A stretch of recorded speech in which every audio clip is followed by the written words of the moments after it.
Chapter 741 You are courting death. The warhammer was down and smashed directly through Saber's chest, knocking her to the ground.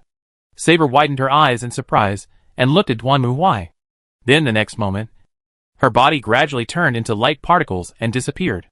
Then, a crystal shining with golden light emerged from Saber's body. Seeing this crystal, Mashu also became excited. Senior, that is the Holy Grail. Oh! At this moment, suddenly, the crystal flashed and quickly flew onto the platform. Pa! Pa! Pa! Then applause broke out. Duanmu looked up and saw a man dressed in green, even wearing a green hat, walking towards him with a smile on his face on the high platform in front of him. In his hand was the golden topaz. Oh! I didn't expect you to go this far. This is beyond our plan and my tolerance. The green hat man looked at Duanmu and Mashu with a smile on his face.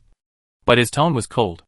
When Mashu saw the green hat man, she screamed, Professor Leaf, do you know each other? Duanmu glanced at the green-haired turtle man who had been cheated on so many times that his entire body was green, and asked, Senior, you've seen him too, right at the transfer ceremony site. Professor Leaf is the magician who built the Chaldea observation device. Oh, it seems like there is such a person, but it also seems like there isn't. I'm not interested in men. Duanmu lowered his head, shook his head, opened and closed the fingers of his right hand, and the soul card flashed between his fingers. I didn't expect that. I thought you were just a little too strong to dodge the bomb I set. But you were able to kill Lancer, Berserker, and Saber directly. It was beyond my expectation. I didn't expect that there is a master like you in this world. Really? At this point, the green-haired turtle man's expression became more ferocious, as if he had witnessed his wife lying in bed with the man next door. They are all so disorganized and undisciplined. It makes me sick. Why are human beings always like this? Always trying to deviate from their predetermined destiny. Master, watch out. Perhaps sensing the danger in Leaf's words, Mashu quickly raised her shield and stood in front of Duanmu. Although she knew that this man might not be dangerous to Duanmu, as a servant, she couldn't just do nothing. But everything you did was meaningless. As proof that you tried your best to the end. Let me show you. As he spoke, the green-haired turtle man snapped his fingers, and the next moment, a hole suddenly opened behind him. And then Duanmu and Mashu saw the destroyed transfer hall and the star model there. However, the star model that Duanmu and his friends saw at first was dark.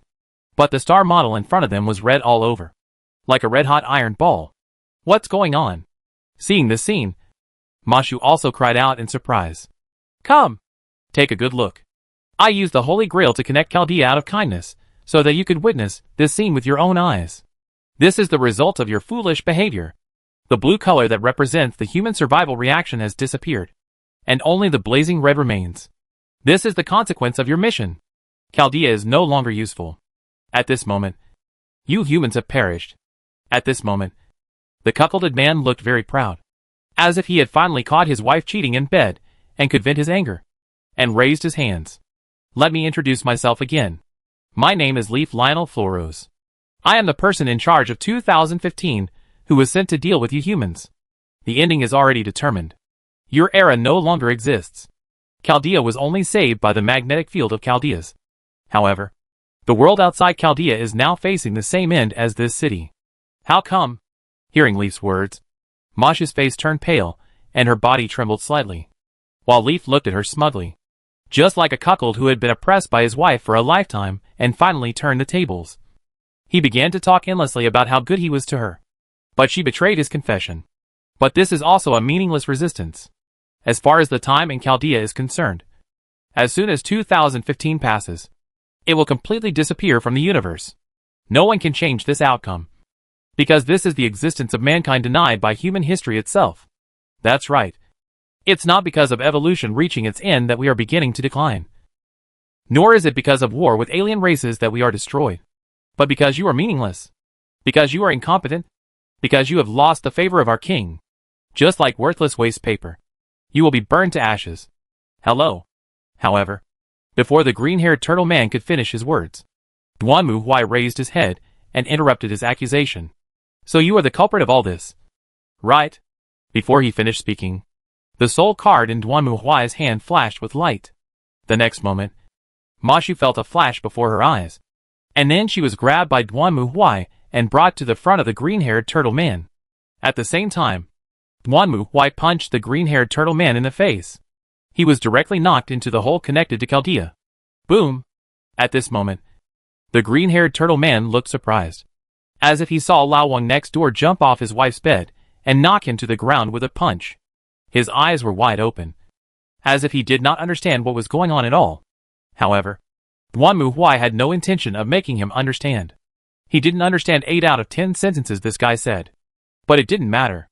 As long as this idiot admitted that he was the mastermind.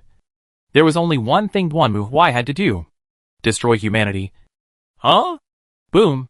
Duanmu Huai pressed the green-haired turtle man to the ground and punched him in the face. With the blow of the iron fist, the green-haired turtle man's cheek was directly shattered. His skin was torn. Flesh and blood were separated. His teeth and cheekbone fragments flew everywhere. And his whole mouth was wide open and unable to close. It's worthless, isn't it? Boom. Duanmu Huai punched down again. And this time, the green-haired turtle man's entire face was smashed to pieces. And his entire skull shattered like broken porcelain. Just you and your garbage king? Are you worthy enough to destroy humanity? Are you worthy? Boom. The pitch-black iron fist slammed directly into the shattered brain, smashing the brain and the bulging eyeballs into pieces. You are courting death. Boom. Just when Duanmu Huai's punch completely blew up the green-haired turtle man's head, his body suddenly swelled and exploded. And then an extremely huge tentacle covered with eyeballs emerged from it. What the hell is this? Looking at the eyeball tentacles in front of him, Duanmu Huai was stunned for a moment, while Ma Xu's expression was solemn. Please be careful, Master. This aura is not that of a heroic spirit, nor is it that of a phantasma. Very good. You have succeeded in irritating me. And the eyeball tentacle swayed triumphantly, and the voice of the green-haired turtle man came from it, as if the green-haired turtle, who was being abused, stood up. I am Leaf Lionel Florose, one of the 72 demon gods. The demon god Florose. This is the king's favorite. Die! 72 demon gods? Duanmu Huai sneered at the transformation of the green-haired turtle man. Even Solomon would have no way out in front of me. How dare a mere lackey bark at me? As he spoke, Duanmu Huai drew out his chainsaw sword, and with a roaring spitting sound, black flames burst out from it. Die, you lowly demon bastard! Duanmu Huai roared and rushed towards the demon pillar in front of him. Then he chopped down the demon pillar with a chainsaw sword in his hand. The rapidly rotating saw teeth, like sharp teeth, directly tore open the huge eyes on the demon pillar, and the dark sword energy exploded and scattered, instantly cutting countless wounds all over the body of this huge tentacle. Blood gushing out, and the demon pillar wailed in pain and began to shrink gradually. No! This is impossible. Who are you? Why do you have such power? It's none of your business. Do you think everyone is as stupid as you and introduce themselves to everyone they meet? Duanmu Huai was in no mood to answer the demon pillar's questions. He just sneered, and then rushed forward and drilled into the demon pillar's body. Aha! The next moment, the screams of the demon pillar echoed throughout Chaldea. It struggled and twisted desperately, but to no avail. Mash stood there, watching the demon pillar in front of her gradually swell. And then, boom! Black flames gushed out into the sky and completely devoured the demon pillar in the blink of an eye. No! It shouldn't be like this! The cuckolded man screamed at the top of his lungs, as if he had failed to catch his wife cheating and was beaten up by the adulterer. In the end, he could only lie on the ground with wounds all over his body, watching his wife leave with the adulterer's arm, filled with pain and unwillingness. It doesn't matter. It's meaningless. As the last wailing sound disappeared, the ugly demon was completely swallowed by the black flames. Ma Xu was completely stunned at this moment. She stood there blankly, looking at the scene in front of her, not knowing how to react. The development of all this was too beyond her imagination. So Ma Xu didn't know what to do for a while. Or, by the time she reacted, everything was over. Boom, boom, boom! At the same time, accompanied by heavy footsteps, Duanmu Huai, holding a chainsaw sword, slowly walked out of the black flames. Chapter 742, Krypton Gold? Just like that, the mastermind behind the scenes was eliminated, and the world was at peace. No way. So, this is how the world is. Duan Muhui sat on a chair, staring at Mashu and a man with a ponytail in front of him. The latter introduced himself as Romani Ackerman, the head of the medical department. He was the only one who escaped the explosion because he was slacking off and didn't go to the control room. At present, he has the highest position among the surviving members of Chaldea. So he is currently responsible for the management of Chaldea. Yes, the situation in Chaldea is very bad right now. The doctor who called himself Roman had a sad face and looked speechless. Outside the door, the hurried footsteps of the remaining Chaldean staff could be heard. The battle between Duan Muhui and the demon pillar completely destroyed the entire observation room, making the observation room, which was already shaky due to the explosion, even more devastated. If it was placed somewhere else, it would probably be abandoned directly. However, because there was a device in the observation room that could be used to observe the past and future of mankind, it had to be saved. So these staff were now desperately repairing and cleaning it. By the way, the other candidates for the master are not as strong as Duan Muhui, so they have to be put into hibernation cabins temporarily. After all, their injuries are very serious, and Chaldea is currently unable to treat them. So this is what happened. After listening to Mashu's explanation, Dr. Roman frowned and began to think. No wonder we can't get in touch with the outside world no matter what. The staff sent out from Chaldea haven't come back either. I originally thought that the explosion caused problems with Chaldea's communication facilities. Now it seems that the world outside of us has been completely destroyed. So we can't contact anyone else. What can we do now? Duan Muhui took a sip of tea and asked. It seems that the repair of the singularity has failed? Fortunately, Chaldea is in a state without a normal timeline, so it is on the verge of destruction. But we can't just sit and wait for destruction. Chaldea is now like a space station floating in the universe, and the outside world is a world of death. Until we break the current predicament. Fortunately, we still have a way. As he spoke, Dr. Roman took out the terminal and opened it. After you, Mr. Duanmu. Defeated Leaf. The simulated star returned to normal. I also tried to scan the status of the entire Earth. The elimination of singularity, F, did not change the future. I think it is very likely that the timing of our intervention was not correct. Yeah, that's true. Duan Muhui nodded. When they went to that city, all the people there had died, with only a few heroic spirits left. Even if they eliminated them all, it couldn't be called salvation, huh? Thinking of this, Duan Muhui's eyes lit up. I do have an idea. What do you think? Isn't it said that the Holy Grail can fulfill all wishes? Then as long as we participate in the Holy Grail War and obtain the Holy Grail, can't we make a wish to the Holy Grail and ask it to repair the singularity and save the world? Isn't that thing a universal wish-granting machine? Recover the Holy Grail? Indeed. As far as we can see now, the disaster at Singularity, F, is closely related to the Holy Grail. Only the Holy Grail can destroy history. Similarly, if we use the power of the Holy Grail, we can also restore history. That's right. If it's the power of the Holy Grail, it can be locked. As he spoke, Roman began to get excited. But soon he became depressed again. But restoring history. Although that's what we say, no one can be sure whether history will really return to its original state. What does it matter? Duan Muhui waved his hand and interrupted Roman. All roads lead to Rome. Ultimately, what we need to do is to protect the human civilization of this planet from being destroyed. Does it really matter whether history conforms to the narrative? As long as the present is still the world we are familiar with, then what happened in the past is not important at all. Right? Besides, who can be sure that the world they know is the real world? It is meaningless to get entangled in such boring things. Right? If the human beings on this planet are destroyed, then the history of mankind will end up the same no matter what it becomes. You're right. Hearing Duan Muhui's words, Roman nodded and stood up. I will immediately prepare based on this. Time is running out. We must locate the singularity and eliminate it before Chaldea is completely destroyed. Well then, you two must be tired. Go and rest first. I will inform you once the repair location is determined.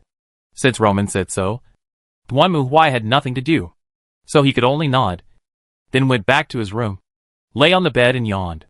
Although the enemy this time seems weak, but it is also an opportunity. Lying on the bed, Duan Muhui was also thinking. Although he had seen many people saving the world, this was the first time to save the future by repairing the past. Coincidentally, Duanmu Huai also planned to see what this human restoration plan would look like. After all, he himself had accidentally entered the 30K expedition for some reason before. And now, he didn't know what changes the impact he had caused had brought to the Empire.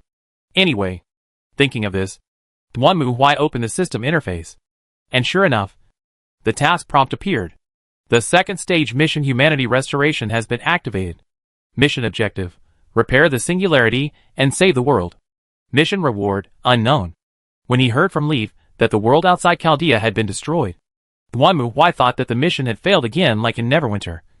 But fortunately, the mission was activated when he was talking to Dr. Roman. This made Duanmu Huai feel relieved. He didn't get the reward in Faerun because of the failed mission. So it would be a bit unreasonable if he didn't get it this time. By the way, Duanmu Huai has also contacted Iko to ask if she has a way to get the fleet here. But Iko said that the subspace storm here is very fierce, and it is completely impossible to enter. Moreover, this place is not within the range of the webway node. So Duanmu Huai had to put aside this idea for the time being. Soon, a night passed. When Duanmu Huai opened his eyes again, he had already woken up, changed his clothes, and washed his face. Before Duanmu Huai could consider whether there was breakfast in the Chaldea cafeteria at this moment, there was a knock on the door, followed by Mashu's voice. "Master, are you awake?" "Oh, wake up. Wait a minute." Hearing what Mashu said, Duanmu Huai also came to the door and opened it. "Good morning, Mash." "Good morning, Master." Compared to Duanmu Huai, who looked refreshed after waking up from a good sleep, Mashu looked a little tired, as if she did not get enough rest. "What's wrong? Didn't you sleep well last night?" "Ah, well, yes. After all, so much has happened." "Right." Duanmu Huai didn't care and just nodded. "So what do we do next? Where is the cafeteria in Chaldea?" "The cafeteria? Oh, no. Wait. Dr. Roman called us over and said he has something important to tell us." "Okay. Breakfast will be later." After listening to Mashu's words, Duanmu Huai did not think much and followed Mashu out of the room and came to the control room. It must be said that the employees of Chaldea are really hardworking. Although the control room is not brand new yet, the broken parts have been basically repaired. At least the surroundings look clean. And the originally damaged control system has been repaired a lot. "Ah, you are here, Duanmu Huai." "Mashu." Dr. Roman's condition was even worse than Matthew's. He had dark circles under his eyes and looked like he could hardly stand. He waved at the two of them, then took a sip of coffee like an old man drinking tea. "Huh. It's finally been repaired to some extent, and we have already locked on to the next singularity. But before that," as he spoke, Roman extended his hand. "Look! What is this?" Duanmu Huai looked at the colorful crystal-like thing in Roman's hand and asked in confusion. "This is the Saint Crystal, also known as the Pseudo-Spirited Crystal. We found it at the place where you defeated Leaf. As long as we use it, we can perform a spirit summoning through the Chaldean system and summon a heroic spirit to fight for us." Having said that, Roman looked at Mashu a little embarrassedly. "I'm sorry to say this, but Chaldea is short of manpower right now. We need a lot of reinforcements. And I'm worried about sending only the two of you to the new singularity. So you want me to use this stone to draw a card?" Duanmu Huai took the crystal and looked at it curiously. "Well, I'm free anyway, so I want to see how my luck is." Then, under the guidance of Roman, the group came to another room. According to Dr. Roman's introduction, this was the summoning room of Chaldea. As long as the Saint Crystal was used here, a heroic spirit could be summoned to sign a contract and fight together. This should have been done before, but I didn't expect this to happen. As a result, this place had been left unused. But now it seemed to be finally put to use. But none of this matters. Duanmu Huai held the holy crystal and looked at the summoning platform in front of him. Next, it's time to get 5 gold pieces in 10 consecutive draws. Chapter 743, Reshaping the Timeline. Of course, saying that 10 consecutive gold pieces would be produced was just talk for Duanmu Huai. After all, he only had one Saint Crystal in his hand, and it might have been obtained when he beat up Leaf. So he could only summon one. Although Duanmu Huai didn't have high expectations for the strength of these heroes, it was good to try his luck. Although card drawing is common in mobile games, Duanmu Huai has never seen card drawing in this game. Although Soul Walker draws soul cards, It does not require Krypton Gold to draw soul cards, like in mobile games. Instead, Soul Walker can obtain soul cards as long as it encounters them in the fragment world. Just like the several worlds that Duanmu owns now. If he wants, he can summon all the students he knows in Manalia College, or the forest people belonging to Mistrina's camp in the border forest, as well as the angels from the holy city in heaven. There is also the Manalia magic that Duanmu learned himself, which can also be regarded as a kind of soul card. To put it simply, each fragment world is equivalent to a card library. Players can just find the card they want and draw it. Just like playing poker. According to Dr. Roman, in a regular Holy Grail war, the master needs to summon the heroic spirits through the holy relics. The so-called holy relics are the things that the legendary heroes used when they were alive. Only in this way can the heroes related to the holy relics be summoned. The holy quartz is completely random. Well, this is a bit like drawing cards in a mobile game. All in all, give it a try. Following Dr. Roman's instructions, Duanmu placed the Saint Crystal on the summoning altar. The next moment, the Saint Crystal suddenly emitted a dazzling white light, and then instantly transformed into several spheres shining with white light, and then began to rotate rapidly around the altar, and then suddenly shrank again, merging into one, and turned into a whistling beam of light. When the beam of light dissipated, a petite figure appeared in front of Duanmu and others. It was a girl who looked only 13 or 14 years old. She held a staff in her hand. Her long lavender hair was tied into a ponytail and flowed behind her, and she had triangular ears like a fairy. She was wearing a gorgeous dress of the same color as her hair, and she held a staff in her hand. When the girl saw Duanmu, she was stunned for a moment, then lowered her head in uneasiness. "Hello, Master. Please allow me to formally introduce myself to you. My class is Castor, and my name is Medea.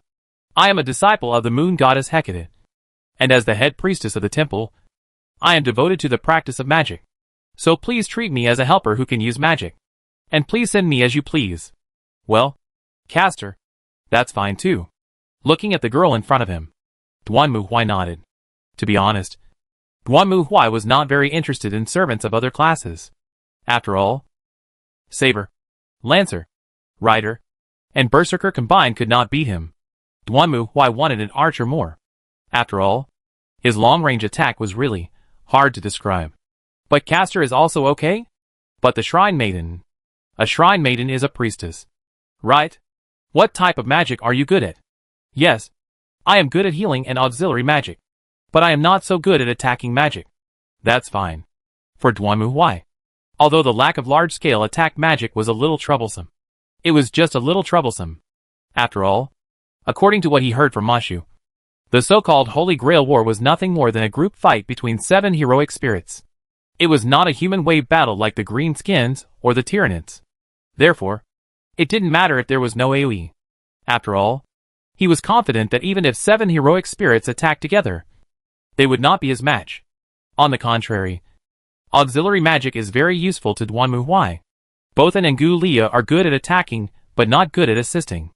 Although Lorena is a priest, she is also a fighter. Alas, Duanmu just feels tired when talking about this. There really is no one around him who is good at healing and assisting. In fact, for him, this is much more useful than attacking magic. Wow! However, compared with Duanmu, Dr. Roman at this moment widened his eyes in surprise and looked at Medea in disbelief. Is this Medea? Her personality has really changed completely. Women are really monsters. What are you talking about? How can you talk like that? Duanmu glanced at Roman. What kind of words were he saying in front of a girl? Yes, doctor. That's very rude. Mashu beside her also nodded. No wonder doctors are unpopular with women. Now I finally understand why doctors are so keen on internet idols. Oh! Hearing what Mashu said, Duanmu raised his eyebrows and looked at Roman. I didn't expect that a delicate and pretty boy like you would be a fan of anchors? When Dr. Roman noticed the gazes of Duanmu and Mashu, he was immediately furious. I'm telling you guys, my lack of popularity with women has nothing to do with me being a fan of Magic Mary. I apologize to all the idol's fans. Who cares about you? You're just a nerd who's been fooled by the virtual idol on the screen. You want to give money to someone just because they smile at you. Right? Face the reality. They're not just smiling at you. There are hundreds of useless gigolos Like you staring at them behind the screen. No. It's not. Hearing Duanmu Huai's words, Roman suddenly wilted like a frostbitten eggplant. But he soon cheered up, and quickly changed the subject. Ah. None of this matters. Now that the servant has been summoned, it's time to repair the singularity. After saying this, Roman rushed out of the room in a hurry. Well, it would be more appropriate to say that he fled. When the group returned to the control room, Dr. Roman had returned to normal, and began to explain calmly again. Ahem. Well, now that everyone is here, let me explain again. First, how much do you know about the Holy Grail War? A little. Not much. Then I'll start from the beginning.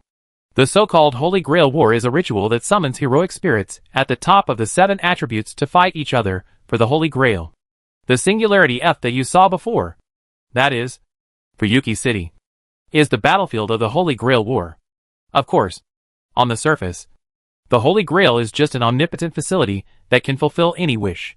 But in fact, this is only an appearance. The real purpose of the Holy Grail War is to reach the root through the Holy Grail. Source? As a magician, you don't even know the origin? Looking at Duanmu Huai's puzzled expression, Roman was speechless, while Duanmu Huai raised his eyebrows. To me, that's what it's for. Nothing else matters. Okay, then let me explain briefly. The origin, or the vortex of origin, is the ultimate goal that all magi dream of. It is also a dreamland that humans cannot reach in their lifetime. It is the source of everything. The chaos of the origin and destination of all things in the world. This is the beginning of the universe and the final destination. As long as you reach the vortex of origin, you can obtain ultimate knowledge and infinite energy. The same is true of the Holy Grail's ability to fulfill any wish. I see. So powerful that bricks can fly. Right? Duanmu Huai somewhat understood the mechanism of the Holy Grail fulfilling wishes. Simply put, it is powerful enough. And combined with magic, it can indeed be modified to a certain extent. This is actually not difficult. For example, Karsus's ascension to the gods can directly kick the goddess of magic and ascend to the gods himself. In addition, there is also a limited wishing spell similar to the Holy Grail in the world of Faerun. In the final analysis, it is powerful enough. Combined with the corresponding magic, it can indeed fulfill most wishes. Huh? Wait. Chaos? Wait a minute. Could it be that this Holy Grail connects to the subspace? Indeed. The power of the warp is endless and chaotic. You guys don't think the warp is some kind of vortex of origin, do you? Boy. No wonder. Thinking of this, Duanmu Huai suddenly understood why Fuyuki City had become like that. To put it bluntly, this so-called Holy Grail War was the same routine as the countless magical civilizations in the universe recklessly connecting the subspace and then being completely screwed. There are so many planets and countries like this. One more won't hurt. Of course, this is just speculation. As for whether this root vortex is a subspace, wouldn't we know at a glance? This is the singularity you are going to next. Roman tapped the keyboard again, and the screen in front of him changed the scene again. Fuyuki City in 1995. The Fourth Holy Grail War. The singularity we are currently targeting. How much information is there? There isn't much information. Strictly speaking, there isn't much information. Mashu will know some of the specifics. But other than that, we don't know much about this Holy Grail War. Although the Fourth Holy Grail War did exist from a timeline perspective, the world outside of Chaldea has been destroyed. We have no way of confirming this information. We can only rely on you. What are you waiting for? Now that the nonsense has ended, there is only one thing left for Duanmu Huai to do. Teleport. Compared with the previous ones, this time the transfer of spirit particles was very easy. Duanmu Huai only felt a flash before his eyes, and the next moment they appeared on the bustling city streets. Wow! Seeing the crowded crowds and traffic in front of her, Mashu's eyes widened with excitement. Master! Look! It's Fuyuki City that hasn't been destroyed. Yeah, I saw that, too. Duanmu Huai stood there, looking around. He hadn't paid much attention to the singularity, F, because it was almost destroyed. Now the city looked like an ordinary modern civilized city. Well, at least it looked peaceful. I guess so. Compared to Duanmu Huai, Mashu seemed very excited. Look! That's the undamaged vending machine. The public telephone. And the bus stop. Is that the toilet that looks like home? That must be the legendary convenience store. Is it necessary to be so excited? Seeing Mashu's excitement, Duanmu Huai couldn't help but be confused. Although he knew that Chaldea was very remote. It was as if you had never been out of the house. Of course, you could say that the heroic spirit was making a fuss about this. By the way, Castor, you don't seem particularly surprised. Looking at the heroic spirits around him curiously, Duanmu Huai couldn't help but ask. According to Roman, the heroic spirits were all heroes in the myths and legends of the past. Duanmu Huai originally thought that she would be the one who would make a fuss and stare wide-eyed when seeing a car or an airplane. Ah, that's not a problem. Master, we heroic spirits have acquired knowledge about the modern world when we descended. So we are not surprised by these landscapes. Mashu, you are not even as good as a heroic spirit. Anyway, if you want to go sightseeing, we'll talk about it later. Duanmu Huai still grabbed the excited Mashu and returned to the topic. What should we do next? It won't be easy for us to find those servants in such a big city. Then I have a proposal. Master. Just then, Medea spoke.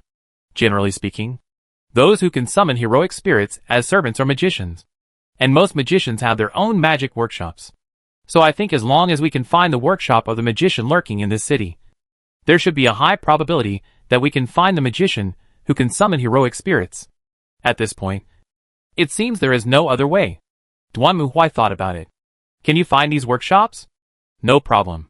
Generally, magicians' workshops are built at the center of the spiritual vein. As long as we follow the spiritual vein, we will definitely find it.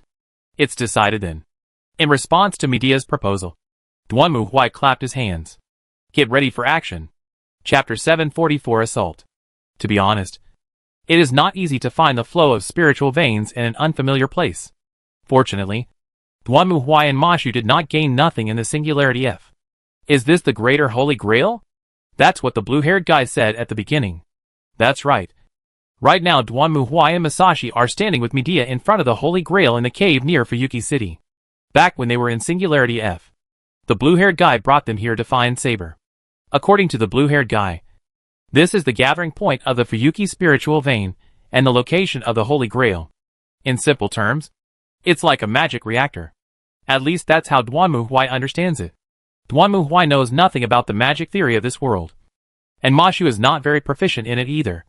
But fortunately, Medea is in this caster and is not fake. Medea frowned and looked carefully at the Holy Grail in front of her with an embarrassed expression. Any questions? I'm sorry, Master. It's hard to put it this way. But I always feel that there's something wrong with this Holy Grail. It's filled with a magical power that's filled with a catastrophic aura. I don't know how the Holy Grail was originally made. But it shouldn't be like this. Come to think of it, the Holy Grail in Saber's body that we killed at Singularity F wasn't the Holy Grail. Duanmu Huai also recalled that at Singularity F, after he killed Saber, a golden crystal appeared in her body and was taken away by Leaf. According to Leaf, that thing seemed to be the Holy Grail that he gave to Saber. Why is it called the Holy Grail? That thing doesn't look like a cup at all.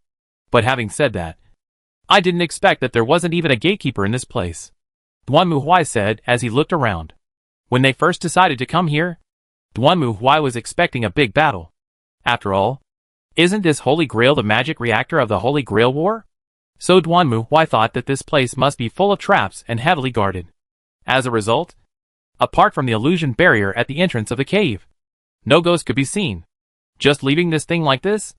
Based on the situation at Singularity F, there must be something wrong with this greater Holy Grail. Mashu also nodded. But unfortunately, we are not related to it. We don't understand. So let's find someone who does. I remember that blue-haired guy said that this Holy Grail system was created by 3 magicians? Ah.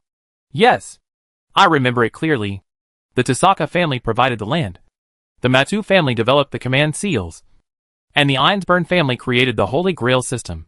Then the Einsburn family will definitely send people to this Holy Grail War. We can just ask the real boss directly when the time comes. We can't predict the outcome by just guessing here. Duanmu Huai shook his head and then gestured to Medea. Okay. Thank you for your hard work. Medea. Next. Please follow the spiritual veins and lead us to the magician's workshops. Yes. To be honest, Duanmu Huai didn't know anything about this world.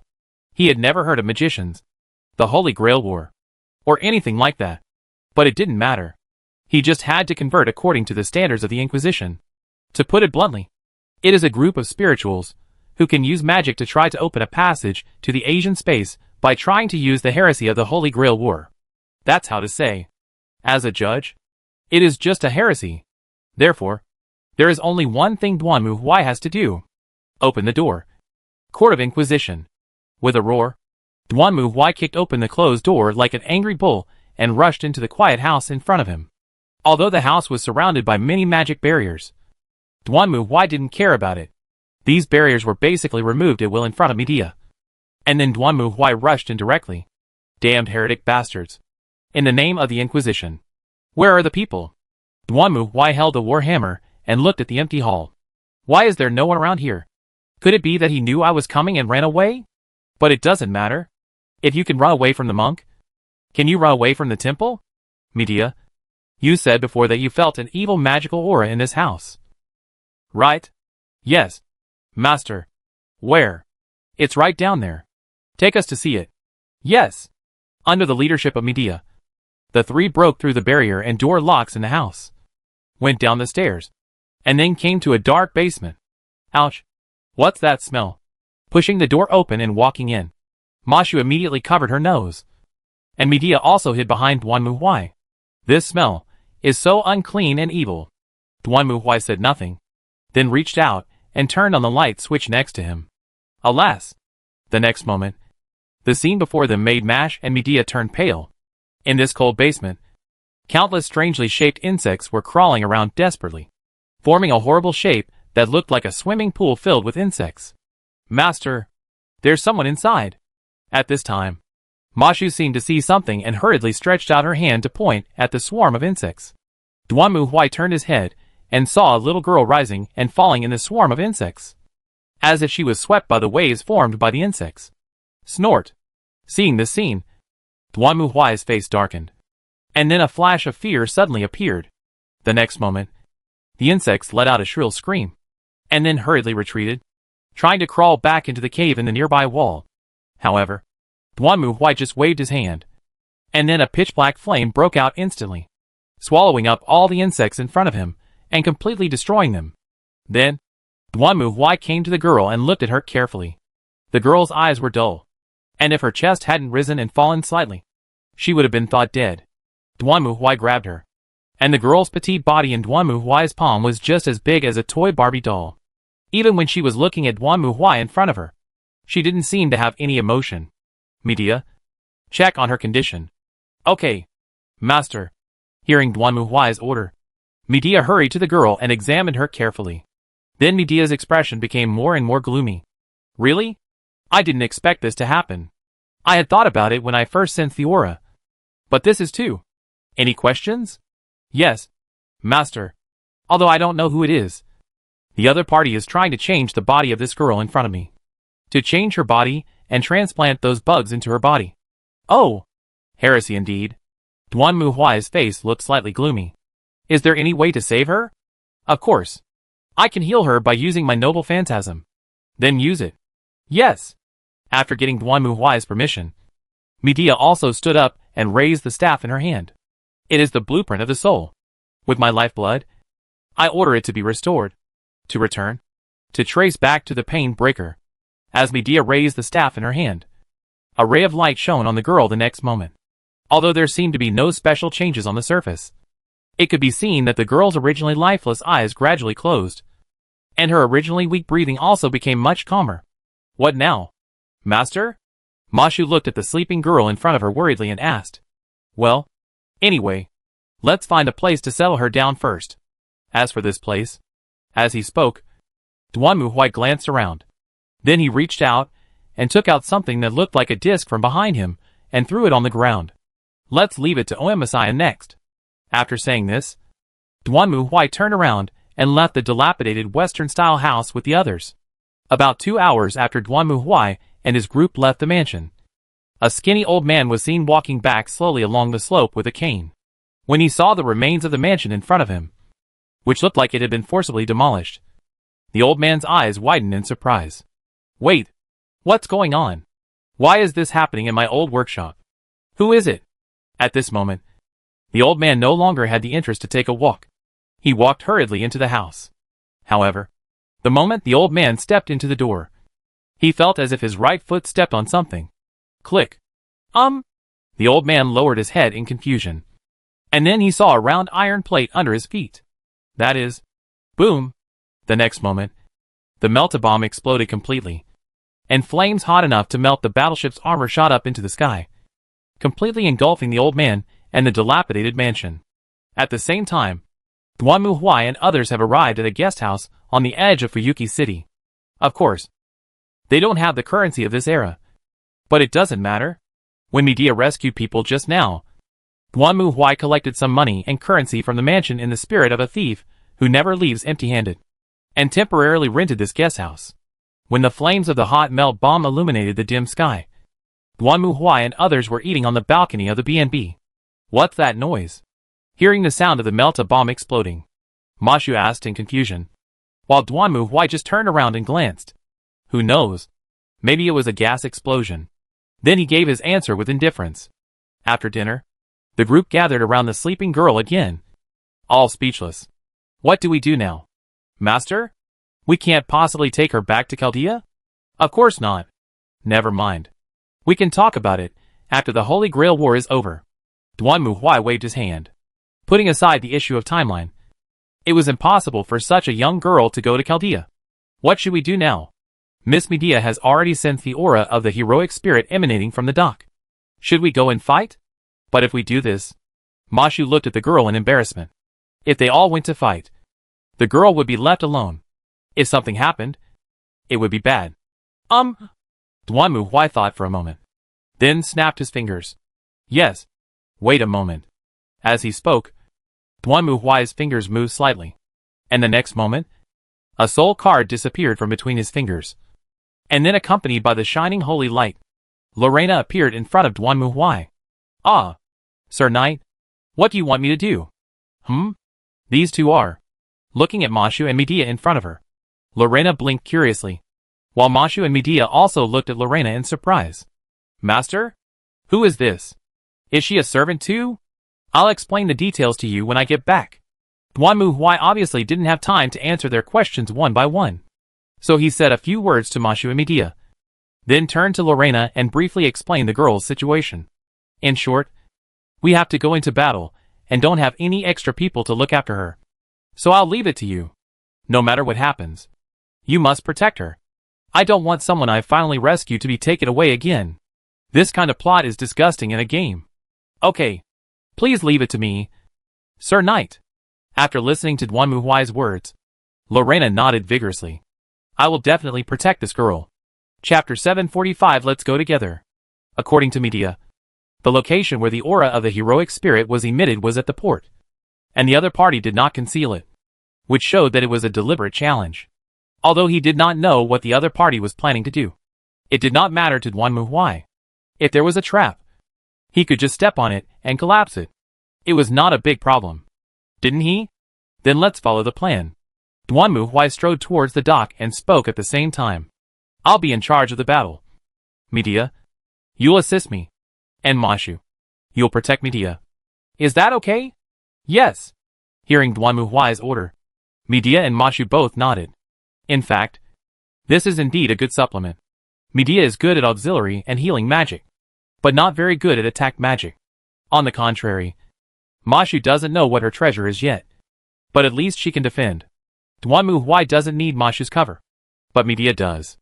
After all, as a caster, she doesn't have much close combat ability. As for Duan Muhuai, he really likes Medea's auxiliary skills for a very simple reason. Medea can speed him up. You know, Duan Muhuai's biggest weakness has always been his speed. His speed has always been very slow, so when facing attacks, Duan Muhuai basically withstands and counterattacks like a MT. As for dodging, he has almost never thought about it after all. It is impossible to do it with Duan Muhuai's speed. Of course, Medea's acceleration couldn't make Duan Muhuai reach the level of super speed, but there was still a difference between attacking once in a round and attacking twice in a round. The output damage is doubled. After giving the order, the three of them walked into the dock area and came to the warehouse street at the end. The other party was standing in the middle of the road. emitting a strong magical aura. He was a man with black hair, wearing a green tights, holding 2 spears in his hands. Seeing him made Duanmu Huai feel a little uncomfortable. How to say it? After all, he is a little handsome, which makes me unhappy. Although he is not as handsome as me. It really surprises me. Seeing the appearance of Duanmu Huai and his group, the black-haired spearman showed a surprised expression and looked immediately behind Duanmu Huai. If I'm not mistaken, it's Caster. It's really surprising that a caster would take the initiative to fight on the battlefield. It seems that Caster is not a coward. I am only assisting the master in the battle. These are all master's orders. You are this lady's master. After hearing Medea's answer, the spearman looked at Duanmu Huai and the power armor in front of him curiously. I don't know who you are, but I can sense the aura of a warrior from you. It seems that you are also a warrior. That's about right. I'm Duanmu Huai, the chief judge of the tribunal. Are you the Lancer? That's right. Hearing the other party's answer, Duanmu Huai was stunned for a moment, then looked at Mashu. Lancer we encountered at the specific point F. Is it a woman? And the hair is still long? Yes, master. But this guy is a man. It's impossible for him to suddenly transform into a woman during a fight. Right? Although these two are wearing tights. Well, faced with Duanmu Huai's question, Mashu was speechless for a moment. Forget it. It doesn't matter. Duanmu Huai shook his head and raised his war hammer to point it at the spearman in front of him. I just want to ask you one question. Is your master Einsburn? Not really. Oh, that's how it is. Hearing the answer from the spearman, Duanmu Huai's voice suddenly turned cold. And at the same time, the atmosphere on the field became tense. At this moment, suddenly, a sound of footsteps was heard, and everyone turned their heads to look, only to see a blonde girl in a black suit and a white-haired woman in a white dress walking towards them on the other side of the street. Finally met someone I know. Seeing the blonde girl in a black suit, Duanmu Huai was relieved. The reason was simple. Because this guy was Saber, who had been killed by himself before, and had just watched Lancer as different people. He thought he was waiting for the wrong place. Oh, this sword chi is Saber. I did not expect that there would be 2 heroes invited to this time in this Holy Grail War. I still wanted to participate in the Holy Grail War. It seems that it is very exciting now. Lancer. Seeing the spearman, Saber frowned. Then she looked towards Duanmu Huai, and her expression changed slightly. That's Berserker and Caster? Hearing Saber's words, Duanmu Huai's eyes flashed, and he clenched his hammer. Very good. I will remember this grudge. You will die here today. No one can persuade you. I will smash your head with a hammer. What are you looking at me with? Am I so handsome like Berserker? This is my master, Saber. Fortunately, Medea also hurriedly spoke up to clarify. It's not Berserker. Please don't misunderstand me. Well, hearing Medea's answer, Saber and the white-haired woman beside her were stunned, and then looked at each other. I'm sorry. I misunderstood. Hee. Duanmu Huai sneered, and was too lazy to respond. Suddenly, the atmosphere on the field began to become strange and solemn. Everyone knew that if they appeared here, they would naturally fight. Duanmu Huai was originally going to attack Lancer, but now Saber's sudden appearance broke the balance. At this time, no one dared to act rashly. Who could guarantee that another person would not take advantage of the situation? What a hassle. However, this complicated atmosphere was soon broken by the irritable Duanmu Huai, who raised his war hammer and looked at the two of them. What are you waiting for? You two come together. What? Hearing Duanmu Huai's words, Saber and Lancer were startled at a moment. And then Lancer frowned and stared at Duanmu Huai. I didn't expect you to make such a suggestion. Are you looking down on us? Master of Caster? Contempt? Hearing what Lancer said, Duanmu Huai chuckled. Say this kind of thing when you can stop me. Along with Duanmu Huai's roar. The next moment, aura of fear instantly spread out with him as the center. And Saber and Lancer's faces suddenly changed. They could feel that the aura of the man in front of them suddenly became extremely terrifying, almost making their hair stand on end. We'll die. Saber and Lancer are both heroes who have fought in countless battlefields. At this moment, they both instinctively sensed the terrifying power of the man in front of them. If they don't go all out, they will really die. Duanmu Huai raised the hammer in his hand.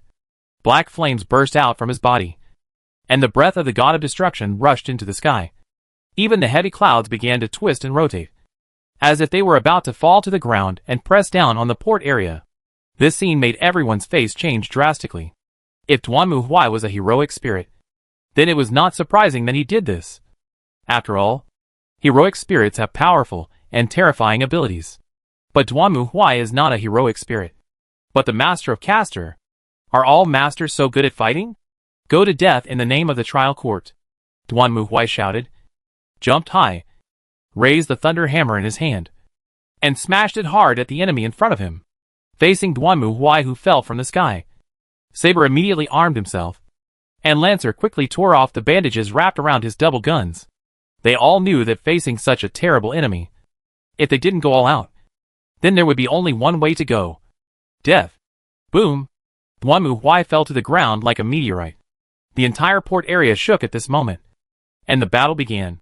As soon as Duanmu Huai made a move, he immediately made the two realize that this was a tough battle. He was like a flood, a whirlwind, and a raging wave, moving forward bravely and never stopping. The violent airflow brought by swinging the hammer was enough to tear everything in his way into pieces. Every time he swung the hammer, the containers placed around were blown away by the explosive air waves and fell directly into the sea. The warehouse made of reinforced concrete next to it was trembling, and cracks appeared on the wall, extending and spreading with each collision between weapons. Even the waves kept hitting the pier and seawall under this strong impact, creating waves of huge waves. Saber and Lancer, who were caught in the middle of Duanmu Huai's attack, were terrified. They gritted their teeth and tried their best to resist Duanmu Huai's attack. Saber relied on her skilled swordsmanship to block Duanmu Huai's hammer again and again, but her petite body became shaky under Duanmu Huai's attack. Lancer on the other side is even worse, but he does not have the ability of Saber. Although Lancer has been trying to dodge attack and then take the opportunity to sneak attack, try to let Duanmu Locust be on him. But Lance's two guns will not break Duanmu Huai's defense. Who the hell is this guy? The offensive again. Lancer was completely speechless. The two guns in his hand were not ordinary guns. The broken magic red rose can penetrate all magic protection effects. All the enchanting forms woven from magic can be invalid. According to Lancer's tactics, he would use the magic-breaking red rose to break the defenses of other heroic spirits, and then use the fatal yellow rose to leave unhealable wounds on the opponent. But the problem is, this trick doesn't work on Duanmu Huai. The armor of the heroic spirit is woven with magic power, so the magic-breaking red rose is useful. However, Duanmu Huai is wearing the power armor of the Inquisition, which has nothing to do with magic at all. You want to break through? Go eat peaches. Compared to Lancer, Saber is even worse. Although she can barely unload the attack of the wooden locust, she is just like this. She is now like being involved in the violent vortex. Even if she can work hard to confront the vortex, she cannot break free from the vortex. This made Saber want to cry. She vowed that she had no light enemy. After all, when she felt the terrifying breath emitted by the other party, Saber had already played 12 points to fight the enemy in front of her. But who would have thought that a master like you could fight so well? If the other party did not have the aura of a heroic spirit and was not conscious, Saber would really suspect that this was a berserker. It can't be assassin. In fact, it was not only surprised by Saber and Lancer, but even Duanmu Huai, who was pressing them at this moment, was also surprised. You know that he had killed Saber at the special point F at the beginning, and he was naturally familiar with her moves. This doesn't mean that there is an improvement in strength, but the one killed before in terms of experience seems to be more inclined to attack. Using the game values as an example, it is attack 7 and defense 3, but this Saber is more like a balanced attack and defense of 5 and 5. And why does it feel like this Saber is stronger than the previous one? This is not right. Generally speaking, isn't it true that the blackened one is 3 times stronger, and the whitened one is 7 times weaker? How can the non-blackened one of you fight better than the blackened one? Is that still reasonable? In fact, this is also what Saber and Lancer want to say at the moment. Does this make sense? A master is suppressing 2 servants, one of which is the strongest class. Saber. Lancer is not weak either. As a result, you, a master, beat 2 servants so hard that they couldn't fight back. Caster was still watching the show. Okay. Wait. Could it be that this master is so good at fighting because of Caster? Thinking of this, the Lancer's master suddenly had an idea, and felt that he might have guessed it right. Generally speaking, according to Caster's class, It should be a positional battle. After all, no matter how you look at it, Caster doesn't seem to be the type who will take the initiative to appear on the battlefield. Now this Caster actually appeared on the battlefield. So maybe her ability itself is inclined to support. Maybe this master is so good at fighting because of Caster's assistance. In other words, as long as Caster is eliminated, the situation of the battle can be turned around. Thinking of this, the Master of Lancer immediately made up his mind that Caster must be driven out. Are you kidding me? The opponent is now more violent than Berserker. Is there any hope of winning if this continues? It just so happens that the Master is now entangled by Saber. So, in the name of the command seal, Lancer, release your noble phantasm. Destroy Caster. Hearing his master's order, Lancer hesitated for a moment. But the next moment, with the compulsion of the command spell, he turned around instantly and rushed towards Caster behind him like a gust of wind. The two spears in his hands pierced Caster's vital points like lightning. Lancer, Saber, who was being beaten by Duanmu Huai, was also surprised when he saw this scene. However, Duanmu Huai did not react at all. He did not even look at Lancer, as if he did not need to care about the safety of his servant at all. Although generally speaking, servants do not need the care of their masters. A biting coldness came over me. Masha could feel the fighting spirit and murderous intent of the warrior in front of her. The weapon in his hand was piercing Medea's heart and throat. But Medea did not try to dodge at all. She just raised her hands and prepared to fight back because she believed in her master and obeyed his orders completely. What about yourself? At this moment, as if by instinct, Mashu stepped forward and blocked Medea. Seeing this scene, Lancer was a little surprised. After all, no matter how you look at it, the girl in front of him is just an ordinary human being. It is like a mantis trying to stop a chariot to block the activated treasure. However, the next scene surprised him. At this moment, time seemed to slow down. Lancer watched the girl raise her right hand, and then her white uniform disappeared, and a black tights appeared. At the same time, a large shield emerged in front of Mashu and turned into a solid wall. The simulated development slashed the foundation of human reason. Clang! The red and yellow lightning guns hit the shield in Masha's hand directly. According to the properties of the magic-breaking red rose, it was enough to cut the heavy shield in front of him. However, at this moment, Lancer only felt that the double guns in his hands seemed to hit a city wall and could not break it at all. Attack the phalanx. Launch! Just as Lancer's treasure was blocked, Medea also raised her hands, and a pink magic circle took shape in front of her. Then several light bullets flew out from it, hitting Lancer and knocking him out directly. What? Seeing this scene, everyone except Duanmu Huai was stunned. Chapter 746, Intrusion. How can it be? Seeing this scene, the Master of Lancer almost jumped up. In his opinion, his servant should be able to deal with Caster with ease. After all, Lancer's magic-breaking spear completely restrains Caster, and no matter what kind of magic the opponent uses, it cannot pose a threat to Lancer. However, what the hell is that? Looking at the girl holding a large black shield standing in front of Caster, the Master of Lancer was confused. He had secretly conducted a OK detection on this girl before, but at that time he felt that this girl was probably just an ordinary magician, so he didn't take her too seriously. However, now when he focused his attention on the girl again, he was surprised to find that he saw information similar to that of a servant from her. In other words, this girl is also a heroic spirit. Nonsense. She has already used a noble phantasm. She must be a heroic spirit. How can someone other than a heroic spirit use a noble phantasm? But the question is, what rank is she? Now there are Saber, Lancer, Caster, BR on the field. Oh, that's not it.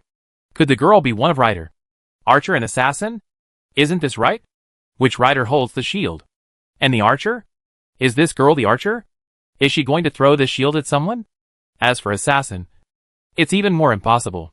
Although I didn't detect her servant's aura at all before. This is also consistent with Assassin's aura blocking. But, an assassin with a shield? What's the trick? The two masters were bewildered. And Saber was equally shocked. The moment Lancer was knocked away, Saber also saw the shield in Masha's hand, and her expression suddenly changed and her eyes widened. However, at the moment when she was distracted, Duanmu Huai's attack directly broke through Saber's defense, and suddenly turned and swept past, smashing towards Saber's chest. Saber reacted and hurriedly raised her sword to block herself. The next moment, she flew backwards like a baseball, smashing through 3 containers in a row and rushing into the ruins of a dilapidated warehouse next to her. Boom! Then, the warehouse, which was already overwhelmed, suddenly collapsed, burying Saber inside. It's a lie. The white-haired woman stared at the scene in front of her blankly, unable to say a word. Saber was the strongest servant, but she was beaten by the master in front of her without any chance to fight back. However, before the white-haired woman could figure it out, she suddenly felt a huge shadow covering her.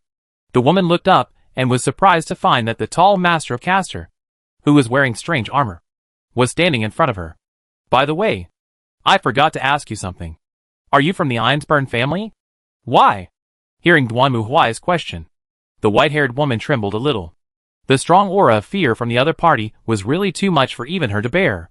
However, the woman still clenched her fists, forced herself to stand still, then looked at Duanmu Huai and nodded.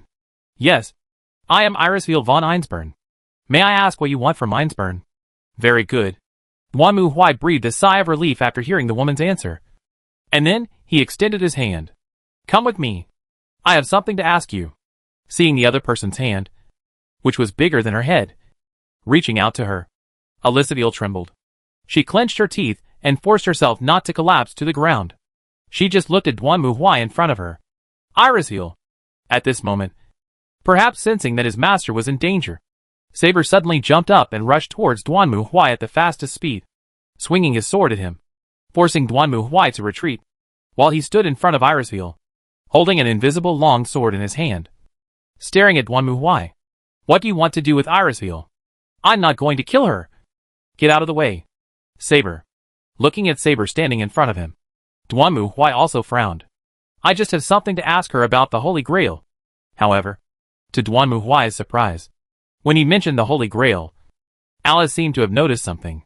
Her face turned pale, and she immediately stepped back, staring at him vigilantly. This reaction. Did you do that?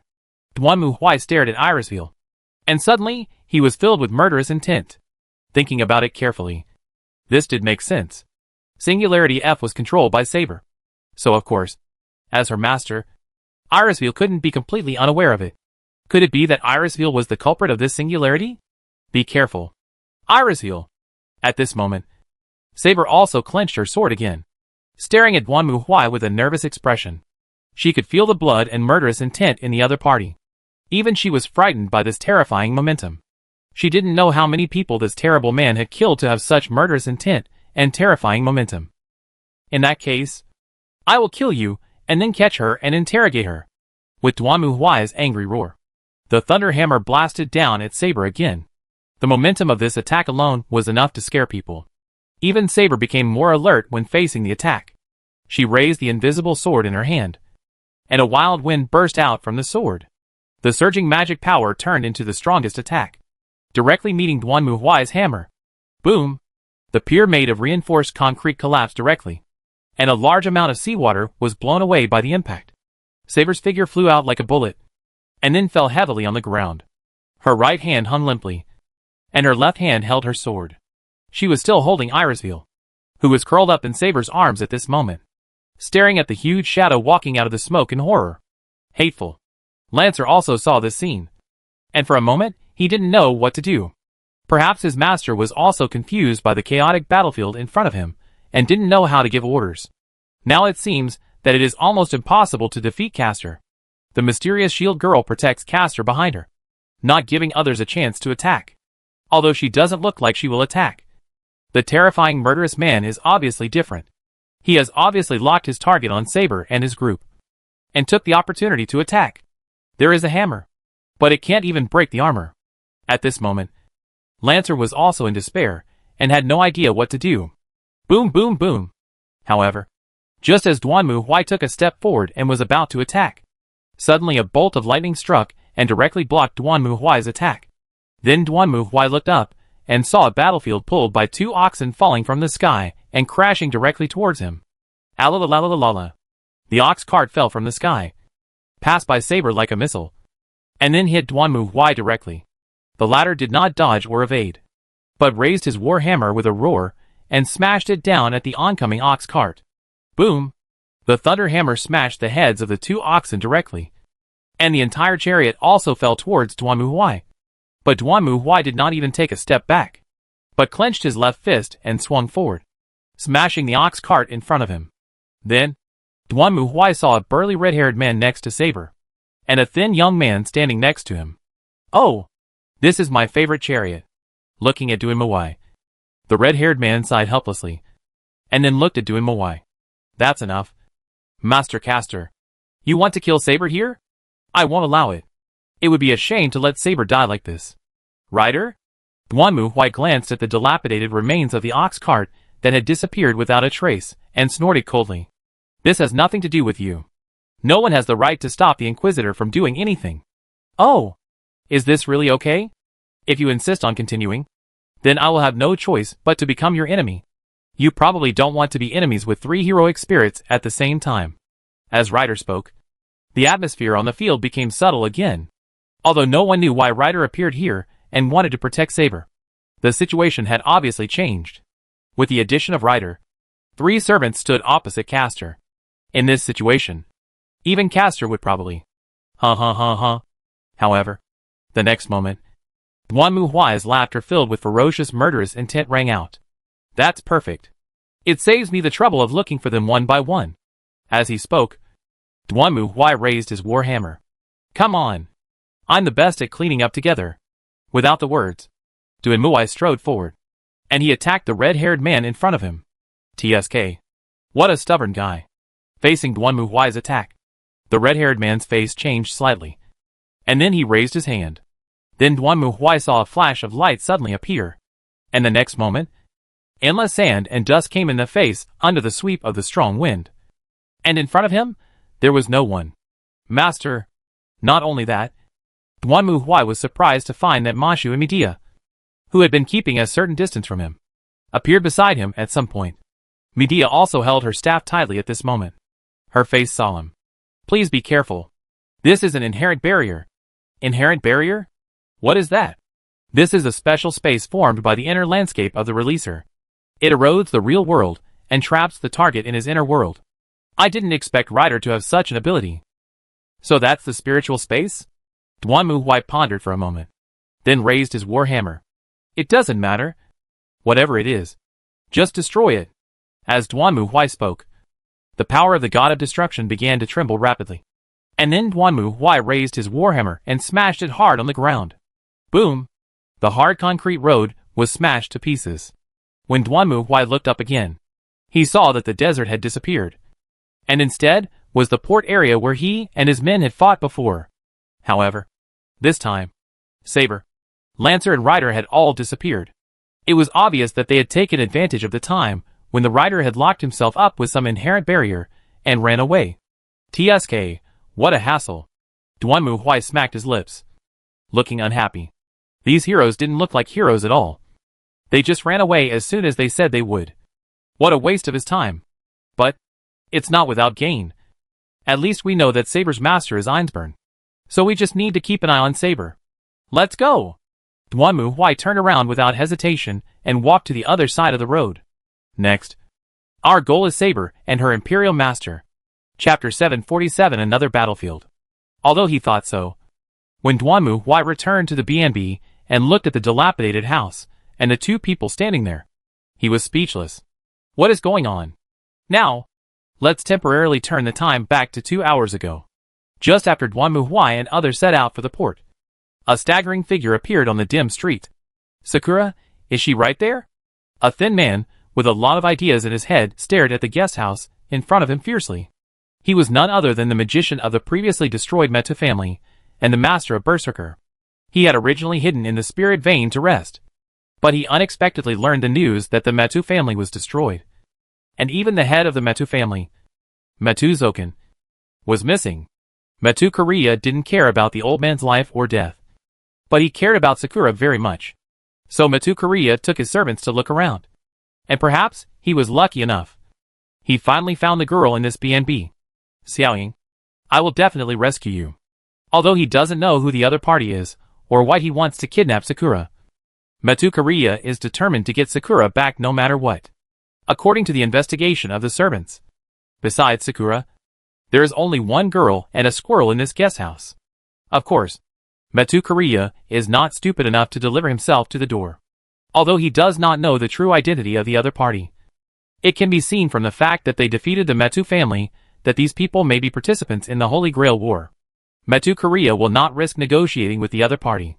After all, there is only an ordinary girl there. He just needs to let the servant rush in and rescue Sakura.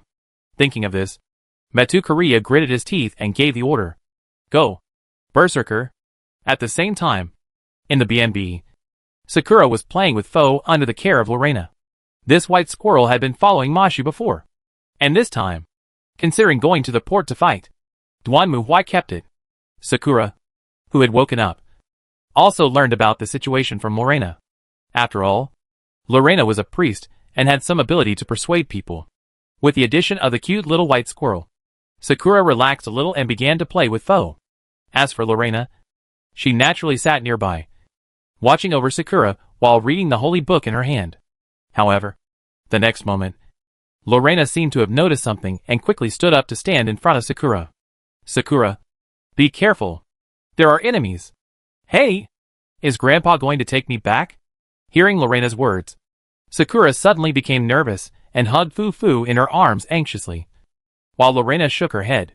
Rest assured, Sakura, no matter who comes, I won't let you be taken away. Where? The words fell, and the next moment, Lavanna suddenly raised the scriptures in her hand. Filthy evil spirits trembled before the holy light.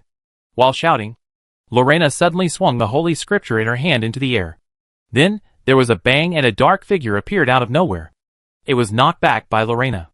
It raised its head and roared angrily at Lorena. What? What is that? Seeing this terrifying black shadow, Sakura became more and more nervous, while Lorena tightly grasped the holy book in her hand and stared at the enemy in front of her.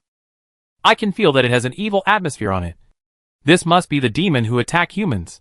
Sakura, retreat, and give it to me here.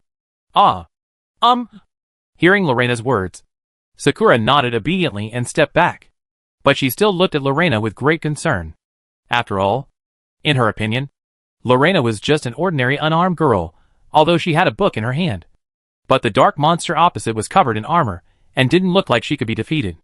Berserker obviously couldn't understand why the girl in front of him wanted to stop him. But the order he received was very clear. Berserker roared and pounced towards Lorena. Drink! Facing the Black Iron Knight charging towards her, Lorena did not waver at all. She just shouted and rushed forward again, with the holy book in her hand. Her fist collided with the Black Iron Knight's. Seeing this scene, Sakura could not help but scream. After all, in her opinion, a girl like Lorena could not possibly be the opponent of that strange Black Knight. However, the reality was completely beyond Sakura's expectations. At the moment of the battle, the Black Knight tilted his body, lost his balance and flew backwards. However, Lorena did not even sway, but took a step forward and slapped the holy book in her hand at the Black Knight again. Boom! The holy book, which was as thick as the Tsihai dictionary, fell to the ground, causing the tatami and the floor below to collapse. Berserker dodged Lorena's attack at the last moment. Otherwise, he would have been stuck on the ground. It was not known whether he sensed the threat posed by Lorena or was enraged by Lorena's attack. But at this moment Berserker also let out a violent roar. Then he raised his hand, and the mist that had originally shrouded the black armor turned into a long sword in Berserker's hand. Then he roared and rushed forward, slashing the girl in front of him with the sword in his hand. Wait, Berserker. What's going on? At this moment, Metsukurii, who was hiding in the sewer not far from the BNB, was also shocked.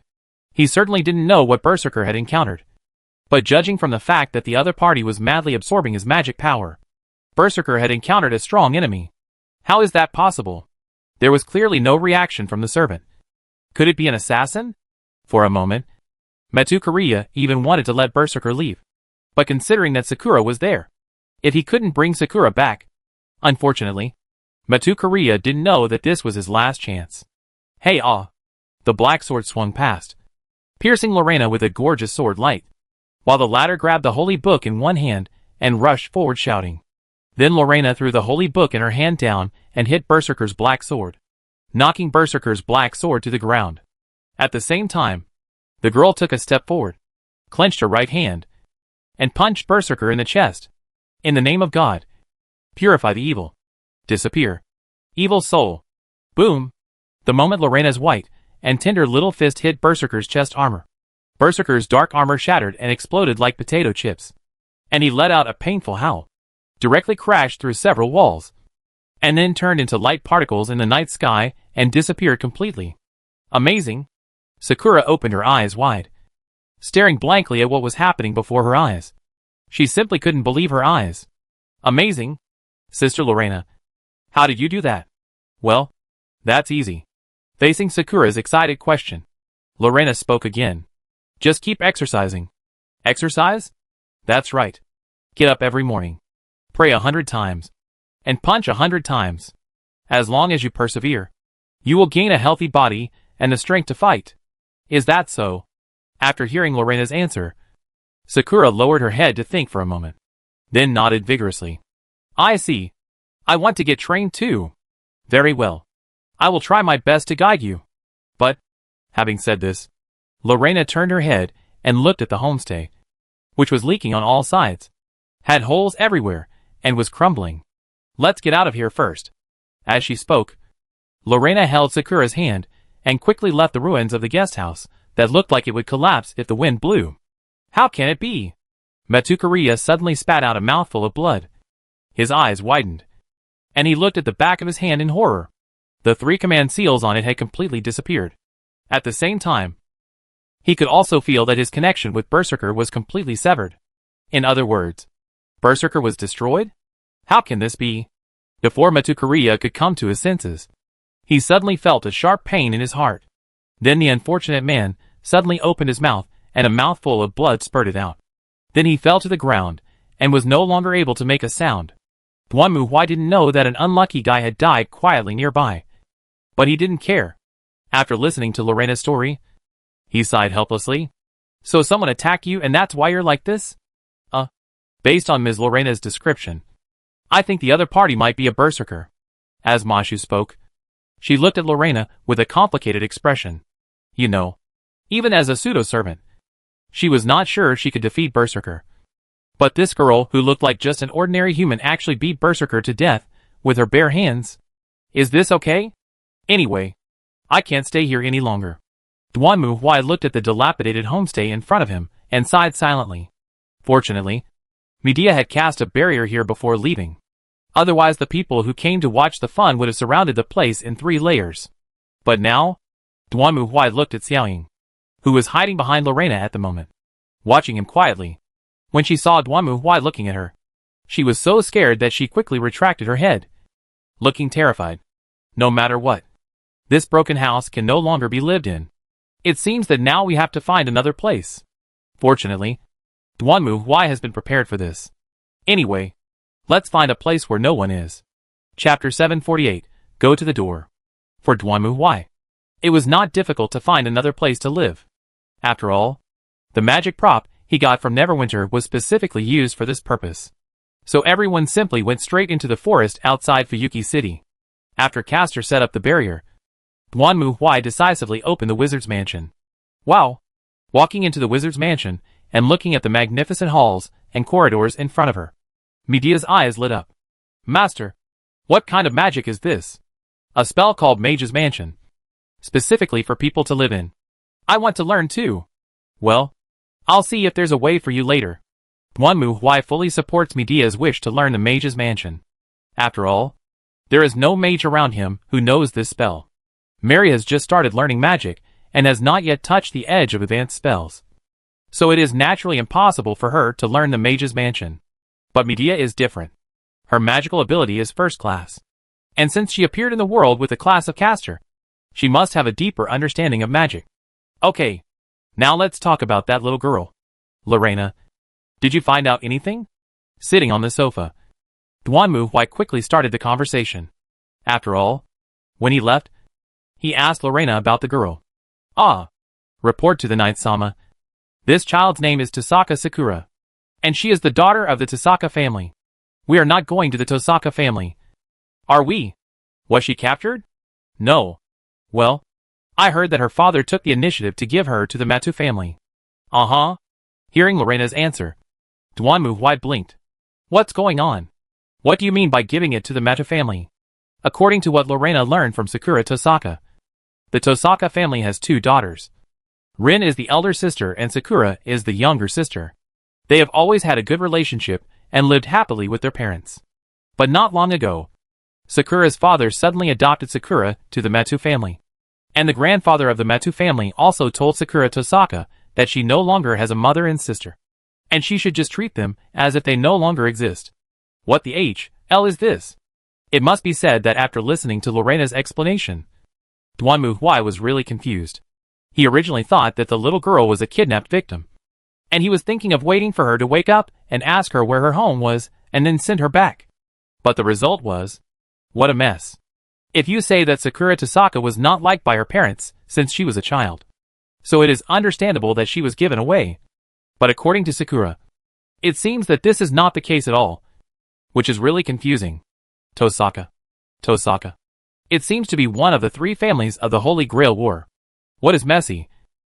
Why do you do this? Ah. Well, I know something about this. Just then, Mashu raised her hand and continued to talk about the knowledge she knew.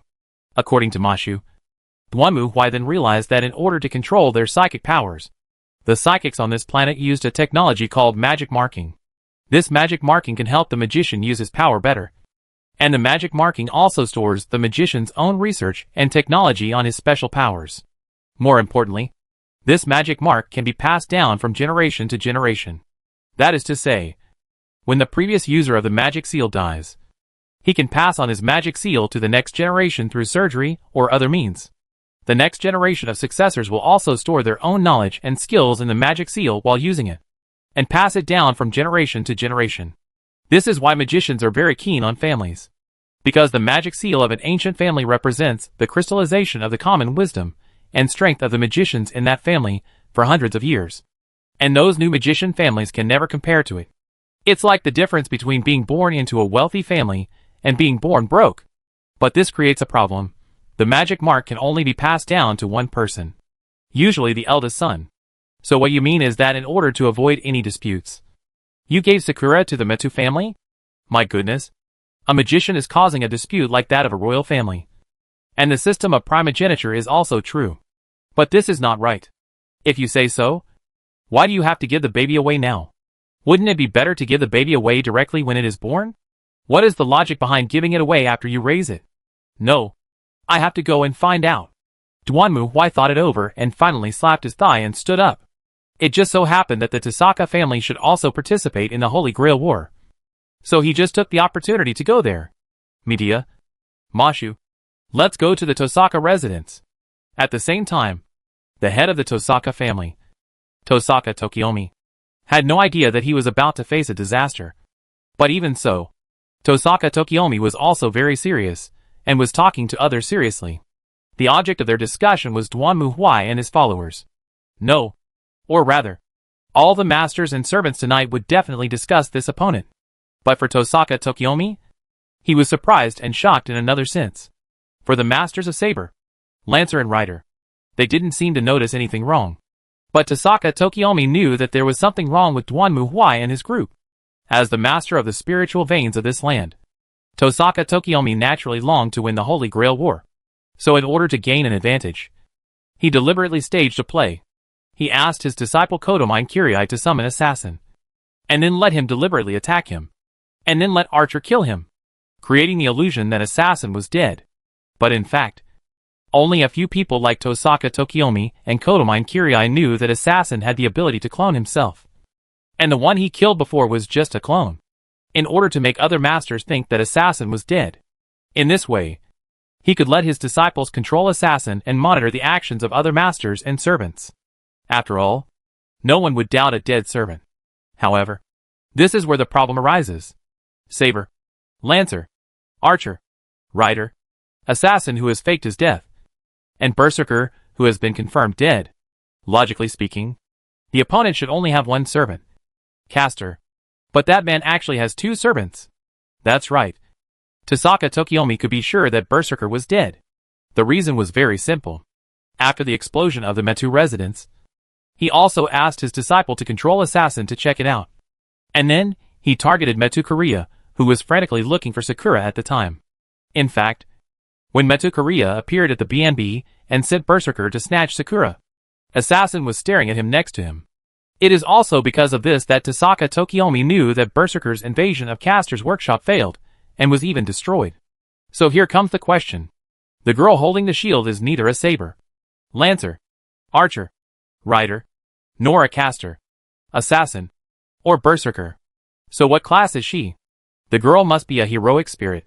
After all, she activated her noble phantasm in full view of everyone, and even blocked Lancer's noble phantasm attack. It would be a joke to say this was magic. But the question is, what class is she in? And why does she appear in this form? I believe that Castor and his master have clearly violated the rules of the Holy Grail War. Tasaka Tokiomi sat at the table, staring at the phonograph-like intercom in front of him. Do you mean that I need to issue a wanted notice for Castor in the name of the Holy Church? On the other side of the intercom was Toshiomi Tosaka's good friend, Kotomine Risei, who was also the neutral arbitrator of the church in this Holy Grail War. Of course, on the surface, he was neutral. But in fact, as Toshiomi Tosaka's good friend, it was easy to imagine where he was sitting. That's one way. But I want to ask, is there an organization called the Inquisition in the Cathedral Church? He seems to be a member of the Cathedral Church. I have never heard of the tribunal in the Holy Church. But it is true. Facing Tosaka Tokiomi's question, Kotomine Risei also fell silent, thinking carefully. The other party's dress, behavior and tone were very similar to the symbols of some extreme members of the church. And that strange armor, although its origin could not be seen, it did have some religious meaning. Sorry to disturb the two. At this moment, Kotomine Kirai's deep voice rang out from the intercom. What happened? Yes. I just received a report from Assassin that Castor's master left the forest with Castor and the shield-bearing girl and returned to Fuyuki City. Are they planning to attack someone again? Hearing this, Tosaka Tokiomi frowned. As the local manager, he and the Holy Church had to cover up all the magic-related things that happened here.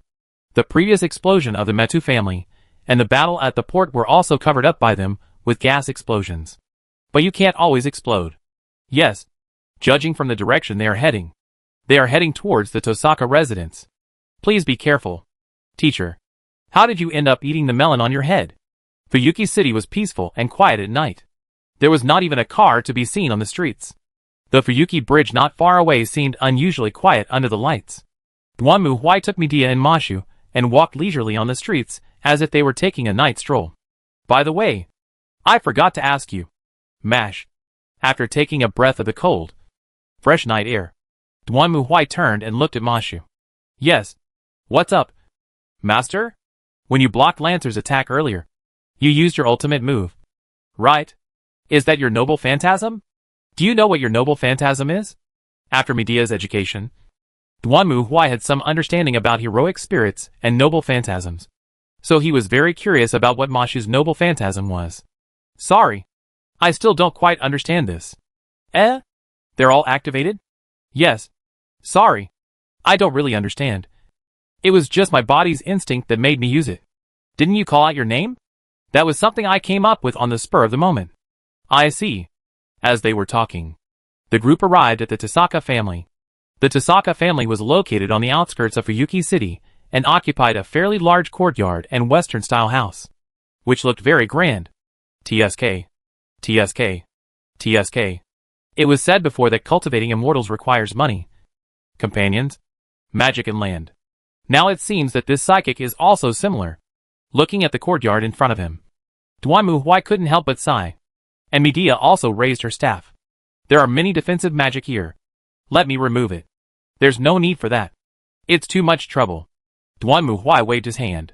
We in the Court of Inquisition have always been upright and honest. At times like this, we should just go up there.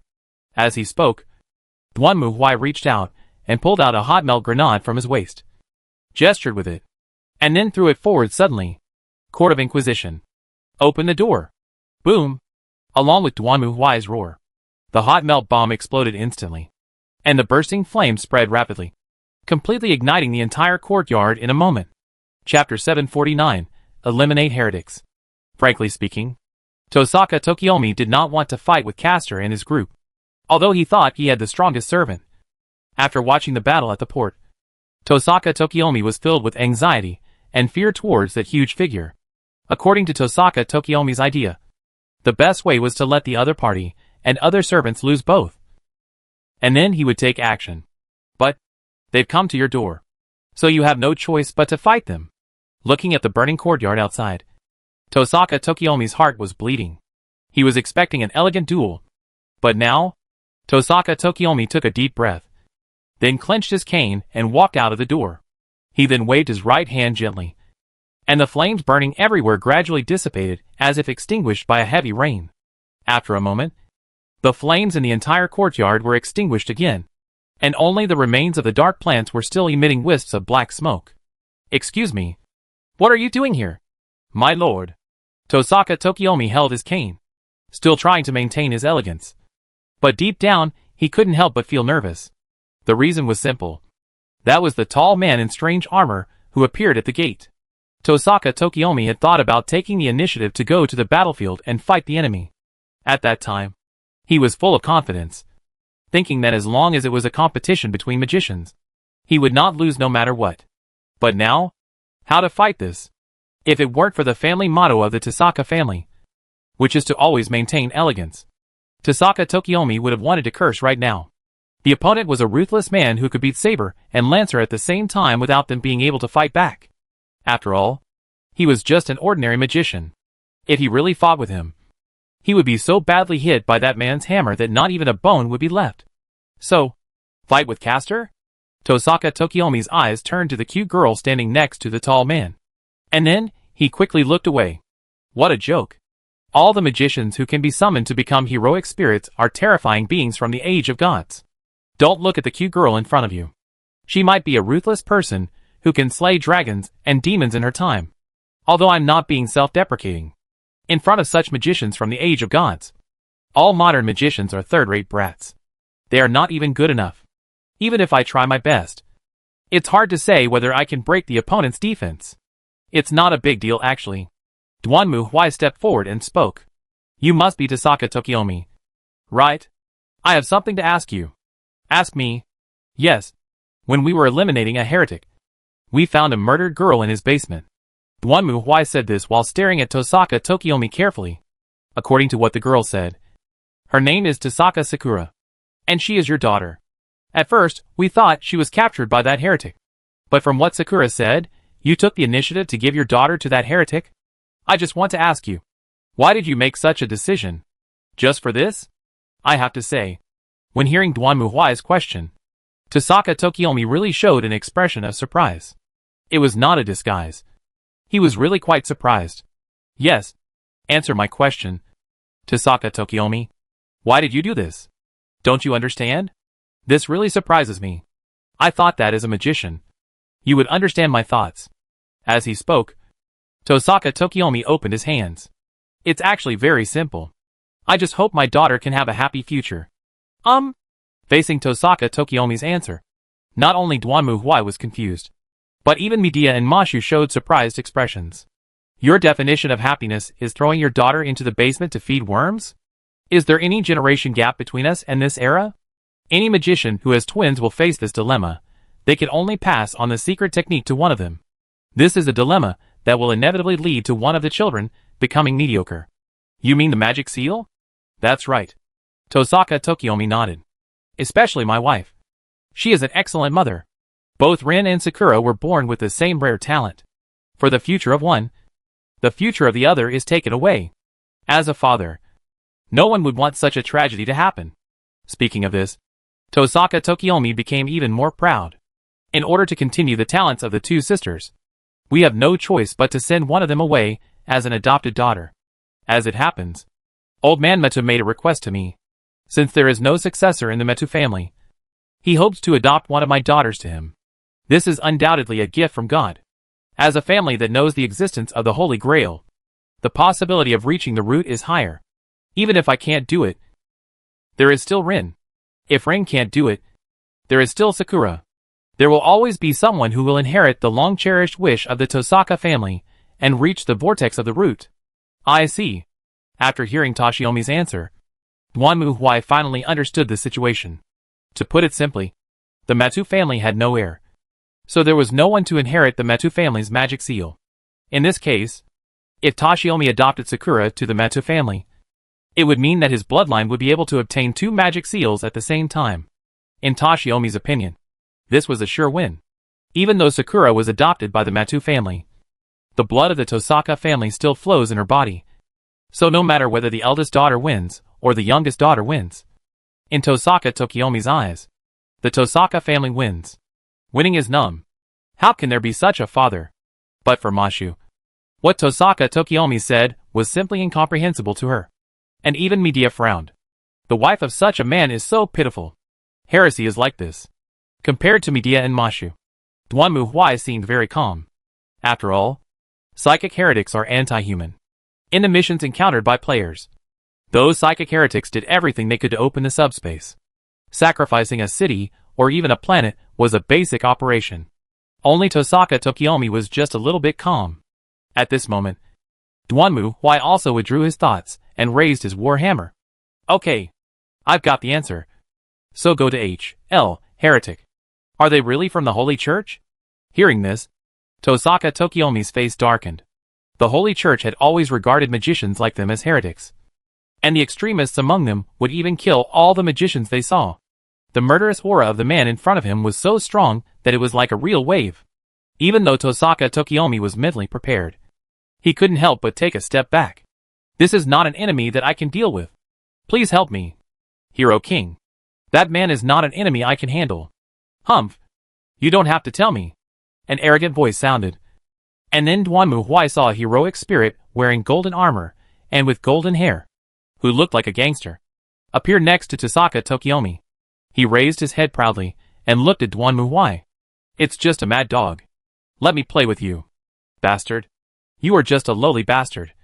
Yet you are so arrogant. Duanmu Huai swung his war hammer, and stared coldly at the heroic spirit in front of him. I want to see what you have the guts to say such nonsense in front of the Inquisitor. Heretic. Disrespectful fellow. Hearing Duanmu Huai's speech, the blond man's face darkened. You dared to be so disrespectful to this king. Atone for your sin with your life. Along with the blond man's roar, all kinds of weapons suddenly appeared out of thin air behind him. And then these weapons flew out like arrows, and blasted towards Duanmu Huai. Drink. Facing the weapon flying towards him, Duanmu Huai roared, swung the hammer in his hand forward suddenly, and collided with the whizzing weapon. Boom! There were explosions and flames. But after the smoke and dust dissipated, Duanmu Huai was still standing there intact, holding the thunder hammer, and tilting his head towards the blond man. That's it? Didn't you eat? You weak, pretty boy? Bold. Faced with Duanmu Huai's provocation, the blond man's expression became more sinister. How dare you challenge me like this? I will tear you into pieces. As the blond man whispered murderously, countless flashes of light flashed behind him, and hundreds of weapons appeared out of thin air, aiming at Duanmu Huai. That's my line. A cowardly and incompetent pretty boy. However, even in the face of such a blond man, Duanmu Huai did not retreat. He revealed a hideous, ferocious, and terrifying smile like that of a wild beast. You dare to disrespect the Inquisition. You are ready to bear the wrath of the Inquisitor. You will not have the chance to return to Valhalla. You lowly scum. I will tear your head right off your body and stuff it into your ugly corpse. Your soul will completely disappear under the wrath and flames of the Inquisition without leaving a trace. Heretic scum. Cry, wail, and die. Boom, boom, boom. Along with Duanmu Huai's thunderous roar, pitch-black flames spurted out from his body. Dark clouds enveloped the entire Dongmu city. Countless lightning bolts fell from the sky. Then he clenched his war hammer and glared fiercely at the blond man in front of him. Then, hundreds of thousands of treasures roared down with brilliant light and flashing thunder, colliding heavily with each other. It was a brilliant light that was almost as bright as the explosion of the universe when the world was first created. The dazzling white light engulfed the sky, the earth, and everything in sight in an instant. Even Medea and Mashu could only see the pure white light in front of them. But then, a pitch-black flame erupted from it. As if the dark age had opened its gates and engulfed all the light. The black flame shook and absorbed all the heat, turning into a humanoid beast, and pounced on the blond man. Bastard. How dare you disrespect this king? The blonde man was also extremely angry at this moment, and his blood-red eyes were filled with murderous intent. I will never forgive you. I will cut you into pieces to serve as a warning to others. Along with the blonde man's angry shouts, weapons appeared one after another and shot towards Duanmu Huai from all directions. But Duanmu Huai did not even dodge and let those weapons hit him. But whether it was the spear shining with thunder or the sword with 1,000 pounds of force, they could not leave the slightest mark on Duanmu Huai's armor. His tall body was like an extremely solid dam, powerfully resisting all the huge waves that dared to rush towards him, then fight back. Boom! The thunder hammer fell with a loud bang, and the blonde man hurriedly dodged backwards. At this moment, Tosaka Tokiomi had already escaped, even though he considered himself a powerful magus. Facing this terrifying tide of fear, he had no choice but to flee. As the thunder hammer struck, the courtyard of the Tosaka residence sunk downwards as if it had been hit by a falling meteorite, and it exploded and shattered, with countless pieces of stone flying in all directions mixed with lightning. The Tosaka residence itself was shaken by this blow as if it had experienced an 8.0 magnitude earthquake, with all the glass breaking and shattering, and even cracks appeared on the walls. The blonde man jumped onto the roof in a panic. At this moment, there were several bloodstains on his face. He reached out his hand, wiped his cheek, and then suddenly became furious. You actually... But before the blonde man could finish his words, Duanmu Huai jumped up again and pounced on him. Bastard! I will cut you into pieces. Facing Duanmu Huai, who was rushing towards him, the blonde man's expression was distorted to the extreme by anger. Heaven's chain! As the blonde man called out, suddenly, several golden chains emerged from all directions, tightly wrapping around Duanmu Huai's hands, feet and body, binding him up as if binding the entire space. Well, that's enough. Bastard. Seeing this, a cruel and tyrannical look flashed across the blonde man's eyes. This was one of his most powerful treasures. Even gods could not escape from being bound by this chain. In other words, the higher the divinity, the more it would devour them. And now, wait, how is this possible? Just when the blonde man was about to summon his trump card to deal the final blow to the enemy in front of him, Duanmu Huai suddenly clenched his fists, and the armor all over his body began to swell like muscles. Black flames exploded and flew, and the chains that bound him were broken. How is this possible? In the face of the power of destruction, all resistance is futile. Duanmu Huai's eyes were flashing with burning divine fire.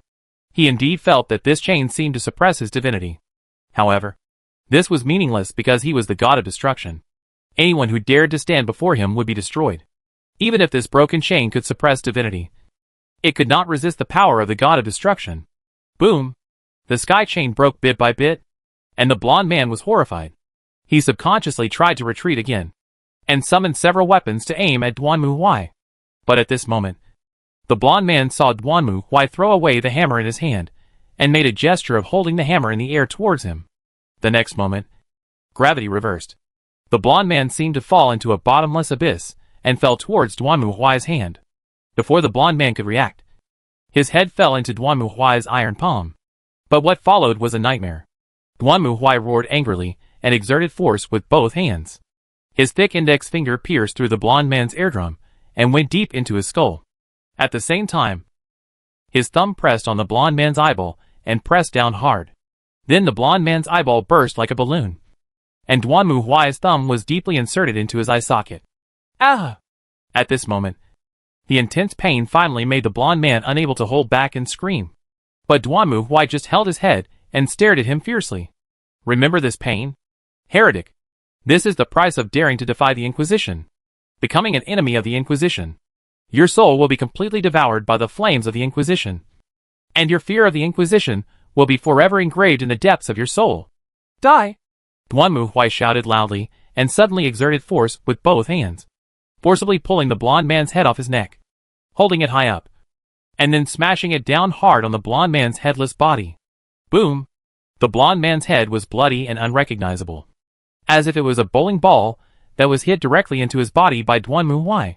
The twisted, deformed corpse shook for a moment, then fell limply to the ground, and was then completely devoured by the black flames of destined death, disappearing in the blink of an eye. Humph! Nothing more than that. Looking at the corpse that had completely disappeared, Duanmu Huai clapped his hands. At this moment, the entire Tosaka residence had been completely destroyed. The luxurious house had completely collapsed, and the entire courtyard was in ruins as if it had been carpet bombed. As for Tosaka Tokiomi, he is probably either dead or has disappeared long ago. Forget it. It doesn't matter. Duanmu Huai turned around and walked back to the stunned Medea and Mashu. Okay. It's over. Let's go back and rest. Then, he spoke. Chapter 750 Midnight. Everything that happened in the Tosaka residence was naturally transmitted to the eyes of other masters and servants through the eyes of the familiar. It must be said that, after watching Duanmu Huai's battle, these people had only one thought. What the hell is this? Impossible. Impossible. Impossible. Absolutely no way I can beat you. Beside Ryder, the young man who was his master was trembling all over, and his face was pale. It was not because the battle between Duanmu Huai and Archer was very intense, although it was indeed very intense. But in fact, the reason why he was so scared was because the scene in which Duanmu Huai pulled out Archer's head alive was so scary that the poor unlucky guy felt that his head would be pulled out in the next moment when he closed his eyes. Well, this warrior is really brave. Unlike the timid master. Ryder nodded in appreciation. Such a brave warrior is just right for fighting under my command. Let him lead the vanguard and charge into the enemy army. It will surely make the enemy feel fear and shock. Not bad. Not bad. I didn't expect that there are such brave warriors in this era. I like him very much. What are you thinking about? He is the enemy we need to defeat the most right now. Hearing Ryder talking to himself, the poor kid was about to cry. At the same time, in the luxurious hotel in Fuyuki City, the Master of Lancer also had a grim look on his face. I didn't expect that there would be such an obstacle. The other party was able to defeat even a servant's heroic spirit. That caster really should not be underestimated. Excuse me for being blunt. Hearing his master's words, Lancer, who was half kneeling on the ground, spoke. Although it is incredible, I think that the master did not become so powerful by using the power of caster. What?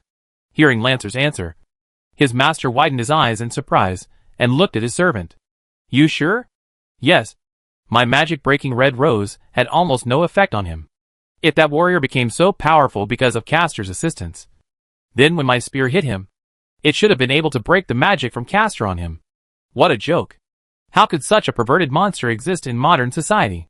But Lancer's analysis was soon rudely interrupted by his master. The question now is, Lancer, are you confident that you can defeat him? Faced with his master's question, Lancer really wanted to say yes. But the scene just now really made him feel a little unsure. What a waste. Looking at Lancer, who lowered his head and remained silent, his master snorted coldly, gritted his teeth, and looked out the window. If the holy relic he had prepared had not been stolen by his useless student, he would not have summoned such a useless servant at short notice. Damn it. If I could summon Saber. Although Lancer's master thought so. In fact, even Saber had a bad expression at the moment. Is it tricky? Saber? Looking at the petite girl beside her, Irisville asked uneasily. The latter hesitated and nodded. Yes, Irisville. Although as a knight, I should swear to you that I will do everything in my power to bring you victory. But that is not an enemy that I can defeat with all my strength. I am not afraid of him. Nor have I lost my will to fight. But a certain feeling. It is like you can't destroy a mountain or an ocean. That's the feeling that man gave me. Generally speaking, if the servants are too difficult to deal with, then we can deal with the master. But if the master is too difficult to deal with, should we deal with the servants? When Irisville said this, her expression was somewhat complicated. And Saber also had mixed feelings. Although according to reason, according to the rules of the Holy Grail War, it is right for heroic spirits to fight against heroic spirits. But for some reason, Saber felt that if she went to deal with Caster, it would be tantamount to admitting that she was afraid of the master. Moreover, it was hard to tell whether the caster herself was easy to deal with. After all, she had almost never taken action before. She just followed her master quietly. Even when facing an attack, she was protected by the girl holding the shield. Speaking of that shield, what's wrong? Saber? Did you think of anything? Just some thoughts. Sorry. Not relevant to our current situation. Really? So that night, everyone almost did not sleep all night, thinking about how to face the most powerful enemy in this Holy Grail War. However, What they did not expect was that not long after that, the arbitrator of this Holy Grail war, Father Kotomine Risei of the Cathedral Church, summoned them and used his power as a supervisor in extraordinary times to make a statement. Kotomine Risho believed that as a master, Duanmu Huai had violated the rules by summoning the eighth servant, the shield-bearing girl, which was clearly a violation of the rules of the Holy Grail War. Therefore, he used his authority as a supervisor to announce that from now on, the Holy Grail War would be suspended, and other masters must unite to eliminate Castor and his group of masters and expel them from the Holy Grail War. Whoever can expel them will be able to obtain a command seal from Kotomine Risei, which is left by successive Holy Grail War masters. Originally, this was a good opportunity for other masters. But, do you believe that this master can fight better than the servant? Especially last night. This group of people first beat up Saber and Lancer at the port, then turned around and killed Berserker, and then ran to the Tosaka residence and blew up the Tosaka house and killed Archer. Are you sure we can beat this? Of course. Fortune and honor come with risk, so there is still a chance. What if the man's strength is all based on Castor's treasure? In this case, as long as Castor is eliminated, maybe the man can be defeated. But this kind of thing cannot be done by a group of people. Now it seems that if we want to defeat the Castor team, we can only rely on the sincere cooperation of other masters. However, there was no need to discuss this matter in the cathedral church. So the familiars representing their masters left one after another to discuss privately. Watching everyone leave, Kotomine Risei breathed a sigh of relief and then turned his head away. I have done what you said. So that's all? Ah. With zombie-like trance-like words, Tosaka Tokiomi walked out of the confessional on the side. At this moment, he had completely lost his usual elegance and calmness. He looked haggard and uneasy, shaking all over like a drug addict who had overdosed on drugs, and looking around nervously. The crimson dress he was wearing was also in tatters. Judging from the tattered and dusty appearance, Tosaka Tokiomi had suffered a lot. Are you all right, my friend? Seeing the look on Tosaka Tokiomi's face, Kotomine Risei couldn't help but frown and asked. But when he heard his voice, Tosaka Tokiomi suddenly shrank back as if he was pricked by a needle. Don't call my name. Don't let him find out I'm here. He'll kill me. He'll kill me. Looking at the crazy Tashiomi in front of him, Kotomine Rising remained silent on the surface, but was also very surprised in his heart. He had known Tashiomi for many years, and naturally knew him very well. But Kotomine Rising never thought that his good friend would have such a day. Thinking back to how he had just rushed into the cathedral church in tattered clothes, trembling and crying bitterly. How could he be like the Tosaka Tokiomi that Kotomine Risho knew, who always handled everything with elegance? Is that man really that scary?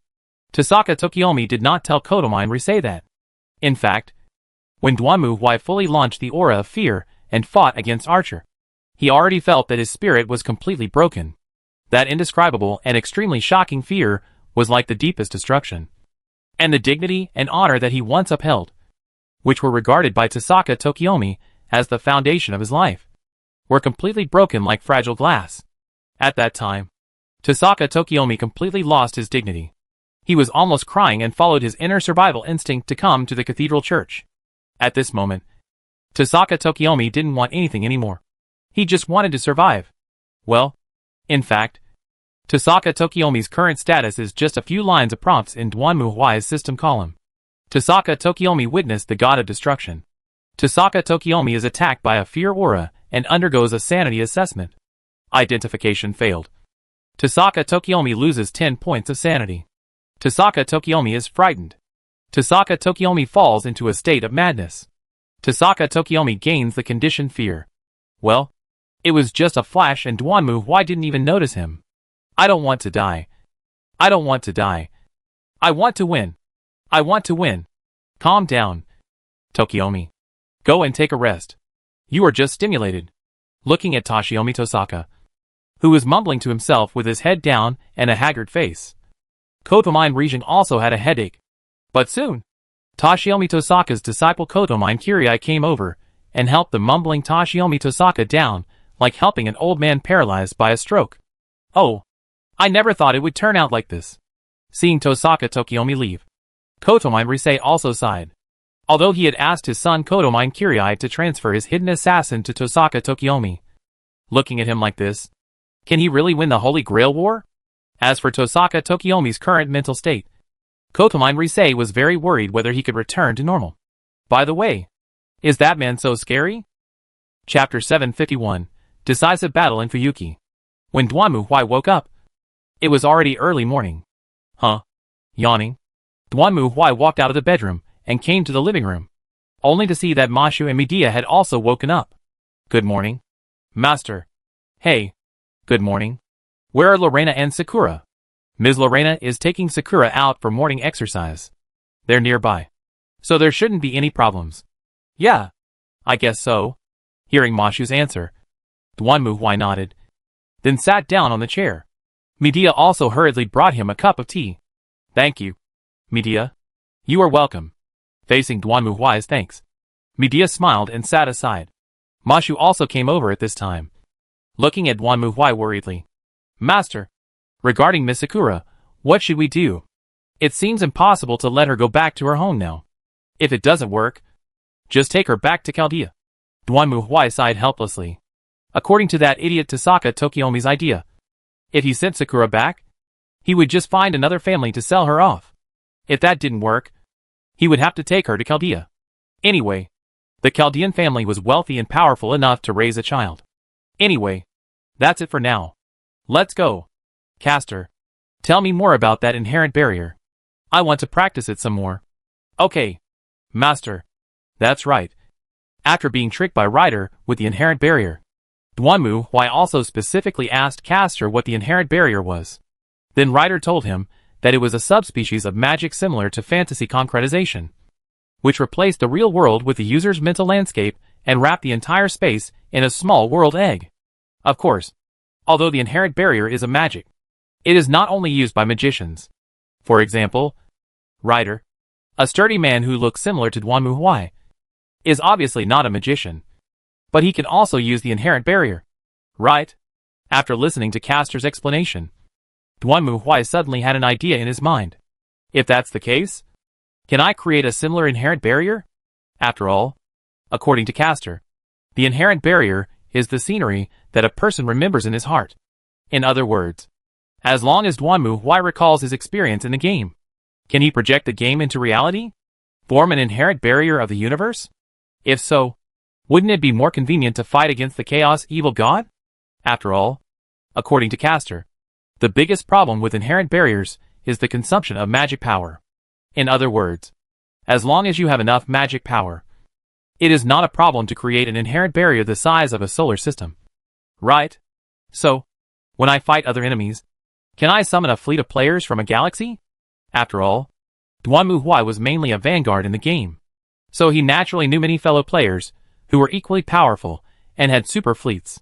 For Duanmu Huai, his biggest problem at the moment was that he was obviously too weak to fight the evil god alone.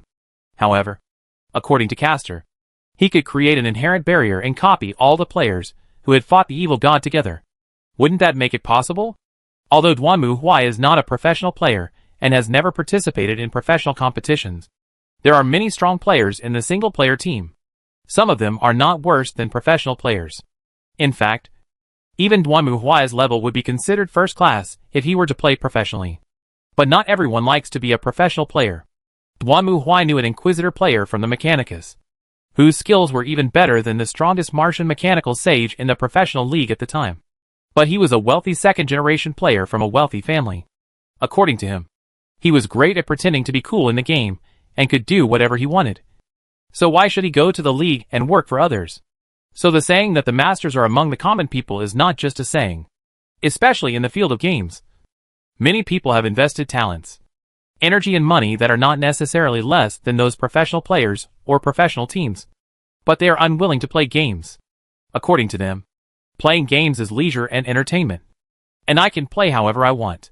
But if you have to work, it is not entertainment, but torture. For example, 1/3 of the free players in the Bounty Hunter Alliance that Duanmu Huai belonged to at the time had upper-middle professional standards. But they were just too lazy to work. If the Bounty Hunter Alliance and the Professional League were to fight, it was not certain who would win. In fact, the two sides really fought. After all, this game is an online game, So the equipment that professional players need also needs to be obtained through the regular channels of the game before they can be used in the league. Therefore, many rare equipments need to be snatched by professional players. There was once a time when a player from the Bounty Hunter Alliance obtained a particularly powerful rare item, and then was targeted by the popular championship team in the league at that time.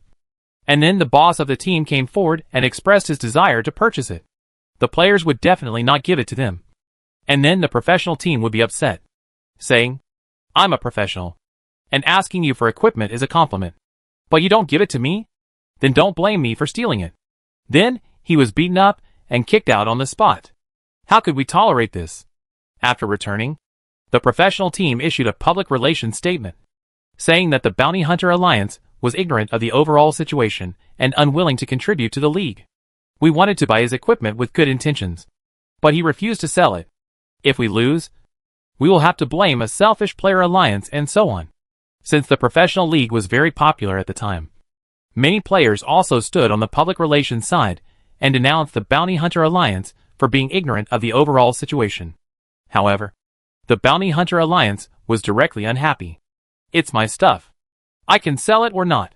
If I don't want to sell it, you can't snatch it away.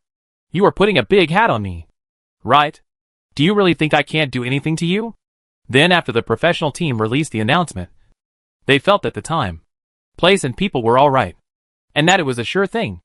So they once again brought the professional team and a large player fleet to negotiate with the Bounty Hunter Alliance. The Bounty Hunter Alliance was not afraid and raised its middle finger on the spot. And then the talks broke down and the two sides started fighting. The scene was in chaos for a while. In fact, in order to compete for this equipment, not only that professional team wanted it, but other teams also wanted it. Originally, they thought that it would be easy to grab the equipment from a group of players by gathering the strength of domestic professional teams. The result was that after a war that lasted for half a month, the professional team was beaten so badly by the Bounty Hunter Alliance that they didn't even recognize their mothers. A large number of equipment and warships that were supposed to be used in the league games were either robbed or destroyed. And in the end, they had no choice but to give in. On the one hand, most of the bounty hunters are there to fake orders, and they don't participate in competitions. People with bare feet are not afraid of those with shoes. If I ruin myself, I can start over. But if you are done for, you can only run naked in the professional league. Besides, after I win, I can even go to the clients and say we once beat XXX from XX team to a pulp. And then not only will they give me more money, but I will also have more business. Right? It is obvious who is at a loss. Of course, it is impossible to say that the professional teams are willing to swallow this anger. After losing at the beginning, many teams even wrote soft articles to denounce these players who brushed orders for being unsportsmanlike and having no sense of national honor. They even blamed the Bounty Hunter Alliance for their team's poor performance in the playoffs. So at the beginning, there were still many voices of suppression. But it soon died down. On the one hand, most of the people in the Bounty Hunter Alliance are just brushing orders to get commissions. Black and red are both red. You are advertising for us for free. If someone commissions you to brush orders in the future, the price can be even higher. On the other hand, many bigwigs in the league are sponsors of those professional teams. Or they sponsor professional teams just because they like playing games. As a result, my dog turns around and bites me. The gaming experience is extremely bad. Can I tolerate it? Of course not. They had to withdraw their investment directly and decisively. 6 of the 24 league teams would instantly become orphans. There was no point in fighting against them. They would just be disbanded on the spot. For example, the team that had caused the trouble before destroyed a main flagship of the Goddess of Glory class in the battle between the two sides. Coincidentally, that flagship belonged to the prince of the investment company of the team's sponsor. As a result, the prince was furious and went to his father to scold him, saying, "What the hell did you invest in? You destroyed the flagship that I worked so hard to save." When the latter heard this, he stopped the investment negotiation with the sponsor company on the spot. The sponsor had worked so hard to attract investment, so of course he didn't want it to fail. In the end, he asked around and found out the whole story. But he was speechless. What can be done? You can only sacrifice pawns to save the chariot. Can a mere league championship team compare with the life and death of an international company? It's just like in football. Even if your club wins the Champions League, but can't make money for the company, they will just sell it, and no one cares how many fans you have. This is also one of the reasons why Dwanmu Hwai is unwilling to become a professional player. He can play however he wants. But if he becomes a wage earner, he will be treated like a grandson, and his fate will not be in his own hands. Don't look at how glorious those professional players are. If the authorities say to suppress them, they will suppress them. If they say to disband, they will disband. It doesn't matter if you have tens of millions of fans.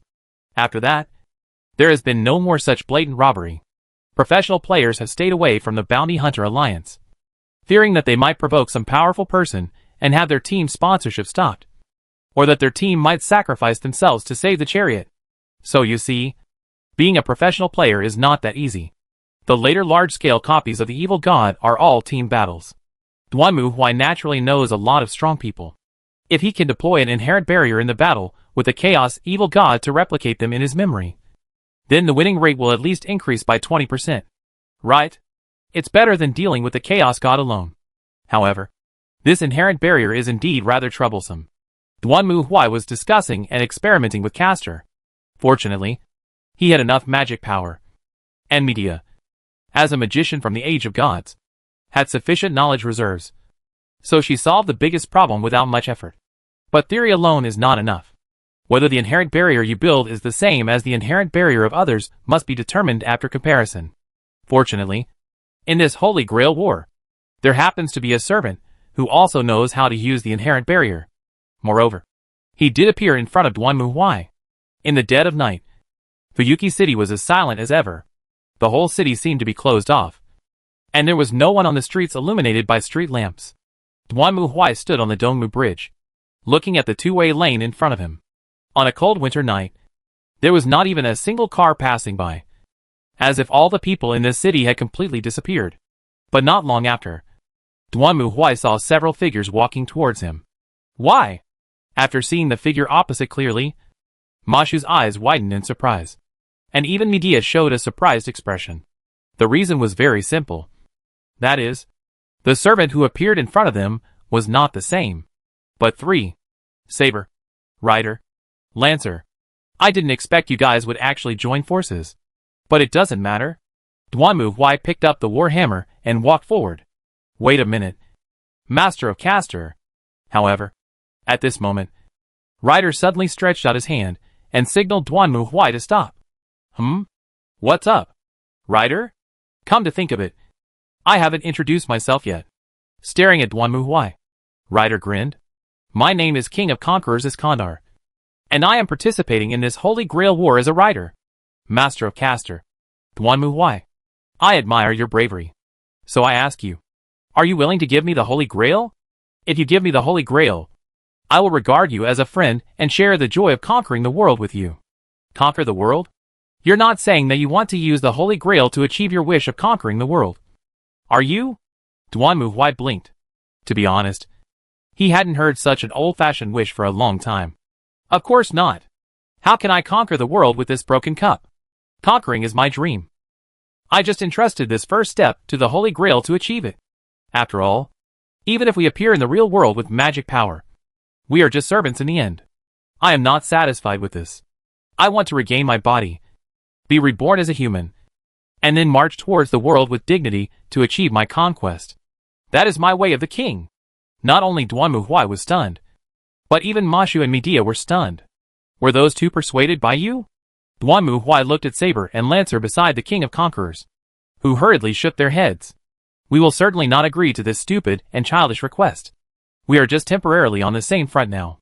Very interesting. Dwanmu Hwai nodded. But don't you think it's impossible to convince me with just words? King of Conquerors? Ha ha ha. That's true. If that's the case, then let me show you my glory and pride. Along with Rider's loud laughter, he suddenly spread his arms, followed by a flash of white light. The next moment, Dwanmu Hwai and others once again appeared in the inherent barrier of the desert sand. But this time, footsteps were heard. It was not the footsteps of one or two people, but the uniform footsteps of thousands of people. I am not a magician. This inherent barrier is not my power. Rider raised his hand while speaking. This is the land where our army once roamed. and the scenery where the brave warriors who shared the joys and sorrows with me will remain forever. Like a mirage, countless soldiers holding spears and shields appeared behind Ryder.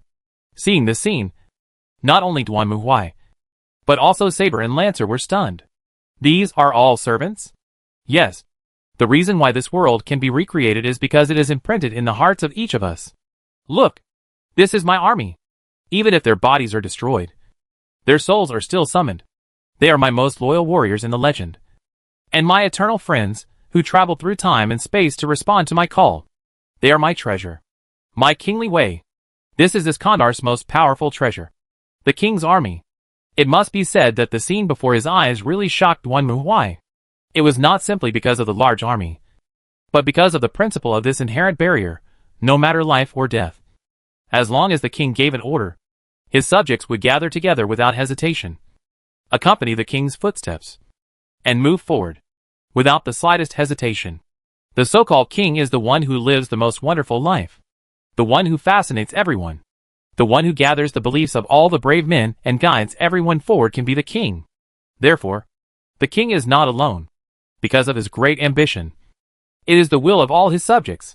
The army of heroes raised their weapons high, cheered loudly and responded. The momentum was enough to shock people. In fact, even Duan Muhui was amazed by the scene before him. Master, Media and Mashu also approached Duan Muhui at this moment. Even they did not know how to face this almost endless army. Saber and Lancer were also shocked by this miracle, and could not speak for a long time. How ironic. Looking at the scene in front of him, Duan Muhui suddenly felt a sense of absurdity and ridicule in his heart. Think about it carefully. If the emperor became a heroic spirit, how many people would be willing to respond to his call? If Ryder becomes the emperor, what will become of the great crusade of humanity? How is it? This is my kingly way. Ryder rode on the horse, stared at Duan Muhui, and spoke again. Are you willing to accompany me and conquer this world together? Hearing this, Duan Muhui fell silent. Even Saber and Lancer were quite nervous. They didn't know what choice Duan Muhui would make. After all, this man had proved with indisputable facts that he was the strongest on the field. So his choice would also affect the final outcome of the Holy Grail War. After a moment, Duan Muhui raised his head. Indeed, everything you have shown me has shocked me, King of Conquerors. In return, I will tell you a story as well. As he spoke, Duan Muhui raised his head. Conquest is right. This is the desire of mankind. But it is not just the land. King of Conquerors. This land alone cannot satisfy the desire of mankind. As Duan Muhui was speaking, suddenly, a low roar was heard, and then a dark shadow covered the sun in the desert. The wind and sand were howling and raging. Everyone couldn't help but step back. They looked up in surprise, looked towards the sky, and then widened their eyes. In the sky, giant warships were seen slowly descending from the sky. They were like magnificent aerial fortresses, and the giant cannons on both sides were aimed in all directions, like guards on the city walls. In a distant future unknown to you, humankind has left the earth and headed for the starry sky. Duan Muhui spoke lightly, but at this moment everyone else was stunned. The ruler of mankind has appeared. His name is the Emperor. Well, by the way, this is not my business, nor my friend's business. You don't have to take me personally. Noticing the strange looks others were giving him, Duan Muhui hastened to clarify that this was not some I have a friend cover-up, and he did not want to be compared with that shameless bastard. At that time, he will lead mankind to the starry sky, conquer every shining star in the sky, and turn all of them into the property of the human empire. Oh! Listening to Duan Muhui's words, the King of Conquerors seemed to have seen some new toy, his eyes sparkling with excitement. This was a grand expedition, a crusade to conquer the galaxy. Led by the Emperor, people crossed the galaxy and conquered every planet they saw. However, having said that, Duan Muhui snorted lightly. Before the Great Crusade was over, the Emperor chose to retreat. He claimed that he had more important things to do. In order to protect humanity, he left the front line of the expedition and returned to the palace. The soldiers he abandoned began to become lost and confused.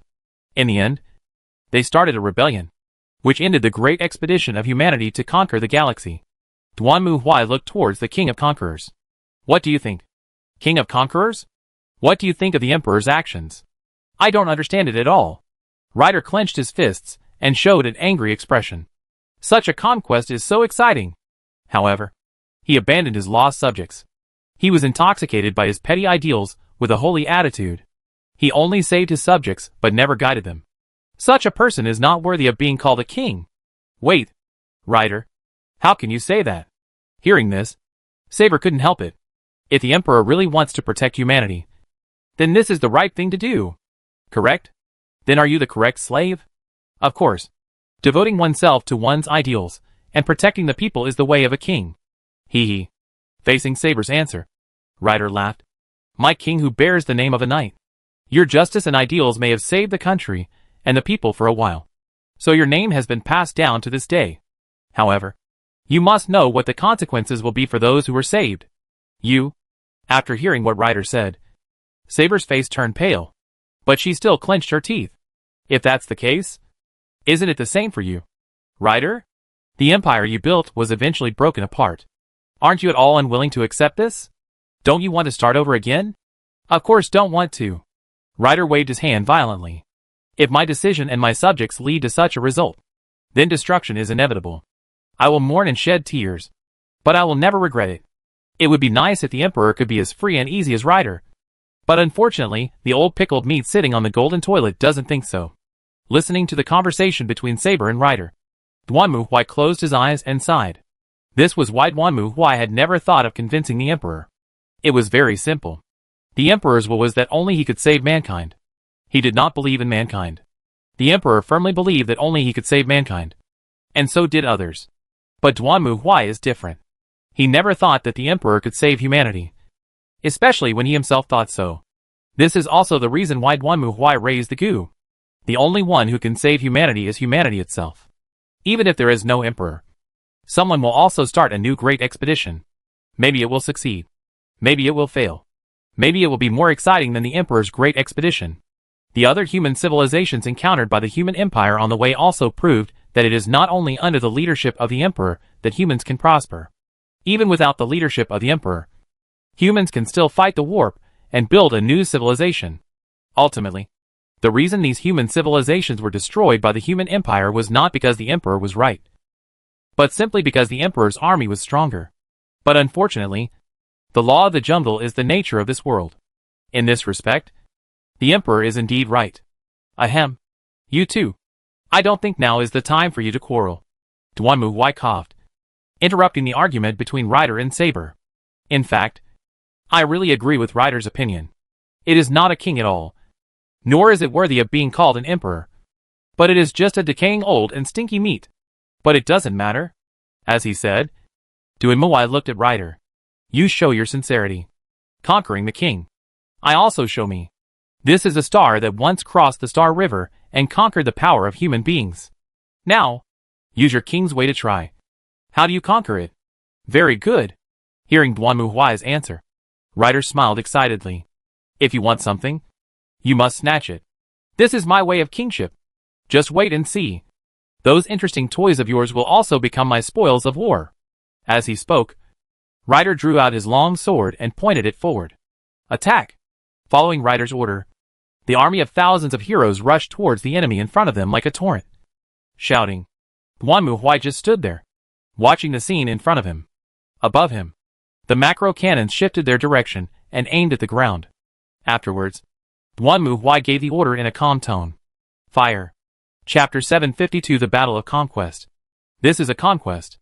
Both sides were once used as weapons to conquer the world. On the one hand, they are weapons held by people. And on the other hand, they are weapons made by people. Although they know that they have no chance of winning. The problem is not the chance of winning. Both sides have demonstrated the will of mankind to conquer. Conquer the earth. Conquer the sky. Conquer the world. Everything they do exists for this purpose. And now is the time for the old and the new to take over. The conquerors of the past will show their confidence and hegemony to the conquerors of the future. So can the conquerors of the future show their pride and qualifications? With a roar that shook the sky, a huge I was fired from the cannon. Then, the boundless sea of sand suddenly surged up like a huge wave, and the gushing sand rushed up into the sky, forming a hole. Countless soldiers screamed and flew into the sky, then disappeared into the air. Just one strike was enough to wipe out thousands of soldiers. It is hard to believe that such a terrifying power was created by humans. Interesting. Is this the weapon mastered by people in the future? However, in the face of this daunting force, the King of Conquerors showed an excited expression. As expected, it is a weapon that can conquer the Sea of Stars. What kind of enemy would need such a weapon to conquer? My blood boils just thinking about it. Riding his beloved horse at a gallop, completely ignoring the huge SHLs whizzing past his head, the King of Conquerors laughed heartily. That was not a desperate collapse in the face of an invincible enemy, but the expectation and satisfaction of a conqueror in the past for the future. What a pity! If I could lead such a warship to embark on an expedition to conquer everything in the Starry Sea, it would be so exciting. The one who gave up the expedition halfway is such a fool. Is there anything more exciting than an expedition like this? Boom! At the same time, from the rear position, a dazzling beam of light shot up into the sky and blasted towards the steel battleship in the sky. However, before the beam hit the battleship, it was blocked by a layer of barrier-like thing that floated up from the outside. Then, as if in return, several light spears were suddenly fired and hit the place where the beam exploded, causing another bombardment that shook the earth. Ha ha ha. Interesting. Interesting. Even the Night King's noble phantasm can't cause any damage. Just how far have the people of the future reached? I really want to find out. Conquering the king was not afraid. On the contrary, his inner flame became hotter. Unconscious ordinary people. But it was such an ordinary person who created a powerful existence that even the heroic spirits could not shake. This is worth being conquered. Weak enemies are not worth mentioning. But the powerful force composed of weak ones can even change the course of rivers and destroy mountains. Only this kind of force is worth conquering. Defeat them. Conquer them. And lead them. This is the domineering of the conquest of the king.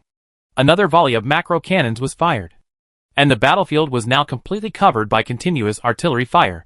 Even the heroes who had followed the King of Conquerors on this battlefield could not resist this force that could destroy the stars. They raised their spears and shields high and followed the King of Conquerors forward. Even if they were swept away by the explosion, even if they were blown to pieces, they did not try to retreat in the slightest. However, it eventually reached its limit. Boom! A violent explosion sounded, and a gust of air burst out from behind. The King of Conquerors and his beloved horse were thrown upside down. The warhorse let out a wail and was torn into pieces. The King of Conquerors raised the sword in his hand high, jumped down from the air, and chopped down at Duan Mu Huai. Clang! The sharp blade, powerful enough to cut gold and jade, slashed at Duan Mu Huai's power armor, and then bounced off. At the same time, the chainsaw sword in Duan Mu Huai's hand rushed forward and pierced through the chest of the Conqueror King. Then, the two of them stood face to face. Is this the end? That's right. It's a pity. Conquering Wang Lu's smile. If I can get this army, then I would also like to try to launch conquest on the Star Sea. If you were the emperor, you would surely lead humanity in a thrilling great crusade. Duan Mu Huai sighed lightly. To be honest, although he did not know much about the King of Conquerors, today's battle alone was enough for him to give this tall and strong man in front of him a rating far higher than that of an emperor. But unfortunately, there are no ifs in history. The present where we are is built up by a past full of regrets. The inherent barrier began to tremble and gradually disappeared. And the same was true for the huge warship floating above Duan Mu Huai's head. The Conqueror King slowly closed his eyes and let out a long breath. I really hope to conquer the Sea of Stars. As he spoke these words, the King of Conquerors' body slowly disappeared into thin air. The inherent barrier completely disappeared. And at this moment, only Saber was still barely holding on the bridge. However, looking at her dusty appearance, it was obvious that she was also badly damaged by the explosion. To be honest, the fact that she was able to survive was enough to show the strength of the Night King. After all, Lancer has been completely destroyed by now. But none of this matters. Duan Mu Huai didn't even look at Saber, who was kneeling on the ground. He just strode towards Irisfield, who was not far away. The latter was still standing there, completely shocked by the huge warship that Duan Mu Huai had summoned before. Irisfield, seeing Duan Mu Huai's actions, Saber was also shocked, and hurriedly forced herself to come to Irisfield. To be honest, Saber was also badly blown up. But fortunately, she had a strong recovery ability. Otherwise she would have left the Holy Grail war hand in hand with Lancer. Get out of the way. I'm not looking for you. Duanmu Huai raised his eyebrows at Saber, who was standing in front of him. And then, he was about to take action. At this time, Irisville seemed to come to her senses, stretched out her hand and pressed Saber's shoulder. Then she raised her head, and looked at Duanmu Huai bravely. Excuse me. What do you want to talk to me about? Let me ask you. The Greater Holy Grail system was created by you. The Einsburn? Right? That's right. Irisville gritted her teeth, stared at him, and nodded. So, you guys were the ones who tampered with the Greater Holy Grail. Why? Hearing Duanmu Huai's question, Alice was stunned. The Great Saint Cup. Is there a problem? Chapter 753 Decomposing the Holy Grail. After that, Duanmu Huai took Irisville to the location of the Holy Grail.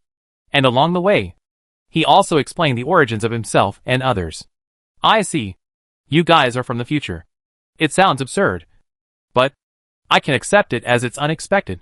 If it were before, Irisville and Saber would probably not have believed Duanmu Huai's words. But after seeing with their own eyes the huge planetary battleship created by Duanmu Huai, they had to believe it even if they didn't want to. After all, that is not something that modern humans can create. In other words, the Holy Grail War will lead to the destruction of the future of humanity. Irisville couldn't understand it. How can this be? Since you don't know, what are you afraid of? Duanmu Huai looked at Irisville helplessly. He still remembered that when he mentioned the Holy Grail to Irisville, she seemed very nervous and uneasy. At that time, he thought that Irisville had done something to the Holy Grail in an attempt to destroy humanity. Well, faced with Duanmu Huai's complaints, Alice felt a little embarrassed. She first glanced at Saber, then sighed helplessly. At this point, there is no need to hide it any longer. In fact, I am a homunculus of the Einsburn family. According to Irisville, during the Third Holy Grail War, the two sides fought over the vessel that was prepared for the Holy Grail to descend, causing the Holy Grail to be destroyed before it even descended. So the Einsburns learned from their mistakes. And during the Fourth Holy Grail War, they chose to package the vessel into a humanoid figure with self-management awareness, which is Irisville. At the same time, since Irisville is the most outstanding android created by Einsburn's generation, she becomes the master of Saber and comes to participate in the Holy Grail War with Saber. When Duanmu Huai asked Irisville about the Holy Grail, Irisville was so panicked because she thought Duanmu Huai already knew that she was the container of the Holy Grail and wanted to snatch her away. After all, the Holy Grail War. The Holy Grail War. The Holy Grail is the most important. If Duanmu Huai knew that Irisville was the container of the Holy Grail and took her as a hostage, that would be a different matter. As a result, both sides were talking at cross purposes, and neither of them understood the situation clearly. Duanmu Huai had no idea what the Holy Grail container was. But because Irisville herself knew the secret, when Duanmu Huai asked Irisville, her first reaction was that her secret was exposed. So she was so nervous. But Irisville's actions were another matter in Duanmu Huai's eyes. Now that they had explained it clearly, both of them were speechless. What does this have to do with anything? As they were talking, the group arrived at the Great Cave again. When they saw the Holy Grail in front of them, Irisville and Saber's expressions changed. How come? This aura filled with disaster. Is this the Holy Grail we are pursuing? Not only was Irisville surprised, but even Saber frowned. Just as she said, the evil aura in the Holy Grail was almost overflowing. Although Saber didn't quite understand the working principle of the Holy Grail, she was sure that this was definitely not what she wanted to pursue. It is indeed a pity. This is far from the Holy Grail we long for. Irisville also nodded. As the container of the Holy Grail, she understood better than anyone how abnormal the situation of the Holy Grail in front of her was. Honestly, you are so careless that you didn't even come to take a look. If you had come to see the situation of the Greater Holy Grail before the Holy Grail War began, things wouldn't have turned out like this. Duanmu Huai really couldn't understand it. Before the race, other people would check whether all the equipment was in good condition. But you guys didn't even check and got in the car directly? This was like finding out that the brakes were broken in the last round of a car race and not repairing them. It was really speechless. I am so sorry. Faced with Duanmu Huai's complaints, Alice could only apologize. After all, this was indeed too outrageous. By the way, can this thing really be destroyed at will? Saber frowned and looked at the Holy Grail in front of him. Such a terrifying aura. I can't even imagine what would happen if it were broken. You don't have to worry about that. Duanmu Huai snapped his fingers. You haven't forgotten that my servant is Castor, right? Ah. After hearing Duanmu Huai's words, Irisville and Saber suddenly realized that if it was a modern magician, they would be helpless in this situation. But Castor was a magician from the age of gods in mythology and legends. Her strength was far different from that of today's third-rate magicians. It was like asking a math professor to help solve advanced math problems. As long as she was given the right questions, she would be able to find the answers. Castor didn't take action before because she didn't know how Einsburn made the Holy Grail. Although Medea could make the Holy Grail by hand if the conditions were right, she didn't know how Einsburn came up with the steps to make the Holy Grail. So she didn't dare to move. What if you use the spirit of Goldbach's conjecture to solve the problem? But it turns out that it is just simple elementary school mathematics. Then you are going in the wrong direction. So Irisville and Medea went to the side to discuss for a while. And Medea lived up to everyone's expectations, and did come up with a solution. The greater Holy Grail disintegrated? Yes, Master. According to Medea, she found out from Irisville how the Holy Grail was formed in the first place. The ancestor of the Einsburn, Justitia, voluntarily sacrificed herself to become the system of the Holy Grail. The evil and filth in the Holy Grail now was most likely the fault of the Einsburn family during the Third Holy Grail War. When the Einsburn family was eliminated first in the 3 wars, the Einsburn wanted to cheat. So they cheated and summoned the 8th servant, named Engramenu, the master of all evil in the world. At that time, Einsburn was quite proud of himself. He thought that all the evil in the world must be extremely powerful. When he was summoned, it turned out to be an ordinary person with a middle school mentality. The kind that was so weak that he couldn't even beat a policeman on the street. As a result, the person was sent back before he could last even a day, since he couldn't even win by cheating. Einsburn could only run back home in shame, although it seemed that there was no problem at the time. As of now, the problem with the Holy Grail could only be caused by Engramenu. Medea's solution to this problem is very simple. She will inject all the magic power of other heroic spirits currently stored in Irisville's body and recycled as containers of the Holy Grail into the evil of this world side of the greater Holy Grail. The other party obviously already has a clear personality and thoughts. And as long as there is enough magic power, it can help it shape its body. In simple terms, it is like using the Holy Grail to summon a heroic spirit again. But this time, they are not just summoning heroic spirits, because the evil magic of the Holy Grail comes from the evil of this world. As long as the evil of this world condenses into a physical entity, the evil magic that originally contaminated the Holy Grail will also be recycled into the body of the evil of this world. Irisville could take this opportunity to recover the real Holy Grail control system and achieve the Heavenly Grail.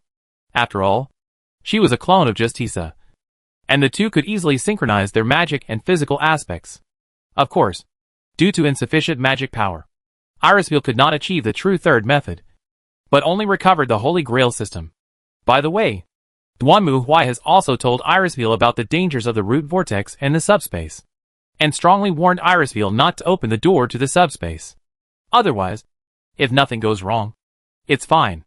If you accidentally summon the evil god or the big devil, then everyone will be screwed. Then it's decided. After listening to Medea's solution, Duanmu Huai immediately made a decision and then looked at Irisville.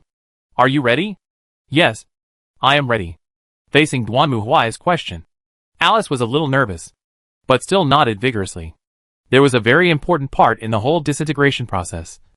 That is, Alice, as the vessel of the Holy Grail, must run at full speed to replace the great Holy Grail system to transfer magic power from the outside to the evil of this world to force it to appear. However, this is not easy for Irisville, because she is the Holy Grail itself. So once the Holy Grail starts to work, Irisville will begin to disintegrate. But the problem is that once Irisville disintegrates, she will lose her self-awareness. But without self-awareness, she will not be able to force the evil of this world to appear. Fortunately, Medea came up with a solution. That is, when Irisville reclaimed the greater Holy Grail system, she used the Holy Grail system to transform it into a servant. The reason is simple. Medea herself is a caster summoned from Chaldea. So strictly speaking, no caster has appeared in this Holy Grail War. And Irisville can use this rule of the Holy Grail War to transform herself into a caster-class servant, so that she can retain her sanity, and in turn control the Holy Grail system. Since Irisville is not a human, but a man-made person who preserves the Holy Grail. It is relatively easier. This is actually similar to when Mashu made a contract with a certain heroic spirit to become a servant. Except that Irisville needs to absorb the power of Justicia to achieve it. Of course, modern magicians cannot do this kind of thing. But they cannot resist the existence of Medea, a top magician from the Age of Gods. Anyway, they also learn magic from the goddess. It is not the same as that of the modern current magician. She can rub it by herself. Since she knows the principle of the Holy Grail system, it is not more troublesome to unbutton it than the 4 operations. Sorry, Saber. After getting ready, Irisville looked towards Saber. No one can make you win. Nor can anyone obtain the Holy Grail and fulfill your wish. It's alright, Irisville. Saber shook his head. If it's for this world, I'm willing to temporarily give up my expectations. Well, let's get started. Medea raised her staff. And the next moment, a shining light emerged from it. I will use defects to repair to reserve the Great Holy Cup back to the original form. And Miss Alice Fell needs to master the control of the Grand Holy Cup at this moment. Transform itself into a caster. And then drive the magic to condense it to the evil body of this world. I'm ready. Miss Medea? Very good. Then let's get started. All flaws must be fixed.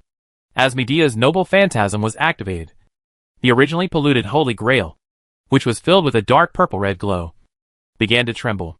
The all flaws must be repaired is a noble phantasm that can automatically repair all damage caused by curses and magic by calculating the original appearance.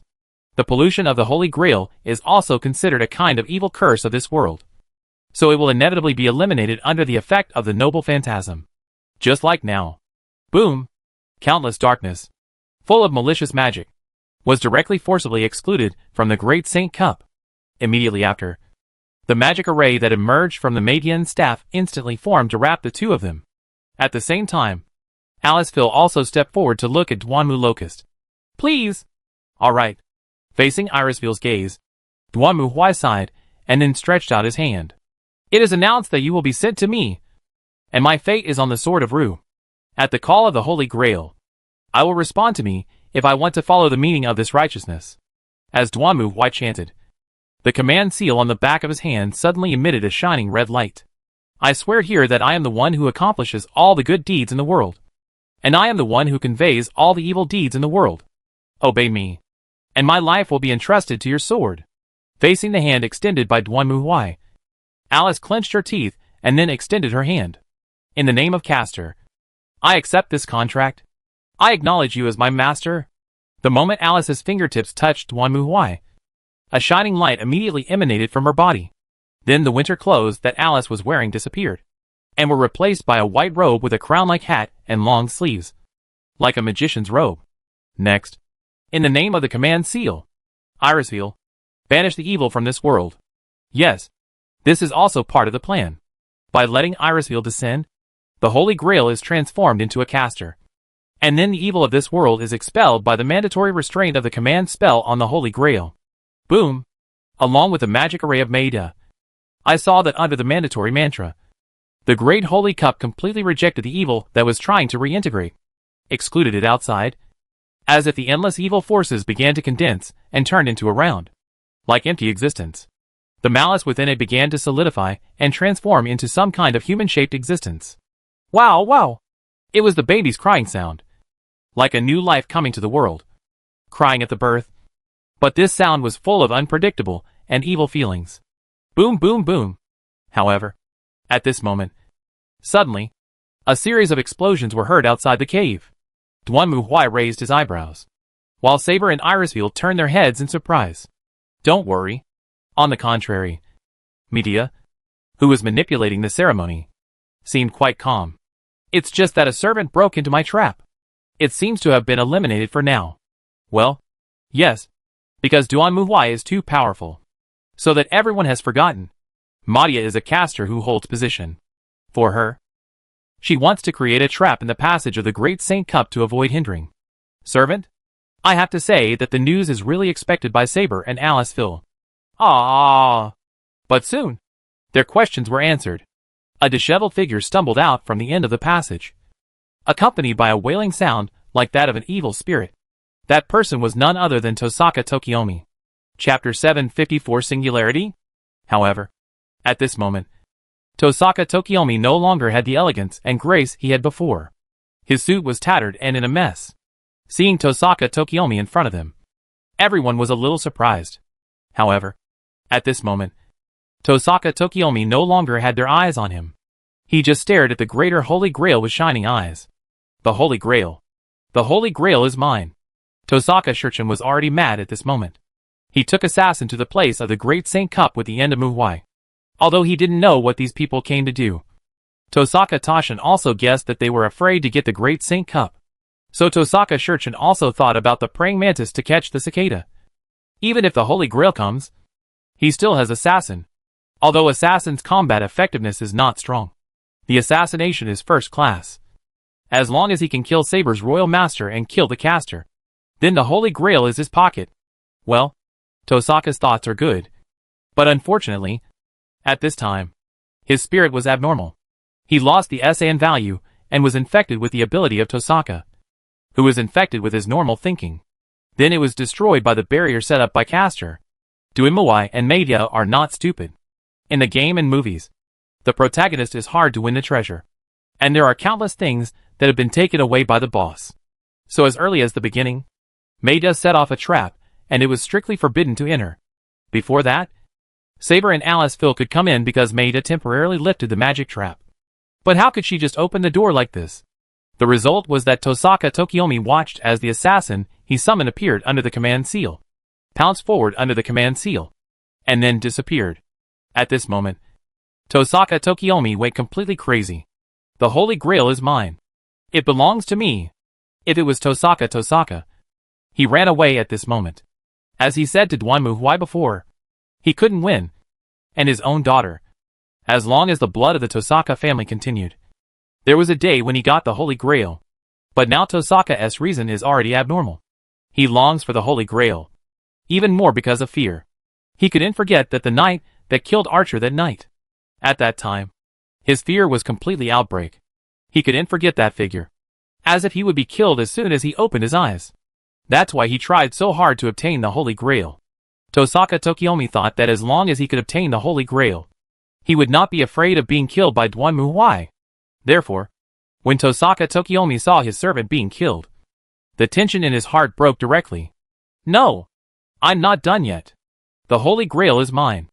In this way, Tosaka Shurchin rushed into the big empty cave, and at a glance, he saw the black ball full of magic. However, at this moment, the black ball began to break out, and the evil magic was scattered like a waves. Even Saber had to retreat back. Although she didn't know what it was warning her as a heroic instinct. This thing could not be touched at all. At the same time, Tosaka also turned his head to see Duimawai. And then he suddenly changed. Don't come, demon. I won't be killed by you. I will get the Holy Grail. I want to destroy you. While shouting, Tosaka Tokiomi stumbled towards the separated evil of this world.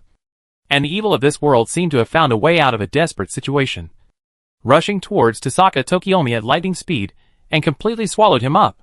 Ah! Soon, the evil power of this world completely devoured Tosaka Tokiomi. And then a scream was heard. Then, everyone saw that the evil magic power like black mud attached to Tosaka Tokiomi. And in the blink of an eye, Tosaka Tokiomi turned into a clay figure wrapped in chocolate. The evil of this world has found a body to attach itself to. Ha ha ha ha. The baby's crying before has now turned into laughter. It has separated from the Holy Grail, and has become a physical entity. The next step is for it to kill everyone and destroy everything. However, at this moment, an iron claw stretched out without paying any attention to the black mud filled with evil magic, grabbed the head of the evil of this world, and lifted it up. The next moment, flames broke out. Black flames emerged from Duanmu Huai's hands. And Tosaka Tokiomi's body gradually disappeared in the black flames of his destined death. The infinitely powerful evil magic wrapped around him did not even have time to show the slightest sense of existence before it was completely destroyed by Duanmu Huai's power. There is no exciting war. And there is no confrontation that you come and me. For Duanmu Huai, it does not have any effort to eliminate a subspace entity that is not yet climate. Is this the end? It must be said that even Saber was a little stunned when she saw this scene. You know, she also felt the surging Almost endless evil magic of the evil of this world. Saber originally thought there would be a big battle. But it ended like this? The evil of this world made a wrong decision. At this time, Medea had completely decomposed the Holy Grail. Then came to Duanmu Huai and explained to Saber. Even Irisville nodded. They certainly knew why Duanmu Huai could destroy the evil of this world so easily. In fact, if the evil of this world was condensed into a servant according to the original plan, there might really be a big war. Because the evil of this world is indeed connected to the Holy Grail, and has endless evil magic. If it is condensed according to its own strength, then in the end there will definitely be an enemy no less powerful than Archer before. However, the evil of this world made a wrong choice. That is, it attached itself to Tosaka Tokiomi. To be honest, as a magician, Tosaka Tokiomi's quality is actually not very high. At least, he is not a talented magician. This brings up a problem, which is that the magic power that Tosaka Tokiomi can output is limited. Before the evil of this world takes possession of a body, it is like a surging ocean. Everyone knows the power of a tsunami, which is enough to destroy everything in its path. But after being possessed by the evil of this world, it changed from a boundless ocean to a trapped swimming pool. And Tosaka Tokiomi was the faucet beside the swimming pool. In other words, no matter how powerful the evil of this world is, it can only gush out as much as the faucet allows. So even though Saber felt that the other party possessed endless evil magic power, for Tosaka Tokiomi, he could only launch an attack with a maximum magic value of 500 at a time, and could not even release 501. In this case, it doesn't matter whether his magic power is 1000 or infinite. Okay, we're done. Duanmu Huai clapped his hands, then looked at the two of them. Medea and Irisville also nodded. The greater Holy Grail has disintegrated. Well, that's all for me then. At the same time, Saber's body also emerged with golden glory. After all, the great Holy Grail is gone. So the hero who rely on the Holy Grail will naturally disappear. Goodbye, Irisville. Thank you, Saber. You're welcome. I will definitely not lose the next Holy Grail war. Oh, then you have to pray, and don't meet me again. Hearing the conversation between Saber and Irisville, Duanmu Huai silently interjected. Hearing his words, Saber's expression changed slightly, but she remained silent and then disappeared into the air. This way, it's all over. Duanmu Huai looked at Mashu, who nodded. Yes, Dr. Roman has confirmed that the singularity is being repaired. That's good. As he spoke, Duanmu Huai looked at Irisville. Then Miss Irisville, would you mind going to Chaldea with us? Ah, yes. Okay. Hearing Duanmu Huai's speech, Aliceville's complexion was slightly red, and then lowered his head. Little women are not talented. Please give me a lot of advice. Why are you blushing? Looking at Irisville's shy face, Duanmu Huai raised his eyebrows, while the latter blushed slightly and looked at the ground embarrassedly. Because? Am I not your servant now? That's right. Then, between us, it's almost like a married couple. Not only Duanmu Huai was stunned, but even Medea and Mashu were also stunned. I have dismantled the greater Holy Grail, and I am now a traitor to the Einsburn family. I have now become a servant, and can only exist by relying on your magic power as the master. As she spoke, Alice looked up embarrassedly and looked at Duanmu Huai.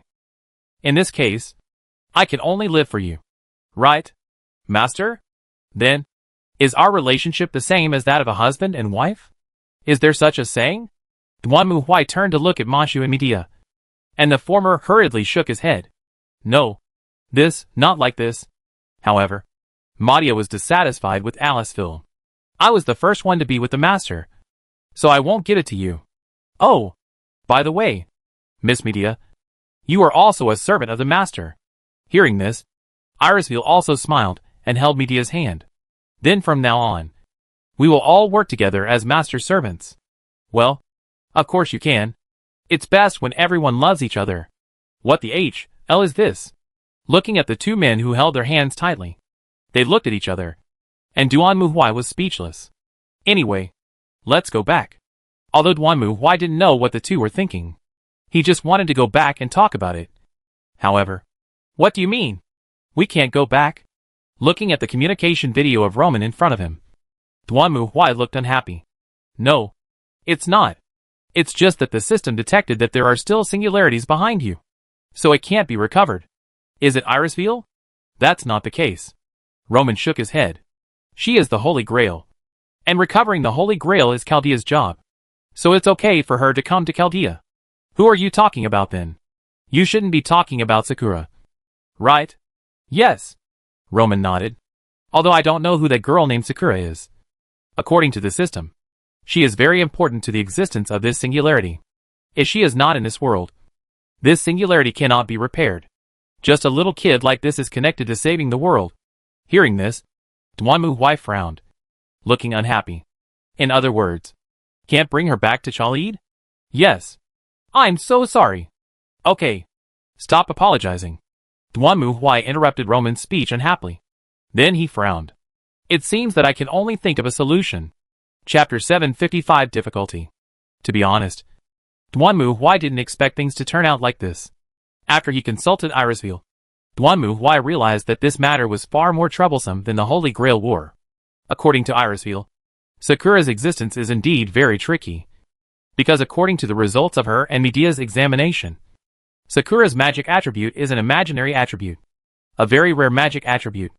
So although it is difficult to accept that Tosaka Tokiomi adopted Sakura to the Matu family, it is indeed a solution. The reason is very simple. If Sakura does not adopt to the Matu family and inherit the Matu family's seal, then she is likely to be caught by the Magic Association as a rare sample and sealed. That is, directly soaked in formalin as a specimen. Then someone will ask, can't Sakura hide her identity and live the life of an ordinary person? Alas, I really can't. According to Irisville, the blood of a magician is demonic, and demons attract each other. Duanmu also understands this. After all, psychics are prone to attracting subspace demons. So even if you put Sakura in an ordinary family, her blood will attract demons or other supernatural and messy things. So, adopting Sakura to a family of magicians, like Tosaka Tokiomi did, turned out to be the best solution. It's really speechless. Then find another magician to adopt Sakura? At least not as inhumane as Matu? But this seems difficult, because the magicians in this world seem to be searching for the root cause. From the perspective of the Inquisition, all the magicians in this world are heretics, who are eager to open the gate to the subspace, and they all need to be purified. If it weren't for the past, Duanmu would want to summon the Judgment Fleet to kill the Magic Association directly. A complete heresy. Therefore, finding a reliable magician family to foster Sakura is actually the only solution. But the problem is, looking for? The Tosaka family is definitely not okay. Metu has already been burned by Duanmu.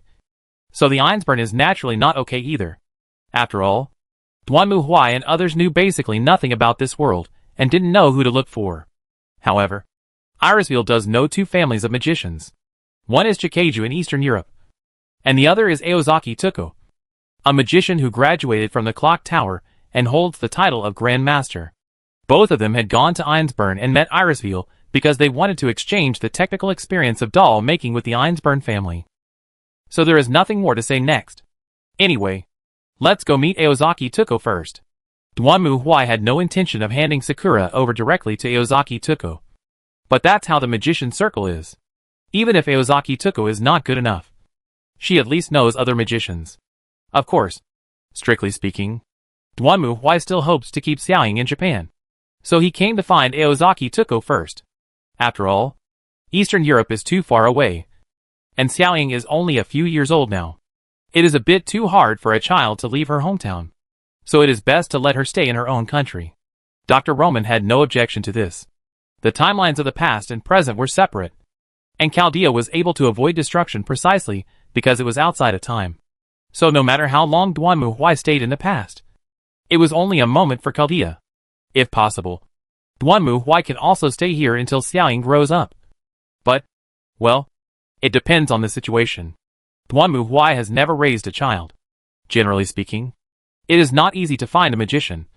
But fortunately, Irisville received a business card from Aozaki Tuko when she met him. Originally, this kind of thing was just a casual communication.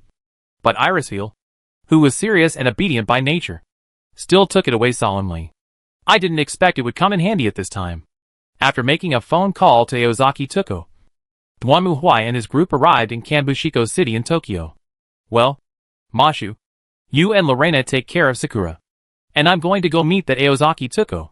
After completing the accommodation procedures at the hotel, Duanmu Huai also decisively gave the order. Is this okay? Mashu seemed quite excited about being able to come to modern society. But she was still a little uneasy. Don't you encounter an attack? No problem. In front of media, modern magicians are just elementary school students. Unless the opponent summons a heroic spirit, it is impossible to cause harm to Medea and Irisville. Of course, you also have to be careful. And take good care of Sakura. As he spoke, Duanmu Huai looked at the girl standing next to Lorena. The latter was still hiding behind Lorena a little uneasily, just sticking her head out to look at Duanmu Huai curiously. Well, that's it. Duanmu Huai reached out and patted Xiaoying on the head. Then took Irisville and Medea out of the hotel and walked towards the place they had agreed to meet. It must be said that Duanmu Huai and his two companions attracted a lot of attention along the way. Not to mention Duanmu Huai's tall and strong body and impressive appearance. Irisville and Medea, who followed him, were also extremely beautiful women.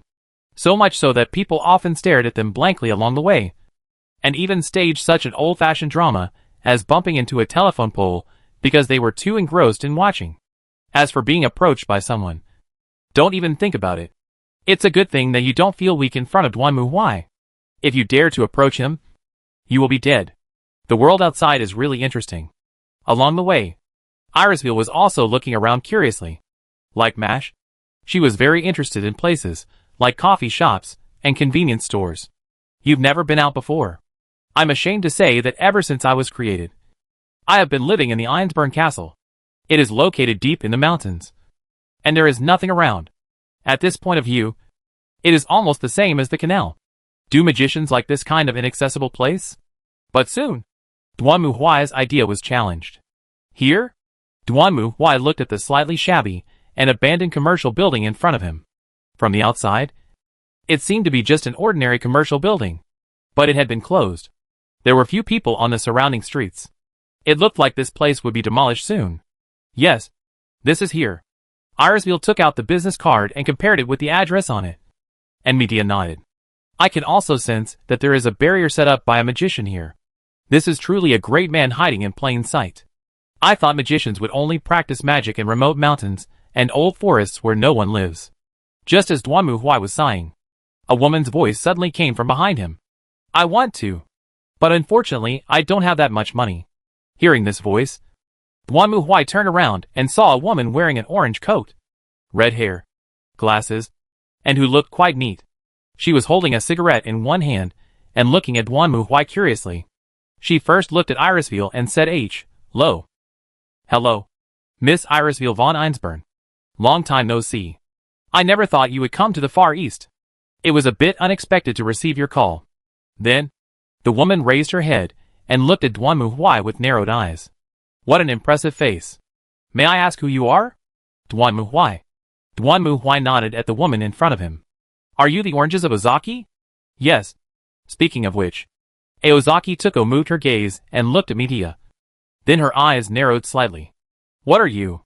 Although Aozaki Orange's question seemed very rude, Duanmu Huai and Irisville could understand what Aozaki Orange meant. Although Medea looked human, as a heroic spirit, she was a being condensed from pure magic power. Not to mention that Medea was a caster. Any modern magician who saw her would be like a wizard in the world of Faerun seeing the saint of the goddess of magic. The shock was almost unimaginable. Not to mention that Aozaki Tsuko is a crown magician. As a magician at the top, she probably understands what kind of existence Medea is in front of her better than anyone else. This is the heroic spirit Medea that I summoned. Duanmu Huai patted Medea on the shoulder and introduced her, while Aozaki Qingzi stared at Medea thoughtfully, and the latter also bowed to her. Hello. I'm Medea. The spirit descent with the realm record? I have heard of it, but I didn't expect to actually see the completed form. Having said this, Aozaki Tsuko revealed a sarcastic smile. I really want to show Lord Ulysses what expression that old man will have. It's not an illusion. It's not a puppet. It's the spirit of a real magician from the age of gods. Aozaki Tsuko was silent for a moment, then put out the cigarette in her hand. Come in. Led by Aozaki Orange, Duanmu Huai and the others walked into the dilapidated building and came to the office on the second floor. It looked equally dirty and messy, But there was nothing magic-related to be seen. There were desks, chairs, sofas, coffee tables, and an old TV. It looks like an ordinary office. Because my lovely assistant is not here, I can't make you tea. Aozaki Tuko threw her coat on the sofa, then sat on the chair and stared at the three of them. Okay, three of you. What exactly do you want to talk to me about? You don't want to buy my dolls, do you? Then I'll just go straight to the point. Since Aozaki Orange didn't want to waste time talking nonsense, Duanmu Huai naturally didn't bother to waste time on being polite. In fact, we have taken in a girl who has a talent for magic, and we want to find a good family for her to stay with. Girls with magic qualifications? What kind of magic attributes? That's hard to say. Anyway, I hope you can introduce me to some colleagues, Ms. Aozaki, to see if there is anyone who can adopt the child. What you mean by adoption is that you want the other person to inherit the magic mark, right? Aozaki Orange took off her glasses, and then her expression slightly stiffened, as if her whole personality had switched. She stared at Duanmu Huai. However, Duanmu Huai didn't care about Aozaki Orange's questioning. That's right. Do you know how outrageous this condition is? Magic marks are the roots of a magician family. It is impossible to transplant them to an unknown outsider, even if the child has very special magical attributes. Of course, some declining families may agree to your request. But in my opinion, the magic marks that have declined and are not worth mentioning are not worth transplanting. Aozaki Tuko lit another cigarette and put it in her mouth. How about you? Me? I don't have any magic seal. Why? I have to say that Alice Phil was surprised to hear the answer of Orange Azaki. Ms. Aozaki, you don't have a magic mark? But you are clearly a crown. Even if there is no magic seal, it does not mean that you cannot study magic. Aozaki Tuko snorted coldly. The magic seal is just a tool. Even without the magic seal, I can still reach the origin vortex. Although Aozaki Tuko's voice sounded calm, there was still a hint of dissatisfaction in it. I see. After hearing Aozaki Orange's answer, Duanmu Huai thought for a moment. So, even without the magic mark, there won't be any problem. Right? That's the theory. If you can ignore the sealed designation of the Magic Association, you can certainly do whatever you want. Just like I am doing now. The fist is the truth. This principle seems that no matter which world is in. To be honest, even if I introduce you to those families, there will be no benefits. Kangzaki Orange again put on the glasses. And the way of speaking has become casual. Magic seals are the core of every family. Outsiders have no idea in what form they exist and are transplanted.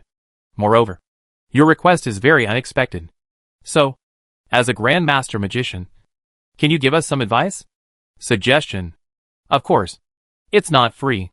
Seeing Aozaki Orange thinking, Duanmu Huai naturally understood what she was thinking. He stretched out his hand, took out a bag and put it on the table. The bag opened and large gems gushed out of it like a fountain. Seeing this scene, even Aozaki Orange couldn't help but pause for a moment. Then she raised her head curiously, her eyes moving between the gem and Duanmu Huai. That's really interesting. I was just curious. Why did you come to me for this kind of thing instead of going to Einsburn? Isn't the person behind you Einsburn's puppet? We have severed ties with the Einsburns. Really? After hearing Irisville's answer, Aozaki Tuko thought for a moment, then looked at Duanmu Huai. What you just said couldn't be the child of you and Miss Irisville. Uh-huh. Why? Hearing Aozaki Orange's question, Duanmu Huai was stunned, and Irisville's cheeks also blushed. Isn't that so? I thought you had a child with Miss Irisville, and you were seeking asylum for it. After all, it's rare to find a magus who is so loyal and devoted to you. You have a very rich ability to associate ideas. Duanmu Huai decisively changed the subject. As a judge, Duanmu Huai certainly knew that Aozaki Orange was not just joking, but was also investigating the origins of him and others. How? I'm just buying a few suggestions. Aren't you afraid that I might lie to you? Haha. You can give it a try. Looking at the red-haired magician in front of him, Duanmu Huai smiled coldly and joking. If this guy dares to engage in ghosts, Duanmu Huai will twist her head on the spot. Interesting. Facing the murderous aura emanating from Duanmu Huai, Aozaki Orange was not afraid at all. On the contrary, she narrowed her eyes and revealed an amused smile. I do have an idea. It's risky, but very interesting. And it should be good for the child you mentioned. Oh, Do you know? I heard that not long ago, the director of the clock tower's minerals department, Kenneth L. Malloy Archibald, died unexpectedly. It seems that he died with his fiancée in this far eastern island country. Duan Mu Huai and Irisville looked at each other in confusion. They certainly didn't know that Kenneth was actually the master of Lancer. After Lancer was destroyed by Duan Mu Huai, Kenneth was devastated and wanted to leave Fuyuki and withdraw from the Holy Grail War. But he was ordered by the mad Tasaka Tokiomi to kill him by assassin.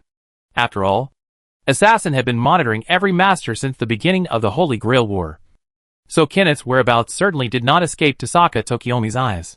Alas, the Malloy family is in such bad luck right now. Their outstanding talent is dead, and the life and death competition in the clock tower will not allow the Malloy family to be so lax. If there is no help, I'm afraid the Malloy family will be defeated. It seems to have nothing to do with me. Duan Mu Huai said that he didn't care about anything related to the clock tower. Indeed, but not necessarily. Aozaki Orange stared at Duan Mu Huai with a smile. I heard that the monarch came to this island country to participate in the Holy Grail War. It was a ritual to summon the heroic spirits of ancient times, fight each other, and finally obtain the Holy Grail. Unexpectedly, he died in a foreign land. Isn't it pitiful? Hearing this, Alice's expression suddenly changed slightly, while Duan Mu Huai crossed his arms and raised his eyebrows. So you knew it from the beginning? Of course. But I heard that the heroic spirit was supposed to exist only during the ceremony. And I didn't expect it to appear after the ceremony. The Great Saint Cup has been disintegrated. Duan Mu Huai decisively blocked Aozaki Orange's mouth. You won't find anything there now.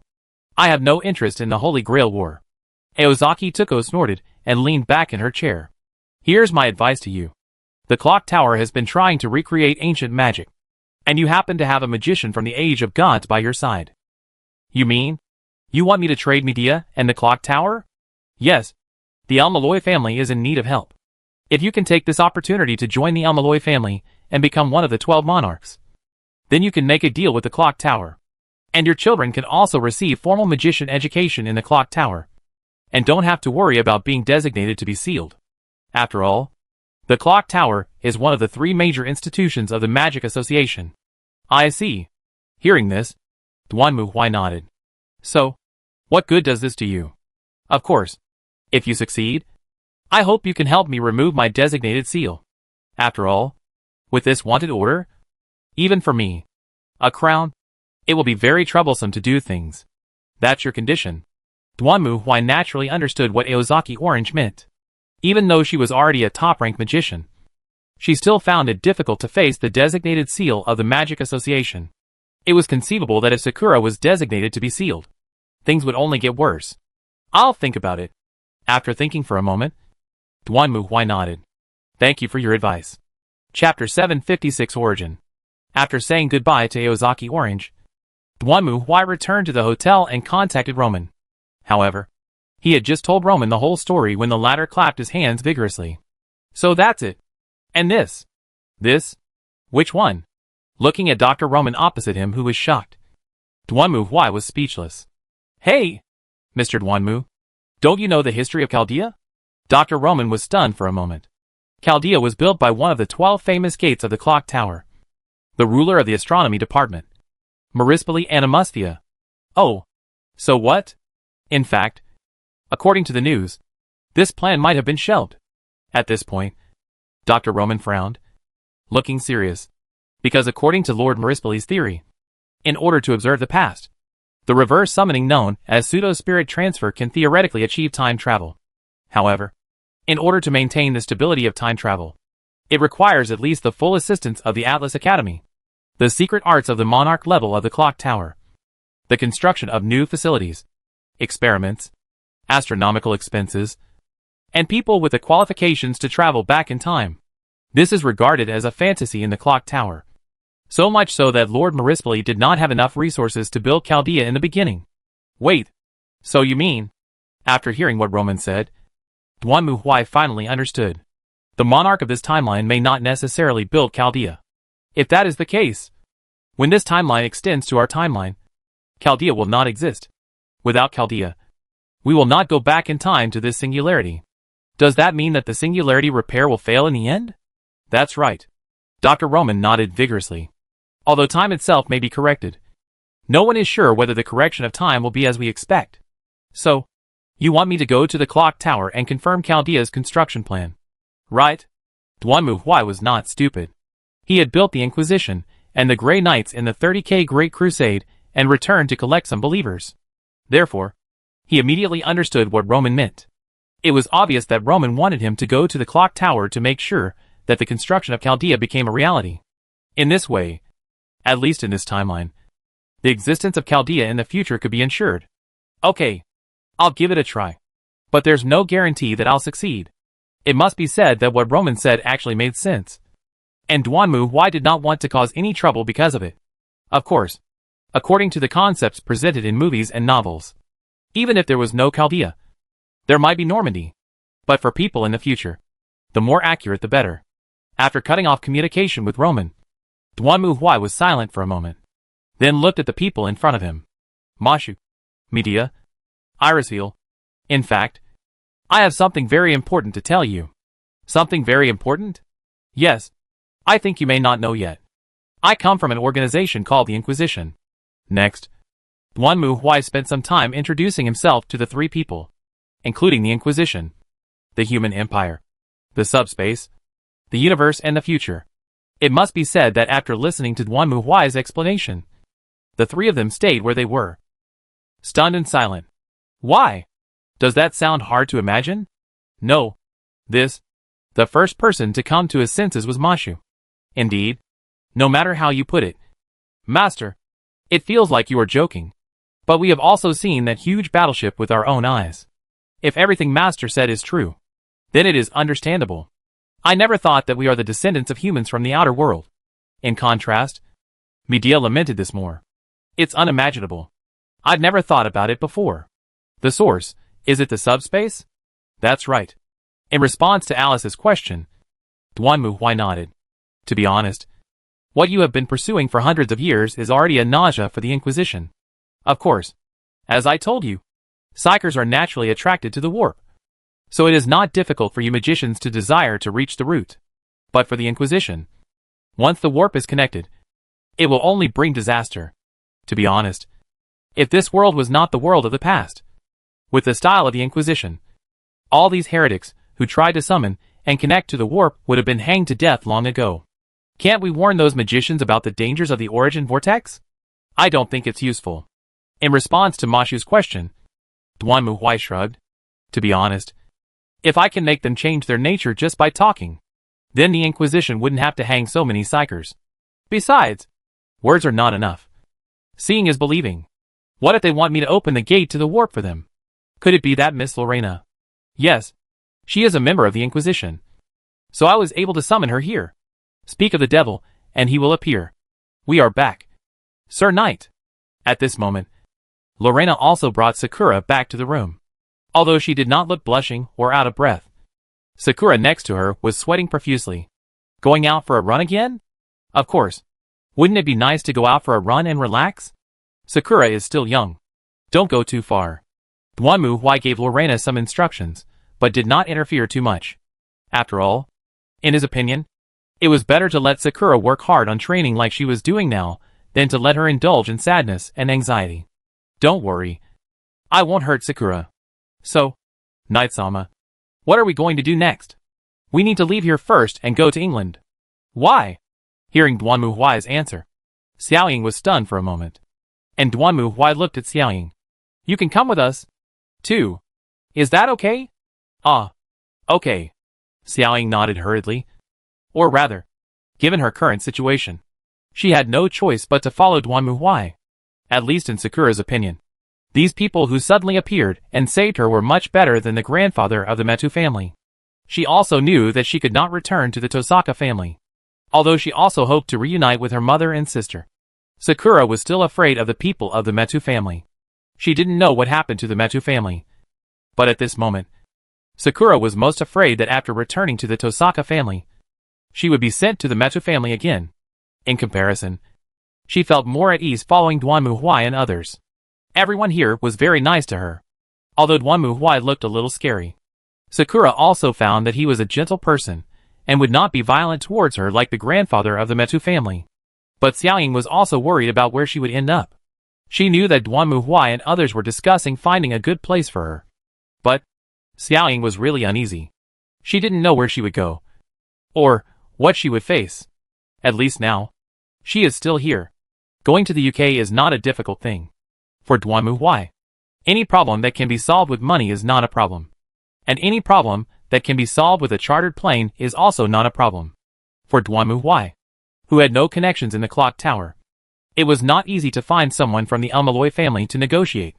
Fortunately, Aozaki Orange was not someone who would just take money without doing anything. With her introduction, Duanmu Huai finally met the person he was negotiating with. Linus Malloy Arkazalti. According to Aozaki Tuko, although she is from a branch of the Malloy family, she is a very skilled person. In fact, as of now, the war for power in the Malloy family after Kenneth's death has come to an end, and she is the final winner, although Aozaki Orange said so. When Duanmu Huai saw her, he couldn't help but be quite surprised. What? You're still a child. That's right. The girl standing in front of Duanmu Huai was about the same age as Xiaoying. She had golden shoulder-length hair and was wearing a gorgeous dress. Her deep blue eyes were filled with curiosity and playful vitality. Sir, don't you think it's too rude to say this to a lady you just met for the first time? Although the other party was just a little girl, her courage to speak in front of Duanmu Huai was quite remarkable. Excuse me, but I'm not good at this kind of boring etiquette and politeness. So I'll just get straight to the point. I want to make a deal with you and the Malloy family. Oh, please go on. I know that the Malloy family is facing internal and external troubles and is heavily in debt. My condition is simple. We can help the Malloy family repay the debt. But in return, I demand the status and power of the monarch of Malloy. You should understand that this is impossible. No, it is possible. Duanmu Huai waved his hand. Let's put it this way. We can annex the Malloy family and take over all its inheritance in the name of the Inquisition. I think you should understand what I mean. Smart lady. Faced with Duanmu Huai's direct threat, the girl smiled amusedly. How interesting. Do you think this can convince the 12 monarchs? You know, in the clock tower, there are more than 1 or 2 families who want to expel our Malloy family and ascend to the throne themselves. You don't have to worry about that. Duanmu Huai sneered. I wonder how much you know about the Holy Grail War. Miss Lannis? I know a little bit. After all, it was a magic ceremony that my brother participated in. It was a ceremony that summoned heroic spirits from the past as familiars, and they fought each other to finally obtain the Holy Grail. It's a pity that my brother was unlucky and died in a foreign land with his fiancée. He also caused the Malloy family to fall into this situation. I really hope he would think more carefully. That's easy. As he spoke, Duanmu Huai snapped his fingers, and then Medea appeared silently from behind Duanmu Huai and slowly fell to the ground.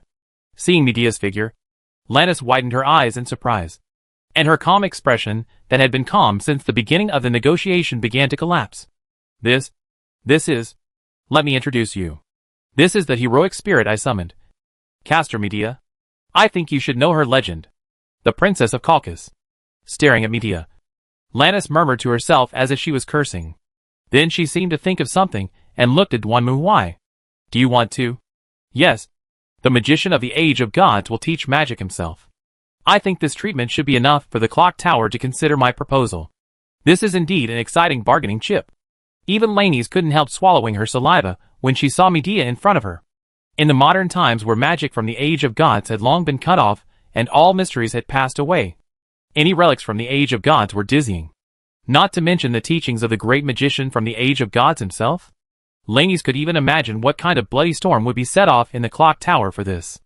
Only, however, the current Malloy family does not have the ability to master this kind of power. That's right. It's a crime to possess a treasure. If Kenneth was still alive, then with his reputation as a child prodigy and the background of the Malloy family, he could indeed use this as a bargaining chip to reach a good agreement with the other monarchs of the clock tower. However, now that Kenneth is dead, the Malloy family is on the verge of decline. In this case, if there is no sufficient ability to protect it, then this bargaining chip will become a deadly poison to the Malloy family. You don't need to worry about this. Hearing Linus's answer, Duanmu Huai opened the corner of his mouth, showing a sloppy smile. At the same time, An unparalleled compression and killing appeared from him. I'll make them a deal they can't refuse. Chapter 757 Crown Decision. Returning to his room, Duan Muhui sighed deeply, then sat down on the sofa. The sofa groaned miserably under the weight, but Duan Muhui didn't care about it. He just turned his head and looked at Medea, who was sitting quietly next to him. I'm sorry, Medea, for using you as a bargaining chip again. No, master, it's nothing. Facing Duan Muhui's apology, Medea shook her head with a smile. I know what the master is thinking, and the master doesn't treat me as a prop. Right? Otherwise, there would be no need to discuss it with me. After all, I still need to get my consent. That's right. Although Duan Muhui used Medea as his final trump card, it was not his own idea. But he asked Medea and asked for her consent before he played it. Although according to reason, servants are just familiars. If it were some ordinary magicians, they might treat Medea as their own familiar. But for Duan Muhui, since it was a cooperation, it was natural for both parties to communicate more conveniently. But then again, I don't know much about this, so it should be okay. Right? Yes. No problem. In response to Duan Muhui's curious question, Medea nodded vigorously. The so-called teaching of magic does not mean teaching the magic of the Medea age to the current magicians. The reason is very simple. The modern mystery has gradually faded. In Medea's time, fairies, dragons, and other things were everywhere. But now, such things are already considered as fairy tales and rumors even for magicians. Therefore, it is naturally not feasible to make a contract with the gods and learn the magic of the age of gods like Medea did. But that's not the problem. Take Aozaki Tuko for example. She is a grand mage. But one of the reasons why she was designated as a grand mage is that she rebuilt the rune magic whose foundation had already declined. Not only did she magically regenerate the rune text that had been lost a long time ago, she even analyzed the original runes that had disappeared in the Age of Gods. For Aozaki Tuko, a modern magician, this was undoubtedly equivalent to an archaeological excavation, and it must have taken a lot of effort to accomplish it. But is this also called medium's gods? This is what people learn. Okay, that's right. In addition to the decline and weakening of mystery, the biggest problem of the decline of modern magic is the severance of inheritance. Many things that were commonplace in the Median era can only be guessed by modern magicians based on the remains. It's like you unearth a bronze artifact from a site, and you still have to guess what it was used for and how to use it. And you may not be able to guess it correctly. But if you let someone who lived in that era take a look, wouldn't they tell you directly? So having Medea teach magic to magicians is actually more like having the ancients teach modern people history. For modern magicians, being able to find those lost heritages is already a pleasant surprise. And they can forget about learning ancient magic. Medea herself was quite excited about this. She knew, of course, that modern mystery had declined. But precisely because of this, studying how to create new magic in a world where mystery was declining seemed to be a very interesting thing for Medea. By the way, although Medea herself is not good at fighting, that is from the perspective of a historical heroic spirit. If a modern magician wants to deal with her, he will be taught a lesson by Medea in minutes. Then I'll leave it to you. Okay. After saying this, Medea disappeared into the air, and Duan Muhui stretched lazily. What a hassle. To be honest, Duan Muhui always hated this kind of boring political deal. He preferred to just fight directly. Simple and direct. In the final analysis, whoever has the bigger fist is the boss in this world. The so-called political deal is only useful when both parties are equal in strength. But for Duan Muhui, who among the magicians in this world can be equal in strength to him? Not to mention the 12 lords. He would beat even the heroic spirits. However, it is a good thing to see how big the difference is between the past and the future. After all, the reason why Duan Muhui took on this task was to see how much difference and impact saving humanity from past history would have on the future. Now it seems that this is exactly the right thing to do. The next thing is naturally much simpler.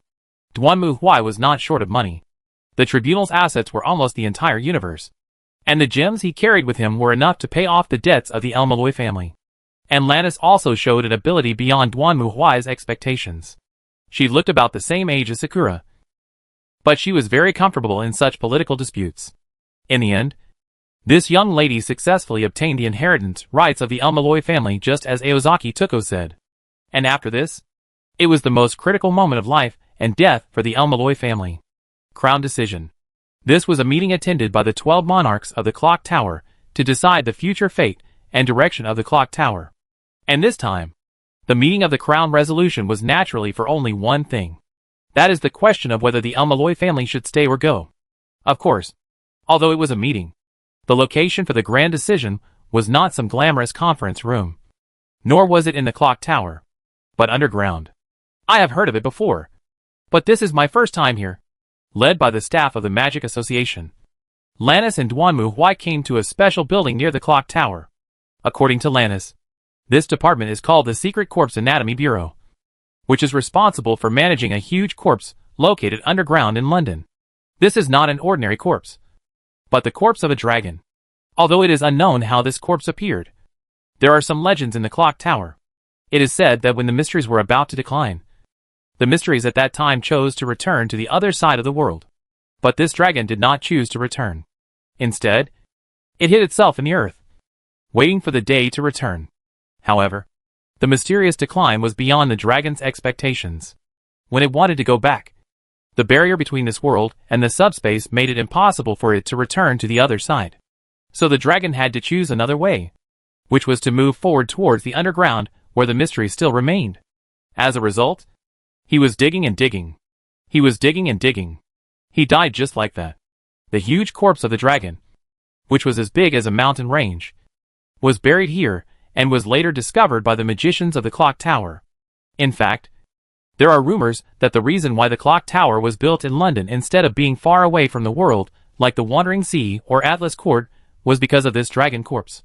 Although it is a dead dragon corpse, the mystery and magic concentration inside it are still far beyond the modern times. It can even be said that the clock tower relied on the materials excavated from this dragon corpse to cheer up and become an organization that stands shoulder to shoulder with the Magic Association, Atlas Court, and the Wandering Sea. The 12 monarchs of the clock tower hold their crown decisions in the heart of this giant dragon. Duanmu Huai only wants to say, he is just looking for trouble. You're dancing on someone else's grave, right? You're not afraid of anything happening. According to Lannis, the clock tower is divided into 3 major factions. Aristocracy led by the Bartholomew family, the current leader of the clock tower. Democracy centered on the Trumbirio family. Neutralism represented by Mel Astia. The distinction of this faction comes from modern magic resources. As we all know, as the modern age has progressed, mysticism has become increasingly degraded, and the resources of magic have become increasingly scarce. Therefore, magicians have been arguing about how to move forward under such circumstances. Aristocracy believes that since resources are scarce, priority should be given to families with a long history and tradition. As for modern magicians, they should just die. Their existence is not needed at all. Democracy believes that as the number of magicians increases, many talented people will join. Therefore, we should help those talented magicians as much as possible and let them contribute to the great cause of magic. Neutrality is basically like sitting on the fence, watching the fight between 2 tigers from afar, and listening to whichever side wins, between aristocracy and democracy. For neutralism, as long as research can be done, nothing else matters. In fact, to put it bluntly, this is a problem of resource allocation. For example, it is like a space battleship that has lost its way for some reason, and the resources inside are limited. So everyone starts to discuss whether to leave the resources to the captain and other senior members of the fleet who are in high positions but quite old, or to leave the resources to the ordinary crew members who are young and strong but of humble status. Both sides have their own reasons. The captain can command the ship and make decisions, but he is old. The young people still have a future, and although they are not prominent now, they may make different decisions. No one knows whether the result will be good or bad. It is also possible that the captain was too stubborn about his own experience, which led to the starvation of all the people on the ship. It is also possible that the captain relied on his rich experience to find a planet suitable for survival. In the same way, it is possible that the young man was too naive and caused the destruction of the warship. Or it is possible that the young man relied on his youthful drive to overcome many obstacles and finally reached his destination. So the result determines the choice. The same choice, with good results, will have a good explanation, and bad results naturally have only bad explanations. It is understandable that both sides hold their own opinions, which is why humans face choices. but the results of the choices are beyond their control. By the way, the Animosphia family that Duanmu Huai wanted to find was the aristocratic family that created Chaldea. By the way, El Malloy also belongs to the aristocratic faction. The scene flashed, and the next moment, Lannis and Duanmu Huai came to the depths of the ground. Looking down, they could see a building similar to an underground city. People were coming and going inside from time to time, and they could even see many fantasy beasts that were invisible on the ground walking around. To be honest, compared to the ground, this place was more like a place where a magician should be. Humph. There are so many things to learn. But learning to make money from the dead, like the GI's people, will not end well. It only takes a moment to cross the gap and reach the ancient heart. It was pitch black all around, and the walls looked like they were made of metal of unknown material. Lannis, who was walking in front, groaned softly, and then put her hands up to cover her eyes. What's wrong? Looking at the little girl beside him, Duanmu Huai asked. The concentration of magic here is too high. It's a bit of a burden on my eyes. As she spoke, Lannis took out eye drops and dripped them into her eyes. Only then did Duanmu Huai realize that her eyes were not blue as usual, but shining red. Okay. Sorry to have kept you waiting. It's okay. Let's go. Duanmu Huai and Lannis moved forward again, following the biomass passage in front of them that looked like the corridor of an alien spaceship, and walked to the room at the end. And there, the participants had already gathered. Chapter 758. The participants have gathered. This is not correct, because not everyone participated in the Crown Resolution. In other words, not many monarchs participated in the Crown Resolution. According to Lannis, at this time, each faction would give its voting rights to the representatives of the faction. Unless it was a very serious meeting, it was unlikely that all members would be present. Sitting on the left was an old lady in formal attire, who looked to be over 70 years old. Although she looked very old, she was still full of vitality that did not match her age. She was the monarch of the Democratic Party, one of the three great nobles, and the one in charge of the creation department, Inoliberi Rita Atalaham. Sitting next to the old woman was a sturdy man who was not as tall as Duanmu Huai, but equally strong, with a head full of blonde hair. One could even see his bulging muscles through his tight suit. From the outside, he looks more like a boxer or a bodybuilding champion than a magician. But in fact, this muscular man is also one of the three great nobles, masters all basic sciences, and is at the top of the Democratic Party. Mag Daniel Tranbirio Elrod. On the right-hand side was an old man who also looked quite old. He had a long beard and white hair, and his tall and thin body made him look like a living undead. In fact, he was indeed a representative of the aristocratic faction, the monarch of the necromancer department, Rufrius Najira Euripides. Next to this old man sat a beautiful girl who seemed out of place in this scene. She had dazzling blonde hair and blue eyes, compared to those monarchs who dressed in old-fashioned styles. Her dress was very trendy and fashionable. To be honest, she looked more like a model or an idol. Who is this? Duanmu Huai glanced at Lannis, who also looked confused, perhaps noticing the two people's doubts. The girl with twin ponytails greeted them. Hello. Nice to meet you. I'm the super beautiful British girl, May Little Arcalot. Oh, of course. I've got the right to vote. A crot. Oh, I remember Lannis mentioned that he was also one of the noble factions, in charge of the plant department. Oh, I don't know why, but looking at this scene, Duanmu Huai felt like he had entered the world of Harry Potter. So why do you still call this place Clock Tower? Just change its name to Hogwarts. A group of department heads from the school are having a meeting. Where is the principal? By the way, Bartomero didn't come. Looking at the empty seat, Duanmu Huai curled his lips in dissatisfaction. He had originally wanted to make an example of the Bartomero family, the most prestigious family in the clock tower. But the chicken itself didn't come, so there was nothing he could do. Now that everyone is here, let's start the crown decision. Fortunately, this group of people didn't seem to have the habit of talking nonsense. After Lannis walked into the meeting room, the muscular man spoke decisively. Since Kenneth died unexpectedly during a magic ritual in the Far East, the Malloy family has lost control of the minerals department. Although the Malloy family now has a new heir, given her age and qualifications, she does not yet have the power to control the minerals department. Am I right? Etc. However, The other party was interrupted by Duanmu Huai just as he started. I want to state here that the Inquisition has acquired the El Malloy family. The El Malloy family is now under the management of the Inquisition. Therefore, both the title of monarch and the control of the mineral department will be inherited by our Inquisition. Who are you? It was not until this time that the muscular man turned around, as if he was looking at Duanmu Huai for the first time. I am Duanmu Huai, the Grand Inquisitor of the Tribunal. I am also the person acting as the chief and monarch of El Malloy until Miss Lannis, the heiress of the El Malloy family, comes of age. Duanmu Huai stared at the muscular man without flinching. This is really interesting.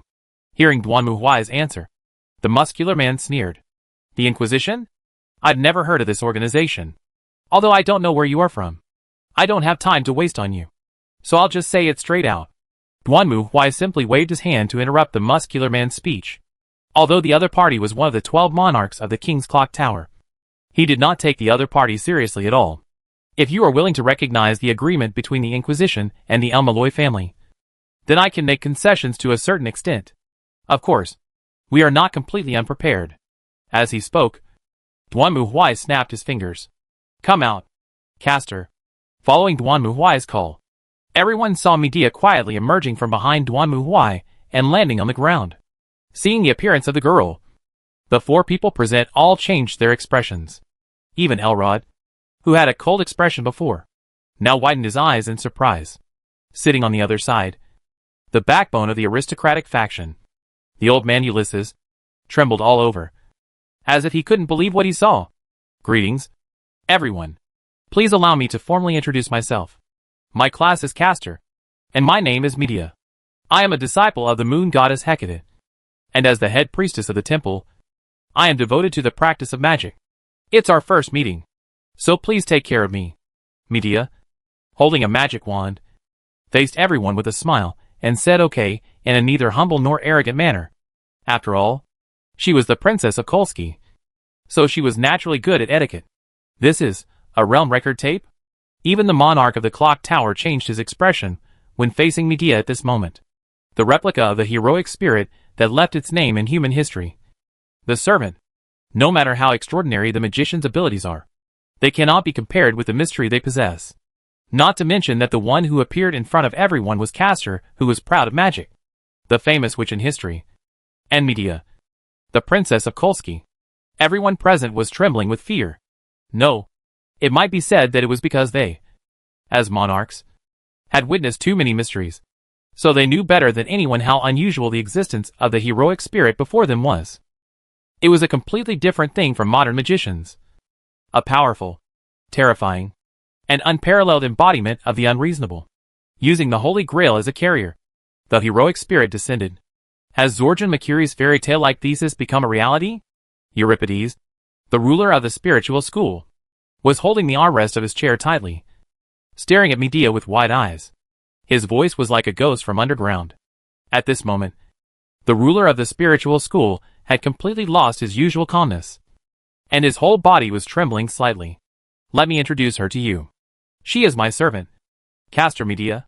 If you are willing to agree to my request, then in return, I can let Medea teach in the clock tower. I think this should be a good reward for a magician of this era. The atmosphere in the conference room suddenly changed.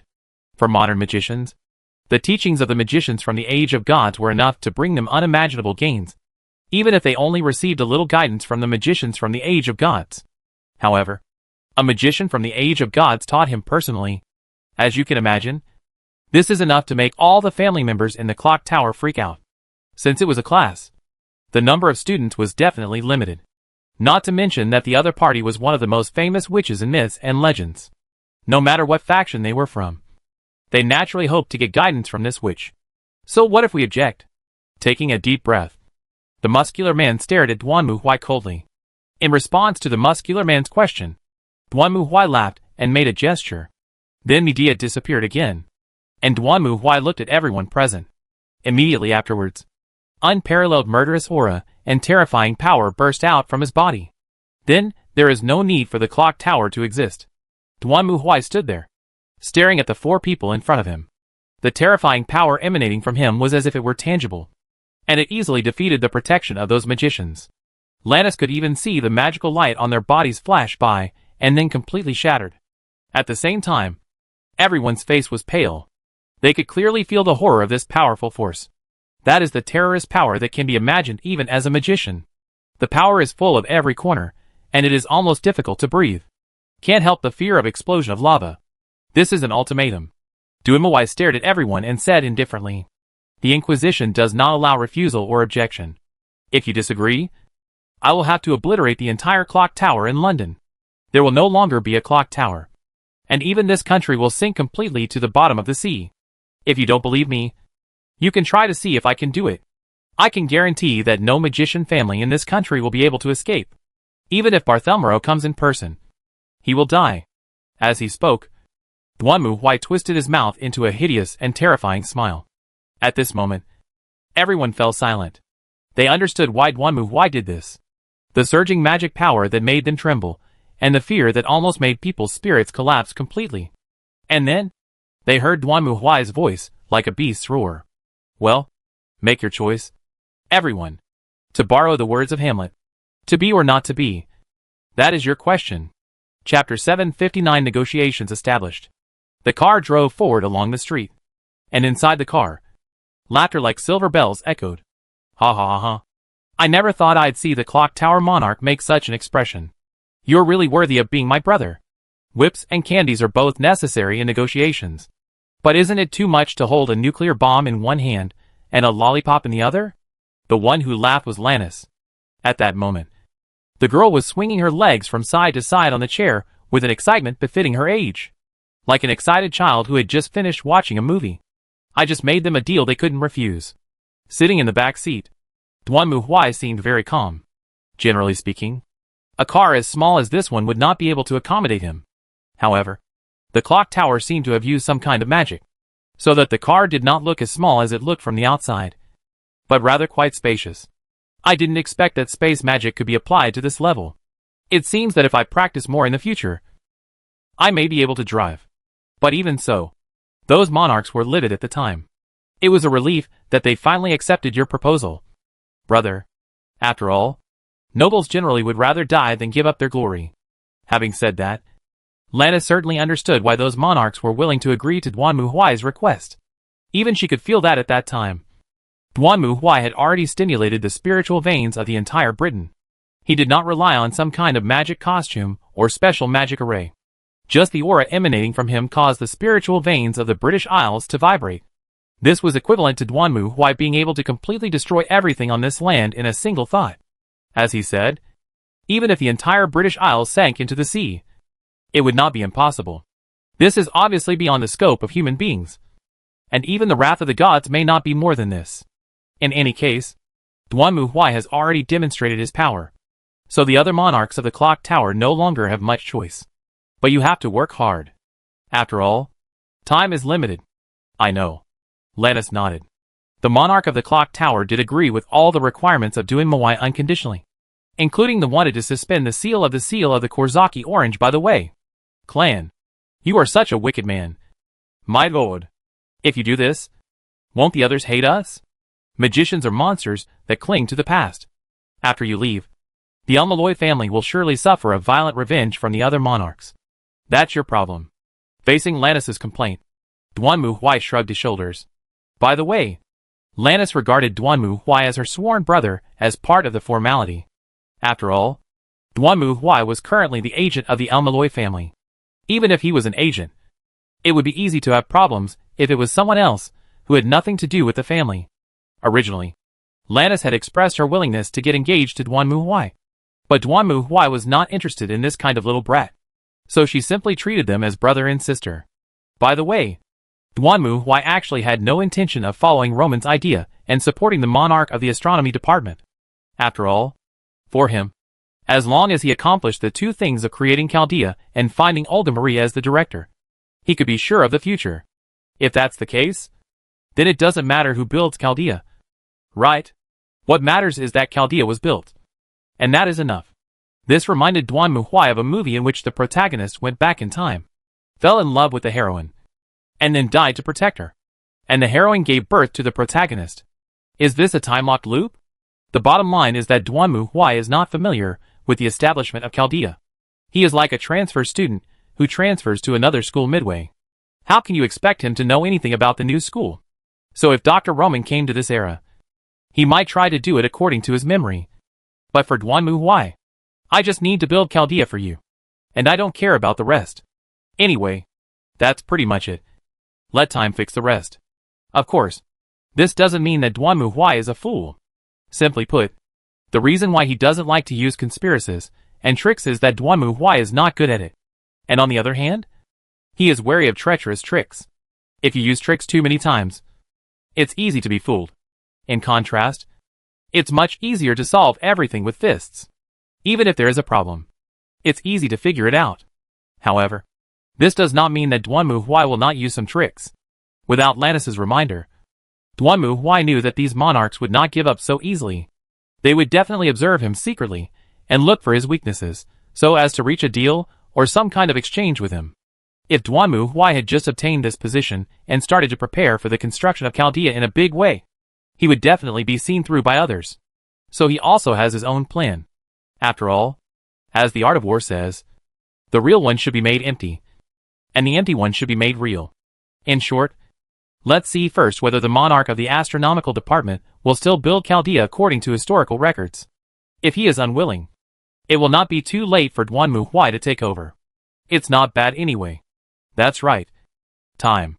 This was the thing that was least lacking in the past. There were many ways to return to the future from the past. But what if someone went back to the past, but could not return to the future? It's not that there is no solution at all. The best way is to stay in the past, and then come back when the past time connects with the future. For example, Duanmu Huai can stay in this world until the future when he is teleported back to the past from Chaldea and then go back. It's just that he doesn't have such good patience. After that, everything went smoothly. I don't know whether Duanmu Huai's threat worked, or whether the monarchs intended that a gentleman's revenge is never too late. But in short, the final decision on the crown gave the answer that Duanmu Huai requested. The fact that the Elmaloy family will continue to be among the 12 monarchs will not change. And then, there is the change of departments. Duanmu Huai himself is not obsessed with the mineral department. So after discussion among the monarchs, he made an exchange with the Mestia family, which is in the neutral faction. In simple terms, the Mestia monarch, who was originally in charge of the archaeology department, was transferred to the mineral department, and the archaeology department was transferred to the Elmaloy family. This distribution itself can be regarded as a gesture of goodwill from the neutralist leader, the Mestia family, to Elmaloy. After all, the archaeology discipline has the most secret treasures and relics. Now that they are directly saying that they want to give them away, it can be seen that the Mestia family has also spent a lot of money. But it was normal to do so. After all, the Elmaloy family owned media. When modern magicians went to do archaeology, it was called archaeology. When media did archaeology, it was called savoring life. And no one could understand these secret treasures and relics more deeply than the magicians of the Age of Gods. So this was considered making the best use of them. Media's first class in the clock tower was packed with people. After all, this was a class taught by a magician from the Age of Gods. Not only students, but even teachers tried their best to squeeze in. Some people were eager to get first-hand information from the Age of Gods. Some hoped to have the magician answer their questions. And some wanted to learn everything about the magician. After all, magicians are creatures that pursue the past. And media, as a legendary heroic spirit, is almost the pinnacle of what they pursue, second only to the origin vortex. In other words, media is the image of the oldest and most perfect magician that these magicians pursue.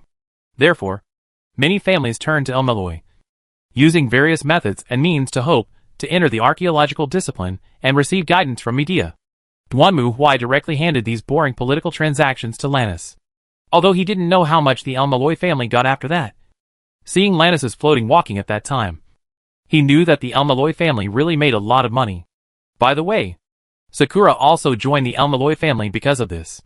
To be honest, after Rhaenys learned about Sakura's imaginary number attribute, she was also quite surprised, and strongly expressed her hope to give the position of heir to Sakura. According to Rhaenys, she herself was tired of the intrigues among magicians. If it weren't for some luck and the fact that the origin mark had the best compatibility with her, It would never have been her turn as a low-ranking branch family to be the heir. Therefore, now that she saw someone who could inherit the position, Lannis couldn't wait to give up the throne. Unfortunately, Duanmu Huai and Xiaoying both refused. The world of magicians is too complicated and insidious. Duanmu Huai doesn't think that Xiaoying, an honest child, can compete with others in playing tricks.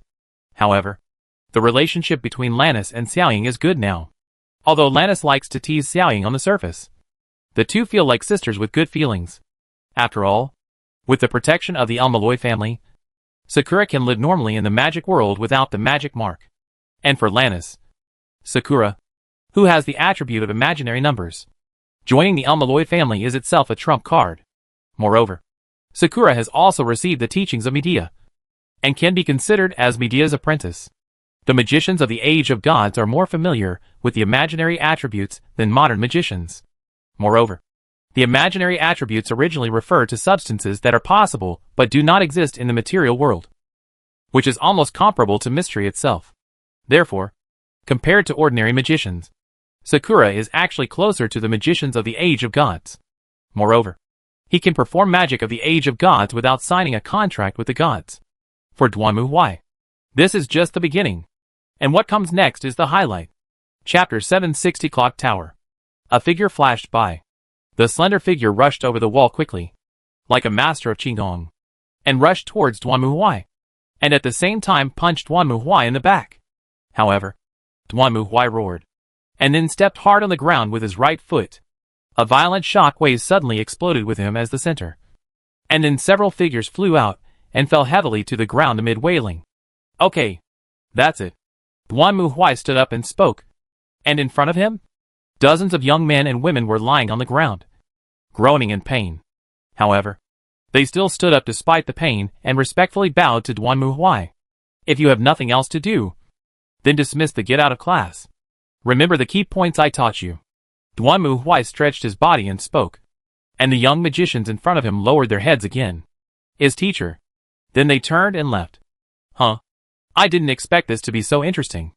Duanmu Huai stretched his body and looked out the window. It was already early spring, and the branches outside were growing new tender leaves. Almost a year had passed since they arrived at the clock tower. This was a turbulent year for Duanmu Huai and the clock tower. First of all, Medea's teaching in the clock tower not only attracted the families in the clock tower, but also attracted the magic families that were not interested in the clock tower. Although the clock tower was not without magicians, like Marshal Zelrich and Tricolor Blue, they were elusive, and it was harder for ordinary magicians to get their guidance than to ascend to heaven. But Medea shows up in the classroom on time every day to teach. To put it simply, as long as you work hard, you can listen to the lectures of the magician of the Age of Gods.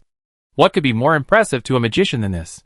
Because of this, the power of the clock tower also expanded greatly. The clock tower, which had benefited, naturally turned a blind eye to the actions of El Malloy and Duanmu Huai and his party. It can even be said that even if Duanmu Huai wanted to dig up the clock tower, they would agree as long as they gave a reasonable explanation. So you see, the world is bustling with people all seeking profit. Isn't that the truth? Medea's teaching also profoundly changed the magic environment of the clock tower. The most obvious point is the magician's attitude towards pursuing the vortex of origin. As we all know, Medea was a magician in the Age of Gods. At that time, the mysteries were not as barren as they are now. If Medea wanted to enter the vortex of origin, she just had to rub the door. But even so, most magicians in the Age of Gods didn't really care about such things. So why do modern magicians desperately pursue the origin? That's right. This is also Medea's question. She doesn't understand the meaning of modern magicians pursuing the root. In fact, the magicians of the Age of Gods did not learn magic for the root vortex, but to use it. The reason for Medea to learn magic is very simple. She is the princess of Kolsky. She has to protect this country. Medea happens to have a very rare magical talent. She also happens to have an aunt who is a magician. Isn't it a waste if she doesn't learn it? As for the vortex of origin and the truth of the world, Medea had never thought about them. She might as well expect a Prince Charming to marry her instead of thinking about these things. This kind of thing is actually very common in the continent of Faerun. If we use the continent of Faerun as an example, almost every magician in this world is delusional about becoming the second Karsus to ascend to godhood. In the world of Faerun, Such people are regarded as mentally ill. After all, no one who entered the root vortex came back alive. Both Zelrich and Aozaki Aoko just strolled around the door, and decided not to go in because it was too dangerous. Well, this is what a normal person would think. Only a psychopath would want to take the initiative to enter the subspace to deliver it. So this is very embarrassing. Because the clock tower has always jokingly called those magicians, who do not study magic, and do not pursue the origin vortex as magicians. This is a contemptuous name. Mocking them for not knowing how to use magic to study the world, but only knowing how to use magic to achieve their goals. Well, according to media, all magicians in the Age of Gods were called magicians. Because of this, after learning from media about the situation of magicians in the Age of Gods, some magician families began to consider whether they should continue to explore the origin vortex. After all, simply studying magic and exploring the origin vortex are two different directions. Opening the door to the origin is certainly a good goal, but many magician families cannot do this. Therefore, many magician families began to think about whether their ideas were correct and whether it was still worthwhile to continue persisting. After all, even the magicians of the Age of God said that they had never considered entering the vortex of origin. Even they didn't dare to go in. So if I went in myself, wouldn't that be giving myself up? What's more, this is not the Age of Gods when mysterious species are everywhere. This was actually a small change that Duanmu Huai instructed media to make. After all, there were so many magician families, and he didn't want some idiot to accidentally open the subspace gate, which would be really difficult to deal with. Using this method to reduce the number of magician families pursuing the origin vortex was also a way to defeat the enemy without fighting. If any other magician dared to say that there was nothing good about the origin vortex, they would have been kicked out by the famous families of the clock tower long ago. But of course they didn't dare to do that to media.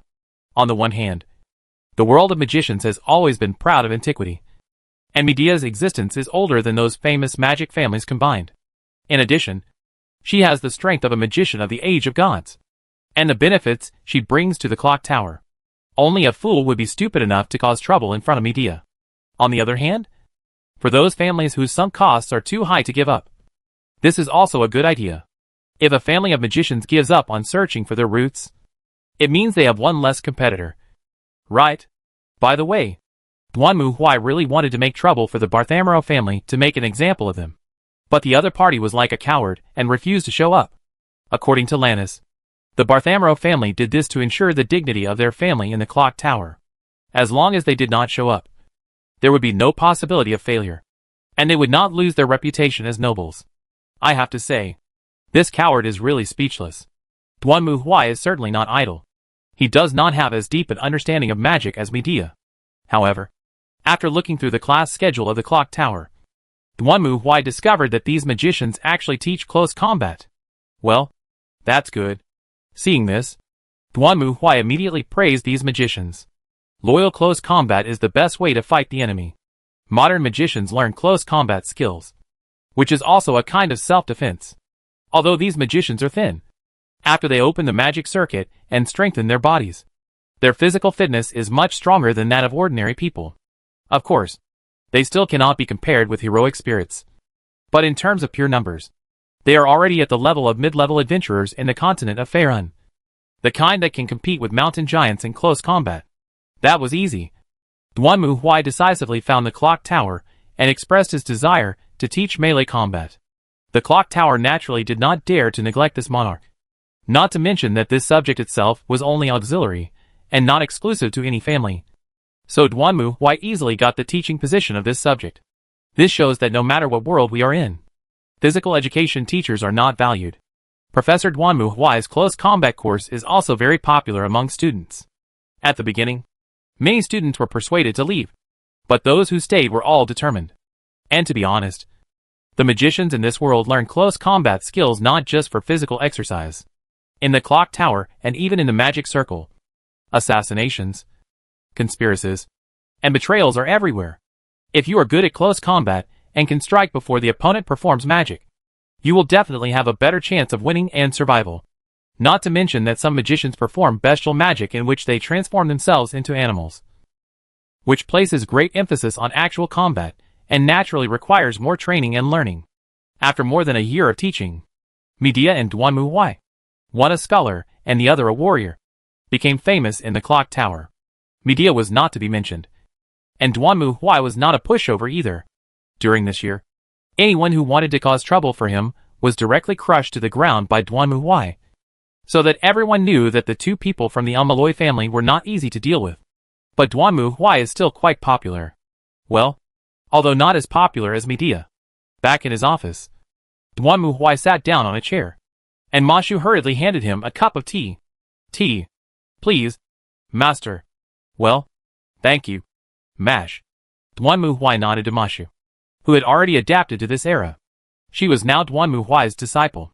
By the way, Sakura and Lannis were getting along well, and they felt like real sisters. Under Lannis's influence, Sakura, who was a little gloomy at first, gradually became much more lively. By the way, she still exercises with Lorena every day, and Duanmu Huai often sees the two of them running along the Thames. Well, never mind. This is fine. It's always a good idea to exercise more. Boom boom boom. Just then, there was a knock on the door. Duanmu Huai turned around, put down the teacup in his hand, nodded to Mashu, who walked to the door and opened it. Ah, Mashu. I'm sorry to bother you during your busy schedule. Is your majesty here? Yes. Please come in. Miss Fiore. As she spoke, Mashu opened the door, and then Duanmu Huai saw a girl sitting in a wheelchair, with long brown hair, a pretty face, and a clear and soft voice appear in front of him. Fiore. What do you want from me? Looking at the girl in front of him, Duanmu Huai raised his eyebrows, while the latter lowered her head with some apology. I'm so sorry. My lord. We had some problems. Oh. Hearing this, Duanmu Huai narrowed his eyes. During this year, the reputation of Duanmu Huai and the Judgment Division was very loud among the students in the clock tower. On the one hand, his strength was his own. On the other hand, the policy of the Elmero family had changed their research on many magicians. Simply put, as long as a magician brings his family's secrets to Medea, if Medea thinks the secret is interesting, the Elmaloy family will provide a certain amount of funding. This is more or less a kind of favor. Of course, this is just to cover up Duanmu Huai's real purpose. After all, the Chaldea plan of the Animustia family is one of them. If Duanmu Huai directly chooses the Chaldea plan, then those old foxes will definitely find out. If the Chaldea plan is one of the secret research invested by Duanmu Huai, it will not be very noticeable. So you see, trees still have to hide in the woods. Right? Of course. This is also because Duanmu Huai has enough money to spend. Otherwise, he would not be able to carry out this strategy. Interestingly, the Fulvagi family that Fiore belongs to originally belonged to the Thousand Worlds Tree, which was an Eastern European magic organization that had visited the Einsburn family in the name of making dolls. Just like Aozaki Tuko. Originally, the Thousand Worlds Tree tried to break away from the Magic Association and work on its own. But after the news of Medea came, the Eastern European magician families were attracted by the news that the clock tower had a heroic spirit, and the Thousand Worlds Tree died. Fiore, as the matriarch of the Fulvagi family, also came to the clock tower, hoping to get help from Medea. Fiore's talent as a magician is first-rate, but this has also become the source of her pain. Her magic circuits are located in her legs and have mutated, which makes Fiore unable to walk and can only rely on a wheelchair to move around. In order to walk, Fiore must abandon her identity as a magician and become an ordinary person. This made her unacceptable in any way. So after learning about the existence of Medea, Fiore came to the clock tower, hoping that Medea could help her. With Medea's skills, it was not difficult to heal Fiore's legs. Duanmu Huai also made a request, hoping that the Fulvagi family would become a vassal of El Malloy. To which Fiore nodded and agreed. The reason why she is in a wheelchair now is simply because she is not yet fully accustomed to walking. What went wrong? Duanmu Huai remembered very clearly that when Medea's treatment was completed, she promised Duanmu Huai that she would immediately move the Fulvagi family here. Of course. That being said, there were actually only a few people in the Fulvagi family. Does the situation seem to have changed now? Yes. The spiritual vein we purchased seems to have a problem. If a magician wants to move, he will naturally choose a spiritual vein as the location of his workshop. The same is true for the Fulvagi family. Fiore acquired a piece of low-quality spiritual vein land through the clock tower, which was not very eye-catching, and then moved the family there. It was only afterwards that Fiore discovered that there seemed to be something wrong with the land. After careful study, she found that she could not solve the problem. So she came to the clock tower to ask Duan Muhuai and Medea for advice. Oh! What exactly happened? This, in response to Duan Muhuai's question. Fiore paused. The residents there don't seem normal. Chapter 761 Abnormal Throbbing. For a magician family, building a magic workshop is a very necessary act.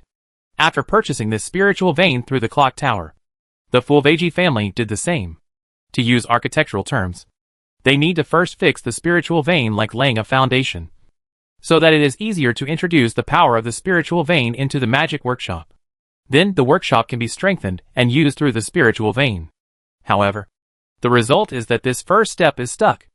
Originally, the spirit vein was like a river, flowing from top to bottom, and the construction of the magician's workshop was like building a dam downstream of the river, intercepting the spirit vein and allowing it to be used by the magic workshop. Of course, the stronger the spirit vein, the stronger the power. The spirit vein purchased by the Fulveji family was at most the strength of a small river. Then the question arises, when the Fulveges built the dam and planned to store water, where did they find the water? It was clearly flowing downwards. So how come it disappeared? So this dam was built for nothing? At first, the Fulveji family thought that they were not good enough and built in the wrong place. After all, the spirit vein is not a real, tangible river, but more like something like feng shui. It is not uncommon for low-level feng shui masters to make mistakes in feng shui. So they asked Fiore from the clock tower to come back and take a look. And Fiore went. As a result, she discovered that spiritual vein has been used by someone, and the other party has concealed the fact of its use. According to photo, after she went back to check it carefully, the reason why Fian Lei found that the power of the spirit veins was not accumulated because the power of the spiritual veins had been occupied. Essence. In this regard, Fian Lei is naturally very dissatisfied. Generally speaking, there is only one branch owner of the spirit veins. This is like you bought a house through a real estate company. When you plan to decorate, you find that you have already lived in it. Can you bear it? So Fiore went to the door and wanted to negotiate with the other party. In Fiore's opinion, this should be the work of a wandering magician or a wanted magician. Only such magicians would secretly do such a thing because they don't have enough money to buy spiritual veins. Although the Fulveji family has declined, it is still a second-rate family in the magic world. What's more, they bought the spiritual veins through the formal channels of the Magic Association. As long as they protest, the other party should retreat. The land where the spiritual veins are accumulated is located in a nearby town. But when Fiore entered, she found that this town was very unusual. You know, it is now a civilized society. Although the magician has always been retro, most of the magicians have also used electrical products such as mobile phones, electric lights, TVs, and computers.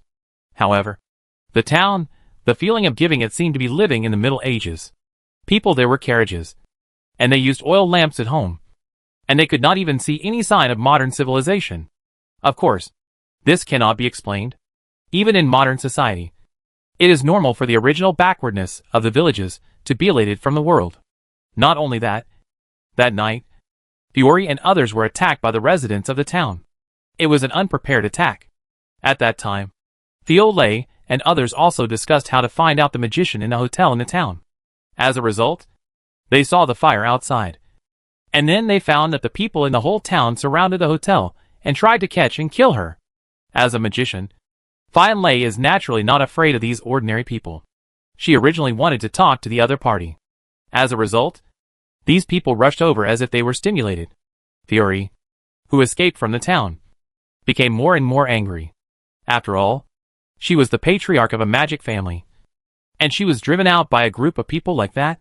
So she went there again the next day, wanting to talk to the mayor of the town. As a result, Fiore was surprised to find that the townspeople who had been chasing her with torches and ferocious faces last night were now greeting her one by one as if nothing had happened. As if they didn't know her at all. Fion is not a fool. She immediately realized that the whole town was likely to be the magician's workshop. The moment she stepped into the town, she was equivalent to entering the other party's workshop. So Fiore decisively chose to retreat. Entering another magician's workshop without any precautions was almost the same as committing suicide. Then she sent people to sneak into the town and capture the mayor of the town to ask about the situation. However, facing Fiori questioning, the mayor of the town insisted that he knew nothing about it. And then, he turned completely into ashes in front of Fiori. That's right. He was not burned to ashes. But the mayor, who was struggling hard, suddenly stopped moving. And then the color on his body quickly disappeared, turning into something like a clay doll. And then the whole person collapsed completely and turned into a pile of sand. This frightened Fiori directly. Indeed, there is a saying in myths and legends, but it is also said to be a god. If it is a magician who can do this, it is definitely not a magician that Philo can deal with. Not to mention that she is worried that she has provoked each other. So she hurried to ask for help. People turned into mud? Hearing this, Duanmu Huai frowned. Did you bring it? Ah. Yes. Photo raised his hands and handed a pocket over.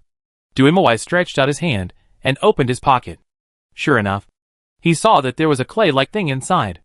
Duanmu Huai reached out his hand, took out the clay, and then frowned slightly. Because at the moment he touched the clay, he felt a hint of divinity contained in it. Although it was very weak and might not be detectable to ordinary people.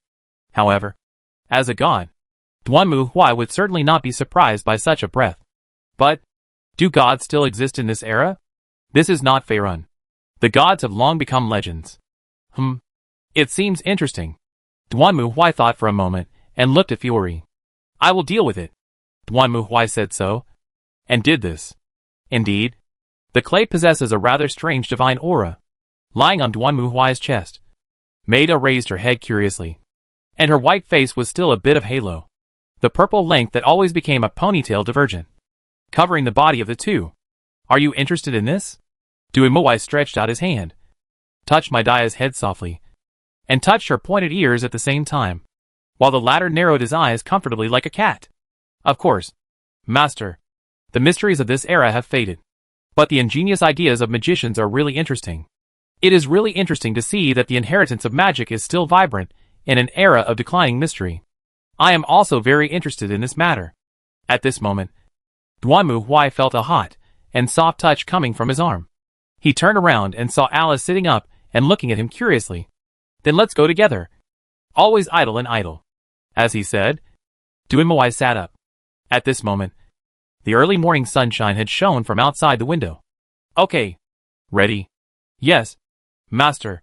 When Duanmu Huai changed his clothes and walked to the restaurant with Medea and Alice, he saw two people who had been waiting there.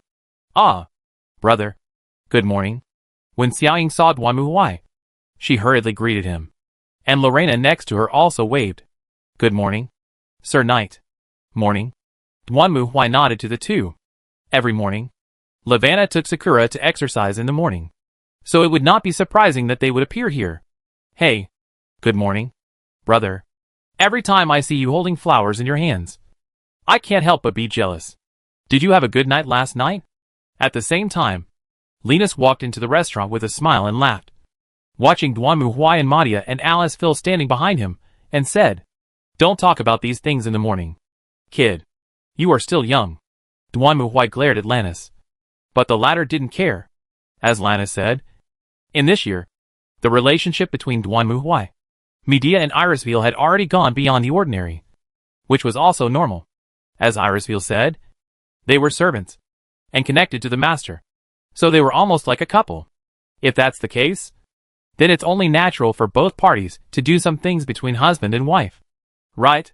Even Duanmu Huai had to admit that the charm of the two was indeed hard to resist. The pure and lovely Medea had the playfulness and joy of a young girl, and Irisville's curvy figure was even more fascinating. No matter from which angle, the two were rare beauties. More importantly, they are servants, heroic spirits, familiars, at least. Well, there is no need to worry about someone getting killed accidentally. Right? Various aspects. Brother is really an old-fashioned guy in this regard. Hearing Duanmu Huai's words, Lannis curled her lips and sat next to Xiaoying. Then Duanmu Huai, Medea and Alice Phil also sat down. Then a maid came up and brought breakfast. Duanmu Huai also told her about his arrangements while eating breakfast. Today, I will go to Furviger's territory with Medea and Alice Phil to temporarily suspend classes for a week. Lines, you go to explain to others. Go to the territory of Fervigi? I heard from Fiore that there seems to be something interesting going on with the spiritual vein there. We plan to go take a look. Ah, so that's it. After hearing Duanmu Huai's answer, Lana suddenly realized and nodded as if she understood something. I see. Indeed. Although Fiore-san is not in good health, her pitiful weakness and purity can easily attract men's interest. Moreover, the Fulbeji family is a vassal of El Malloy, so it is understandable that you, my brother, treat their leader as your mistress. It hurts. However, before Lannis could finish her words, Duanmu Huai patted her on the head. Stop talking nonsense, or else you'll corrupt Sakura. This is also the only way for a magician. Linus hugged her head and argued helplessly. But what Lannis said was not wrong. After joining the clock tower, Duanmu Huai also came into contact with many secrets in the magic circle, some of which opened his eyes. For example, there is no rule that magicians must marry a wife. For example, the muscular man who looked more like a boxer than a magician that Duanmu Huai saw at the Crown decision. The top of the Democratic Party, Mag Daniel Tranbirio Elrod, was rumored to have more than a dozen mistresses and dozens of children. This kind of thing seems to be very common in the world of magicians. After all, for many weak magician families, if they can introduce the bloodline of a powerful magician, then maybe someday a magician descendant with powerful qualifications will be born, which is naturally a huge profit for them. By the way, this is largely the reason why Duanmu Huai is so popular in the clock tower. Although his appearance is not the kind of pretty boy that can attract women, Duanmu Huai's powerful strength is so great that there are even rumors that his bloodline is the reason for summoning Castor Medea. Therefore, there are many people who are eager to introduce Duanmu Huai into their family bloodline.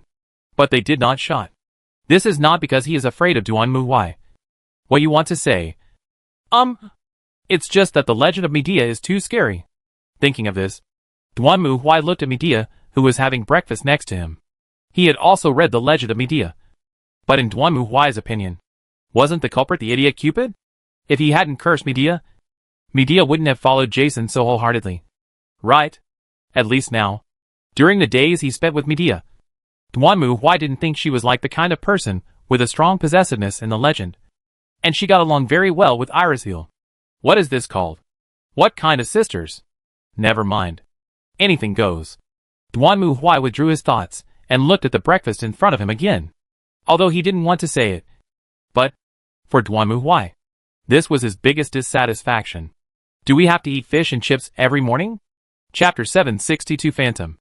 To be honest, I really can't stand British food. Duanmu Huai sat in the car and kept complaining. I used to think people were joking when they said the worst nightmare was having a British cook.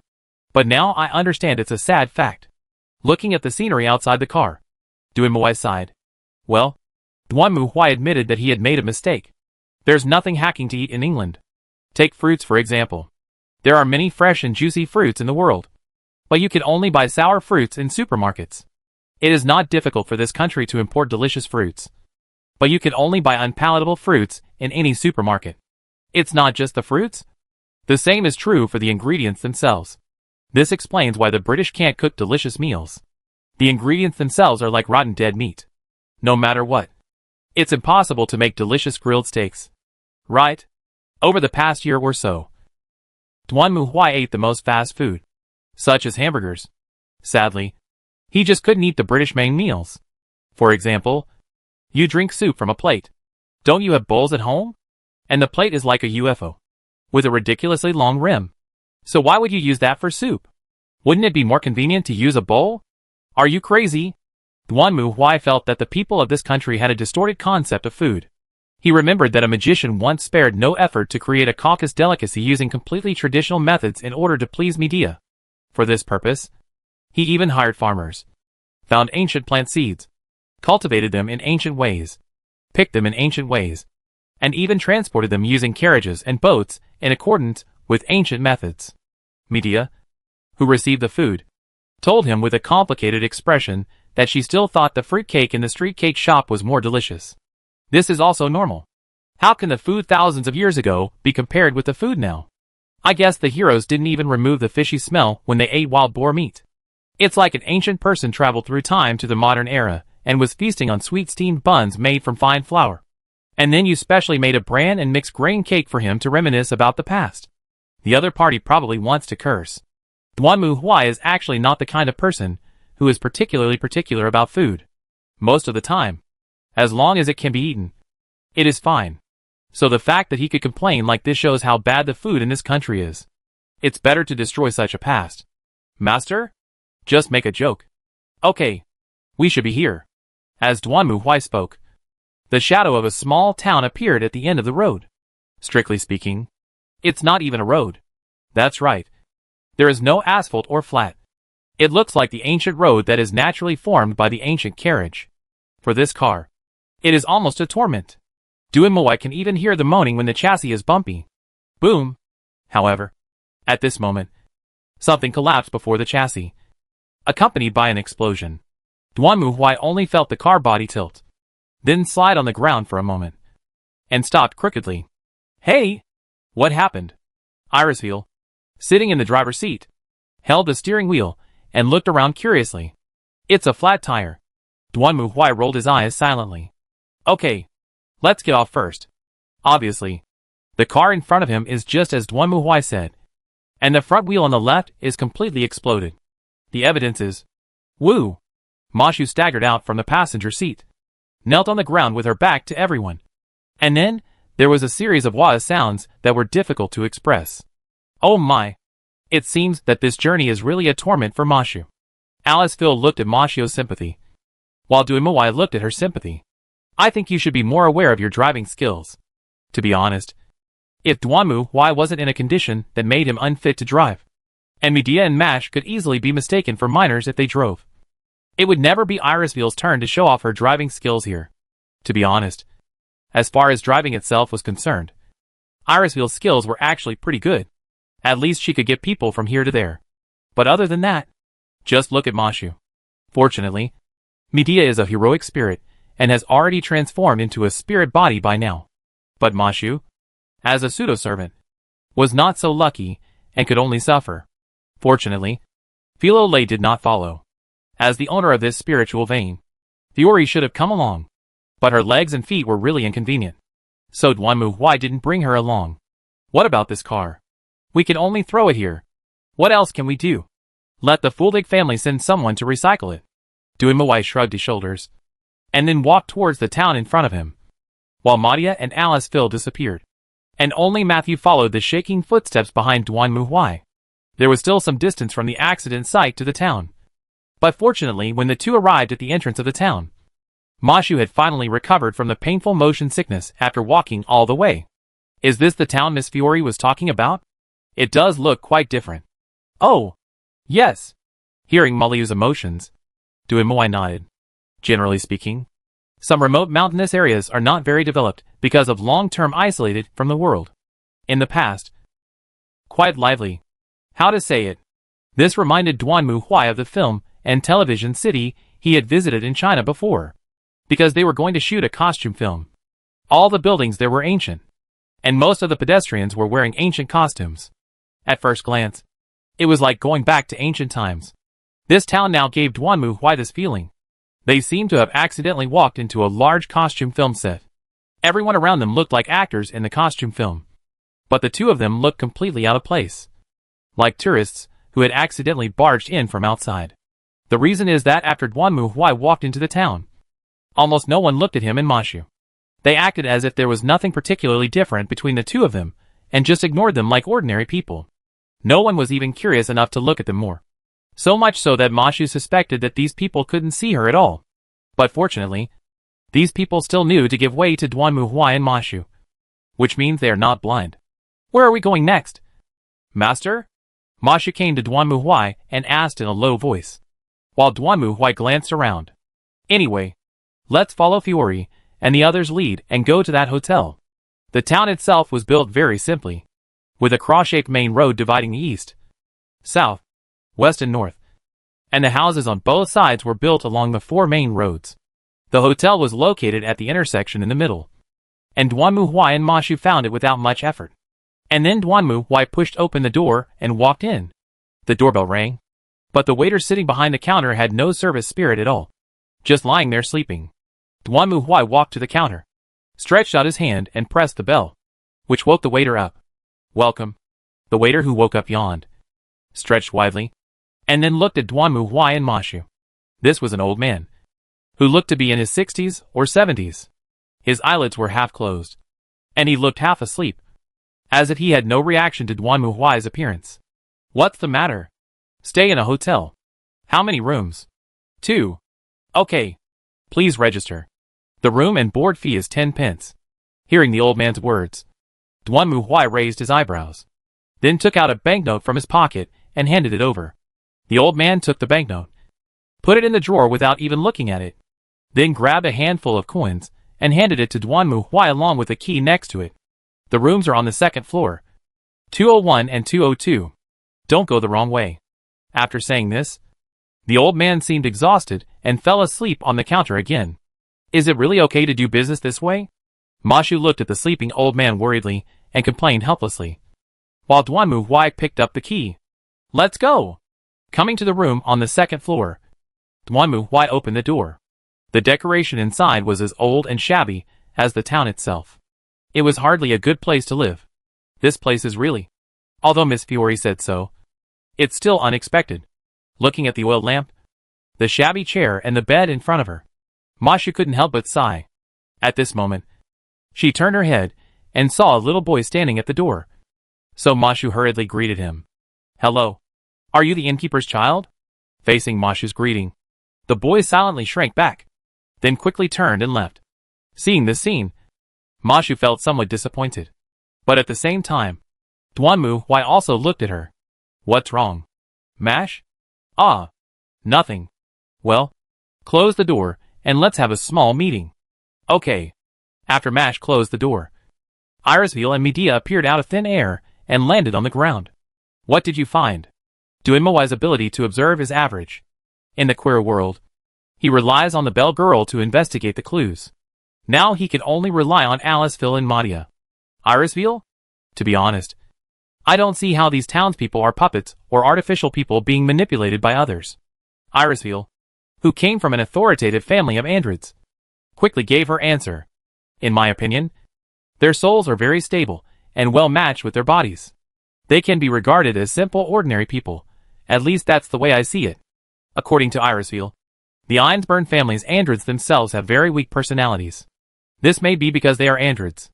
Only through years of training can a few androids form certain fixed personalities. Einsburn recognizes this as a defect brought about by a blank body without a soul. This is also the reason why they pursue the third grail of the law of heaven, the embodiment of the soul. With this ability, there is no need to create androids, which are only for show. So from this point of view, the souls in the bodies of the people in this town are consistent with their bodies, which at least avoids the possibility that they are artificial people, or that some magicians have captured souls and stuffed them into puppets. At least that's what Irisville thought. I don't sense any magic, but the people here seem to have very devout beliefs. Medea looked out of the window. In this small town, the only two tall buildings were a hotel and a church. The bell tower and the cross on top were also towering. Not only that, as they walked along, Duanmu Huai and Mashu also noticed that each of them was carrying a cross, which at least showed that they were believers. Being pious or not is another matter. So, from your perspective, this is just an ordinary town. That's right. No wonder Miss Filulay didn't see it from the beginning. Medea nodded. But I do feel like something is a little off. But I still need to investigate as to why. So be it, Duanmu Huai said, sitting on the bed while asked. Next, let's replicate Fiore actions that night. According to Fiore, she was attacked by villagers the night she checked into the inn. I want to see if that's true. Chapter 763 Late Night Attack. Night falls. As the last ray of sunlight disappeared at the end of the horizon, the whole room fell into darkness. Mashu lit the oil lamp and put it aside, while Duanmu Huai stood by the window and looked out. The whole town seemed to gradually become silent with the arrival of night. The town seemed to still maintain its previous habits, working from sunrise to sunset. When the sun went down, the working people began to go home. When the night fell completely, the whole town seemed dead silent, with almost no human voices and no lights on the dim roads. Only the lights in the houses wherever you looked brought a breath of life. The breath of life. Duanmu Huai stood in front of the window, staring outside. after arriving at this town. He also tried to feel it in his own way. But for Duanmu Huai, he did not notice anything unusual about this town. Although it is obvious that such a backward town cannot exist in modern civilized society. When you feel it with other methods other than your eyes, you will feel that everything is normal. Perhaps this is the doubt that Medea noticed. Ding ding. Ding ding. At this moment, Matthew's communication device suddenly sounded. Duanmuai looked at Maliu, and the latter hurriedly opened the communicator. And then Dr. Roman came out of it. Oh! I didn't expect it was nighttime over there. Did something happen? What's wrong? Just now, Chaldea detected the emergence of a singularity. And I was wondering if you knew anything. Singularity? Here? Yes, that's right. Dr. Roman checked the time again and nodded. Indeed. It is right where you are. We are investigating. And we will get it after the investigation. Okay. I'll leave it to you guys. Etc. Anything else? How long have you been there? Are you talking about the time? In the face of Duanmu Huai's inquiry, Dr. Roman froze. Just 1 day. Okay. I know. Duanmu Huai nodded and signaled Mashu to turn off the communication. 1 day in heaven is 1 year on earth. If you want to say it, it makes sense. What's going on? Master? On the contrary. Mashu was a little confused. Dr. Roman said that only 1 day had passed in Chaldea? But a year had already passed for us. This is normal. The flow of time on both sides is not equal. For Chaldea, as observers of the future, they mainly observe important time nodes. It's just like when you read a book. The book will only record important times and dates, rather than writing a diary to record every detail of every day. Duanmu Huai shrugged his shoulders. The same is true for storybooks. For example, if you want to write about a group of adventurers exploring a cave, you will definitely write about the dangerous situations they encounter. But you will not write in detail about them eating at 3 o'clock, quarreling at 4 o'clock, going to the toilet at 5 o'clock, investigating at 6 o'clock, drinking at 7 o'clock. But for those in the book, they can only go step by step as time. It's impossible for me to run from autumn to spring as soon as I open my eyes. I'm not a famous detective. In other words, this is an important singularity, at least one that is worthy of being observed by Chaldea. Duanmu Huai said this while looking out the window. Oh, the show is about to begin. Why? It was then that Mashu realized that the originally dark town outside the window was now illuminated by the firelight. She stood up and looked out the window. She was shocked to see that outside the window, hundreds of townspeople holding torches had surrounded the entire hotel. They were making loud noises and seemed very indignant. What happened? We'll find out pretty soon. Duanmu Huai snorted and said, Soon. The two heard the sound of heavy footsteps outside. Then, their door was stunned, and several men who dressed like public security officers walked in with spears and chai knife. What do you want to do?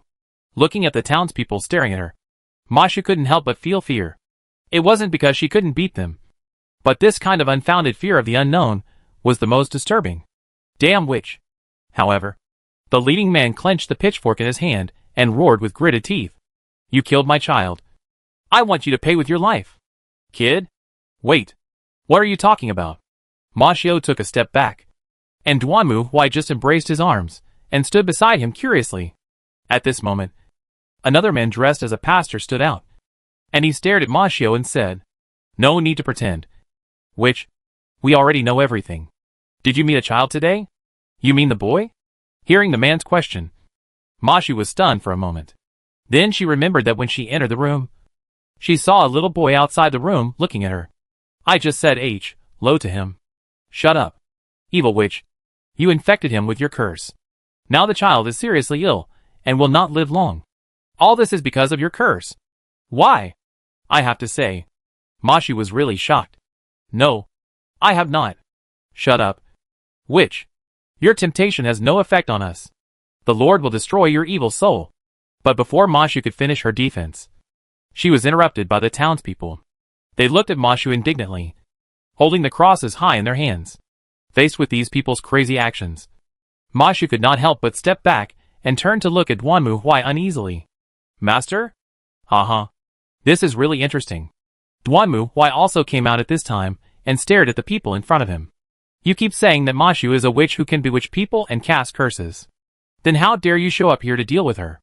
Aren't you afraid that this witch will curse and kill you all? We are not afraid of curses. Facing Duanmu Huai's ridicule, the pastor seemed very proud. We have the Lord's protection, and our faith in the Lord is extremely devout and firm. The witch's curse cannot possibly affect the believers, who are protected by the Lord and are devout to the Lord. Oh! Hearing this, Duanmu Huai looked at them with a smile. Then, how did that child curse according to your statement? If you think that Matthew is a witch, and that child is cursed by the witch, it means that he is not a devout believer. Right? Why? Hearing this, the father of the child just now turned pale, and when the others heard this, they turned their heads and stared at the man. Under the gaze of everyone, the man's face changed drastically, and he shook his head desperately. No, no, no, no, Reverend Pastor. My child is a devout believer. He worships the Lord faithfully every day. I have never heard him pray or obey the Lord. But he was confused by the witch. Duanmu Huai waved his hand suddenly. And now he looked more like a pastor than that pastor. Isn't that what you said? The child was bewitched by the witch and cursed by her. Isn't that because the Lord's favor did not fall upon him? You denounced the witch for the curse on your child. Isn't that the same as you slandering the glory of the Lord and complaining that the Lord did not protect your child? No, that's not it. Facing the roar of Duanmu Huai, the man was aggressive. And Matthew was also aggressive next to him. He looked at Duanmu Huai in a dumbfounded manner. Is that so? Todd? The priest stared at the man angrily. The latter trembled, sweating under the glances of the pastor. No, that's not the case. Reverend Father, we are all devout believers. Say everyone will say. But are you really a devout believers? If you and your family are really devout believers, why didn't the Lord not shelter your family from the curse of the witch? Are you coming here to destroy the witch? Or want to blame the Lord's glory? Laugh at the majesty of the Lord? And even blame the Lord's power? Duanmu Huai strode forward and pointed at the man. The latter stepped back repeatedly after his scolding. And the expressions of the others, when they looked at him, also changed. However, Duanmu Huai did not stop, but continued to speak. You are the witch's conspiracy. This is your idea. What are you talking about? I don't know what you are talking about.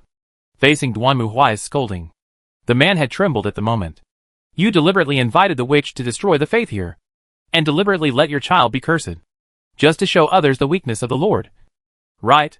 Didn't you just say that? You said your child is a devout believer who has never given up worshipping. So why is your child cursed? Isn't the implication that the Lord is weak and can't even resist the curse of the evil witch? No. No. No. That's not it. Hearing this, the man was sweating profusely, and his hands holding the pitchfork were shaking. At this moment, the others stared at him angrily, not hiding their anger and hatred. Todd, are you actually a heresy? No. The priest, I really don't. Isn't it true? Duanmu Huai sneered, interrupted the farmer's defense again, and then looked at the pastor. Reverend Pastor, was it this farmer who came to you first, claiming that his child was sick and cursed by a witch? Yes. The pastor didn't even look at Matthew at this moment, but stared at Todd. He found me, saying that his child was cursed by the witch. He was in danger. I also checked it.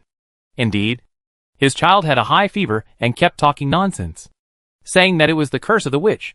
He is performing the majesty of the Lord intentionally. Duanmu Huai roared and waved his right hand. Are you kidding? What does he do? He is a judge. When it comes to convicting people and accusing them of crimes, he is more familiar with it than anyone else. Even if you didn't do it, the judge can torture you to confess that you did it. Exotic. You actually dare to be so blasphemous of the Lord's glory. What sin? Alas! Hearing Duanmu Huai's roar, the man was so scared that he collapsed to the ground, while Duanmu Huai looked at the pastor. Now it seems that the evidence is conclusive. The pastor, you can see what he looks like. This heresy has been completely recognized. So, what should you do as the spokesperson of the Lord? Ah, yes, that's it. Facing Duanmu Huai's questioning, the pastor had no time to think and nodded hurriedly. Then he looked at the man angrily and clenched his teeth.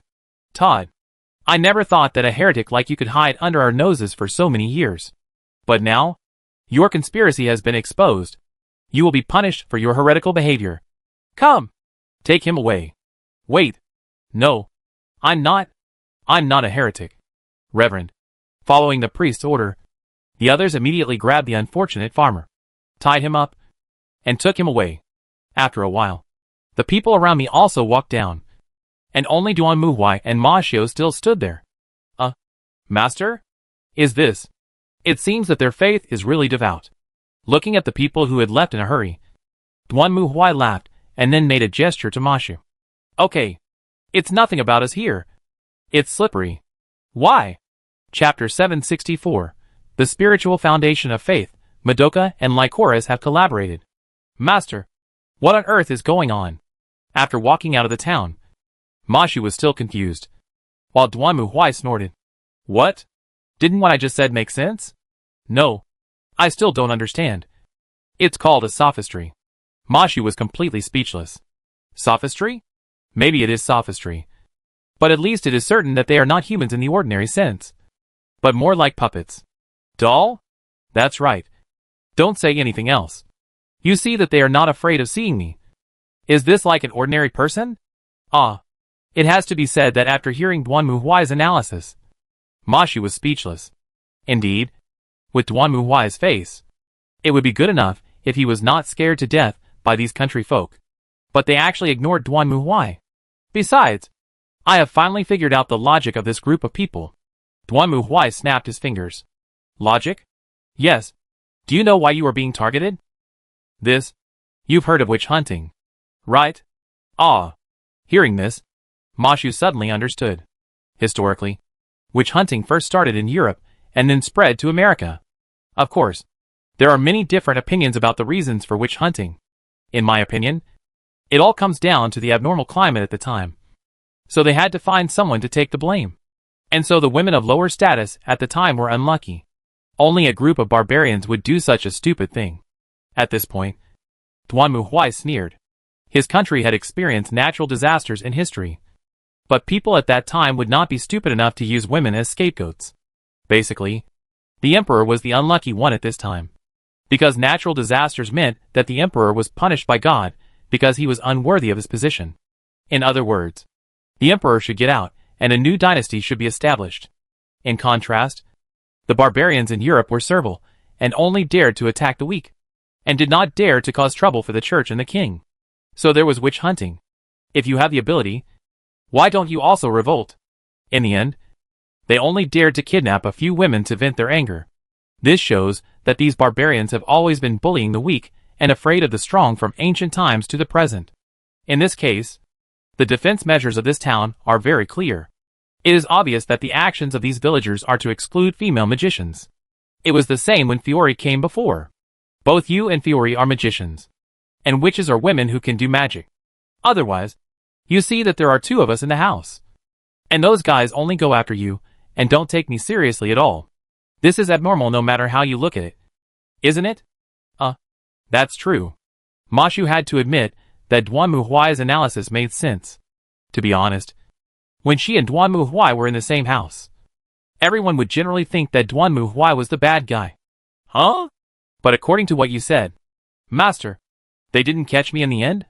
This involves a question of priority. You should know that there is a saying that heretics are more hateful than pagans. Well, looking at the expressions of those villagers, I almost understand a little bit. But I'll let Medea and Irisville explain the details. It is the embodiment of the spiritual foundation of faith. At the same time, Medea and Irisville also appeared out of thin air, freed themselves from their spiritual forms, and appeared beside Duan Muhuai. This is undoubtedly a magician's workshop, and it is still operating autonomously. It is based on medieval beliefs, and combined with witch hunting as a mirror image, it deepens the faith and operates. Well, I have to say that modern magicians really have a lot of strange ideas. It should be said that I am just daydreaming. Duan Muhuai curled his lips. In the world of Furin, magic and divine arts are separate. Magic is magic, and divine arts are divine arts. But in this world, magic and divine arts are actually the same. According to Irisville, although the Holy Church is a religious organization on the surface, its confrontation with the Magic Association is not because of the oracle of the gods it believes in, but to compete for the spiritual foundation as the mysterious benchmark. That's right. In this world, the Holy Church has the greatest mystery, with religious belief as the spiritual foundation. As the saying goes, There can't be two tigers in one mountain. To put it bluntly, the clergy in this world are actually a kind of magician. It's not like in the world of Faerun, where mages are mages and priests are priests. The reason is very simple. After all, there is no real God in this world. So it is impossible for the Holy Church to be granted divine arts. Therefore, what the Holy Church uses is essentially magic. But it is more soul-oriented magic. Even the angels in this world, in terms of magic theory, are solid entities formed by magicians using names to fix the originally ambiguous magic power. They are not like the followers of gods, who come from Mount Heaven in the world of Faerun. So you see, the same word has different meanings in different worlds and different civilizations. If Duanmu Huai summoned an angel from Mount Heaven, there is no telling what the magicians in this world would think of it. Ma Shu seemed to not understand a bit. So Iriseel began to explain to her. The religious beliefs of the Middle Ages tended towards dualism. Justice and evil. Angels and demons. Black and white. Life and death. Its religious beliefs were centered around opposing dualisms. It was simple, direct, convenient, and had no ambiguous boundaries, making it easier for ordinary people to accept and adopt it. If you ask me, it's just that the ignorant people in the Middle Ages were uneducated and would be fooled by such things. After all, their walnut-sized brains probably can't understand a more complex world. Duanmu Huai mocked rudely from the side. So this town. There must be a magician who recreated faith and battle here. Didn't I say before that the residents of this town are too devout and enthusiastic about their religious beliefs? Then, in order to show one's faith, there must be an enemy. Just like in order to show the greatness of God, there must be the appearance of the devil in the legend. Iriseel spoke in a low voice while looking at the town below. To put it bluntly, it's just an old-fashioned threat tactic. Duanmu Huai snorted softly. This group of idiots like to scare others in this way. The devil is watching you. If you don't believe in God, you will be dragged into hell by the devil. So you must believe in our Lord. Only by believing in the Lord can you go to heaven. If you don't believe, you are the bait of the devil, and the only way out is hell. It's just a clumsy and lowly means of intimidation. If God really loves the world as religious legends say, then shouldn't he love everyone unconditionally? Why is there any distinction? Doesn't this show that God is essentially no different from the devil? Well, if religious believers heard such words, they would definitely be furious. But Duanmu Huai didn't care about such trivial matters. So it can be seen that the basis for the operation of this town as a workshop is to create a circle based on faith through the correspondence between devout religious beliefs and the witch-hunting behavior taken to prove devout beliefs. There is probably only one purpose. The origin vortex. These heretics won't stop until they open the gate to the subspace. I really should reconsider whether I should kill all the magi in this world. Not now. But I have to put it on the agenda later. Duanmu Huai was really annoyed when he said this. He had encountered similar things several times in this year.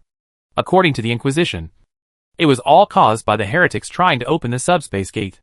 To be honest, Duanmu Huai had thought about completely exterminating the magician family in this world more than once.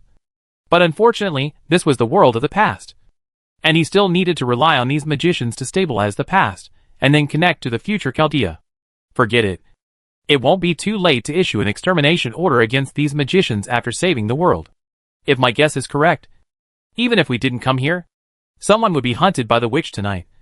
It's just that outsiders have a higher priority. And witches are just pagans in the final analysis. Ha ha ha. Heretics are more hateful than pagans. This sentence really makes sense.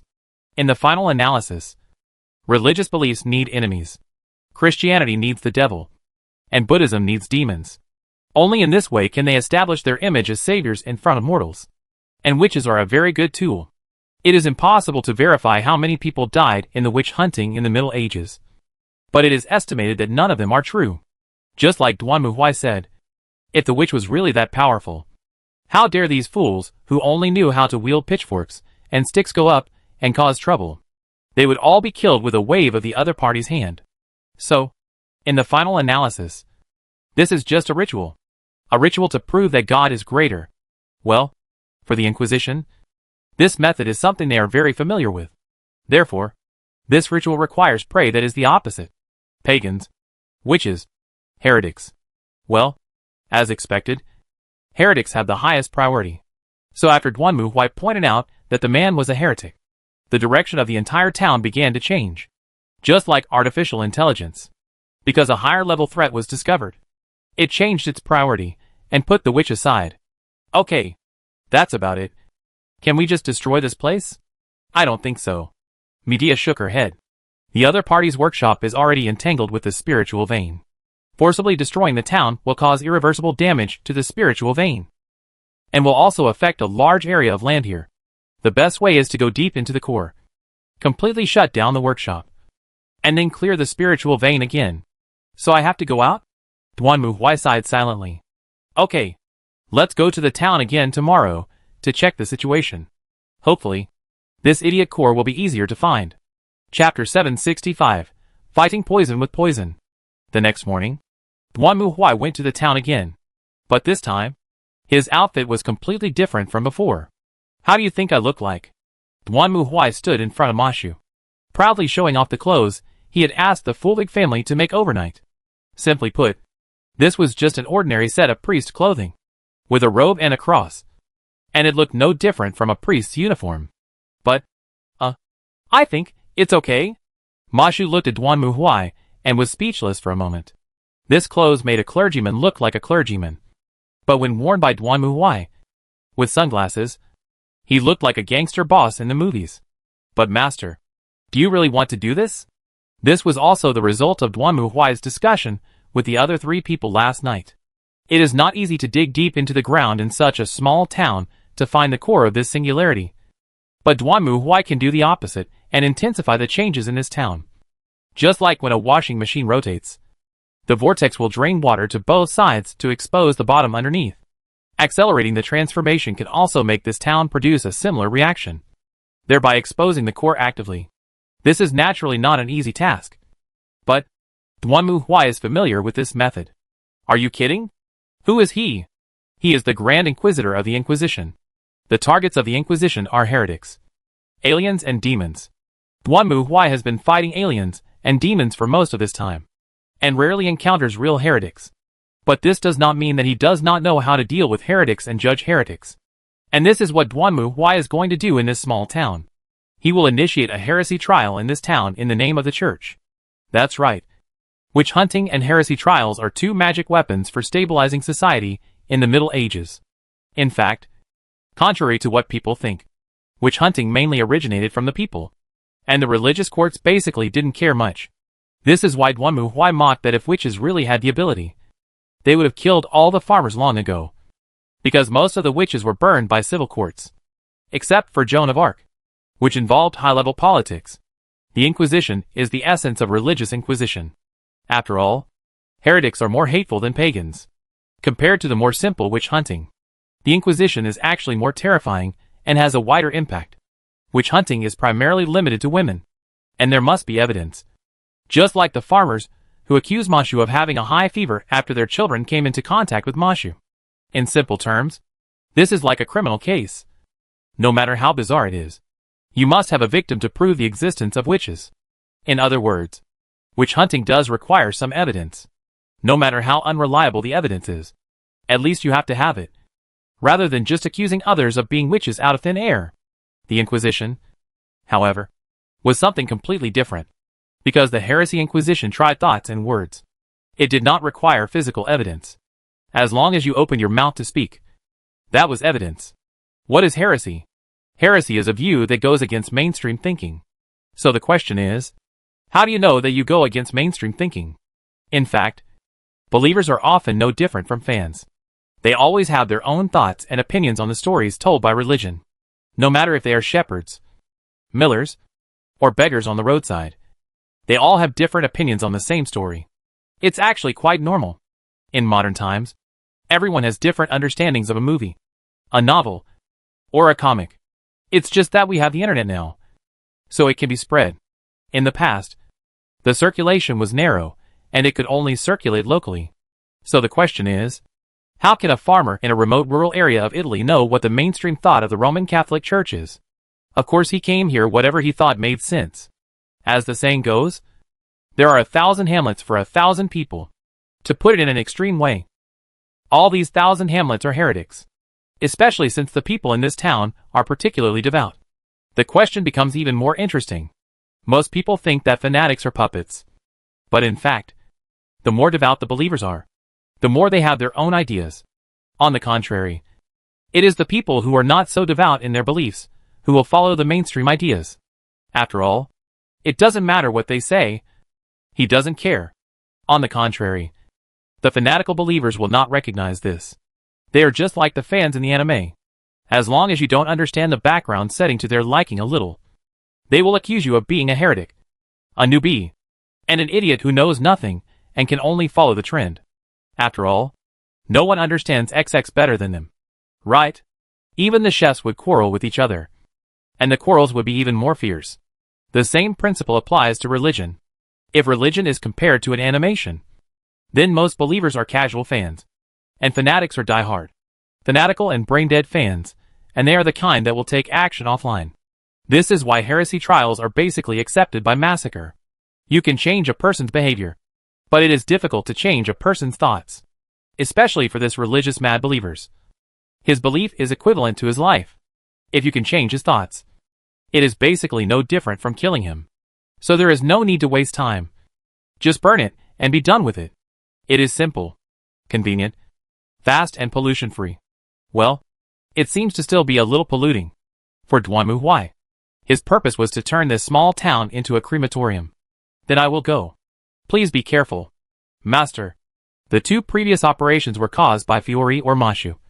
So Duanmu Huai certainly couldn't take her with him this time. Only Medea and Irisville, who could transform into spirits, followed Duanmu Huai, while Mashu was responsible for providing support outside. Walking into the town again. Everything here looks exactly the same as before. People are still busy working.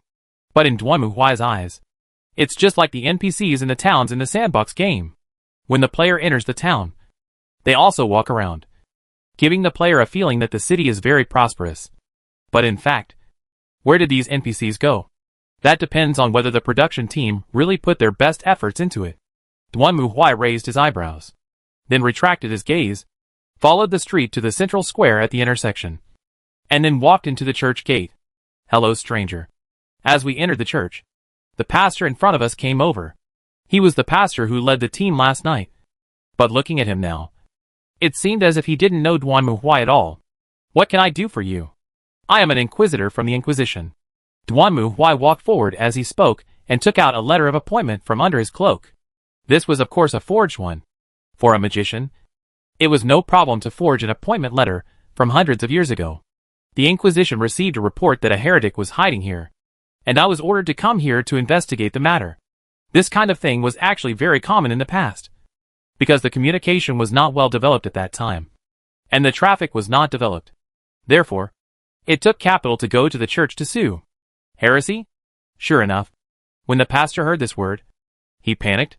Your Excellency the Inquisitor, I assure you that everyone here is a loyal believer. That's for me to decide. Not for you. Duanmu Huai glared at the pastor coldly. Pass this on. I will start investigating and collecting evidence immediately. Yes. The pastor could only remain silent. After all, he did not want to be regarded as an accomplice of heresy. Very good. It seems that the rules of this place are indeed set up like this. Duanmu Huai was relieved to find that the priest in front of him was actually obedient. According to Irisville and Medea, every step of any magician's ritual has its inherent meaning. Since this town imitates religious beliefs, they must be consistent with the religious beliefs they imitate in all aspects. If this is the case, then Duanmu Huai's appointment letter will not be opposed or overturned. On the contrary, this will also help Duanmu Huai integrate into the operating ceremony. It now appears that their advice was correct. Ding, ding, ding. As the bells rang, the busy residents in the town gathered together. They came to the door of the church and formed a circle, looking at Duanmu Huai and the pastor anxiously. Under the gaze of the residents, Duanmu Huai took a step forward, stared at the people in front of him, and then spoke. Lambs of the Lord, you must listen carefully. I am Duanmu Huai, the Grand Inquisitor from the Tribunal. I am here for only one reason. That is, the church received a report that there are heretics in this town who blaspheme the glory of the Lord. Hearing Duanmu Huai's words, the crowd below was suddenly in an uproar. Everyone was shocked and looked at each other anxiously. Duanmu Huai stood in front, staring at them. The glory of the Lord cannot be blasphemed. Any heretic will eventually be completely destroyed. If you are still extremely devout in your faith in the Lord, then tell me everything you know. Remember, heretics are cunning and evil. They will use sweet lies to cover up the evil in their hearts, and use high-sounding words to hide their blasphemous thoughts. And the heretics are among you. I will immediately begin an investigation to find those who blaspheme the glory and majesty of the Lord. Having said this, everyone below fell silent, and Duan Mu Huai snorted coldly.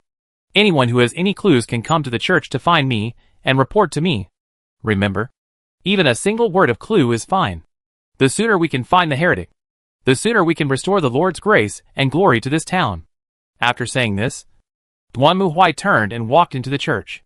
Everyone stared at Duan Mu Huai's back, and after he left, they dispersed whispering to each other. What should we do next? Master? Back in his room, Irisville's voice emerged in Duan Mu Huai's ears, to which Duan Mu Huai sneered. It's simple. Just find the heresy. But it's not necessarily the case. Is it? It does not matter. Duan Mu Huai waved his hand. Whoever I say is a heretic, then he is a heretic. Having said this, Duan Mu Huai revealed a ferocious smile. Believe me, the Inquisition is professional in this regard. Chapter 766 The Wind Rises. Let's not talk about what kind of waves Duan Mu Huai's announcement caused in this small town. While the undercurrent was surging within the town, Duan Mu Huai was in the basement of the church, staring at a corpse. Yes, the church naturally also has the responsibility to preserve corpses. But the corpse in front of him was a little different, because this body was exactly the body of the farmer who was taken away last night by Duan Mu Huai as a heretic. Judging from the scars on his body, he must have been hanged before being placed here for disposal. But Duan Mu Huai clearly saw him running around outside again today, full of energy. What do you think? This doesn't look like a human being. Irisville withdrew her gaze from the corpse in front of her and shook her head. They don't look like puppets. No matter how you look at it, they are just ordinary humans. Maida also said. But he should have died yesterday. Yet we saw him again today. Since he is neither a man-made person nor a puppet, could this magician be able to clone him? Duan Mu Huai frowned. At the moment, cloning was a possibility. But this was a magical world. Right? It was impossible for it to suddenly turn into a science fiction movie. There couldn't be an underground biochemical base with advanced technology under this town. Right? One dies, and then another is awakened as a replacement? Are we really entering the set of a science fiction movie? What is cloning? It is also a means of replicating humans. Science can achieve this, but the technology in this world probably hasn't developed to that level yet. The body is just a container. Maida also said. The core of any living being is the soul. This mutilated corpse has no life and no soul. I think it is very likely that the soul has been transferred. If it's transferred, it shouldn't be that there are no memories from before. To be honest, Media's explanation was even more unacceptable to Duan Mu Huai. It would be better to clone her. For a moment, everyone didn't know what to do. They thought they could find some clues. But in the end, they found that there were more and more mysteries. Duan Mu Huai thought of a problem. Logically speaking, since this is a magician's workshop, there should be a magician there. Can't we just find him out? We have tried, but have not found anything similar. For now, the only thing we can be sure of is that this workshop is indeed functioning normally. Apart from that, we still don't know what the ceremony is, and where the owner of this workshop is. Maida is also helpless, although she is the magician of the gods. But because of mysterious failure, many things and ideas adopted by the magician are different from their time.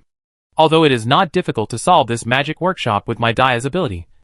If you want to stop and strip them completely, you must start from the core. The prerequisite is that you must know what the core is. So, Duan Mu Huai wanted to say something. But soon, his expression changed and he waved his hand. Then Alice and Medea quickly turned into spirits. Then footsteps were heard. And then the priest pushed open the door and walked in. Your Excellency the Inquisitor. The priest looked very tired at this moment, and seemed to be very worried. Looking at his appearance, it was impossible to tell that he was not a human being. What's the matter? Someone came to report that he had discovered traces of heresy. Having said this, the pastor's expression was very painful, and it was obvious that he did not want this situation to happen. Oh! But Duan Mu Huai was not surprised at all. He just raised his eyebrows. I'll go now. Come to the church room again. Duan Mu Huai looked at the restless man standing there. A man who looked like a farmer. Coldly. I heard you want to report heresy. Yes. Sir. I want to report Hawk from Andrew's family. What? Hearing the man's words, the pastor frowned. What nonsense are you talking about? Dover? You and Hawk have been friends for decades. Aren't you good friends? It is precisely because we are good friends that I know how disrespectful the guy is to the Lord in private. However, facing the pastor's question, the man named Dover seemed very calm. Reverend Pastor, you don't know that Hawk has always had very heretical views on the contents of the Bible. Not only does he not acknowledge that the Son of God is the Son of the Lord, he has even repeatedly claimed that the Son of God is not God at all. I once tried to persuade him to abandon this blasphemous and evil heresy, but he has no remorse. He even thinks that I am a stupid person who has been brainwashed by the church. The pastor was confused when he heard Dover's report. But why didn't you ever tell me? I have told you this before, Reverend, but you never took my warning seriously. Didn't you say that everyone has his own opinion on faith? I did say that. The pastor glanced at Duan Mu Huai awkwardly, then quickly looked away, while Duan Mu Huai's face darkened. So, that man named Hawk no longer acknowledges the Lord's deeds? That's it. He also claimed that the Son was born with the privateness of the Virgin and others. He was afraid of being punished by his husband and said that he was the Son of the Lord. This is simply blasphemy. Well, that carpenter is indeed the most extensive green hat king in this world. Duan Mu Huai heard this and silently gave a thumbs up to this passage. The Bible says that Mary and Joseph never had sex after they got married. And then there was the miracle of a young girl giving birth to a child. But from a modern perspective, isn't this Mary cheating on Joseph? Maybe she had an affair with a man, and then asked Joseph to be the scapegoat. And then she was afraid that Joseph would find out that she was no longer a virgin. So she didn't let Joseph have sex with her, but secretly had an affair with other men. Poor carpenter. He was honest and kind, but he was cheated. Nowadays, there are too many similar cases. Finally, because there were no contraceptive measures in that era, she got pregnant and then lied that the child was the Son of God. This kind of thing was actually very common, especially in Greek mythology. There are many women who dream of thunder hitting their abdomens, dreaming of golden rain, and then opening their eyes to find that they are pregnant. There are too many such cases. Or 8 out of 10 demigod heroes born in Greek mythology have similar backgrounds. But in fact, this is just because most of them are like this routine. This is also the reason why most of these so-called demigod children are abandoned at birth. Their husbands are not mentally retarded. You are cheating on me, and you want to lie to me that it was the gods who asked me to help you raise your child? I don't believe you. It's good that you didn't kill me on the spot. From this we can see that the kings in ancient times were not stupid. Only Joseph, the stupid carpenter, was uneducated. So he was foolishly deceived and ended up having to raise the son of his love rival, who came from nowhere. TSK, TSK, TSK. This is really heartbreaking and makes anyone who hears it cry. Well, at this time Duan Mu Huai really wanted to take out a clapperboard. Ding ding. Ding ding. Don't talk about gossip. Today I will talk about the mother of the saint. This saint is not ordinary. The father cheated on the little carpenter. Poor Maria. She got pregnant before marriage. The angel came to help in her dream. Little carpenter, don't complain about the big belly of the Virgin Mary. The baby in her belly is the king of mankind. As the saying goes, the grace of the Heavenly Father is vast. And the girl has a unique child. Joseph, the cheap father, the cuckold king who will be remembered forever.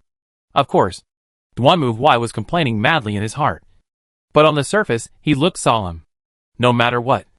This was indeed a heresy. Under normal circumstances, it might not be a big problem. But who asked Duan Mu Huai to conduct a heresy trial? Then the problem suddenly became big. Do you have any evidence? Of course he has. He has been saying these blasphemous things for more than 10 years. Everyone who is familiar with him has heard him say it. You can check it out. Sir. Okay. I get it now. Duan Mu Huai nodded and looked at the pastor. I want you to send someone to Andrew's house immediately and bring Hawk here. I want to interrogate him overnight. Yes, sir. After hearing Duan Mu Huai's order, the pastor wanted to say something. But in the end, he said nothing and just sighed silently. Then he took Dover out of the room and left. I never thought that someone would actually report it. Alice was surprised. She knew that Duan Mu Huai's heresy trial was complete nonsense. But she never expected that there would actually be people who believed it. These people have always lived here, and they are naturally close to each other. But the relationship does not mean that the relationship is good. Duanmu Huai took a sip of water and sneered. Think about it. If you live next door to someone you hate, but you have to live with him for decades, that's not a good relationship. If there's an excuse and an opportunity, you'll definitely beat him to death. And my appearance and the Inquisition just gave them an excuse. Boom, boom, boom. Just then, there was another knock on the door. And then the pastor came in. Your Excellency the Inquisitor. Hawk is here. Oh, so soon? It's less than half a minute. Right. Actually it is. Facing Duanmu Huai's question, the pastor's expression was somewhat complicated. However, at this moment, a burly man rushed into the room. Your Excellency the Inquisitor. I am Hawk Andrew. I want to report to you that my neighbor Dover is a blasphemous heretic. Hearing this, Duanmu Huai almost laughed out loud. This is going to be interesting. Chapter 767, All Heretics. In fact, this is just the beginning. After that, many people came to the door and reported others as heretics. Many of them were not strangers, but fathers and sons, mothers and daughters, neighbors, and even teachers and students. The reason they did this was that they were all very devout believers. That's right. Commonly known as brain-dead fans. Take Hawk and Dover for example.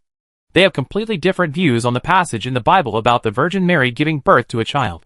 Hawk believes that the Lord is the Lord and the Lord is supreme. He would never use this method to give birth to a child with a mortal woman. He even cursed the church for creating this blasphemous heretical book just to tarnish the inviolable glory of the Lord. Well, when he heard him speak so passionately, Duanmu Huai wanted to at the magic goddess, the living bodhisattva, who likes to walk the mortal world and donate her body to men she likes. She also gave birth to several children. Dover's point of view is naturally completely opposite to Hawk's. He believes that this actually reflects the Lord's love for the world. The reason why the Lord loves the world is that he gave birth to a son to lead mankind. Because this shows that the Lord's love for mankind is the kind of father-son love, rather than the arrogance of being superior. Hawk was not happy when he heard this. If that's what you mean, couldn't the Lord find an unmarried woman to have a child? Why did he have to find a married woman? You mean the Lord is the old man next door, who doesn't steal or rob? Isn't that exciting? To put it bluntly, the cultists in the church are the real heretics. They made up this story to blaspheme and slander the Lord. This is an indisputable fact. So they all deserve to be hanged. I was right. I am a true believer. Duanmu Huai was calm on the surface and just wanted to laugh.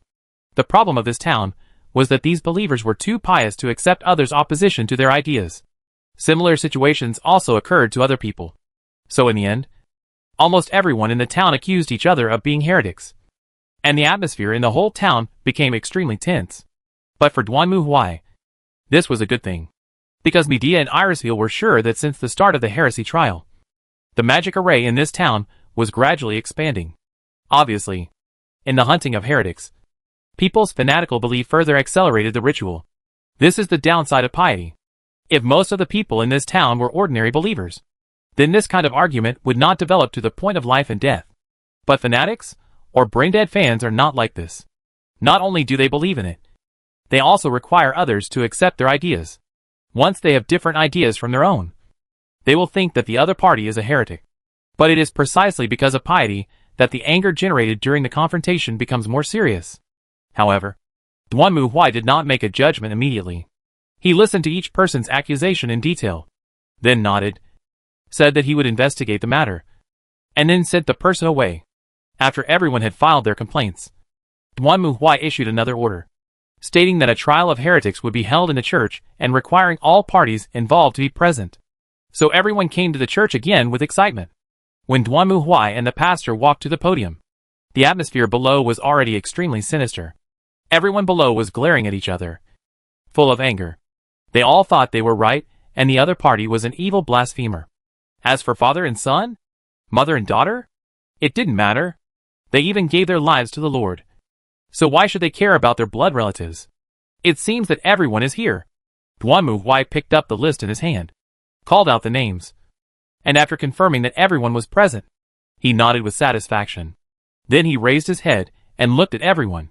Based on the investigation and interrogation over the past few days, I have already grasped the truth.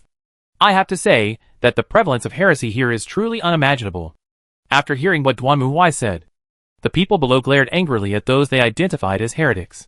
However, at this moment, Duan Muhuai suddenly turned his head and looked at the pastor. And among them, the biggest heretic is you. Why? Faced with Duan Muhuai's accusations against him, the pastor was completely stunned. Me? Your Excellency the Inquisitor. I am not a heretic. I have been doing my best to spread the glory of the Lord. How could I be a heretic? The Inquisition evaluates heretics not by listening to their words, but by looking at their actions. Duan Muhuai stared at the pastor coldly. Heresy is rampant in this town, and all kinds of blasphemous remarks are emerging one after another. As the Lord Shepherd, you not only did not stop and guide them, but allowed them to develop. What you did is exactly the behavior of heresy. Tell me, did you do this on purpose? Or was it an accident? Or was it intentional and careless? Facing Duan Muhuai's roar, the pastor's face turned pale, and the believers below were also frightened by this sudden turn, staring at the pastor blankly. But soon, they suddenly shouted loudly, "That's right. This heretic. It's you? You are the culprit." I'm not. Faced with the angry public condemnation, the pastor tried to defend himself, but Duan Muhuai had already reached out, grabbed his neck, and lifted him up high. Blasphemer. In the name of the Inquisition, I sentence you to death. As he spoke, Duan Muhuai exerted force with his right hand and broke the pastor's head. Then he stretched out his hand and swung it forward, and the pastor's body flew over the pulpit and fell to the ground. Seeing the pastor's body, the believers were so scared that they stepped back, and there was silence for a while. Next, it's your turn. Duan Muhuai raised his head and looked coldly at the townspeople in front of him. Based on the trials and investigations over the past few days, I have come to the conclusion that, having said this, Duan Muhuai paused. All of you are heretics. What? How can it be? I'm not a heretic. Faced with Duan Muhuai's words, many residents of the town were stunned at first, and then they shouted. They never thought that they would be labeled as heretics by the judge. They were clearly defending the glory of the Lord. So how could they be considered heretics? However, Duan Muhuai just looked at the townspeople and snapped his fingers. The trial is over. As the Inquisitor, I hereby sentence all heretics to be burned at the stake. Boom! At the moment Duan Muhuai finished speaking, the body of the pastor that fell in the crowd suddenly exploded, and flames broke out in all directions, enveloping the entire church in flames. No! Ah! Help! For a moment, screams rang out in the church, and people struggled to escape. But the entire church had been completely blocked. They desperately pounded on the heavy door, and some people desperately rolled around to extinguish the flames. However, the ground was like gasoline, and it began to burn wildly the moment they fell to the ground.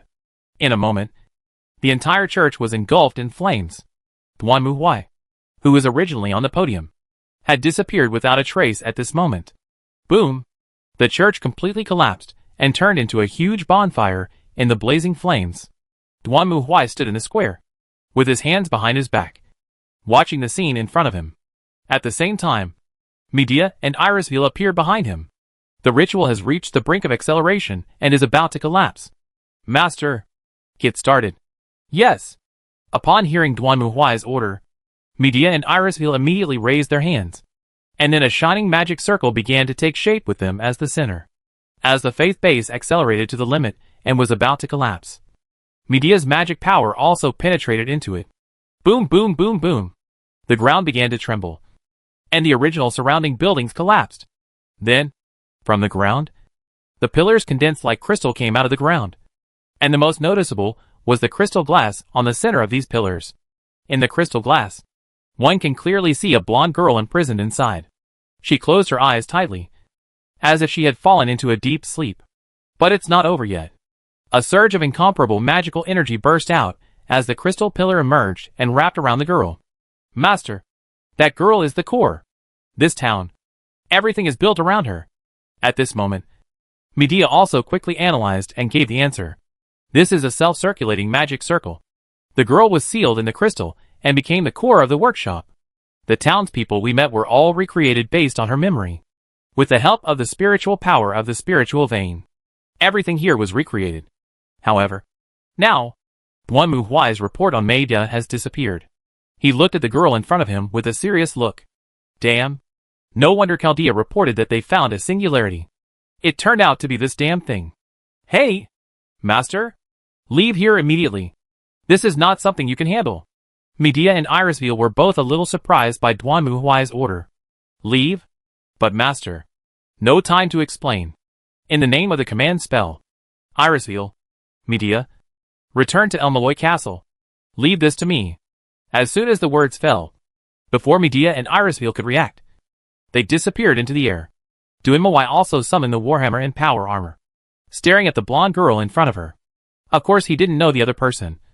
But Duanmu Huai was not unfamiliar with this magical aura, because he had encountered a similar aura under the golden tree at the border. That is to say, who the H.L. is this stupid magician? He actually wants to summon Yog-Sothoth.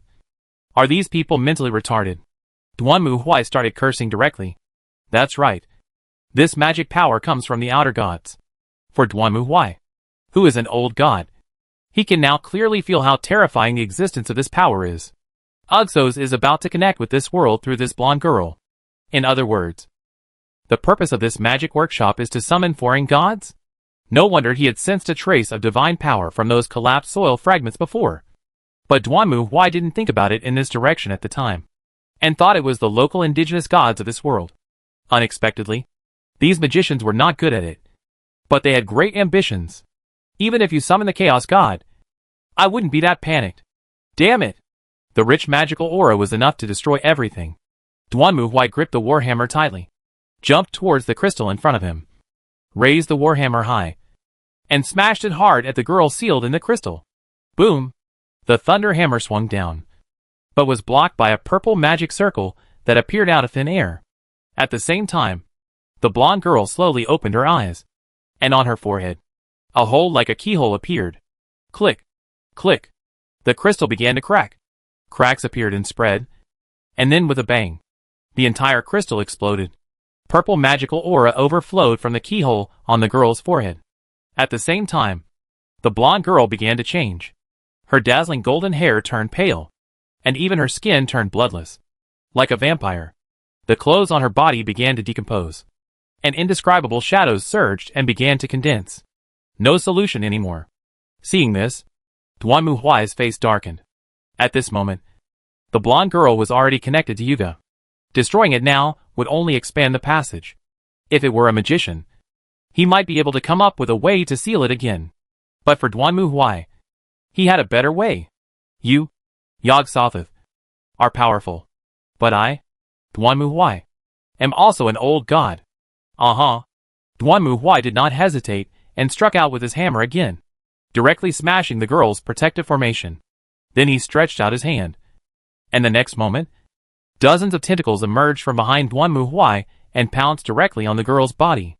That's right. You want to come through this girl. Then Lao Tzu uses the privilege of being an old god to completely erode it and seize the control. Everyone is playing mental pollution. Who is afraid of whom? Facing the tentacles extended by Duanmu Huai, the girl widened her eyes slightly and opened her mouth to say something. But before she could speak, the next moment, the dark and sticky tentacles drilled into the girl's open mouth. The girl suddenly widened her eyes. She opened her palms and tried to do something, but she was too late. The sticky tentacles wrapped around the girl's slender limbs and bodies. They were entangled forward and proof into the girl's body. Woo-woo!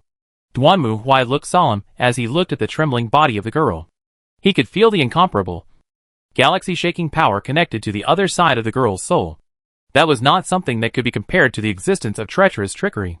It was the power of a true cosmic god. It spanned every time, every space, and every existence in the universe. It possessed infinite wisdom, the ruler of all time and space, and the unifier of all things.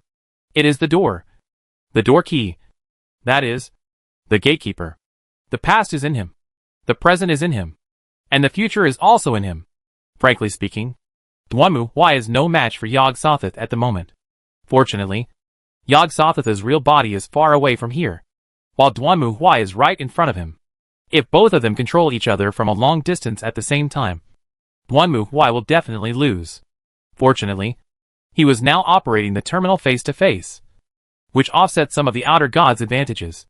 But Dwanmu Huai could still feel that Yog-Sothoth was descending here unwaveringly along the soul channel, just like a stone rolling down the mountain under gravity. Although it looked slow, no one could stop it from reaching its destination. No solution anymore. The speed of his erosion was obviously not as fast as the arrival of Yog-Sothoth. Realizing this, Dwanmu Huai had no choice but to grit his teeth. That's the only way. Woo! At the moment when Dwanmu Huai made up his mind, the girl suddenly groaned in pain. At the same time, her originally smooth belly bulged high, and tentacles kept wriggling under her skin like snakes, forming a strange pattern. A strange magic circle composed of several sharp corners emerged from the girl's abdomen, shining brightly. Ouch! A howl penetrated the boundaries of time and space, resounding in the void of all things in the universe. For the first time, the coming of Yog-Sothoth slowed down, and the indescribable outer god felt the arrival of a certain threat, which was its eternal enemy. Roar! At this moment, a huge shadow, like a beast, jumped out from the spreading fog and pounced towards the trillion lords of light. Chapter 768 Kidnapping? The girl's body trembled in the air, and the tentacles wrapped around her body, and limbs kept extending forward. Finally, the girl bound by the tentacles began to tremble wildly like a puppet about to collapse, and then fell heavily to the ground, without any movement. Finally done. Dwanmu Huai silently wiped the cold sweat from his forehead. It can be said that it was a close call. Fortunately, as an old god, he already had the ability to summon other similar beings. Dwanmu Huai knew that the Lord of Tindalos was the mortal enemy of Yog-Sothoth, so he was able to summon him smoothly. Yog-Sothoth, who was entangled by the Lord of Tindalos, naturally could not continue to descend. Dwanmu Huai also took this opportunity to quickly erode this terminal and successfully cut off her connection with Yog-Sothoth. But this is really a tricky thing. Dwanmu Huai frowned as he looked at the sleeping girl lying in front of him. Although he had closed the terminal, the girl's soul was already connected to Yog-Sothoth. In simple terms, if Yog-Sothoth was a pool, then the girl was a faucet. And now the two were connected by a pipe. Even if he smashed the faucet, it would only make the water in the pipe gush out faster. But block the tap. It's really troublesome. I can't kill her, and it's impossible to let her live. Well, let me see if there is anything useful. Dwanmu Huai muttered as he opened the inventory. In order to prepare for a rainy day, he had obtained a lot of magic props in the Faerun world. He didn't know if there was anything in there. Oh! There was indeed something. Dwanmu Huai reached into his right hand and took out a crystal prism. This was the trophy he got from the treasure chest of the Shadow King after killing him. It was a magical artifact that could be used to cast the imprisonment spell on a designated target. Of course, not everyone would be affected by this, but as long as they were imprisoned, there should be no problem. I heard that the imprisonment spell would completely freeze the flow of time for the recipient, just like putting them in a stasis chamber. At present, this is not a bad idea. Dwanmu Huai took a breath, then looked at the sleeping girl and raised the crystal prism in his hand. Go in. As Dwanmu Huai finished speaking, the next moment the girl disappeared without a trace, as if she had never appeared. At the same time, in Dwanmu Huai's crystal prism, a silhouette of a sleeping girl appeared. It looked like a crystal sculpture. That's it for now. Looking at the girl imprisoned in the crystal prism in his hand, Dwanmu Huai nodded with satisfaction, then put it away. Although it is sealed, it is not useless. After all, it is also a channel connecting to Yog-Sothoth. If I encounter the evil god in the future, maybe I can take it out and use it. But before that, just to be on the safe side, you better just fall asleep. Putting away the crystal prism, Dwanmu Huai looked around. The town had now been completely weathered. Perhaps it was because the core that maintained the magic workshop was destroyed. The town that originally looked very lively had now become like a 1,000-year-old city in the desert, with only some broken walls and ruins left. Thinking of this, Dwanmu Huai reached out again. In the name of the command seal, come back, Medea, Irisville. As Dwanmu Huai finished his words, the next moment, the two figures appeared beside Dwanmu Huai again, looking at him anxiously. Master, are you okay? I'm fine. Faced with the worried inquiries of the two, Dwanmu Huai shook his head. Medea, Irisville, I'll trouble you to investigate this place and see if there is anything missing. Although I think there should be no problem. You should still be careful. This magician himself is not a big deal, but he has caused trouble. So you should also be careful. Yes. A magic workshop that had stopped operating was not a problem for Medea and Irisville. Soon, they found the core area of the magic workshop and unexpectedly discovered the magician's body. Fortunately, this idiot had the habit of writing a diary. So Duanmu Huai knew the whole story. This magician was once a noble. And like other magicians, he also longed to open the root vortex and enter the root. Because of this, in order to find a way, this magician also wandered around the world when he was young. And then during the War of Independence, he went to the American continent as a British soldier and came to a small town called Salem. After investigating the witch hunting incident in that town, the magician came up with the idea of using religious beliefs to lay the spiritual foundation and open the root vortex. He found the surviving descendants of the tribe that was designated as the witch hunting target at that time, and brought them back to England. He used the necromancy to force them to synchronize with the witch of that year, and then imprisoned them in crystal, and then created this town with this as the core. Of course, as Irisville said, this is not something that an ordinary magician can do. Even the 12 monarchs of the clock tower find it difficult to perform such a magic ritual. But this magician is different. He found a mysterious magic book in the ruins of the witch's residence in the town of Salem. It was with this book that he was able to accomplish this feat. And that book is the Book of the Dead. Duanmu Huai felt a stomachache when he saw the book handed to him by Medea. Although he had guessed it long ago, he was still speechless when he actually saw the book. Naturally, the idiot magician had no idea what he was holding, and eventually went mad and committed suicide, leaving behind only the self-operating magic workshop. This means that even if the ritual was successful in the end, he would not be able to see the vortex of origin. However, the witch in this world actually possesses the Book of the Dead. This shows that the witch's trial is probably not groundless, and is probably her own fault. Duanmu Huai took the Book of the Dead handed to him by Medea. He didn't even have the interest to look at it. He just held it up. Then black flames appeared instantly, and burned the book to ashes in the blink of an eye. How's the spiritual vein? The workshop has been cleared, and the spirit vein will continue to flow downwards. The Fulvagi family should not have to worry. That's good. Remind Fiore to ask the Fulvagi family to monitor this land. Although the problem has been solved now, it's better to keep an eye on it just in case. Duanmu Huai collected his thoughts and stood up. Let's go! Master, your order mantra? Oh, I forgot. Looking at the traces of the command seals that had disappeared on the back of his hand, Duanmu Huai patted his forehead. Then he raised his hand quickly. A red light flashed, and the 3 command seals appeared on the back of Duanmu Huai's hand again. That's right. The magic is a giant condensate. The general magician does not have such power to charge the curse, so you can only lose it after using it. It's simple, convenient, and not a big deal. Of course, for Alice, Phils, and Medea, Ling Mantra is not simply just for straining their props. It can also be used to play some small games that increase interest. For example, you can't go before obtaining the permission, or you can increase the sensitivity several times with the mantra. Well, I have to say that it is quite exciting. In this way, the spiritual vein incident came to an end, and Fiore also agreed to Duanmu Huai's request, saying that she would send the artificial people of the Fulvagi family to monitor the ruins day and night to avoid any problems. Chaldea also confirmed that the abnormal point had been eliminated, which also meant that the danger of the world being destroyed again had disappeared. However, the Animostia family has not made any move yet. To be honest, Duanmu Huai was a little anxious. He even started to consider that he calculated that he went to the Antarctic in the name of the Umro family, but this must have a reason for the reasons for the construction and future. This is the subject of celestial classes.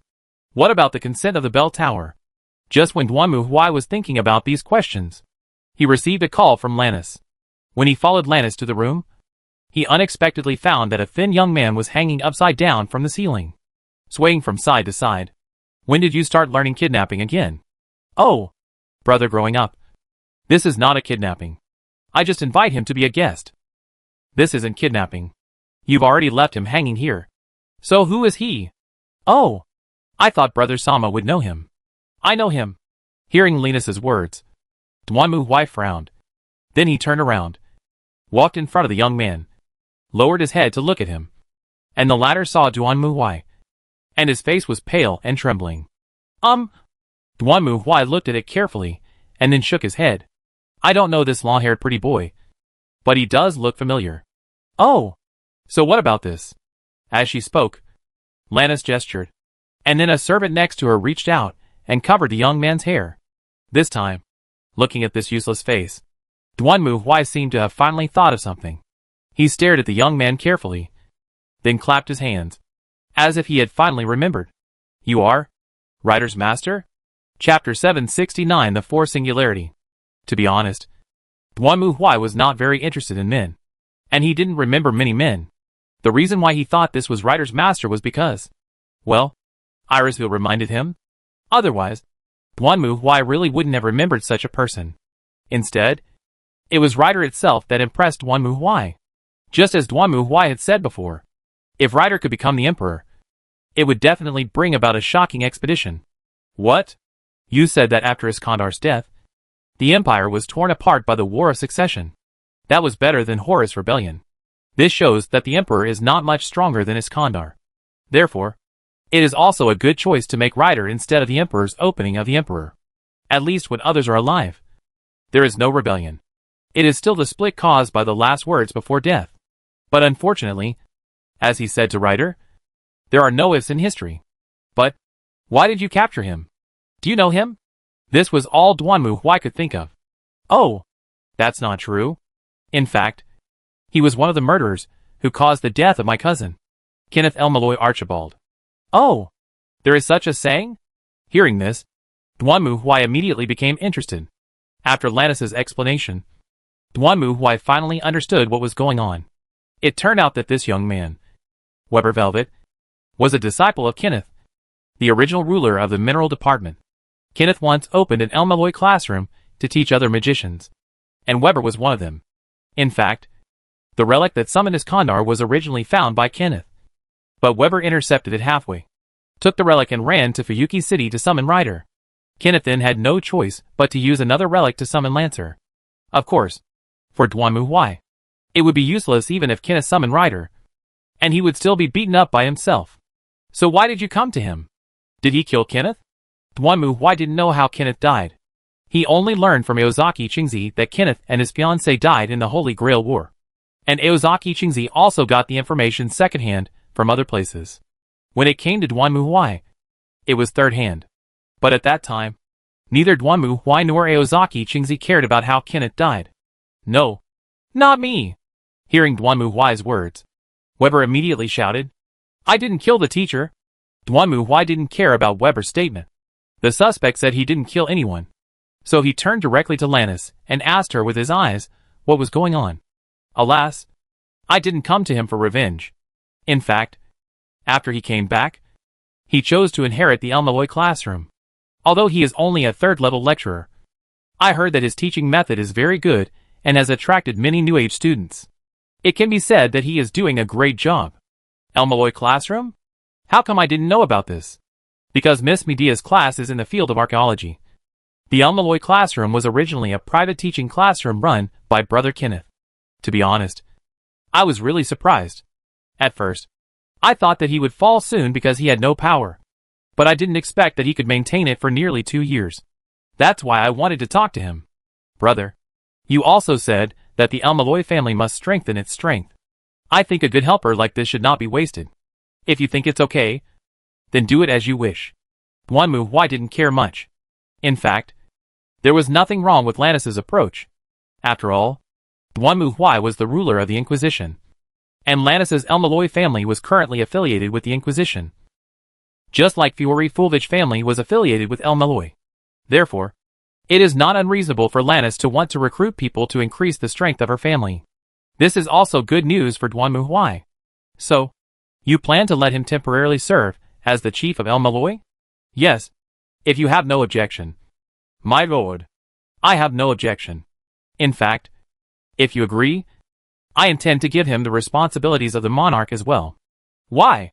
Hearing Duanmu Huai's words, the young man named Weber turned pale. Why? It's very simple. Are you going to be the acting patriarch of the Elmalloy family? The position of monarch originally belonged to Kenneth. If you inherit his position, you will also inherit his title. Right? Duanmu Huai stared at Weber with a half-smile, while the latter's legs were shaking and his whole body was trembling. But, Oh, brother, is there something wrong with you? Well, because of some things. I want to leave for a while, not only me. Lavanna, Madia, Aliceville and Matthew will leave with me. I still plan to find you to explain it. Now it seems that you have found a back pot. So I do need to say the rest. The reason why Duanmu said this was very simple. Shortly after he sealed the evil god and returned, Mash received information from Chaldea. And then Dr. Roman told them that Chaldea had detected the appearance of the next Holy Grail singularity, which was in Fuyuki City 8 years later. Duanmu didn't have the patience to stay in this world for 8 years. So he decided decisively to leave and go to the future 8 years later. After all, according to everyone's point of view, it is very likely that the next singularity is the key. The reason is very simple. Generally speaking, the Holy Grail War takes place every 60 years. But this time it happened 10 years after the last time. Not only that, but what makes Duanmu feel weird is that he and Irisville had already dismantled the Great Holy Grail of Fuyuki at that time. So where did this Great Holy Grail come from? There must be something wrong when things are abnormal. So Duanmu decisively decided to go to Dongmu City 8 years later to find out what happened. Duanmu was a little worried at first. But now it seems there is no need to worry about such a small matter. Brother, how long will you be gone? 8 years. 8 years. That's really not a short time. When Lannis heard Duanmu answer, she was also very surprised. Of course, Lannis was not the only one who was surprised. Uncle, are you leaving? Ing, who heard the news from Duanmu also showed an uneasy expression, looking at Duanmu and others reluctantly. Although Ing had lived very well in the past 2 years in the Elmaloi family, and became good friends with Lannis. For her, Duanmu and Lorena were still the people she could rely on the most. And now they were leaving. Ing was naturally a little uneasy. Don't worry, Sakura. Looking at the girl in front of him, Duanmu reached out and touched her head. I believe you can live well here. You have already adapted to the life in the clock tower. Although we are leaving, I don't think it will cause you too much trouble. Duanmu said this for a reason. In the 2 years that the Inquisition controlled the Elmaloi family, they also sponsored many families' magic research by casting a wide net. They built up a lot of connections. Although Elmaloi was unique among the top leaders because of Duanmu, they also had connections. Not to mention that many magicians had received guidance from Medea. If they didn't even give them this little face, well, then when they come back in 8 years it will be time for reckoning. Of course, another reason why Duanmu didn't wait any longer was that he heard that the daughter of the Animusfia family named Olga Marie was only about the same age as Xiaoying and Lannis. Compared with the Olga Marie he met at that time, it was at least 10 years later. So at least from the current perspective, the construction of Chaldea is still uncertain. But it is still in time to wait for Duanmu to come back and rebuild it in 8 years. Right? However, just in case, Duanmu also told Lannis that if there were any plans from Animusfia requiring financial assistance, she could support them. See you later. We'll be back. As long as that time point is consistent with this one. Although she was a little uneasy, Sakura was already a sensible child. She nodded, and Duanmu also stood up and smiled at her. Come on, Sakura. Don't forget your daily exercise. I won't forget it. Sister Lorena. Hearing Lorena's words, Sakura clenched her fists tightly. I will exercise every day and never be lazy. Come on. Looking at Lorena cheering for Xiaoying, Duanmu twitched the corner of his mouth. He didn't want to come back a few years later and see Xiaoying with a body like a female bodybuilding champion. But Lorena is fine. So Xiaoying should be fine too. Maybe? Then, let's go. Duanmu looked at Xiaoying, then at Lannis. By the way, if you have any questions, you can talk to Fiori. She is about the same age as you. I think you should get along well. The Fiori that Duanmu mentioned is the head of the Fulveji family, and the one who asked Duanmu to investigate the spiritual veins. Her situation is similar to that of Lannis. Both of them inherited the position of head of the family at a young age because of some unavoidable willingness. However, Lannis is more lucky, while Fiori's situation is more orthodox. She is the one with the strongest magic circuit in the Fulveji family. If the seal is not given to her, who else can it be given to? As expected, Brother Sama has a crush on those sickly girls? I'm not interested in little girls. Wait until you grow up a little bit. Facing Lannis's teasing, Duanmu Huai rolled his eyes. Goodbye. Then, hey. Goodbye, brother. Chapter 770 returned to the old place. The girl had a dream. She still remembered her father's receding back at that time. While she stood there blankly, completely unaware of what was happening. Did I do something wrong? Why did my father abandon me? The girl couldn't understand. But soon, a hunched, skinny figure appeared in front of her. From today on, forget your mother and your sister. You have no place to go back to. This is your home. The old man's thin voice echoed in the girl's ears, making her fear, shuddered, and wanted to shrink into a ball. Figure. Master? Who? The sound came from the ear made the girl open her eyes confused and looked out of the window. It was still a white cloud shrouded in the sky. What's wrong? What happened? Assassin? No. You just don't look well. Is there something wrong with your health? No. It was just a nightmare. The girl Sakura shook her head, then sat up and looked out the window. Through the reflection of the porthole, she could clearly see the figure of a beautiful girl with long, soft, dark purple hair. She was no longer the ignorant little girl she used to be. Sakura had grown up a lot. Both her appearance and figure were far beyond her previous imagination. The plane will land soon. As Sakura whispered, she retracted her gaze, closed her eyes, and let out a long breath. 8 years have passed. These 8 years have been neither good nor bad for Sakura and the Elmaloy family. When they first learned that Duanmu Huai and the others had left the clock tower because they had something to investigate, the monarchs were able to remain calm. But as time went by, they began to lose patience and gradually tested the bottom line of the Elmaloy family. In the end, the monarchs took back the power of the Elmaloy family's archaeology department in the name of safekeeping in the Crown Resolution, and transferred it to the modern magic department. Of course, on the surface, it was just safekeeping. But whether it was Lannis, Sakura or Fiori, they all knew that if Duanmu Huai and the others did not come back, then they would lose control of the archaeology department forever. But Elmaloy too did a good job. At first, Sakura was a little worried about whether the man could handle the intrigues in the clock tower because he looked so weak. Fortunately, although the man himself was not as powerful as brother Duanmu, he did have outstanding teaching talents. Lannis, Sakura and Fiori also accepted his teachings, and the results were indeed remarkable. By the way, the reason why the Elmaloy family can now occupy a place in the clock tower, in addition to the connections left by the original Inquisition, is also due to the efforts of Rinnies, Fiori and Sakura.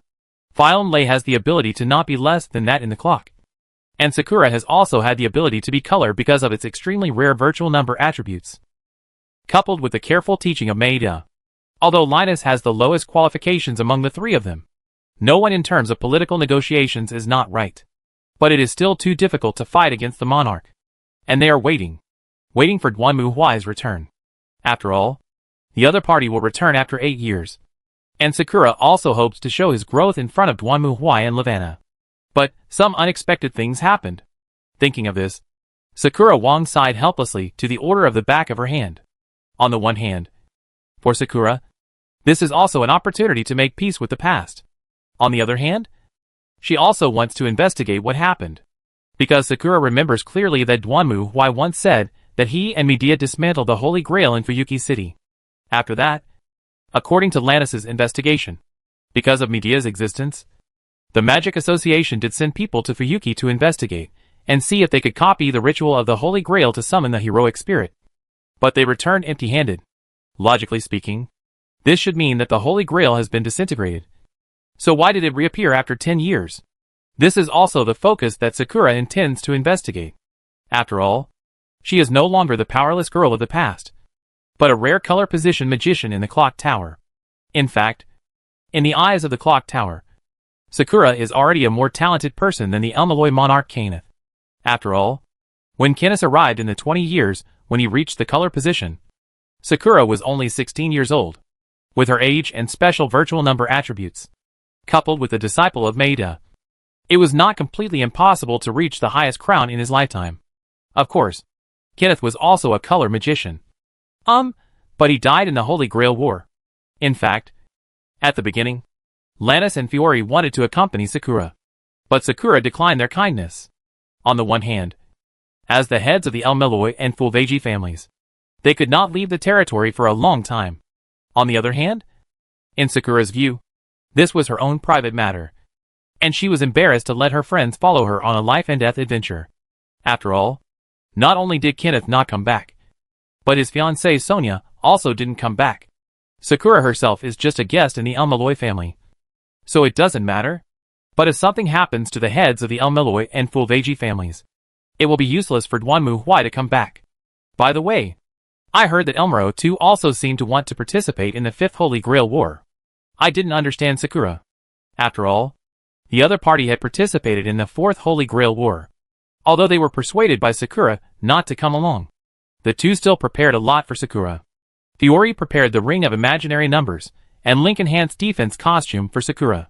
The former can better trigger Sakura's imaginary magic power, and the latter can automatically protect Sakura from being attacked. According to Fiori, she once heard that a magician could destroy the opponent's magic circuit by just touching it. So just in case, she specially made this defense costume driven by animal spirits, so that even if Sakura was attacked, she would not have to worry about problems with her own magic circuit. Although Lantis does not have the ability like Fiori, she also used her own skills to provide Sakura with information about the two masters. The one sent by the Magic Association to Fuyuki City to participate in the war was Bazette Fraga Macrimus, an executor of the Magic Association's Seal Designation Bureau. The other is the rich magician of the Middle East, Adlam Giri Asta. Of course, although it is impossible to investigate the magic and trump cards that the two are good at, being able to know the identities of the two masters is already a considerable gain. No. For Sakura, it may be 3. Will my sister also participate in this war? Although it was a question, Sakura knew it was not a problem. After all, her father had abandoned her and chosen her sister as the heir. So as the heir of the Tosaka family, her sister would naturally not miss the ceremony of the Holy Grail War. So, how can I meet my sister? Thinking of this, Sakura reached out and touched the hairband tied on her hair. It was the only gift her sister gave her before she left home. So, what has her sister become now? Will she become a cold-blooded magician like her father, who is willing to give up everything to pursue the route? Sakura didn't know how to imagine her older sister when she grew up. But in fact, she herself had changed a lot. Because of the awakening of the imaginary attribute, Sakura's hair began to turn into a strange purple. The house rules of the Tosaka family are elegant. But for me, who has left the Tosaka family and taken the surname Elmeloi, they have no relevance to me anymore. Master, the plane is about to land. Please pay attention. I know. Thank you. Assassin. I heard the sound from the ear again. Sakura also sat upright. This time, her luck was not good. The summon was assassin, but she was a bit different from ordinary assassin. At least Sakura felt that even assassin could fight with other heroes. The plane slowly landed on the ground. Sakura walked down the rail and looked at the familiar and unfamiliar city in front of him. This is her hometown. Her old home. Sakura never thought of leaving here before, and now she has never thought of returning here. But she came back anyway. What's next?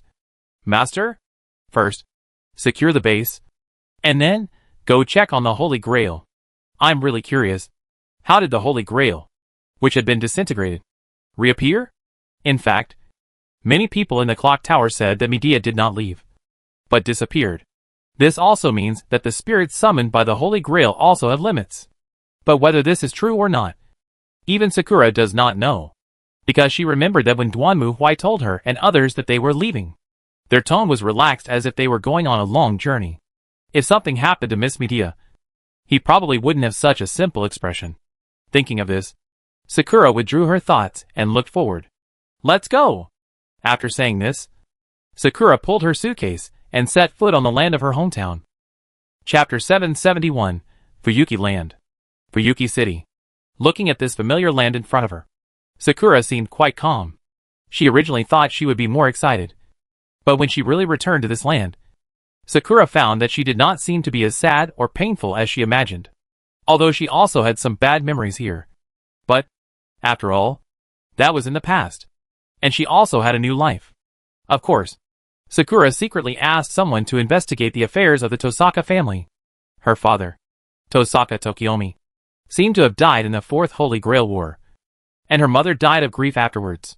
In fact, After coming here, Sakura secretly went to the cemetery and laid flowers for the two. To be honest, Sakura has very complicated feelings towards her father. On the one hand, as a magician, she understands why her father wanted to send her away. But on the other hand, as a daughter, she also resents her father for abandoning her. Why did he choose her instead of her sister? Unfortunately for Sakura, this question may never be answered. At the moment, Sakura was standing on the top of Fuyuki's building, holding a telescope, looking at her former home. Of course, the telescope was also one of the magic costumes made for her by Fiori. Fiori, who was quite accomplished in necromancy and ergonomics, had a unique idea when creating magic costumes. She did not simply create magic costumes, but while creating magic costumes, she integrated the souls of animals into them through necromancy, making the magic costumes have abilities no less than the animals themselves. The telescope that Sakura is currently using, for example, incorporates the soul of an eagle. So in terms of eagle eyes, it can even be compared to Archer, a servant. This is why even if Sakura is on top of a building in the new city, she can still clearly see the Tosaka family. Fiori made a total of 4 such equipment for use together. According to Fiori, this was inspired by something called cartoons that her brother watched, such as the eyes of an eagle, the ears of a wolf, the speed of a leopard, the strength of a bear. I have to say, it is quite useful. By the way, what is the Holy Grail? While immersed in the memories of the past, Xiaoying was also secretly puzzled. After securing the base, she certainly went to the location of the Holy Grail. However, to Xiaoying's surprise, she couldn't enter the Great Void at all. It was as if the entire space there was directly isolated. This also proved once again that there was indeed a problem with the Holy Grail. I don't know when Brother Duanmu and Sister Lorena will be able to come back. Thinking of this, Sakura felt somewhat sad. I still have a lot to say to them. Master, the target has appeared. At this moment, the sound of assassin rang out, and Sakura hurriedly withdrew her thoughts and picked up the telescope again. Then she saw a black-haired girl with twin ponytails and wearing a red coat walking out of the house. Elder sister. Looking at the girl, Sakura couldn't help but murmur to herself. She was almost the same as the sister in her memory, still so high-spirited and confident. And perhaps because she had grown up, she was a little more calm. Is that a command seal on the back of my sister's hand? One stroke of the command seal has already been used up. Looking at the remaining command seal mark on the back of Tosaka Rin's hand, Sakura was confused. The servants hadn't even arrived yet, but the war had already begun. He even forced his sister to use a command seal? So fast? Was this Holy Grail war so dangerous? What on earth had happened? No matter what, you'd better be careful. But then again, ever since entering Fuyuki City, Sakura has always had a strange feeling. It's not like she's being watched, but more like some kind of spatial distortion. Is this also caused by the Holy Grail? Sakura then quietly observed her sister for a day, and what reassured her was that, at least on the surface, her sister did not seem to be a loner, and she got along well with her classmates. However, as a magician, why is my sister so careless? Sakura sighed helplessly. Late at night, she witnessed a battle between servants. One side was her sister's servant, and the other was Lancer. Although the battle between the servants was indeed wonderful, what made Sakura speechless was that her sister seemed to be so fascinated that she forgot to deploy the barrier. After all, concealing magic is the top priority for a magician. When studying in the clock tower, Sakura was repeatedly warned. In Sakura's opinion, when her sister's servant restrained Lancer, her sister should have immediately deployed the barrier. However, her sister seemed to be so fascinated that she missed the opportunity, resulting in this scene being witnessed by ordinary students. Fortunately, although the student was knocked down by Lancer, his sister still saved his life. Seeing this, Sakura felt somewhat relieved. If it was my father, he would definitely not let that ordinary person go, and would even kill him. Now it seems that my sister is at least not as inhumane as my father. In fact, Sakura herself wanted to help, but the distance was too far, and she couldn't make it in time. Fortunately, her sister did not let her down. Next, under Sakura's watch, her sister returned to the Tosaka family. Then, as if she remembered something, she suddenly rushed out of the house and came to a Japanese-style house. Before Sakura could figure out what was going on, she saw a servant falling from the sky and attacking her sister. But fortunately, her sister's servant blocked it. What was somewhat surprising was that the master of that heroic spirit even wasted a stroke of the command spell in order to stop the other party from attacking his sister. Do the two know each other? Seeing her sister and the boy walk into the house, Sakura was confused. And at the same time, she was a little bit upset. After all, she had already seen that the boy who summoned Saber was the boy who was almost killed by Lancer before. At that time, her sister was very sad. At that time, Sakura just thought that her sister simply didn't want to see ordinary people being involved in the war between magicians. But now it seems that these two people like each other? Could it be that my sister had a crush on this boy? So she saved his life. And the other party also had a crush on my sister. So he used a command seal to order his servant to stop? But the rules of the Holy Grail War may cause two people who love each other to hate each other. This is almost the same as the plot of the novels that Lannis likes to read. It seems quite interesting, although she didn't know what the two talked about in the house. After that, Sakura saw her sister leaving the house with the boy and his servant, seemingly planning to go to Fuyuki Church. Remember, that is where the judge of the Holy Grail War is located. Could it be that my sister persuaded that boy to give up becoming a master and seek the protection of the Holy Church? Anyway, it's about time to say hello to my sister. Thinking of this, Sakura prepared herself mentally and stood up. Let's go. Assassin. Yes, master. For Tasaka Rin, this was also an eventful day. Following his father's instructions, he summoned a servant and joined the Holy Grail War. But he encountered unimaginable events on the first day. First, a magician from nowhere set up a barrier around the school. And then he was attacked by a lancer. And the battle between the two sides was witnessed by ordinary students. That would have been fine. But I didn't expect that ordinary student was actually the master of Saber. And now, watching the battle between the ferocious beast that was like a storm, and the petite girl wielding a long sword, Tasaka Rin felt as if all the blood in her body was about to freeze. On the way out of the church, they were attacked by the Einsburn family. And the berserker summoned by the other side was also a powerful opponent. It's too tricky. It's not an enemy that Saber can handle alone. Arcer, cover. Thinking of this, Tasaka Rin immediately gave the order. However, Archer? In case, Tosaka has been ordered to be responsible for guardianship in the distance. According to the reason, when he issues orders, Archer should do it. But there was no response at all. It's useless. At this moment, a voice sounded from not far behind Rin. Rin turned her head and saw a girl in a black dress with purple hair standing on the street not far away. Looking at her, when she saw the red ribbon tied on the side of the girl's hair, she felt dizzy, and it seemed that the whole world was turning upside down in front of her. Long time no see. Sister. Staring at Tasaka Rin, Sakura spoke in a low voice. Your servant is fighting with my servant, so he can't come to protect you at the moment. I think you should understand what I mean. Cherry? Rin Tasaka took a step back. It was only because of her daily spiritual practice that she did not faint. In the Holy Grail War 10 years ago, the Matsu family was completely destroyed. And her sister, who was adopted into the Matsu family, was missing. She originally thought that her sister died in the Holy Grail War that year. But now, she appeared in front of her again. Yes, it's me. Sister. Sakura nodded, then raised her hand and showed the command seal on her right hand to Tasaka Rin. As for why I am here, I believe there is no need to explain.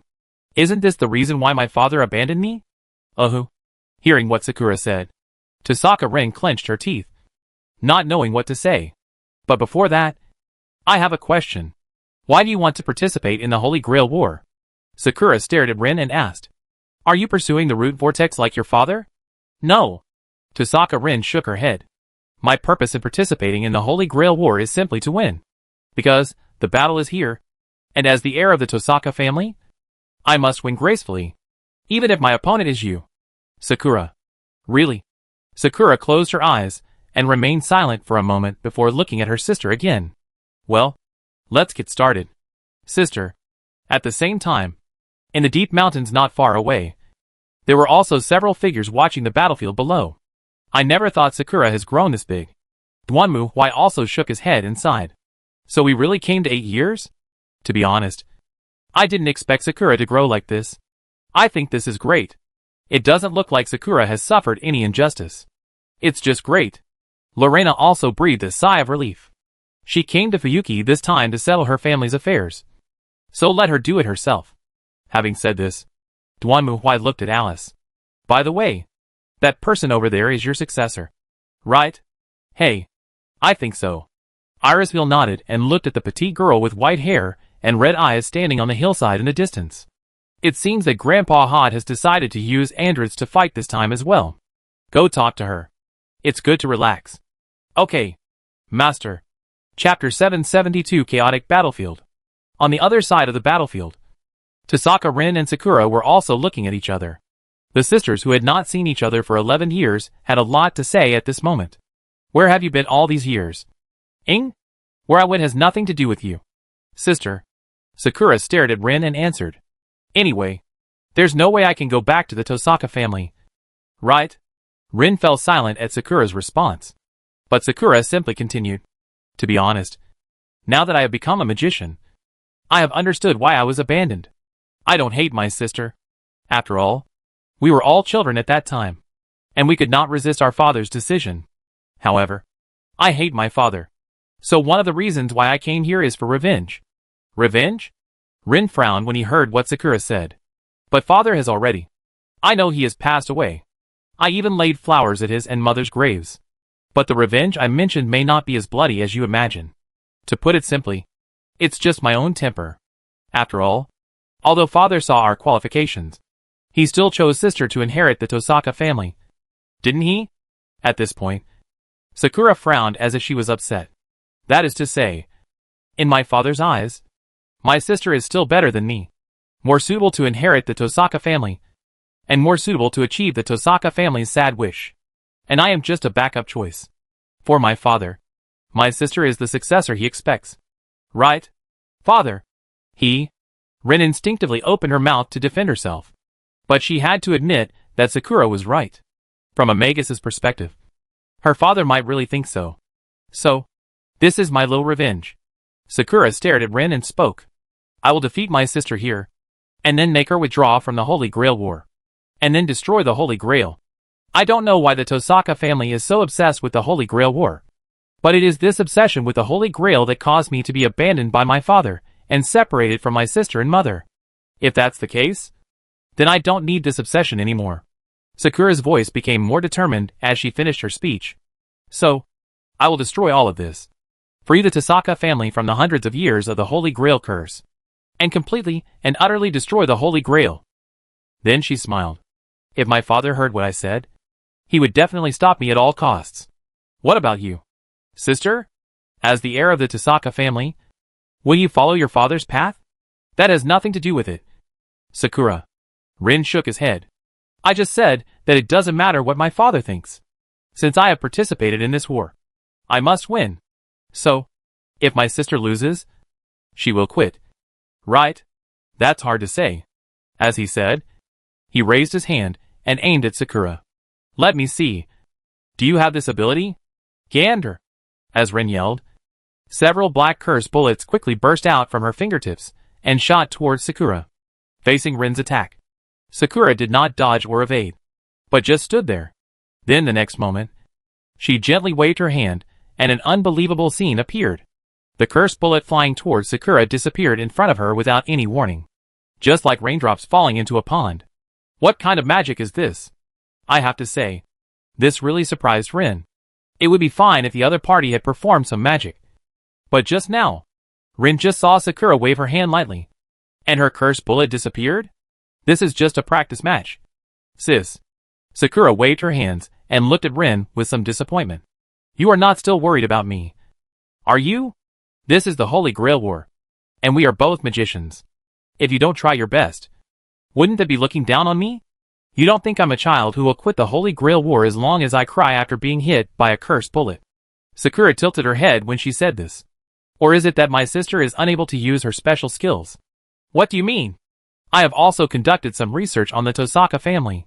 If the information is correct, the Tosaka family has spent a lot of money on reconstruction, and is even in debt now. So I am worried that my sister is so poor that she can't even afford gems. Very good. That's what you said. Sakura.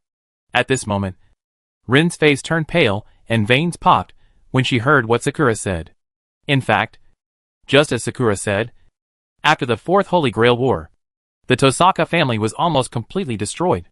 Coupled with the death of Tosaka Tokiomi and his wife, the financial situation of the Tosaka family was extremely worrying. For the sake of the Tosaka family's appearance, Rin had to use most of the inheritance to rebuild the Tosaka family's mansion. The remaining money, well, naturally, those who understand will understand. But it hurts to be said to your face by someone. In that case, I will let you know that there is no sister stronger than her in this world. As she spoke, Rin leaped up into the air, raising her right hand, the gemstone between her fingers gleaming with magical light. Noon. Act. Sieben still. She. Slig. Besties and Erski sung. As Rin scolded, she threw the gem on her fingertips with force.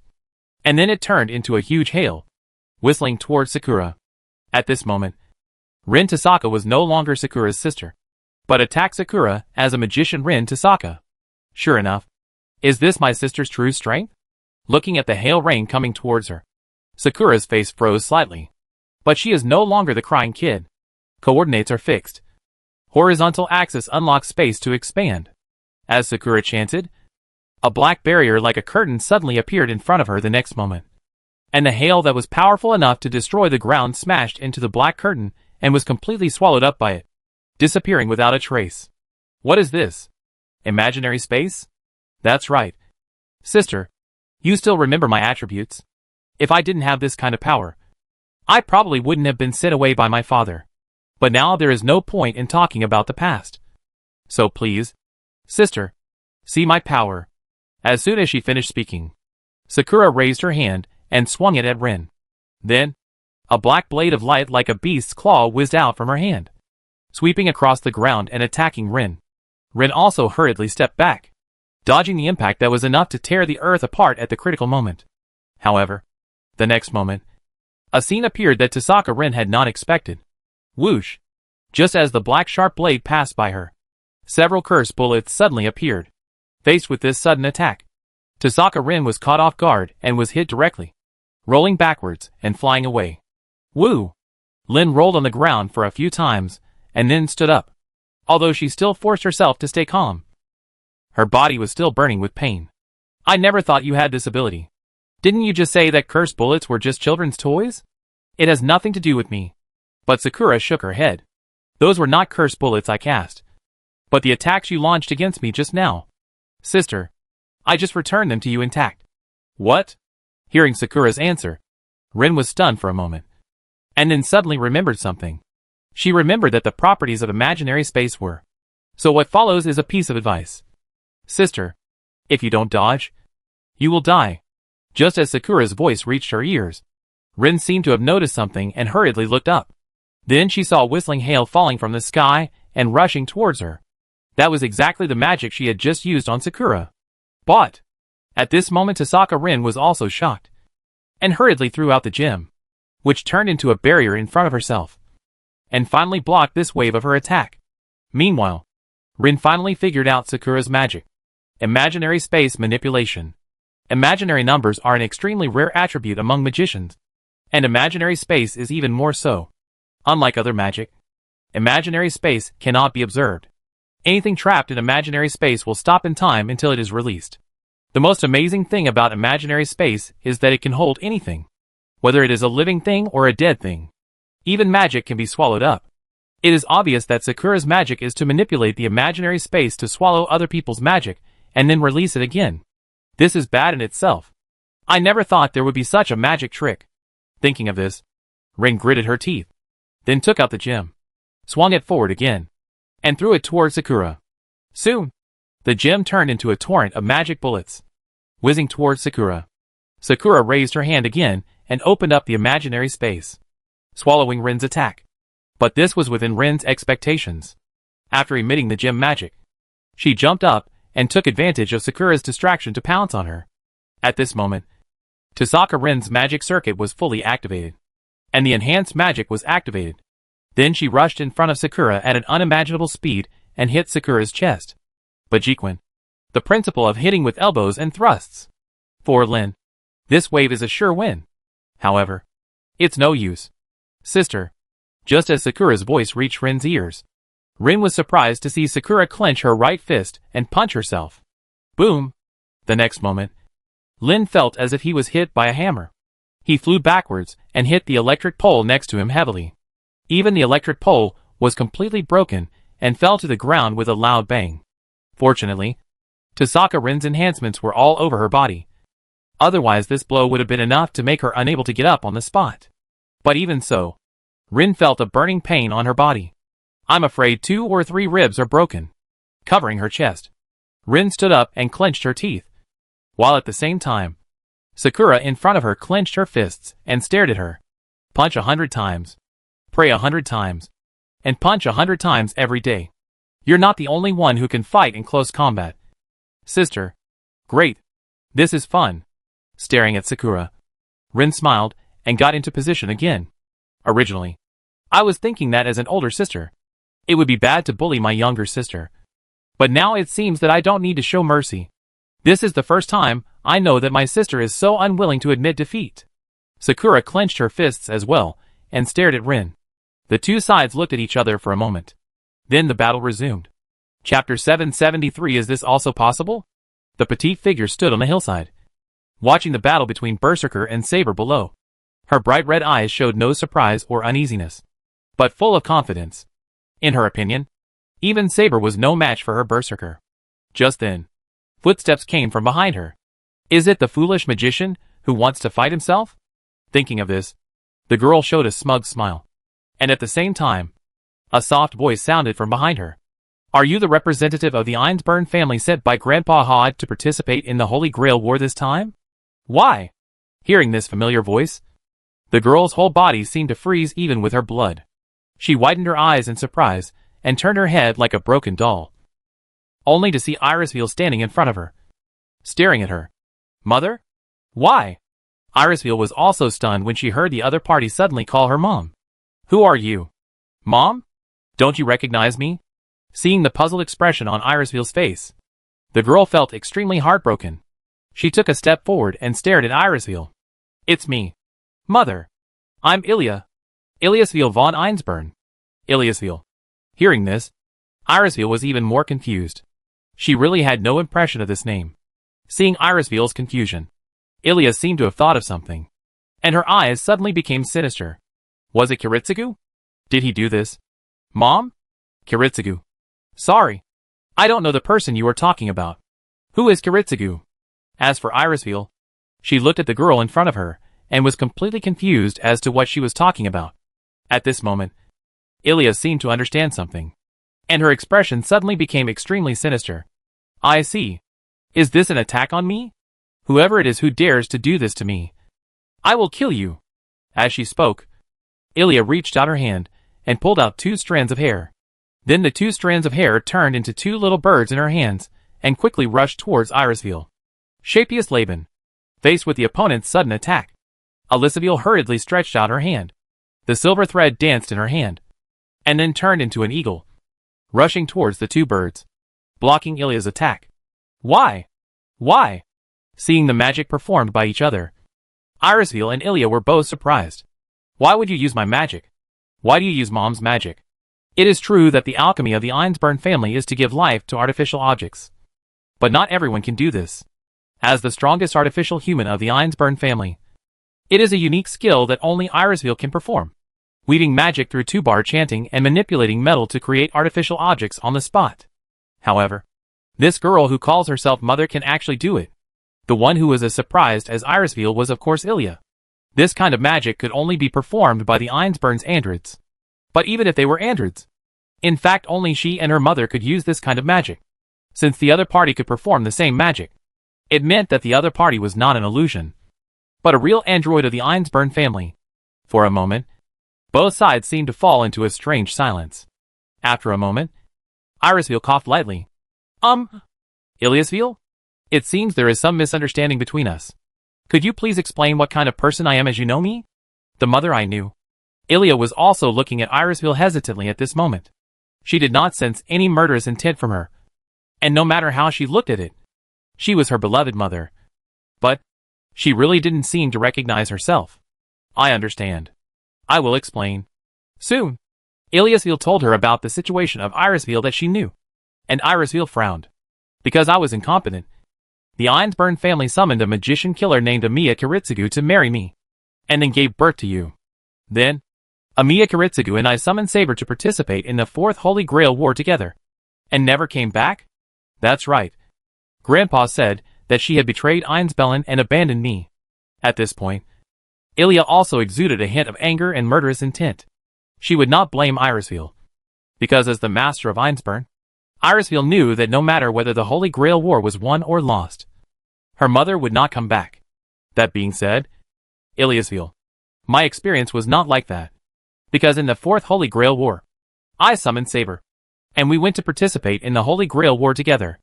In the end, some accidents happened, which led to the current situation. So, I'm sorry, I don't have any memory of giving birth to a child, and I don't know any Amiya Kiritsugu. Then, do you have any evidence to prove it? Evidence? That's right. Ilya stared at Ilisville. If I remember correctly, Mother and Kiritsugu were separated at that time. It was Kiritsugu who actually summoned Saber. Mother was just pretending so that others would mistakenly believe that Mother was the master of Saber. And if Mother really said that she summoned Saber, then there should be a command seal on the back of Mother's hand. At this point, Ilya's eyes wavered. She still believed that the person in front of her was indeed her mother. She just lost her memory for some reason. Or someone implanted false memories in her. If that was the case, then maybe. However, Irisville's reaction dealt Ilya the final blow. As for the command seal, it's right here. As Irisville spoke, she took off her gloves and showed Ilya her command seals. Although Saber disappeared after the Holy Grail War, Irisville's command seals were still there. Strictly speaking, she and Medea could actually summon heroic spirits. After all, the Holy Grail War is about magicians summoning heroic spirits to fight as servants. Then it is normal for Irisville and Medea, who are casters, magicians, to summon servants. Right? However, for Ilya, the command seal that appeared in Irisville's hand was like a bolt from the blue. No. How is this possible? The girl widened her eyes, staring at the command seal on the back of Irisville's hand in disbelief, shaking her head and stepping back. No. How could it be? Why is it like this? Actually, Ilya, I want to say. Looking at the frightened Ilya, Irisville wanted to go forward to comfort her, but Ilya suddenly waved her hand. Berserker. The next moment, Berserker, who heard Ilya's call, immediately interrupted the fight with Saber, jumped up, and came in front of Ilya. Let's go. Berserker. Oh. Hearing Ilya's order, Berserker picked up Ilya's petite body and disappeared into the depths of the forest in a few seconds. Irisville stared blankly at Ilya's receding figure, not knowing what to say for a moment. Good guy. There is still such a thing. At this time, Duanmuhui and Medea also came out. Both of them looked stunned. Although before arriving at this singularity, Duanmuhui and others had been told by Dr. Roman that this singularity was likely mixed with the future of other timelines. After all, the Holy Grail from the Fourth World War was disintegrated, and the Holy Grail from the Fifth World War must have come from other timelines. However, this was really beyond Duanmuhui's expectations. Is that your daughter from another timeline? That seems to be the case. Irisville's feelings were also complicated. After all, a daughter suddenly appeared out of nowhere. It seemed like she really gave birth to her. Although not this her. So in that timeline, you married a man named Amiya Kiritsugu and gave birth to a daughter. Boy, that's pretty messed up. Duanmuhui also rolled his eyes and was a little speechless. If Alice is someone else's wife, then I am the neighbor next door? No. In this timeline, Irisville is his woman, which means he was cheated on. Who cheated on me? And who did I cheat on? Who cheated on whom? This is really a problem. I really didn't expect this kind of thing to happen. Fortunately, I shouldn't encounter it. Madia also couldn't help feeling. She was also a woman and stood on the standpoint of Aliceville. If she wanted to recognize this daughter, she felt a headache. Fortunately, as an ancient heroic spirit, I don't have to worry about encountering such things. Well, at this moment Medea felt that she was very stable. Big tape. Cute big tits. Duanmuhui took a look at the battle situation below. Because Ilya left with Berserker, Saber also left the battlefield. Seeing that the situation was not good, Sakura also hurriedly left. She could fight her sister to a draw. But she was not stupid enough to think that she could compete with Saber. As it stands, the problems in this world are more serious than those in the Fourth Holy Grail War. But Duanmu can guess that this world is the source of Singularity F. The reason is simple. The heroes of this world can now look at the right number. When Duanmu was in the Fourth Holy Grail War, except for Saber, who could be matched with the heroic spirits he and Mash met in Singularity F. The other heroic spirits could not be matched. For example, Lancer was not the woman with long purple hair, but a man in green tights. And Berserker was not the muscular man who fought Duanmu in Singularity F, but a dark knight. However, in this Holy Grail War, at least for now, Saber, Archer and Berserker all match up. Duanmu also saw that Tasaka Rin's Archer was the white-haired black man who had plotted against him at Singularity F before. So as of now, the Fifth Holy Grail War is the source of Singularity F, not the Fourth Holy Grail War. As for what to do specifically, let's talk about it later. Chapter 774 Hurting Each Other. Because of this accident, Duanmu and his group had to choose to evacuate and return to the wizard's mansion which served as their base. So, in this world, there is actually a daughter of Miss Irisville? Even Mashi was surprised by this. She's my daughter from another world, right? Aliceville was also speechless. I was inexplicably more daughter. Or she lived with himself. Although it was not herself. It was another world line. But this still made Aliceville feel inexplicable, and didn't know what to do. I never thought that you, Irisville, would be so unfaithful. I will definitely be devoted to the master, and will not fall in love with other men, Medea confidently declared to Irisville, who wanted to say something but couldn't. After all, even if it was her in another timeline, it was still her. What else could Irisville say? She could only wonder why her in another world line would marry a man she didn't know at all. It doesn't matter. The problem is that the situation in this singularity is very complicated. So we must be prepared. Duanmu didn't care about these insignificant things. After all, it was another timeline, and had no intersection with himself. There was no need to care too much. In fact, after they came to this singularity, Duanmu, Irisville and others naturally rushed to the Holy Grail as soon as possible. However, to their surprise, the space leading to the Holy Grail was completely closed this time. It was like a black box. According to Dr. Roman, the black box would not be opened unless the external conditions reached the right node. Does that mean that this time we can't just disintegrate the Holy Grail like before, but have to kill other servants? For Duanmu, this doesn't matter. First, let's choose our targets. Currently, we know of Saber, Archer, Berserker, and what is Sakura's servant? I haven't heard her say that. But she hasn't shown up either. It seems like she's not the type to engage in direct combat. Maybe she's a caster or an assassin. So the remaining ones are Rider and Lancer? I thought it would be as easy as the fourth time to catch them all.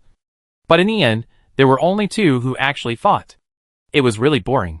Duanmu curled his lips as he spoke. When Duanmu was watching the battle between Saber and Berserker, he wondered if other servants would take the initiative to join the battlefield like they did in the Fourth Holy Grail War. However, the fact was that everyone else was hiding and didn't want to show up at all. This was somewhat unpleasant for Duanmu. After all, he didn't really like this whack-a-mole style of action. But now it seems there is no choice. The locations of the first three can be confirmed. Saber's master lives in a big house. Archer is naturally in the Tosaka family. And as for Ilyasville, although she left with Berserker, Ilyasville knows that there is an Einsburn castle in the forest outside Fuyuki City, which is also the location of each generation of Einsburn masters. She lived there during the Fourth War, so Ilyasville is probably there now. Sakura rented a B&B and lived there.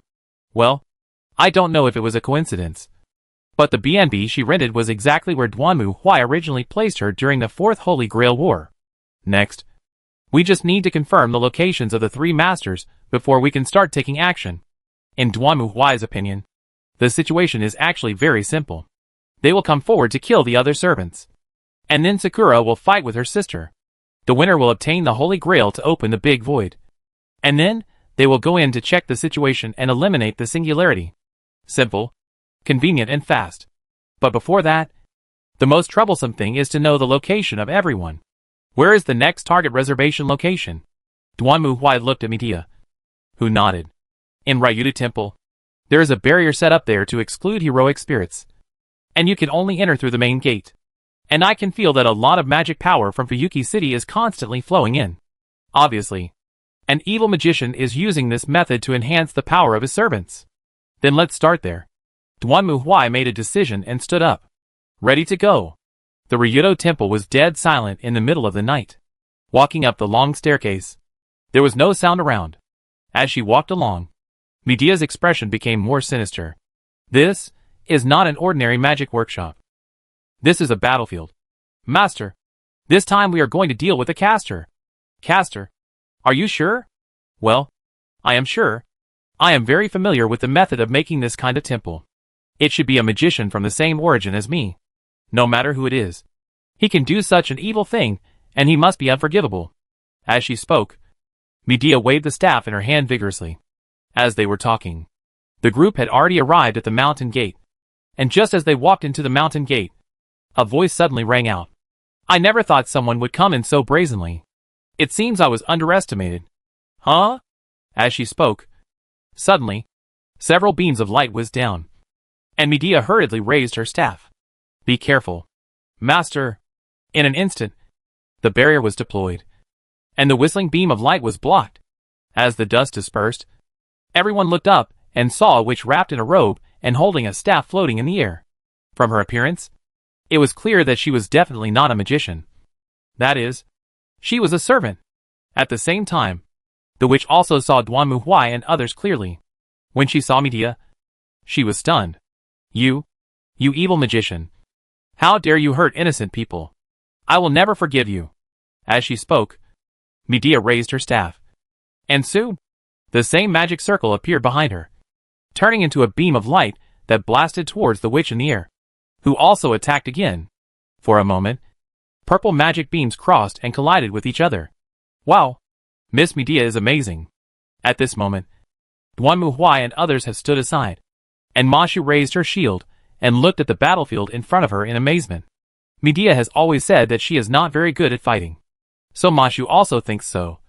But now it seems, you are still very good at fighting. Miss Medea, I'm here to help too. At this time, Alice also stood up. She changed into a pure white dress in an instant. Then she raised her hand. The dazzling silk thread in Alice's hand turned into a falcon and flew towards the witch in the sky. Woo! Facing the attack from Irisville, the witch was obviously unable to hold on. She quickly dodged the falcon controlled by Irisville and tried to destroy it. But Medea also seized the opportunity and launched another attack on the witch, forcing her to dodge. But it was too late. Along with an eagle's cry, the falcon created by alchemy grabbed the witch with one claw. However, the witch obviously did not have the ability to fight in close combat. She screamed and fell from the sky to the ground, hitting the ground heavily. Medea also approached her, holding the staff tightly and aiming at the enemy in front of her. That's it. Evil witch. I'm going to take you. Uh-huh. Why? Medea's words turned into a surprised scream before she finished. In fact, not only Medea, but also Irisville, Mashu and Duanmu Huai were surprised when they saw the scene in front of them. The reason was very simple. At this moment, the witch had revealed her true face, with lavender hair, a beautiful face, and pointed ears like an elf. Yeah, she looks a lot like Medea. No, I should say, they are basically the same person. It's just that this Medea looks older. Miss Medea, is this your sister?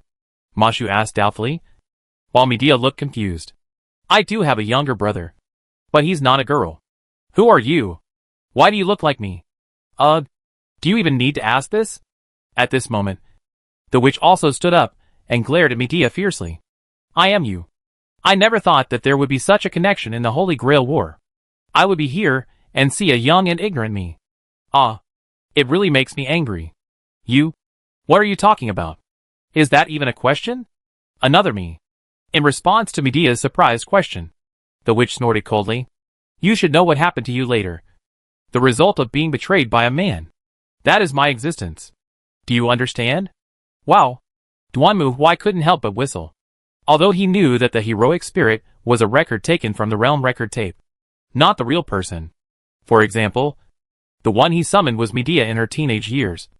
and the one in front of him should be the vicious witch who killed her brother and her own child in the legend of Medea. However, this is not the only thing that amazed everyone. It seems that you are in trouble, Castor. A cold and steady voice sounded, and then everyone saw a man in a suit walking out from behind. He stared coldly at Duan Muhuai and others in front of him, as if he didn't care about the situation at all. Lord Soichiro. Seeing the man appear, the witch hurried to his side, and looking at him, she knew without asking that this man was the witch's master. And looking at the witch's appearance, it seems like the relationship between the two of them is unusual. Irisville glanced silently at the opposite side, then at Medea, then retracted her gaze and took a step back. Although she didn't say anything, Medea understood what she meant.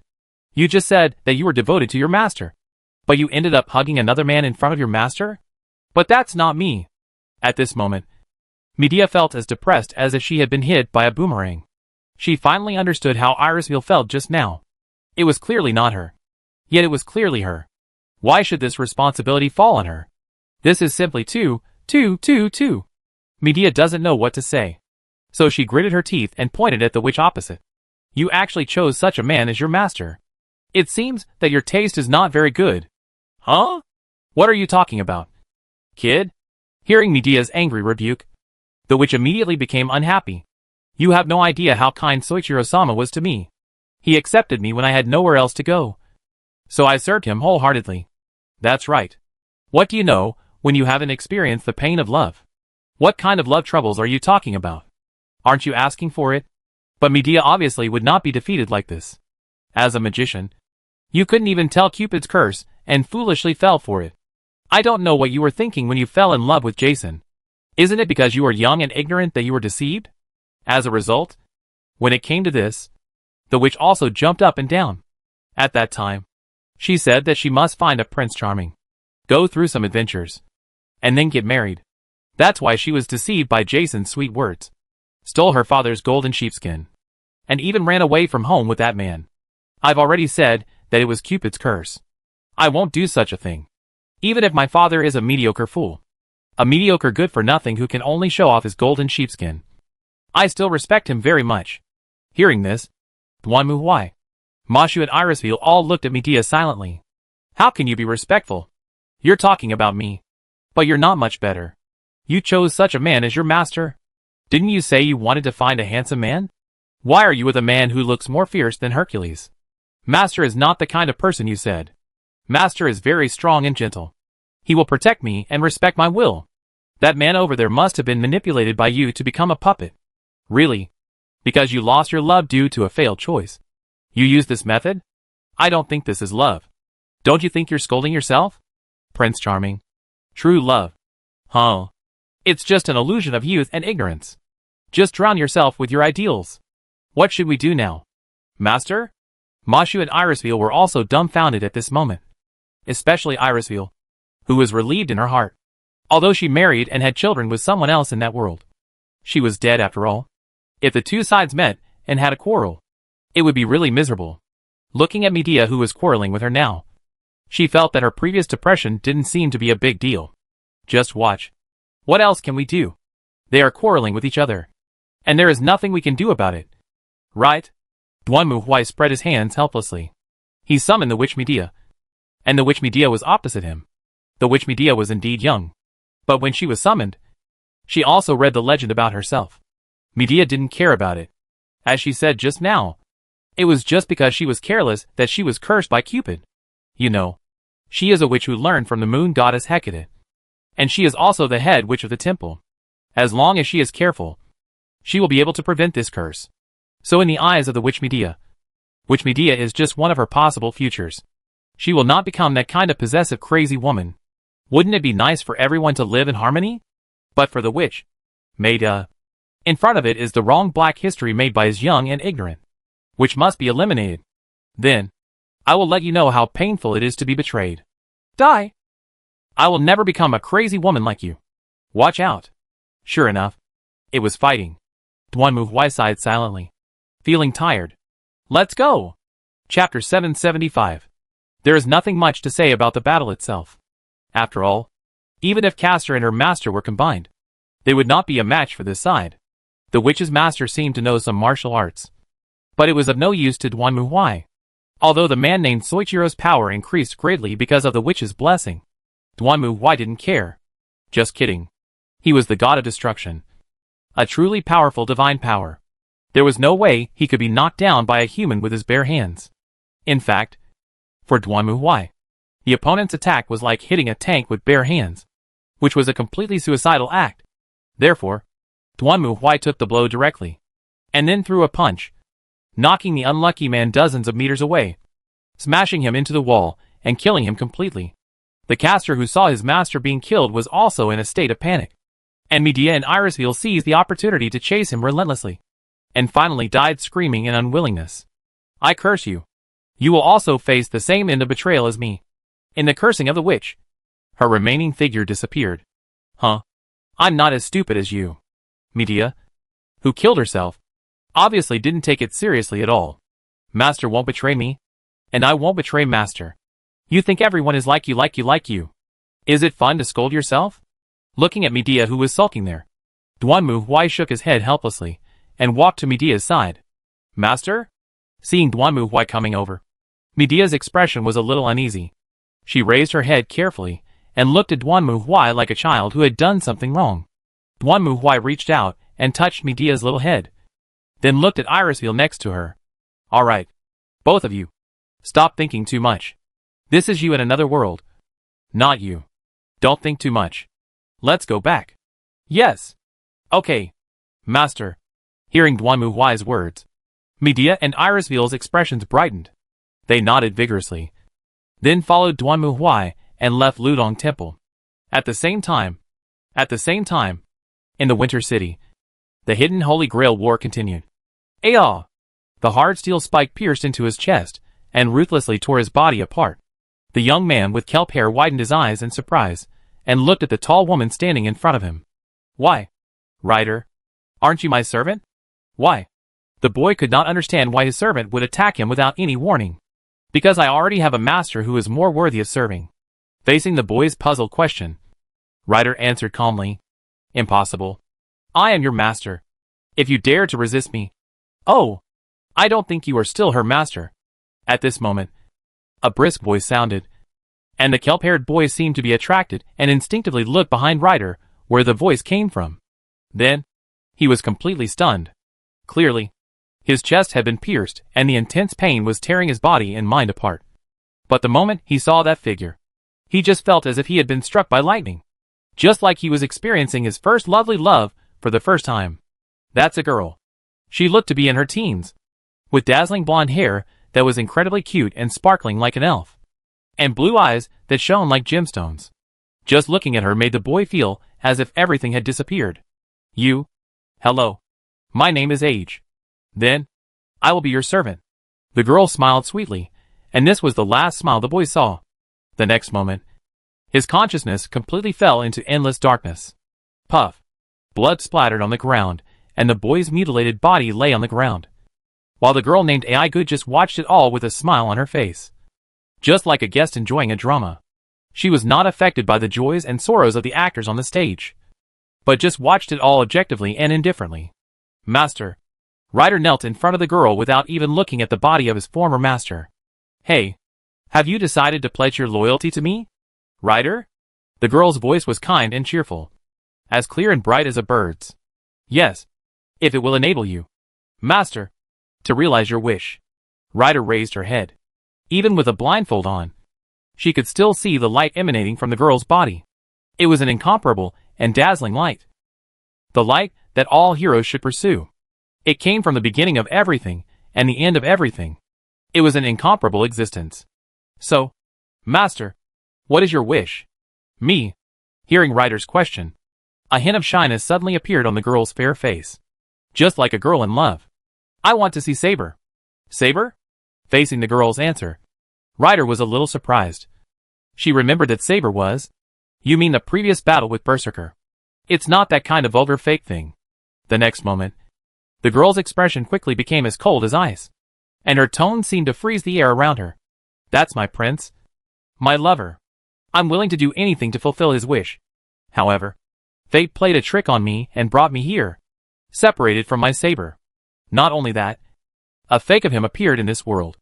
That disgusting woman. This is a blasphemy against my saber. At this point, the chill in the girl's voice became more obvious, although she was still smiling, as if happily and gently. The fear was so great that even Ryder, a heroic spirit, felt a chill down his spine. My saber was the great king of knights, the incomparable, perfect knight. I still remember how he knelt before me, swore his loyalty to me, and dedicated his sword to me. At that moment, I felt the taste of love. As she spoke, the girl closed her eyes and muttered to herself as if she was reminiscing about her beautiful first love. Then she opened her eyes. That woman is not my knight. I want my knight. I will give him everything and fulfill his wish. Having said this, the girl looked at Ryder and smiled innocently again. Will you help me? Right? Ryder? Ryder lowered his head and expressed his submission to the girl with his actions. That means living under the command of an absolute master who is more powerful than oneself, abandoning one's personal self and dignity, and succumbing to incomparable power. There is no anxiety or hardship, only boundless peace and happiness. The moment he saw her, Ryder decided to betray his former master and offer his loyalty to her. Yes, master. Good boy. Hearing Ryder's answer, the girl smiled happily and turned around. Well, let's go. First, I'll destroy Saber. I'll summon the real Saber. But before that, I'll make her realize her sin. She's a woman, but she dared to pretend to be the great Night King, Arthur Pendragon, and wield his weapon. That's a sin that deserves death. I'll make this fake completely understand how great her sin is. And then, I'll use her as a sacrifice to summon the real Saber. The girl's voice gradually disappeared and disappeared into the darkness with her figure. After that, I will fulfill his wish and save Britain. A night passed. When the sun came in from the window, Sakura lying on the tatami opened her eyes. And at the same time, the sound of the followers came from her ear. Good morning, master. Good morning, assassin. Sakura sat up and greeted his followers. Thank you for your hard work yesterday. No, it's nothing. Even though the opponent is Archer, I am not without the ability to fight. In any case, thank you. But I am there. But I have dropped the chain. Speaking here, Sakura showed a helpless smile. Essence. Although Saber is not the hero of the sister, after a day of observation, Sakura also found that Saber's royal master seemed to have a good relationship with his sister. Maybe he would order Saber to assist his sister, and he might order Saber to attack himself and his sister. After all, the heroes of both of them were not here. So when Saber left the battlefield, Sakura also decisively chose to leave the battlefield. I'm sorry, assassin. You are the assassin. But I want you to fight according to my willfulness. Sakura also couldn't help but apologize. After all, in general, the rank of assassin is mainly aimed at the imperial master rather than followers. The result is that the dangers encountered by assassin are far greater than those faced by Sakura. After all, the strength of Sakura's current color magician can win her. But as for assassin, there are too many servants who can defeat her. Nothing. Master, I am also a soldier. I can challenge the warriors, who are stronger than themselves. They are also the pride of warriors. Please do not have to worry about it. That's good. But, I have a question. Master. Huh? What is the problem? Assassin? Your sister. Will you really give up the Holy Grail War? Ah. You don't have to worry about that. Hearing this, Sakura gave a playful smile. Of course, I know that my sister is a stubborn and unwilling to admit defeat. But, I have prepared for a long time. In fact, I have a trump card. When I play the ace, why is my sister unhappy and only withdraw from the Holy Grail? Facing her servant, Sakura gave a slightly proud answer. Chapter 776, Ominous Movement. For Rin Tasaka, this was also a difficult night. Sakura, her sister, had been missing for 11 years, and finally appeared in front of her again. The only thing that made Rin Tasaka feel relieved was that, at least on the surface, Sakura did not seem to be abused. And her reaction was also normal. Although she said that she wanted to prevent herself from winning the Holy Grail War, she did not show that she would do anything at all. All in all, it seems that Sakura should have lived a good life in recent years. This somewhat relieved Rin Tasaka. In any case, at least it seemed that Sakura's life was not so cruel and painful. From the looks of her, She seemed to be living a good life. Of course, Rin Tosaka also knew that this was just self-consolation. But this at least made her feel more at ease. Although she also hoped to communicate with Sakura as soon as possible. There was still a thorny problem in front of her. Archer. After breakfast, Rin Tosaka immediately summoned Archer and asked, "You fought with the servant last night. Did you know what class the other party was?" Faced with Rin Tosaka's question, Archer's expression was a little subtle. "Class? Maybe assassin? Assassin? Why maybe? Because the opponent had no breath before attacking me. It is almost certain that it was the breath blocking unique to the assassin class. Then what about the rest? If I have to say, it is the weapon of the opponent's servant, very rare." "Oh, very rare weapon. Is it a noble phantasm?" Hearing this, Tosaka Rin suddenly became excited. The rarer the noble phantasm, the more certain the identity of the opponent should be. "I'm not sure, because the opponent used a gun." "Gun? So it's like Lancer? It's not the kind of gun you think." Rin. Hearing Tosaka Rin's question, Archer shook his head. Then he raised his right hand, raised his thumb and index finger, and aimed at Tosaka Rin. "It's this kind of gun." "Huh?" I have to say, this really stunned Tosaka Rin. "You mean that heroic spirit used modern weapons?" At this moment, Tosaka Rin felt that her brain seemed to be a little confused, and even suspected that Archer was teasing her. However, the latter's expression was very serious, not like he was joking at all. Strictly speaking, it doesn't look like a modern weapon. In short, the firearms used by the opponent are extremely powerful. Speaking of this, Archer also took a breath. He had never seen such a domineering and terrifying firearm attack. The opponent just shot a barrage of firearms, and Archer almost ran away. Although in theory, Archer is also good at long-range attacks. But the arrows shot one by one, whether in terms of speed or power, are obviously not comparable to fully automatic firearms. Otherwise, firearms would not have eliminated bows and arrows. So it is understandable that Archer was beaten and ran away. The opponent can shoot you into a sieve in the time it takes you to shoot an arrow. If you don't run, wouldn't it be suicide? Is there such a heroic spirit? Hearing Archer's answer, Tosaka Rin was also confused. Are you sure that's its noble phantasm? I'm sure that if it's a bullet fired from an ordinary firearm, it's impossible to cause harm to us as heroic spirits.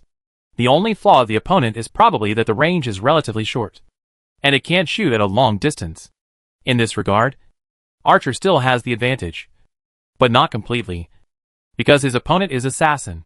If Archer tries to distance himself and fly a kite, then the opponent will disappear immediately, and then find a way to close the distance again to fight. But if Archer doesn't distance himself, then he will be waiting to endure the hail of bullets. It has to be said that Archer was also very frustrated in the battle last night. In other words, Assassin's own combat power is average, but the noble phantasm is very strong? Tosaka Rin thought about it. It's not that there are no such heroic spirits, but heroic spirits using modern weapons are indeed very rare. After all, generally speaking, no one in this era can make achievements comparable to heroic spirits. That's about it.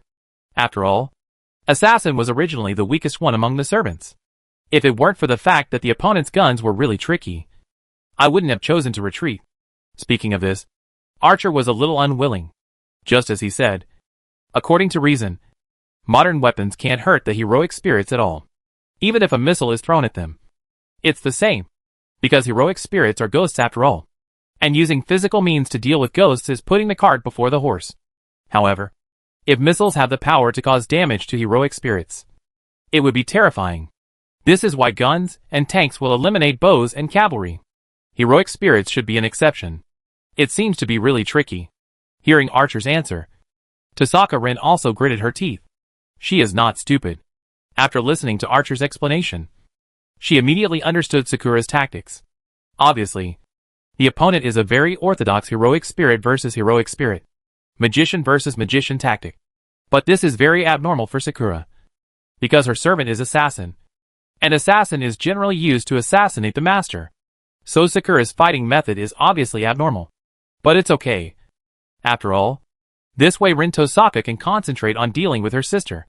But she can't beat her. Thinking of this, Rin Tosaka also hugged her head with a headache. Imaginary number attributes. This thing is so rare that there is no record of it in the book. So Rin Tosaka doesn't know how to deal with it at all. In the continent of Faerun, Rin Tosaka is a magician of the evocation system. She is not afraid of direct spells, but she is afraid of weird things like illusion, enchantment or prophecy. Sakura happens to be this type. From the fight last night, Rin Tosaka can see that her sister is not the kind of magician who talks on paper and works behind closed doors. She is not only experienced in practical combat, but also very handy in the application of magic. If her father sees Sakura now, he will definitely be amazed at her. Ah, thinking of her father, Rin Tosaka sighed silently again. Although as a magician, she didn't think her father did anything wrong. But Sakura might never forgive her father in her life. Master. Just when Rin Tosaka was thinking about it, Archer's voice sounded again. Although I don't want to say it, it's almost time to go to school. Oh, bad? Rin Tosaka came back to her senses, glanced at the clock, jumped up from the table, and then rushed to the door in a hurry. Let's go. Archer. For the citizens of Fuyuki City, everything was as usual. No one noticed the battle that took place last night. On the one hand, the battlefield was outside the church far away from the city. And on the other hand, the Holy Church covered up the situation of the battle. As for the cemetery destroyed by the battle between Saber and Berserker, it was fooled in the name of a gas explosion. Well, the gas company in Fuyuki City might have gone bankrupt a long time ago. Duanmu Huai also took others to Fuyuki City for a day, but still didn't gain anything. At present, we can still confirm that only Saber, Archer and Berserker are still there. Castor has been killed by us. Sakura has either rider or assassin. As for why it is not Lancer, the reason is very simple. That is the battle between Archer and Lancer at the beginning. Not only Sakura saw it, but Duanmu Huai and his friends also saw it. After that, they locked Lancer's location and confirmed that it was inside the church. It seems that we can only wait until night. After a round, Duanmu Huai found nothing and had no choice but to wait for the night to fall again. Unlike the Fourth Holy Grail War, the master and servant this time are all rats and will not go out until night. It's just that I always feel something is wrong. Standing on the top of a high-rise building, overlooking the Fuyuki City in front of him, Duanmu Huai frowned. His intuition felt a hint of strange danger, as if something was spreading in this city. The breath seemed to be there and not there, and even a little familiar. But because it was too faint, Duanmu Huai could not connect it for a while. Sir Knight. Master. At this moment, the others also came back, but their expressions were very ugly. What's wrong? What happened? We just saw the news on TV in the shopping street, saying that someone was missing. Missing? When did it happen? Yesterday evening. Many girls who were supposed to go home after school were not able to go home, and the number of missing people was as high as dozens. Did Castor do it? No. The magic power of Ludong Temple comes from the office space in the new development area. Castor absorbs the energy of men, not the power of girls. What about the school? Archer's master goes to school there, but she doesn't seem to notice anything unusual. I just went to inquire, and it seems that because of the disappearance, the school has decided to stop all extracurricular activities today and go home immediately after school. There is such a thing. Duanmu Huai frowned in thought, and then he looked at Lorena, Mashu, Irisville and Medea in turn. Didn't you find anything last night? Nothing unusual? The four looked at each other and shook their heads. I know. Duanmu Huai also made a decision at this moment. From now on, everyone will monitor the students going home after school to see if there is anything unusual. For the other masters, Medea and Irisville can just send a few servants to watch. Master, do you think this was done by the servants? Mashu also asked. And Duanmu Huai shrugged. I'm not sure. Anyway, I have a bad feeling. Let's wait and see. Then, he answered like this. Chapter 777 Winter Forest. Night falls. The entire Fuyuki City was dead silent, as if a curfew had been implemented. From time to time, police cars could be seen whizzing by on patrol. And other than that, this originally sparsely populated city looked even more deserted. Duanmu Huai was also meeting with everyone to discuss the current situation. As it stands, this Holy Grail War should be at Singularity F. But something went wrong. Duanmu Huai knocked on the table. Question? Yes. I finally understand why we went to the Fourth Holy Grail War. From a certain perspective, it is obvious that the Fourth Holy Grail War should be related to this Holy Grail War. In other words, the Fourth Holy Grail War had some kind of influence that led to the start of the Fifth Holy Grail War. Duan Mu Huai spread his hands, and Medea nodded. Indeed, if you look at it from this perspective, we changed the course of the Fourth Holy Grail War, so it had an impact on the original Fifth Holy Grail War. For example, Sakura. If we hadn't rescued Sakura, she would have stayed in the Metu family until now. But now the Metu family has disappeared. Irisville spoke. I went to see it before, and the Metu land has been sold to someone else. According to the information I got, the Metu family left Fuyuki City after the Fourth Holy Grail War, and yet the timeline chose to repair it, just like the original Holy Grail had been disintegrated. Mashu also frowned and looked at Duan Mu Huai. Master, is it still impossible to enter the Great Void? The other party pulled the Holy Grail from another timeline. I can't do anything about it. This is not my area of expertise. Duan Mu Huai shrugged his shoulders. If he was a being like Yog Sothoth or the Lord of Tindalos who could manipulate time, perhaps there would be a way. Unfortunately, none of Duan Mu Huai's priesthood was related to time. Of course, he could use the power of the God of Destruction to destroy that space. But who knows if this would cause irreversible impact on this singularity? The repair of the timeline is a big problem, because it is not necessarily logical. Just like what Duan Mu Huai said, according to the development of history, as long as Chaldea is finally built, it will be fine. As for whether it was built by Animusphia or El Malloy, it is all minor details. So the same is true for the Holy Grail War. Obviously, the timeline is trying to make this Holy Grail War conform to historical records through this repair method. As long as the final result is consistent, then the in-between are all minor details. However, for Duan Mu Huai and others, it is these small details that give them a headache, because they don't know what the original result of the Fifth Holy Grail War was.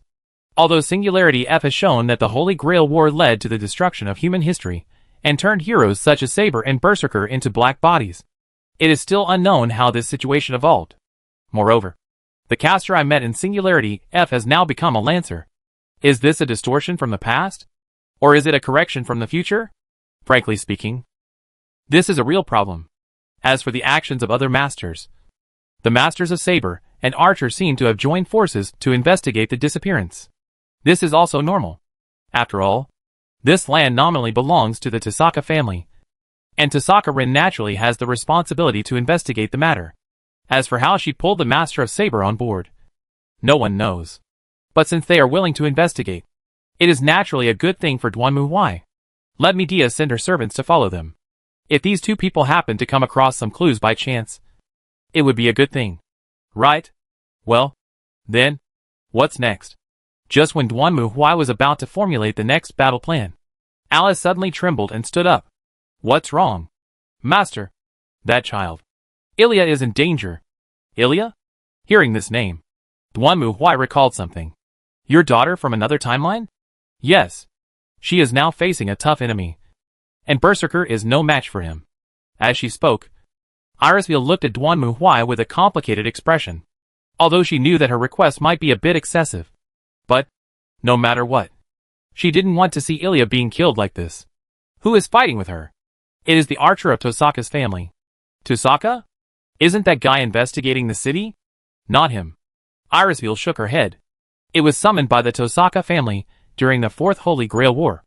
Isn't that bastard dead? Hearing this, Duan Mu Huai suddenly remembered the yellow-haired monster he had fought with. He was very sure that he had pulled the guy's head off and smashed it to pieces.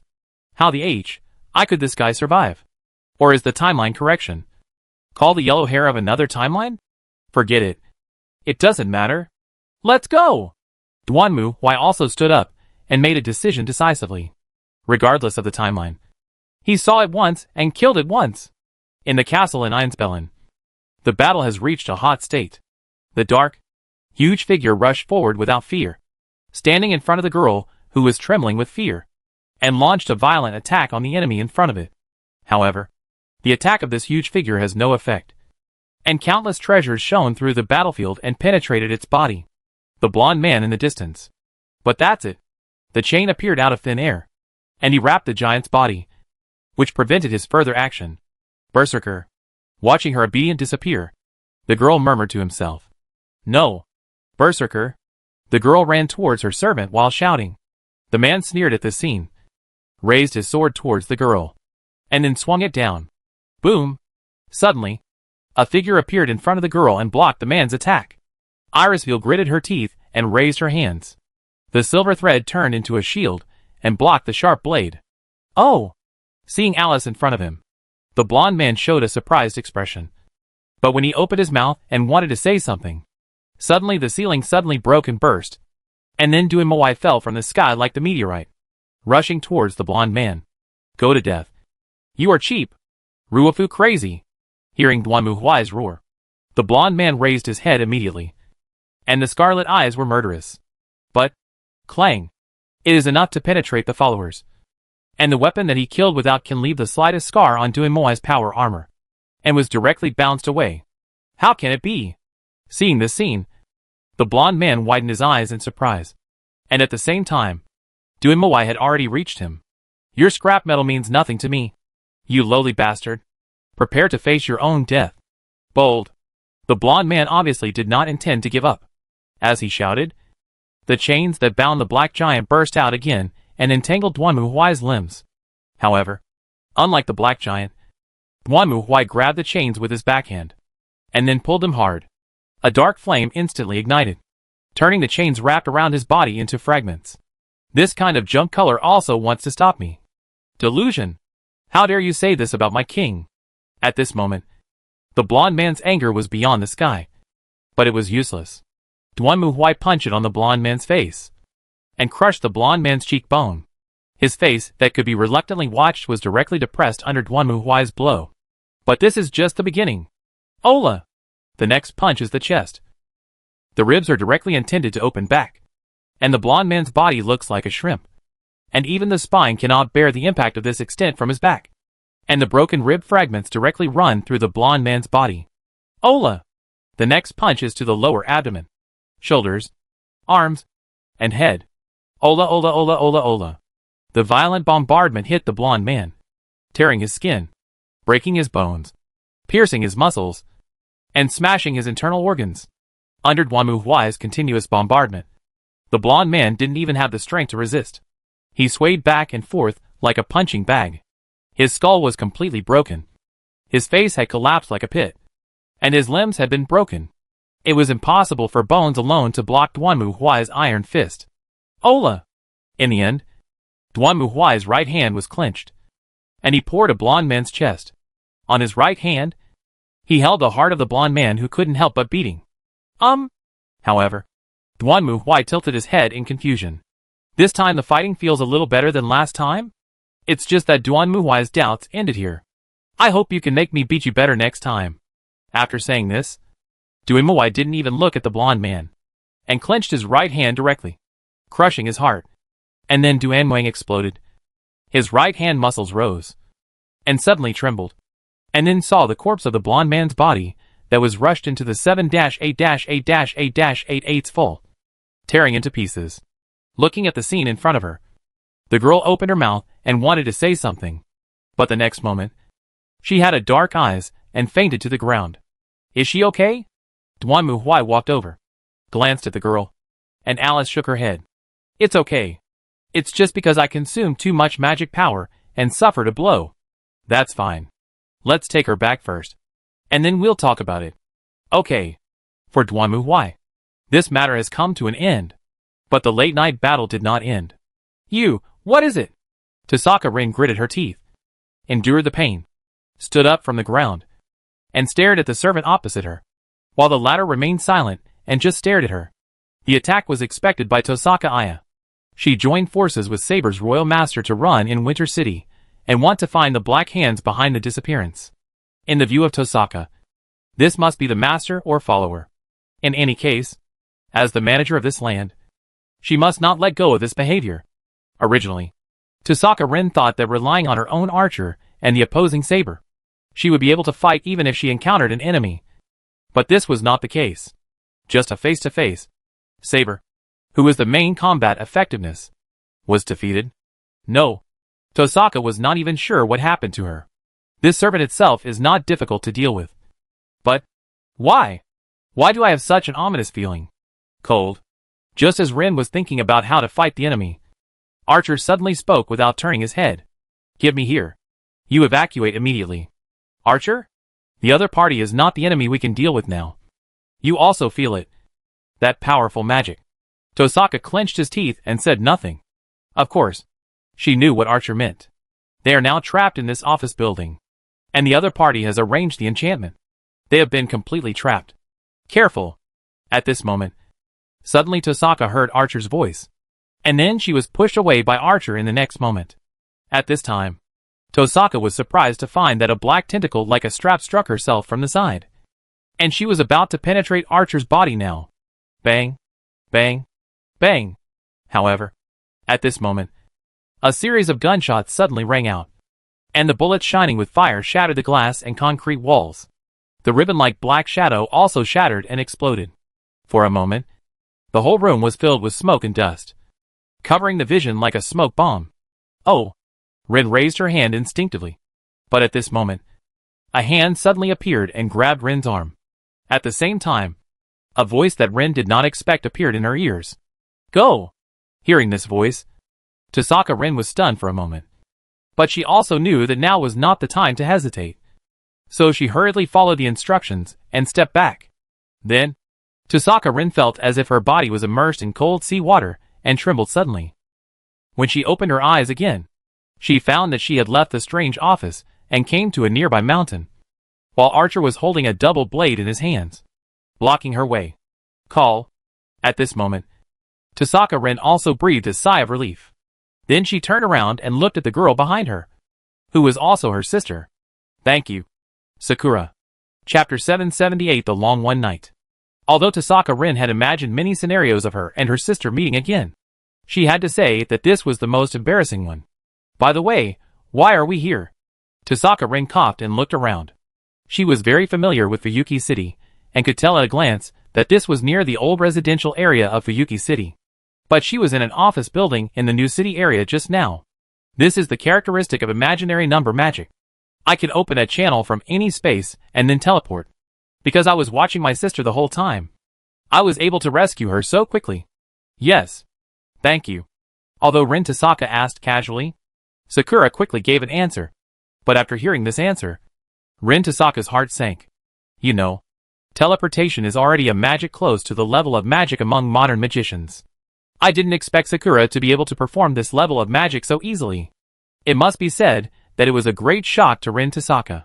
Is that your assassin? So Tosaka Rin also hurriedly changed the subject and looked at the girl standing behind Sakura. It must be said that even from Tosaka Rin's point of view, the girl's dress was quite strange. She understood why Archer was a little embarrassed to describe her. It was really like this.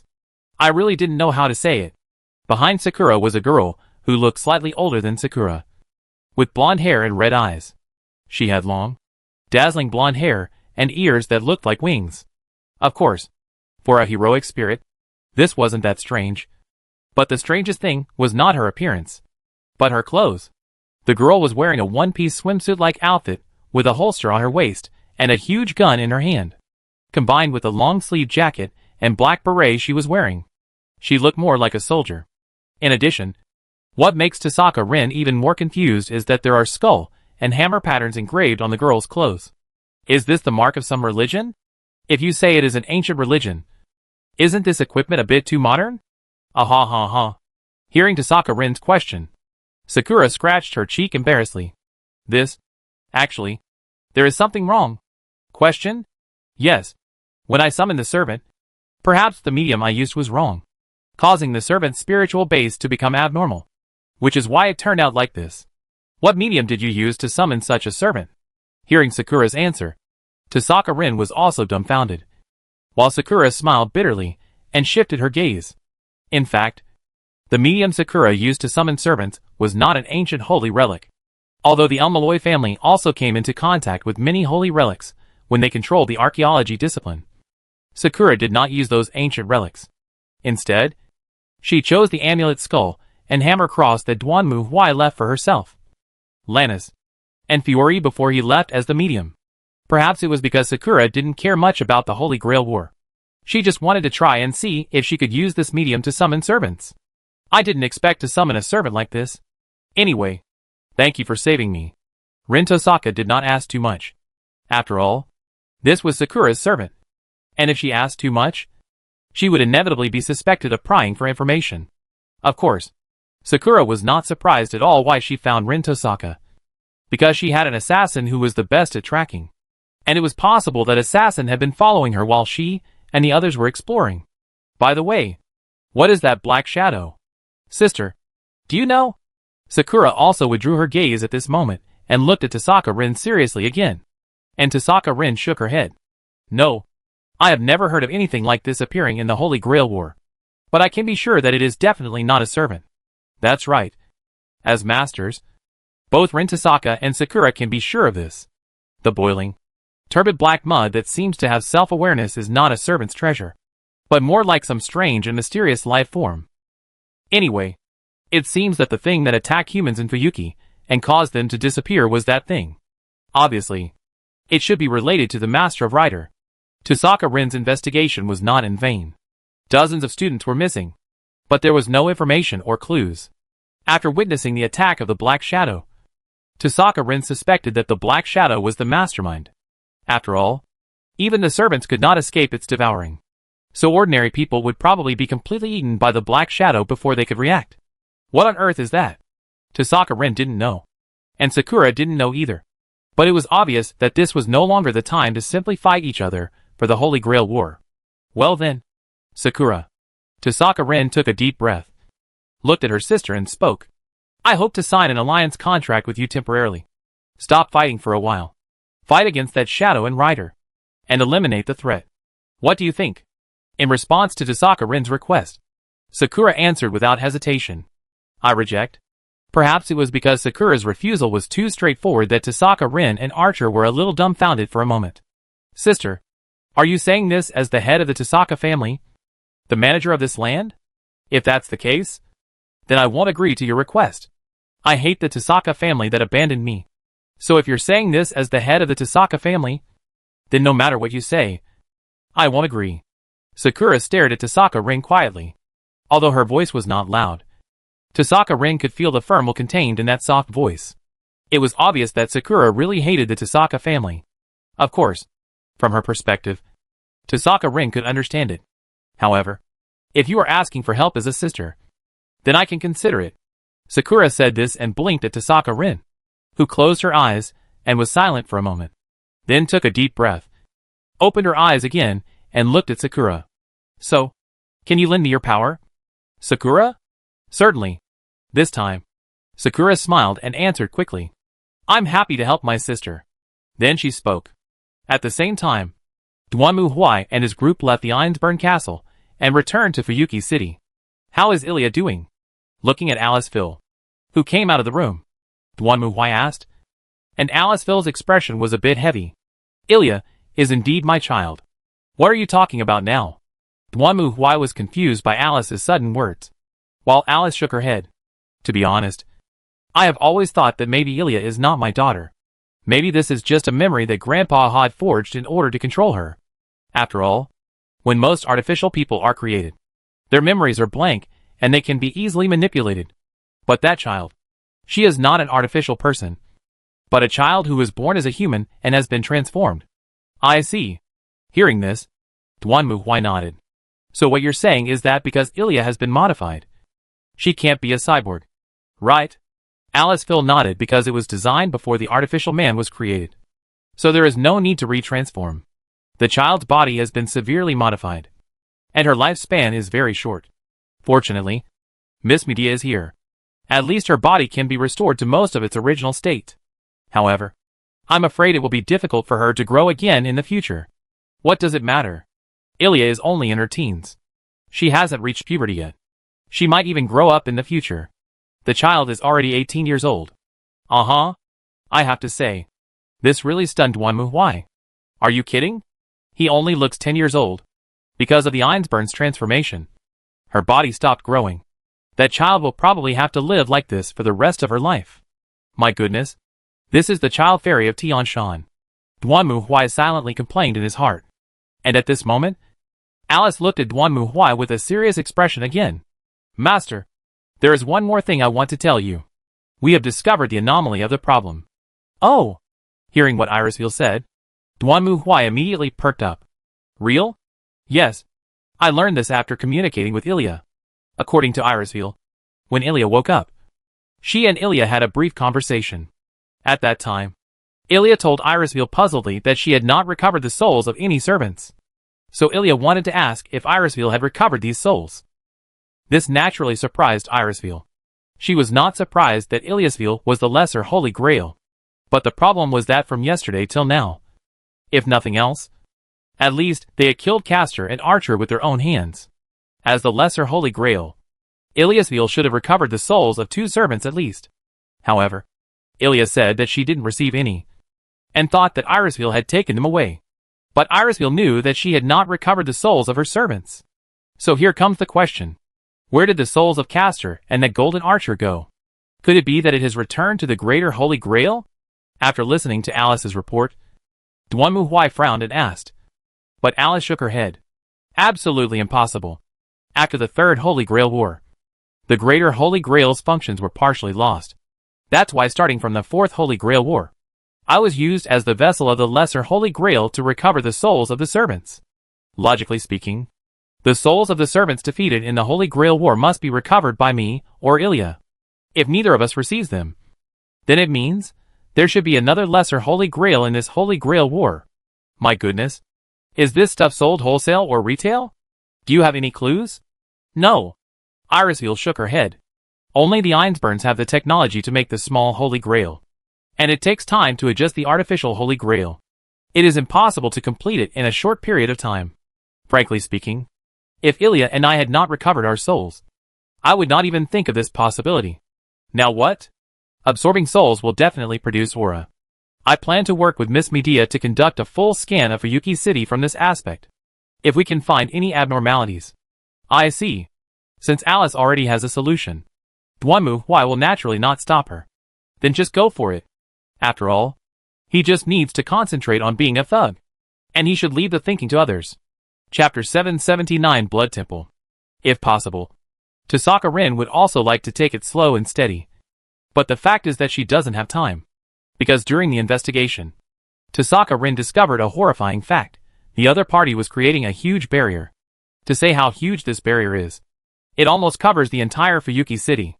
Once this barrier is activated, all the people in Fuyuki City will be affected. It is obvious that it was the servant who created this barrier. But even Tasaka Rin could not imagine how crazy the master must be to order his servant to do such a thing. So she couldn't wait until dawn. And Tasaka Rin had to stop the completion of this barrier at all costs. Once it was completely completed, the entire Fuyuki City would be completely turned into HL. That's why Tasaka Rin chose to join forces with Saber and directly break into the core of the barrier, trying to completely destroy it. But the existence of the Black Shadow was far beyond Tasaka Rin's expectations. Not only did she fail, but even Saber and her master were swallowed up. It seems that a frontal attack is not going to work. Now the building in Shindu has completely become the enemy's lair. We must find a way to sneak in. Sneak in? Why would you sneak in? However, upon hearing what Tasaka Rin said, Sakura tilted her head in confusion. Because the core of the barrier is in the building. We must destroy the core. Then I have an idea. Facing the anxious Tasaka Rin, Sakura thought for a moment and spoke. Any solution? Well, according to my brother, we should not think about those boring things at this time. So, as she spoke, Sakura paused and looked at Tasaka Rin. How about just blowing up that building? Faced with her sister's suggestion that went beyond common sense, Tasaka Rin was stunned for a moment. What are you talking about? Sakura, that is the center of the new city. Do you have to collapse the whole building? How can this be possible? How is this impossible? Big Brother once said that we need to figure out the priority of the mission. Right now, the biggest headache for my sister is that once the other party activates the barrier, the entire Fuyuki City will be completely trapped in it. In that case, shouldn't we prioritize destroying the core barrier to prevent the situation from developing to this point? That's right. That's why we have to sneak into the building. But no.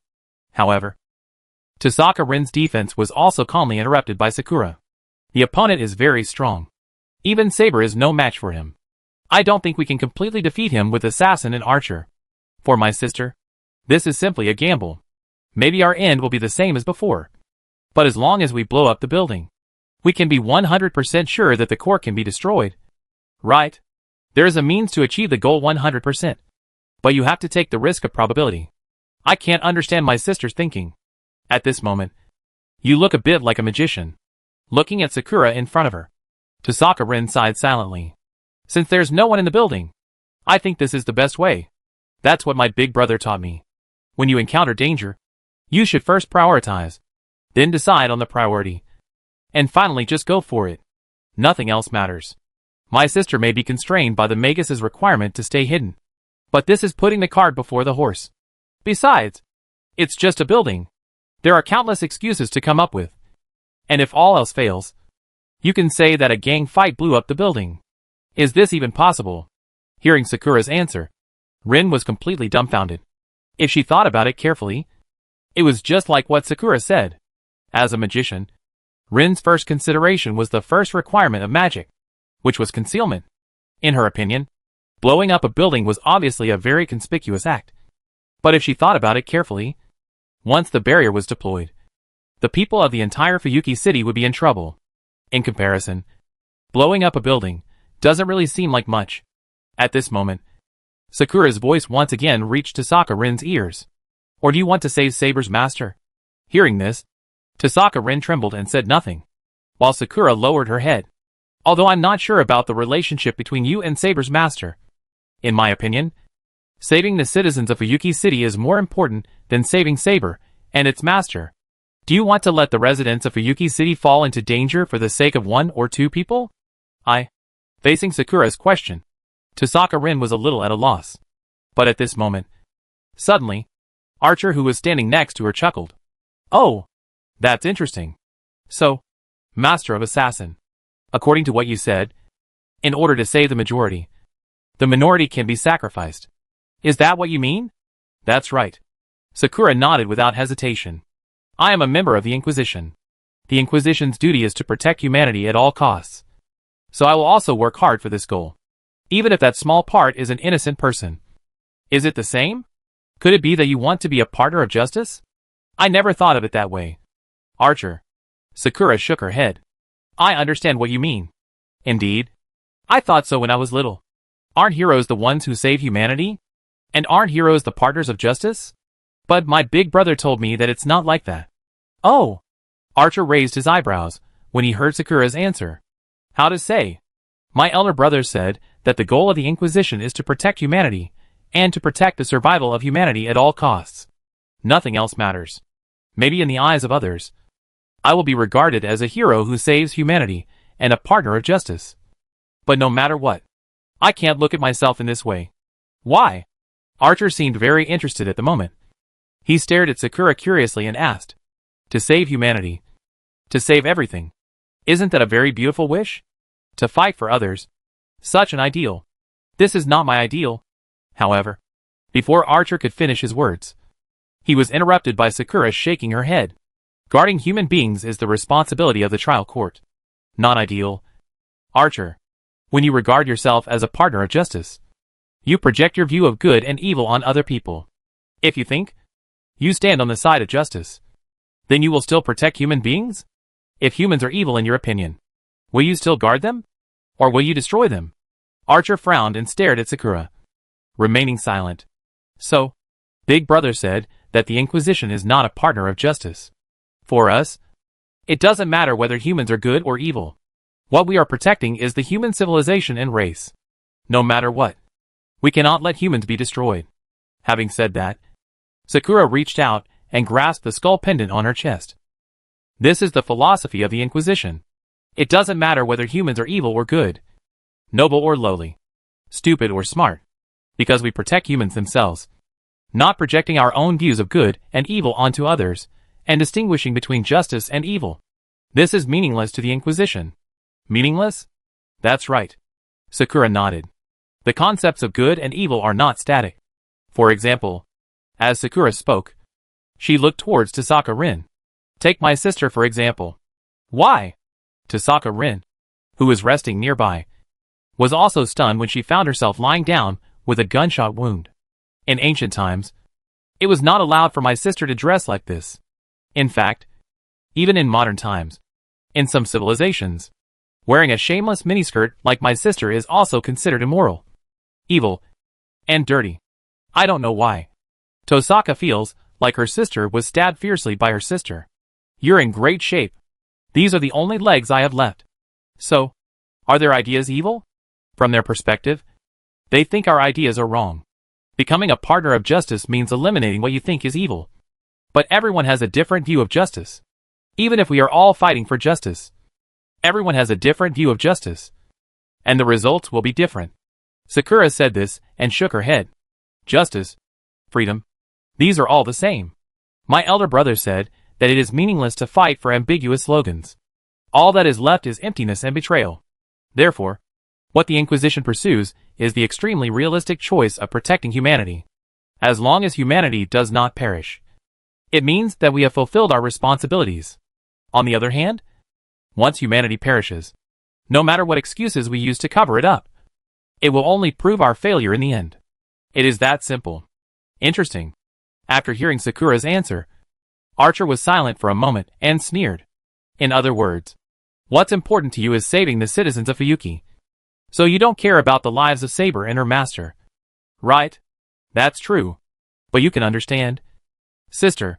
After all, a magus is always willing to sacrifice everything for the result. It's just that what we are pursuing is not the root vortex. I see. Although she wanted to complain about many things, Tosaka Rin still sighed silently and stood up. Since that's what Sakura said, then I have nothing else to say. Indeed, compared to that idiot, the citizens of Fuyuki are more important. I will not sacrifice the entire city for one person. Let's follow your plan. Sakura. Chapter 780 Before Dawn. Tosaka Rin's personality is to do what she says. And she really doesn't have much time to think about this problem, because the opponent's barrier is basically completed.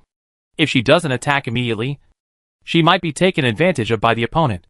In this case, Tosaka Rin also knows that she doesn't have many choices. Archer.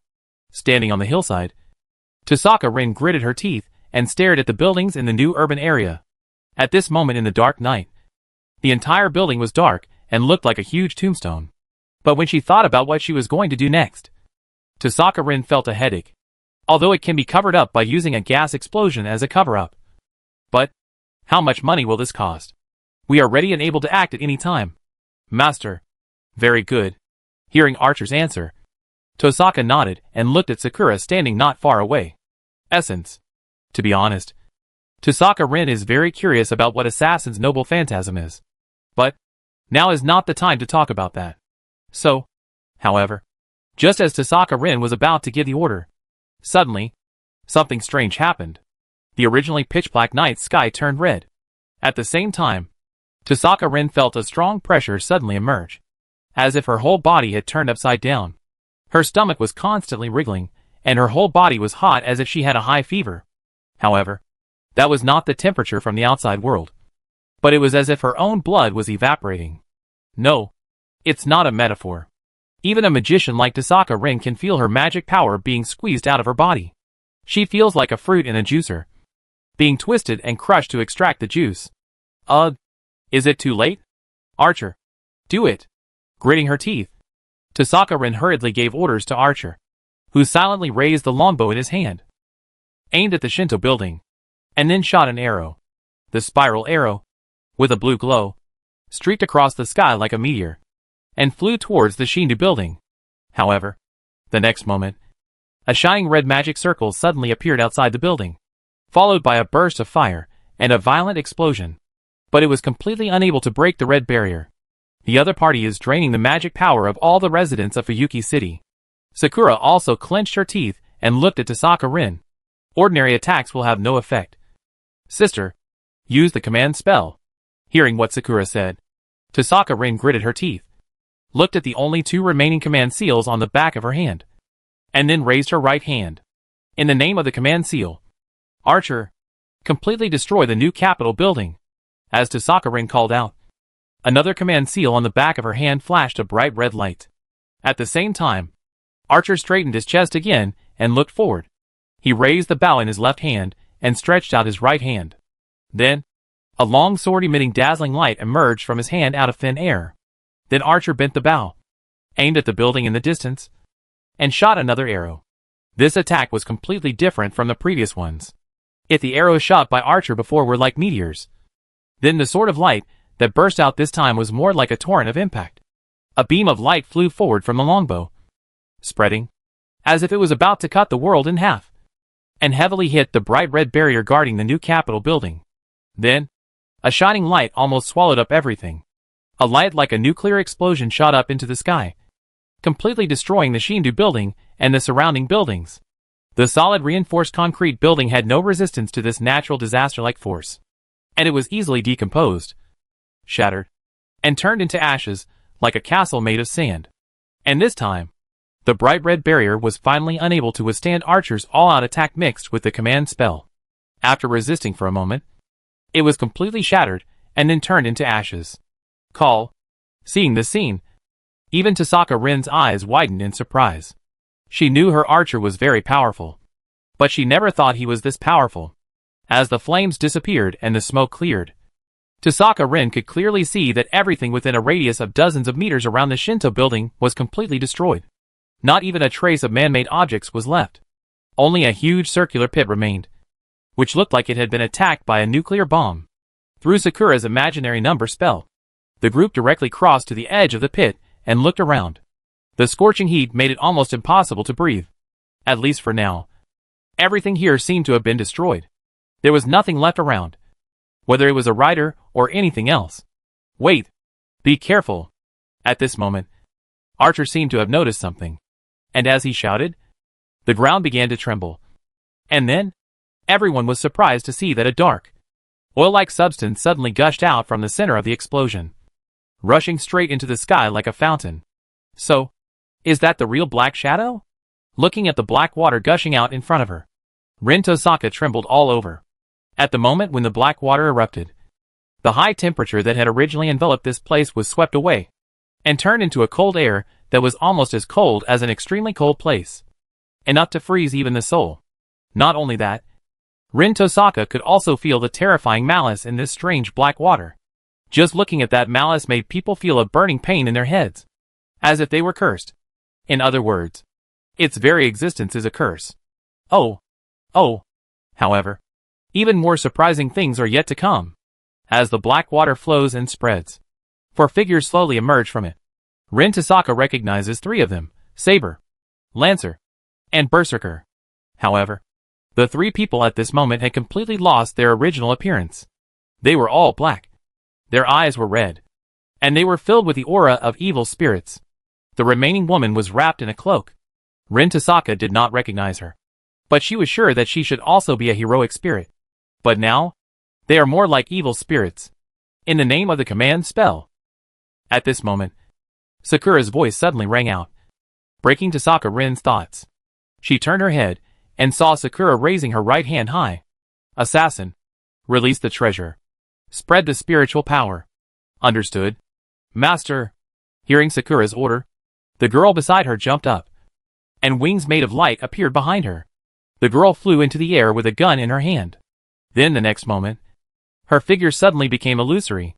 In just a moment, Tosaka Rin saw 7 afterimages separating from the girl's body and turning into the same posture as her. How is it possible? Is there such a servant? Looking at this scene, Tosaka Rin was stunned. As a master, she could clearly see that the 8 girls floating in the air in front of her had slightly different hairstyles and looks, but they all had attribute strengths no less than assassin. Which meant, at this moment, Sakura summoned 7 heroic spirits to fight together. Fire! Following an order from the leading girl, the 8 girls raised their guns, aimed at the 4 servants that appeared in the black mud, and pulled the trigger. Bang! Bang! Bang! It was a violent gunshot like thunder.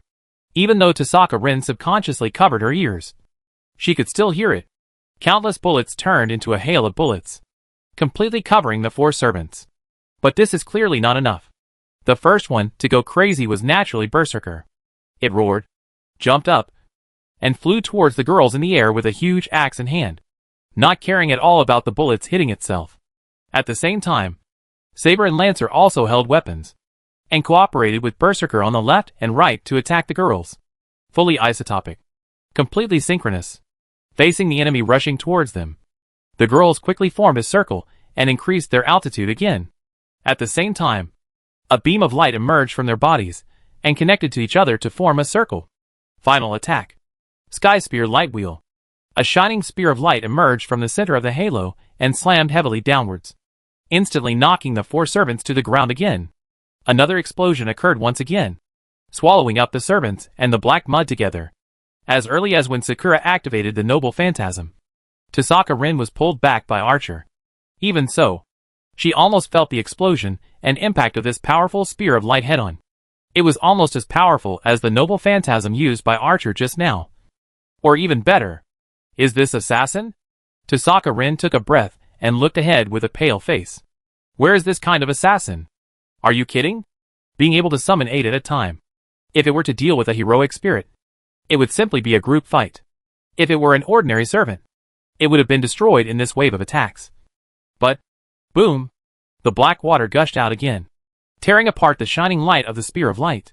And then, the 4 servants, almost unharmed, were seen standing up from the black mud again. Are you kidding me? Are these guys immortal? Seeing this, Tasaka Rin and Sakura's expressions suddenly changed. This is how to do. Tasaka Rin and Sakura looked at each other, both frowning. Obviously, this is now even more difficult. Were we going to retreat? No. If we retreat, letting the frantic servants rush into the city will only cause more damage. Sakura shook her head and held up her hands. We have to stop them here. Although Sakura said so, Rin Tosaka also knew that it was easier said than done. The opponent seemed to be immortal in the black mud. And even if Sakura's servant used a treasure, it could not completely kill him. Not to mention that her servant was assassin.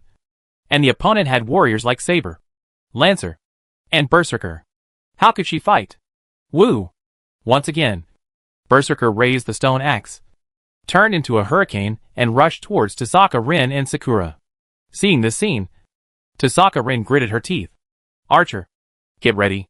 However, before Tasaka Rin could finish her words, something unexpected happened. Boom! A warhammer fell from the sky and hit Berserker's head directly, breaking it into 2 pieces. Then black flames erupted from it, instantly devouring Berserker. What's this? Seeing this scene, Tasaka Rin was stunned, while Sakura was overjoyed. Big brother? Along with Sakura shouting. The next moment, Duanmu Huai fell heavily to the ground. He picked up the warhammer, glanced at Sakura, smiled and nodded. Long time no see. Sakura. Yes, long time no see. Big brother. Looking at Duanmu Huai in front of her, Xiaoying was so excited that her eyes almost turned red. To Duanmu Huai, he and Xiaoying had only been separated for a few days. But to Xiaoying, this was their reunion after 8 years. I know you have a lot to say. As he spoke, Duanmu Huai raised his warhammer. But now, let's get rid of these guys first. Chapter 781 Behind the Scenes. Who is this? Looking at Duanmu Huai who suddenly appeared, Tasaka Rin was confused.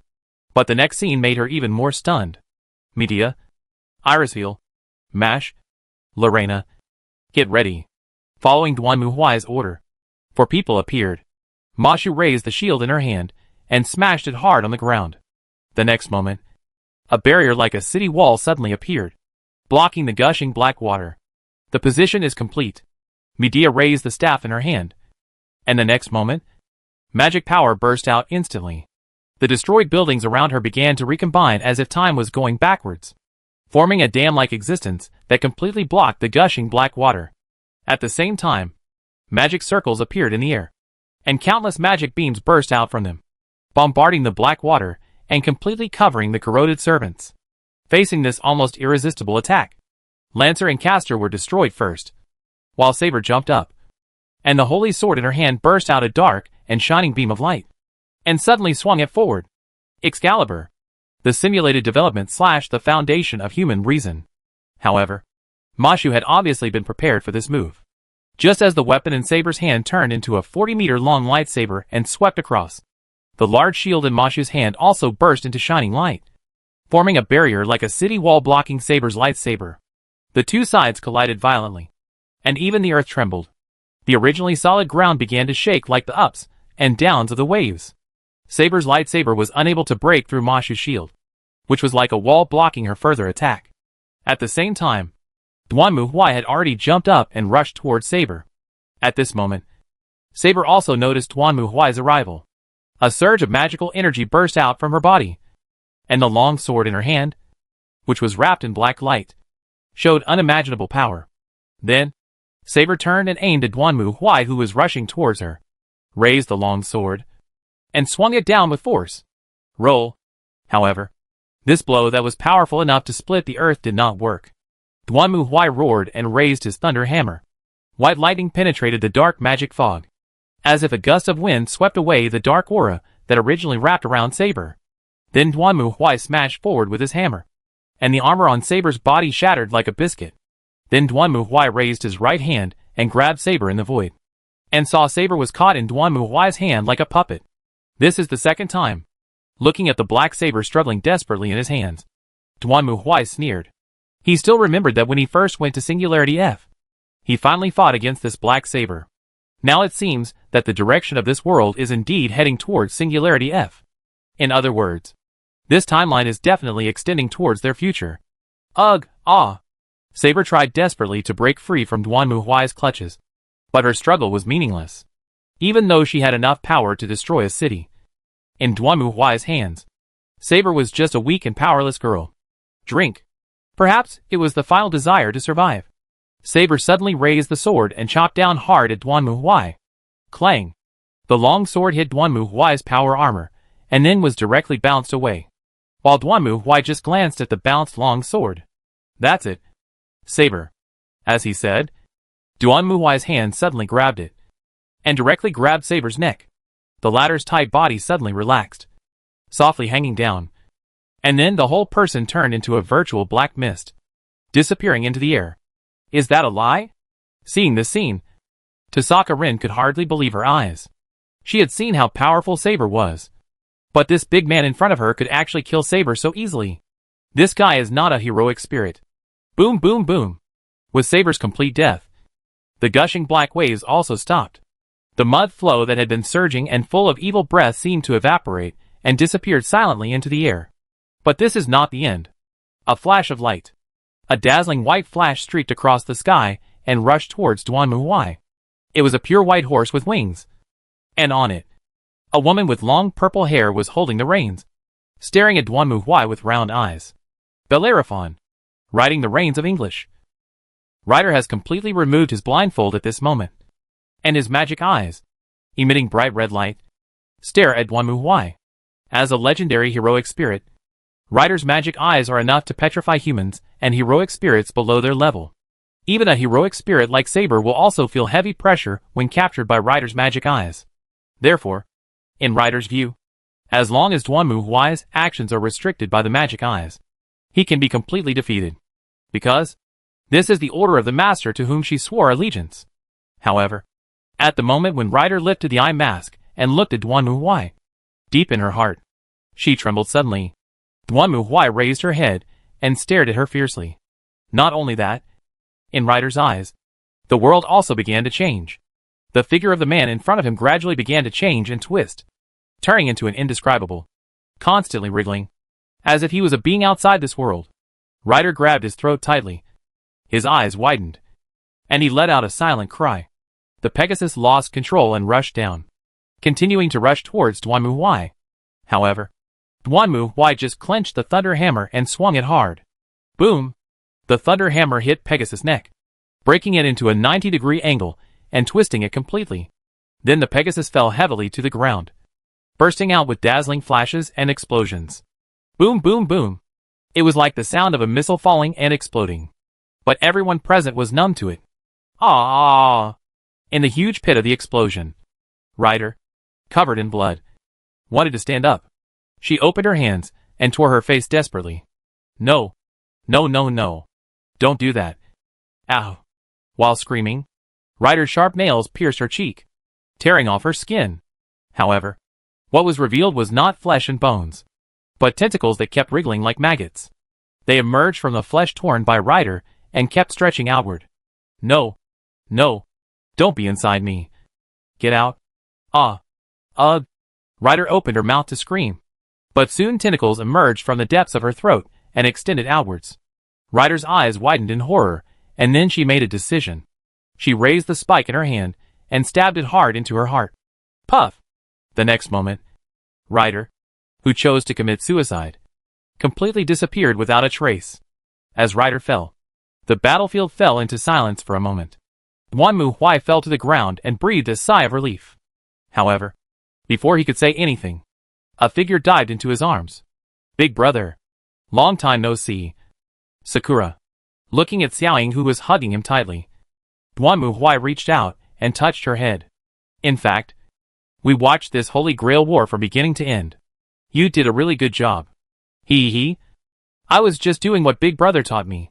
Standing nearby, watching Sakura happily talking to Duanmu Huai, Tasaka Rin frowned. Is that the Big Brother that Sakura mentioned before? By the way, why does it look so scary? Brother, what should we do now? Medea has already blocked off the surrounding area. Anyway, there aren't many casualties here. Let's deal with the trouble here first. Yes.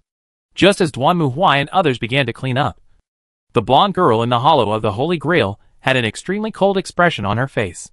It's really useless. I've already used 6 servants. But the result is like this?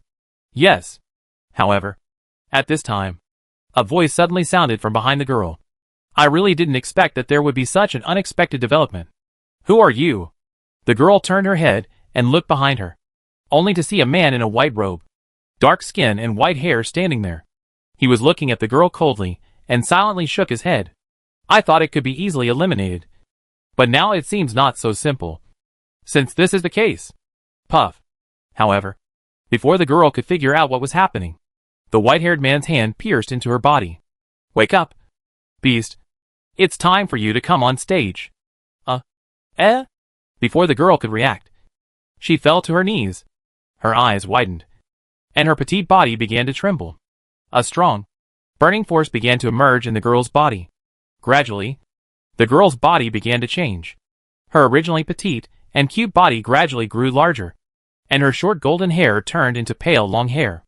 2 curved, twisted horns like goat horns emerged from it and hung on both sides. Then the girl raised her head, her eyes flashing bright red. And finally, she opened her mouth. Chapter 782 Reversal. A chant-like voice resounded through the sky. And at the same time, the ground began to tremble again. When everyone heard this voice, they were also stunned. What's wrong? What happened? Why am I not surprised? Compared to the surprise of others, Duanmu Huai seemed very calm. After all, players have experienced similar things too many times. Medea, can you find out where the trouble is? Of course. Master, it's Ryudoji. So the Holy Grail is going to be resurrected? Master, look! At this moment, Irisville also stretched out her hand in surprise and pointed in the direction of Ryudo Temple. Everyone looked up, and then everyone was shocked. Under everyone's gaze, the top of the mountain where Ludong Temple was located erupted directly, and the surging black mud and water broke out of the ground like spraying magma and rushed straight into the sky. For a moment, the earth trembled, and everyone stood there in a daze, watching the black mud and water with a deep purple glow spray out and slowly fall down the hillside. What's going on here?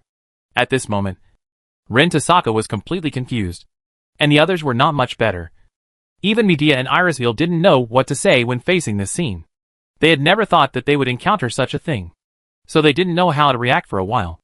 On the contrary, Duanmu Huai was the calmest one among them. It was just a fight with a boss. No matter what happened, just fight. Medea, Irisville, do you have any way to stop the flow of the black mud? If it continues like this, the entire Fuyuki city will be completely submerged. After hearing Duanmu Huai's voice, the shocked people gradually regained consciousness. Medea frowned and thought hard. Methods. Most methods are not applicable in this era. The black mud has a chaotic aura, and ordinary magic can't stop it. Unless the spirit veins are reversed. Spiritual veins reversed? That's right. The barrier where Ludong Temple is located refuses to allow spirits to approach. So as long as the spirit veins are reversed, the barrier effect of Ludong Temple can also be reversed, turning it from outward to inward. The black mud is not real matter, but imaginary matter, which can be regarded as a spirit. In theory, It should be able to block it. But there are a few problems. What is the problem? Twisting the spiritual veins will cause irreversible damage to the land's spiritual veins, or even directly destroy them. Having said that, Medea glanced at Tosaka Rin. Also, we need the blood of the administrator who managed this land. Ah, I won't kill you. I just need a little bit. Why? Hearing what Medea said, Tosaka Rin's face suddenly turned pale, and she took a step back. Wait, you mean to say that reversing the spiritual vein will completely destroy it? Of course. This is equivalent to asking a person's blood to flow backwards in the body, which will naturally cause unavoidable damage. It also depends on how long the spiritual vein itself can last. If it takes too long, the entire spiritual vein will be abandoned. Hearing this, Tosaka Rin's expression became even uglier. Just like land is the lifeblood of farmers, spiritual veins are also the lifeblood of magicians. But now, it seems that there is no room for choice. I understand. What should I do? First, we need to go to the Tosaka family's magic workshop. There is a foundation for controlling the spiritual veins. We need to open the spiritual vein channel and gain control. Then, however, before Medea could finish her words, something even more surprising happened. Under the gazes of everyone, the black mud that erupted from the top of the mountain, like magma, began to wriggle. And then, one by one, black monsters with wings flew out of it and pounced towards Fuyuki City. What on earth is this thing? Now is not the time to talk about this. Duan Muhui made a decisive decision. Medea, you, Irisfield, Mash, the eldest daughter of the Tosaka family, and Sakura go back to the Tosaka family and reverse the spiritual veins. Everyone else, follow me and stop these monsters. We must not let them enter Fuyuki City. Archer, you go too. Leave this to me. Sakura, an assassin. Tosaka Rin had made her decision by now, and Archer nodded silently. Then reached out and summoned a longbow. Bon voyage. Master. You too. Archer. Rin Tosaka left these words and turned around without looking back. Then she saw Medea spread her hands, and a magic circle quickly enveloped them, and then disappeared in the blink of an eye.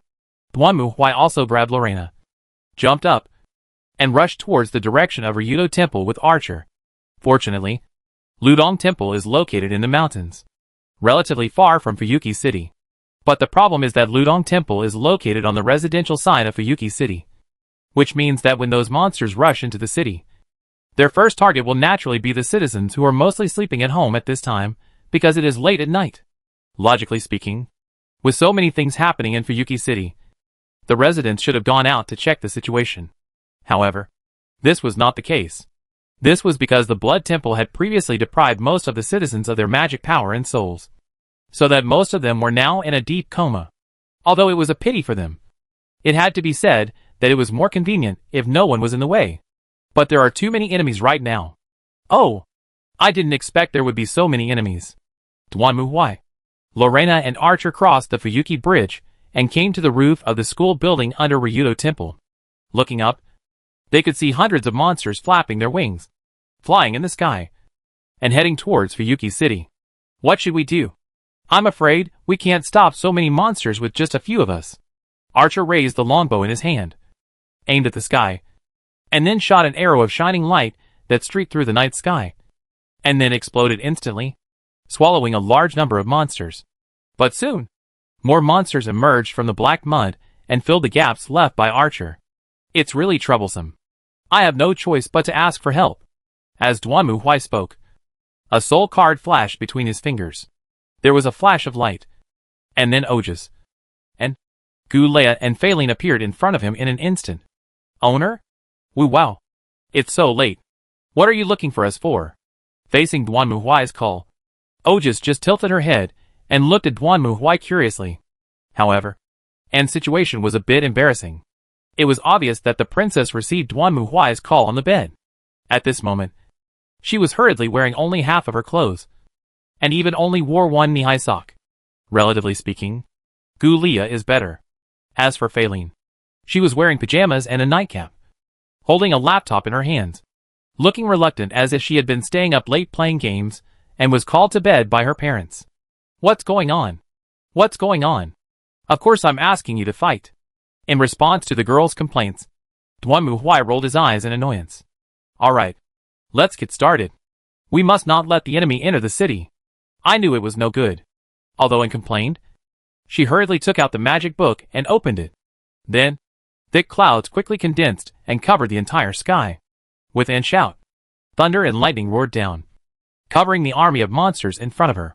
At the same time, Gulia and Faline also took a deep breath. After a moment, two giant dragons, one black and one white, jumped up and flew into the sky.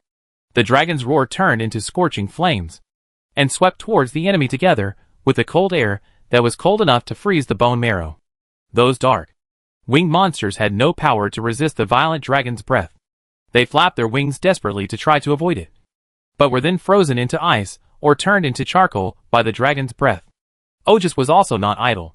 She raised her hands, and the invisible silk thread immediately turned into a barrier like a fishing net, covering most of the city.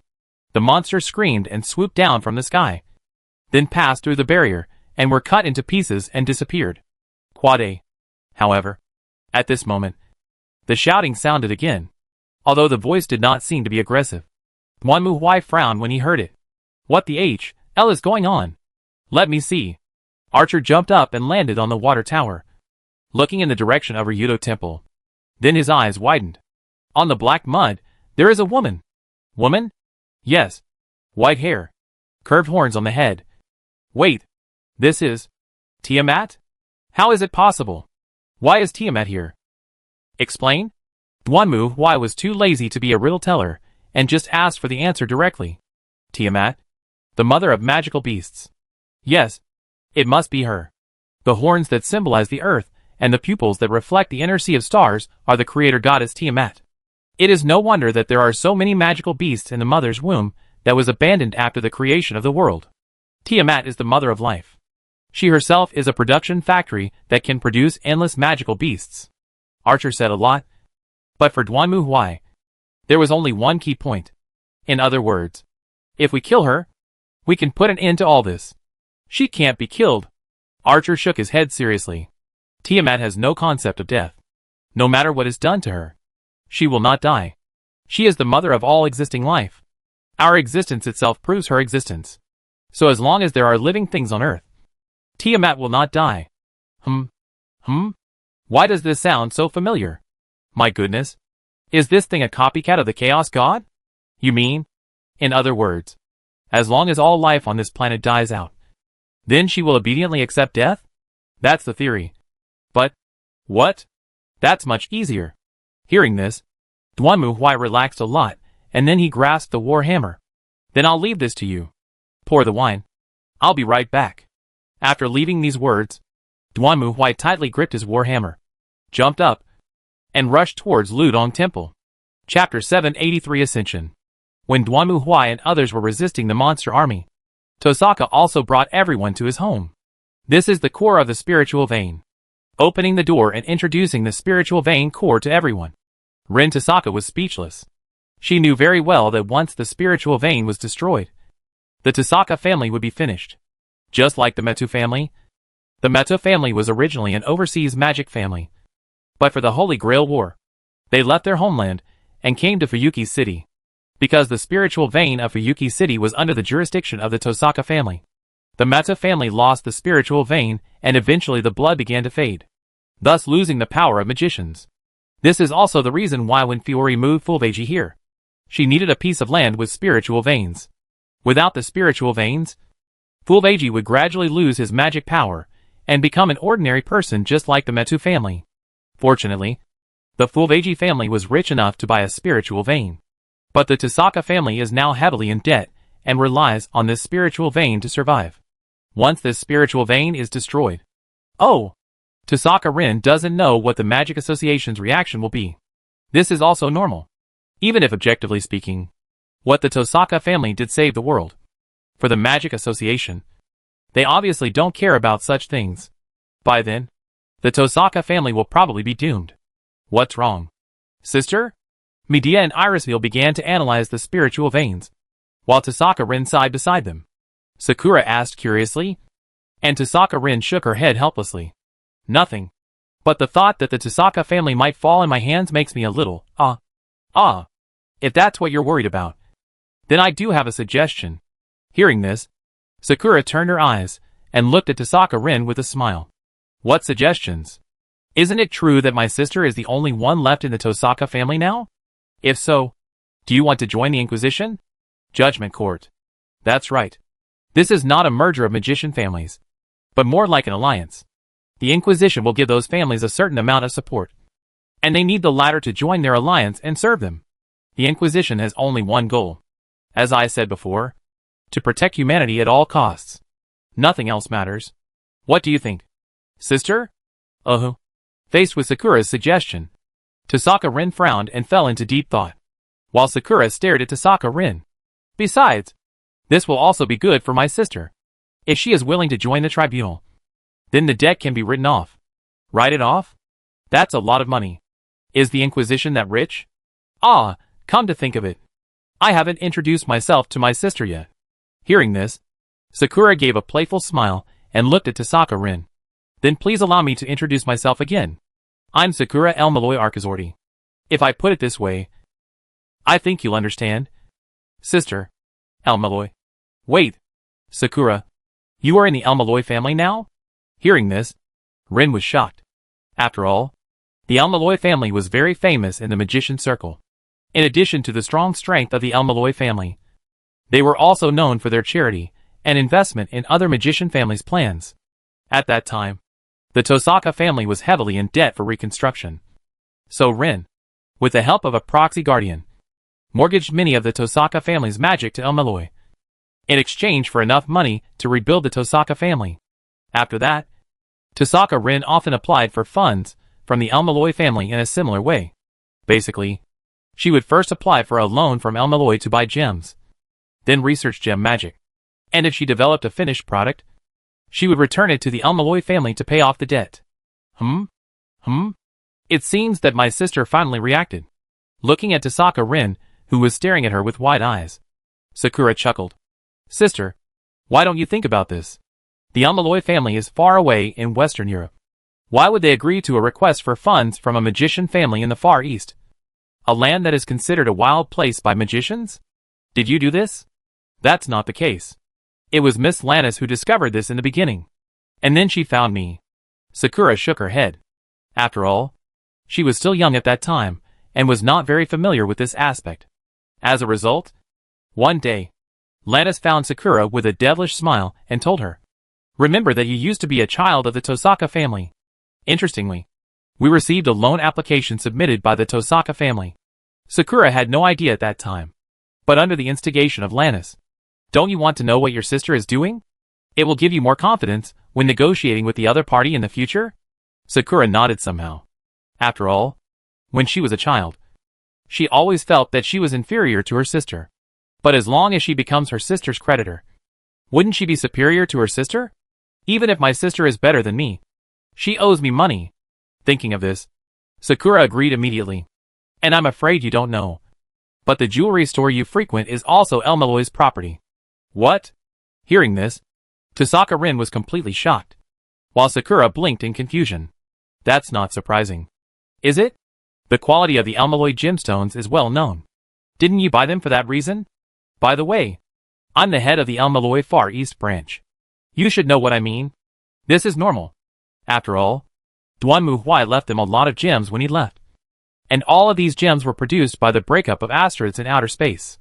And their various properties are better than those of gems dug out from the surface. The Tosaka family is a family that specializes in gem magic, so they are naturally unable to move when they see good gems. In fact, the gemstone accumulated in the Holy Grail War this time was purchased by her spending on the gem shop from Elmero. Wait, so I borrowed money from my sister, and then went to her store to buy gems? Thinking of this, Tosaka Aya couldn't hold it. No wonder she said that this application was so easy. In order to prepare for the Holy Grail War, Rin Tosaka gritted her teeth and applied for a high-value loan. Her original idea was that I would ask for a high price, and you would pay it back. Unexpectedly, the other party agreed without blinking an eye. Rin Tosaka naturally followed the spirit of not taking advantage of a bargain, and happily invested all the money to buy the highest purity gems as ammunition for the Holy Grail War. Now I understand. For Sakura, Borrowing the money to buy gems is just like transferring money from one hand to the other. She didn't spend a penny. No wonder she didn't care, and agreed to it. She even knew how much ammunition she had. This is normal. All the gems bought by Tasaka Rin came from Sakura's store. She just checked the bill. Right? Instead, I am now burdened with a huge debt. With the Holy Grail war going on like this, there is no hope of paying back the money. Then the only option is to sell yourself. At this moment, Tasaka Rin wanted to cry, but had no tears. And Sakura just looked at her with a smile like Huang Shuren. Although she didn't say anything, her eyes clearly revealed that if she couldn't pay the money, she would use Sierra to pay off the debt. So, if you are willing to join us, we will use this spiritual vein to offset your debt, since the Tosaka family used it to prevent the world from being destroyed. What do you think? I understand. At this moment, Tasaka Rin fell to her knees. She has understood that she has no choice at all. At this moment, Midia's voice also sounded. Analysis completed. Prepare for the reverse flow of the spirit veins. The flowing spiritual power began to turn around. For a moment, the invisible force changed direction and surged again. At the same time, the edge of the mountain below Ludong Temple also emitted a faint glow, forming a barrier. The black mud flowing down the hillside hit the barrier heavily. Not only the black mud, but also the winged monsters screamed and moved away from the barrier of Ludong Temple, not daring to cross the line. Here you go!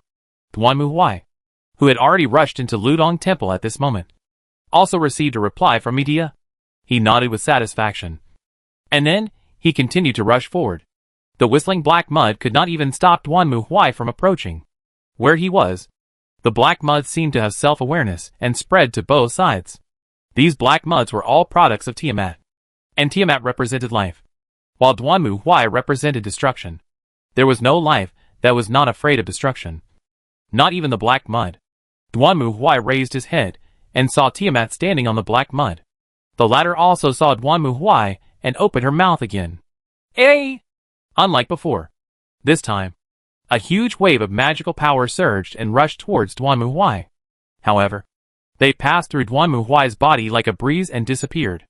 At the same time, Duanmu Huai had already arrived in front of Tiamat, grinning and opening his arms. Hey, little beauty, let me hug you. As he spoke, Duanmu Huai held Tiamat tightly in his arms, as if he was locking her in place. Then, the jetpack behind Duanmu Huai instantly ejected a strong flame. And the next moment, Duanmu Huai held Tiamat tightly, and flew up into the sky like a rocket. Hey! At this moment, Tiamat seemed to finally realize some kind of danger. Her cries began to become panic-stricken. She tried desperately to break free from Duanmu Huai's restraints, but to no avail. Ha ha ha. All of this is within my calculations. Prepare to die. Tiamat. Holding Tiamat tightly, Duanmu Huai turned into a rocket and soared into the sky. That's right. After learning about Tiamat's true identity from Archer, Duanmu Huai immediately came up with a way to kill her. Although Archer's words are exaggerated. In fact, Tiamat is just an indigenous god. Once outside her territory, Tiamat will be weak and powerless. The same goes for the gods of Faerun. Don't underestimate the god of justice or the goddess of magic. They are nothing outside of Faerun. And the same goes for Tiamat. Don't look at her as the god of life. In the final analysis, at most she is connected to the life on this planet. Then the next step is easy. Just get her off this planet. Call. Duanmu Huai and Tiamat gradually separated from the earth and flew into the atmosphere. Eh! As if she instinctively sensed the coming of danger. Tiamat's voice became more and more terrified. And at the same time, her body quickly began to freeze. Her body began to freeze, gradually transforming into an existence between living things and minerals. Although Tiamat did not know what death was, she was now in a state where she wanted to die, but could not. This way, it's over. At this moment, the flames of destruction also erupted from Duanmu Huai's body and tightly wrapped around Tiamat. The destruction of matter is different from death, and complete destruction is not something Tiamat can understand. Her body began to break and split, turning into fuel for the flames of destruction and starting to disappear. Meanwhile, Tiamat gave up thinking. Chapter 784 Aftermath. With the destruction of Tiamat, the black mud also disappeared, and Irisville and Medea took action again to disintegrate the Holy Grail again. Of course, like Irisville before, Ilya eventually chose to become a heroic spirit. On the one hand, Irisville had already merged with the Holy Grail and could not eat another one. Another reason was that Ilya herself was dying, and Irisville also hoped to use this method to prolong her life. Duanmu Huai had no objection to this. So just like Irisville before, Ilya also became Duanmu Huai's servant. After everyone dismantled the Holy Grail and retreated, the first rays of dawn appeared and shone on Fuyuki City.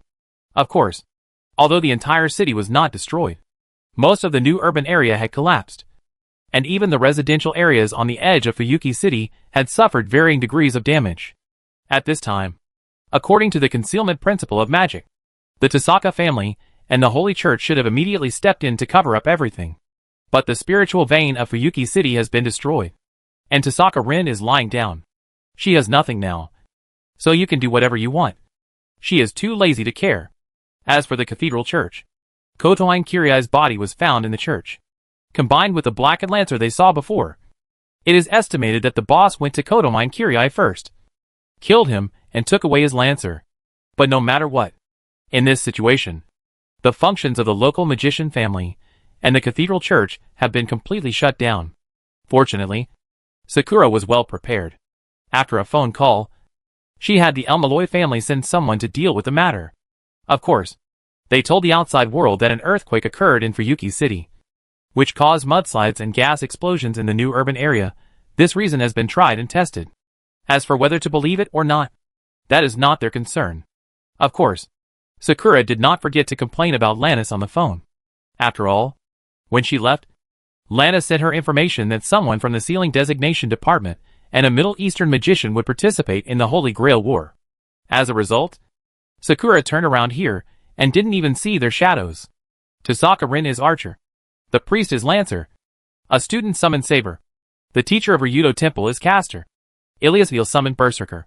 And Ryder obviously belongs to the mastermind behind the scenes. But no matter who the other party is, it is definitely not the Sealing Designation Department and the Middle Eastern magician. Where did these two people go? Sakura didn't know. And neither did Linus. In the end, I could only admit that the intelligence might be wrong. But no matter what, Lannis was relieved to learn from Xiaoying that Duanmu Huai and his friends had returned. After all, she was a little worried because they hadn't appeared for such a long time. In addition, the problems of the Elmaloi family were still quite serious. But now that Duanmu Huai was back, it was a stabilizing force. On the other hand, for Duanmu Huai, the next problem was more troublesome. Especially after he introduced both parties. The atmosphere between Ogus and Medea and Irisville became a little awkward. Especially in, Mr. Knight, I haven't seen you for a while. You even have a child? Looking at Ilya standing next to Irisville, An was shocked. She had known for a long time that Duanmu Huai had had relationships with many girls, such as Princess Li of Lysis in Dual City, as well as Ling Nu, Kanami, etc. However, in Anne's opinion, this was not a big deal. After all, the custom there was that it was normal for a strong man to have several concubines. If Duanmu Huai hadn't looked too fierce and scary, as long as he was handsome, and felt that Duanmu Huai would have a group of wives and concubines. But no matter how you look at it, having a child is too much. This is not my child. Hey! Hey! Hey! Did you attack a married woman? Mr. Knight, this won't do. You can't be contaminated by the bad habits of those nobles in Malia. That's not the case. Anyway, let me explain. Because the timeline itself was very complicated. Duanmu Huai spent a long time to make an Gulia. And Ogus understand that this Irisville was not the Irisville who gave birth to Ilya. And Ilya was not the daughter of this Irisville. Well, this is really confusing. I kind of understand. Even An had to think hard before he finally managed to figure out the complicated relationship involved. But is this okay? According to what you said, Mr. Knight, wouldn't this cause a contradiction in the timeline? That's true. But you don't have to worry about this problem now. Heroic spirits themselves are beyond the timeline. So after Ilya became a heroic spirit, she has already broken free from the constraints of the timeline. There is no need to worry about this problem. It scared me. But it's no wonder. It would be scary if Mr. Knight had a child so soon. Well, if you think about it, this child doesn't look as scary as you, Mr. Knight. As he spoke, and reached out his hand, patted his chest, and let out a long breath. Hee hee. Do you want to try it? I'll find another chance next time. Faced with Duanmu Huai's dissatisfied threat, and decisively decided to change the subject. So the problem of this world is the timeline? Because the past leads to the destruction of the future? I have to say, this is indeed a very worthy topic of study. Ugh! Why didn't you call me here earlier, Mr. Knight? As a magician, and is extremely fascinated by this kind of thing. Sorry, I forgot. Duanmu Huai shrugged. So now, is the matter resolved? Most of it has been resolved. As he spoke, Duanmu Huai looked at Sakura, who was talking on the phone not far away. He had learned from Sakura about the situation of the Almaloi family in recent years. What made Duanmu Huai feel relieved was that Rennies had met Olga Marie of the Animustia family, and the two had a good relationship. Not only that, not long ago, Animustia also formally submitted a proposal to the Almaloi family to jointly build Chaldea. In fact, according to Lannis's thoughts, she didn't think this whimsical plan had any chance of being completed. Not to mention that it would cost a considerable amount of Almaloi's funds. For the Almaloi family, which had lost the support of the Inquisition and was struggling to survive, this amount of money was enough to break their bones. However, Lannis still remembered that before Duanmu Huai left, he had specifically told them to sponsor Animustia's plan. So after several rounds of negotiations, Lannis successfully joined the joint Chaldea manufacturing plan. She heard that the site selection had been completed and construction was about to start, which made Duanmu Huai feel relieved. This also connects this timeline with the future of Chaldea. But that's not all. Although Duanmu Huai still doesn't know what the Holy Grail is, he is sure that there must be someone behind it. In fact, not long ago, Dr. Roman contacted him through Mashu, claiming to have discovered another anomaly. And this anomaly appeared at the same time that Duanmu Huai destroyed Tiamat. Not only that, according to Dr. Roman, the location and time of this singularity are unusual. As for the specific situation, we can only talk about it after we return. Fortunately, the past timeline does not affect the future, so Duanmu Huai doesn't mind staying on this timeline for a while. He also wants to see what the El Malloy family will become 8 years later. After all, you are the one who planted the seeds. Isn't it interesting to see what kind of fruits they grow into? In this way, Duanmu Huai and his party left Fuyuki City by plane and returned to El Malloy Castle in London. Brother, it's been a long time. Long time no see. Master Duanmu. Seeing Lannis again also surprised Duanmu Huai. Although Xiaoying's growth also surprised him, Lannis had also grown up. In Duanmu Huai's memory, Lannis was a naughty little girl with short hair. But 8 years later, Lannis now had long golden hair down to her waist, and her figure had gradually grown up, looking like a graceful lady. The same is true for Fiori. Duanmu Huai remembers that when he left, Fiori was still in a wheelchair and looked very cute. But now she is obviously no longer in a wheelchair. And she has also grown up a lot, becoming a gentle girl with long brown hair. I never thought you'd all grown up this big. Looking at the girls in front of him, Duanmu Huai couldn't help but sigh. He still remembered that before he left. Although the three of them had some age differences, they all looked about the same age. Of course, in terms of age, Fiori was the oldest, followed by Sakura, and Lannis was 1 year younger than Sakura. But now it seems, Duanmu Huai silently glanced at Xiaoying and Fiori chests, then looked at Lannis. It seems that the latter still needs to work harder. On the contrary, my brother hasn't changed at all in these 8 years, Lannis said with a grin. To be honest, when I saw my brother who looked exactly the same as I remembered, I almost thought time had gone back. On the contrary, it was only when I saw you that I felt like 8 years had really passed. Duanmu Huai did not lie. After all, for him, it only took a few days to return to Chaldea and then set off for the singularity. As a result, in the blink of an eye, the little girl had grown into a lady. Time really flies. Is that so? Then, my brother will be even more surprised when he sees him. Right? Who? Hearing Lannis's smiling answer, Duanmu Huai raised his eyebrows in confusion. And at this moment, there was a knock on the door. Then Duanmu Huai turned his head and saw a tall and thin man with long hair and a haggard face, as if he had just worked overtime for 96 hours. Pushing open the door and walking in. Lennice, you said you wanted me to see someone. Who on earth is that? Yua. As he spoke, the man raised his head. The moment he saw Duan Muhuai, he was so frightened that he fell to the ground.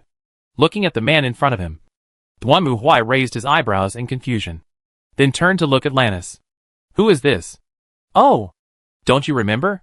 Brother, this is the second generation, Waver Wilbert, who inherited the title and monarchy of El Malloy in your place. Uh-huh. Hearing Lannis's answer, Duan Muhuai blinked and turned to look at the thin man. Duan Muhuai would not bother to remember ordinary men. But the problem was that for Duan Muhuai, he had only seen Weber less than a week ago. And Duan Muhuai remembered that Weber was still a thin young man at that time. This uncle who looks like he might die suddenly at any moment due to overwork. What the H.L. is this? Chapter 785 Time flies. As the saying goes, when you're away for 3 days, you should look at him with new eyes. But Duan Muhuai really looked at him with new eyes. He remembered that Weber was just a young man who was less than 20 years old.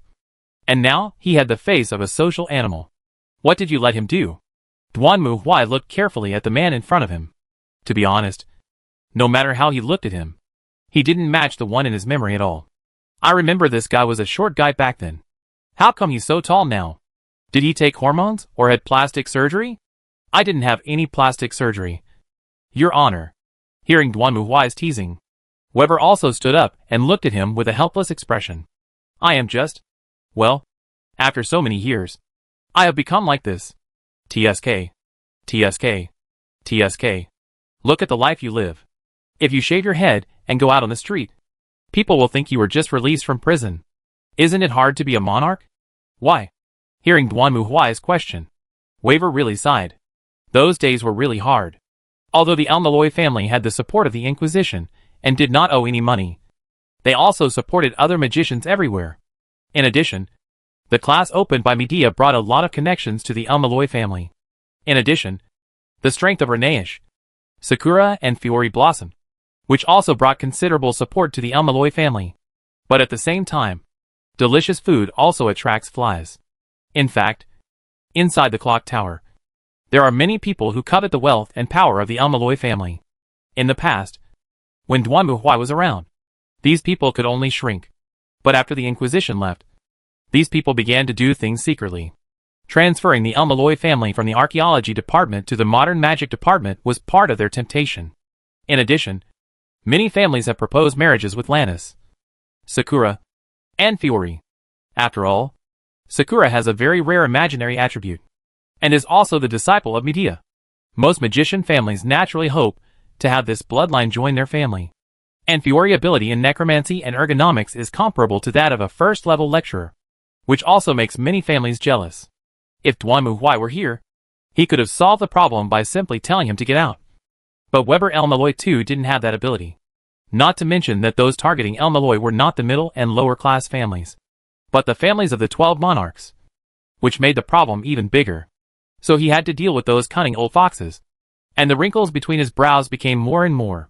Not only that, there has actually always been a force within the El Malloy faction that opposes him.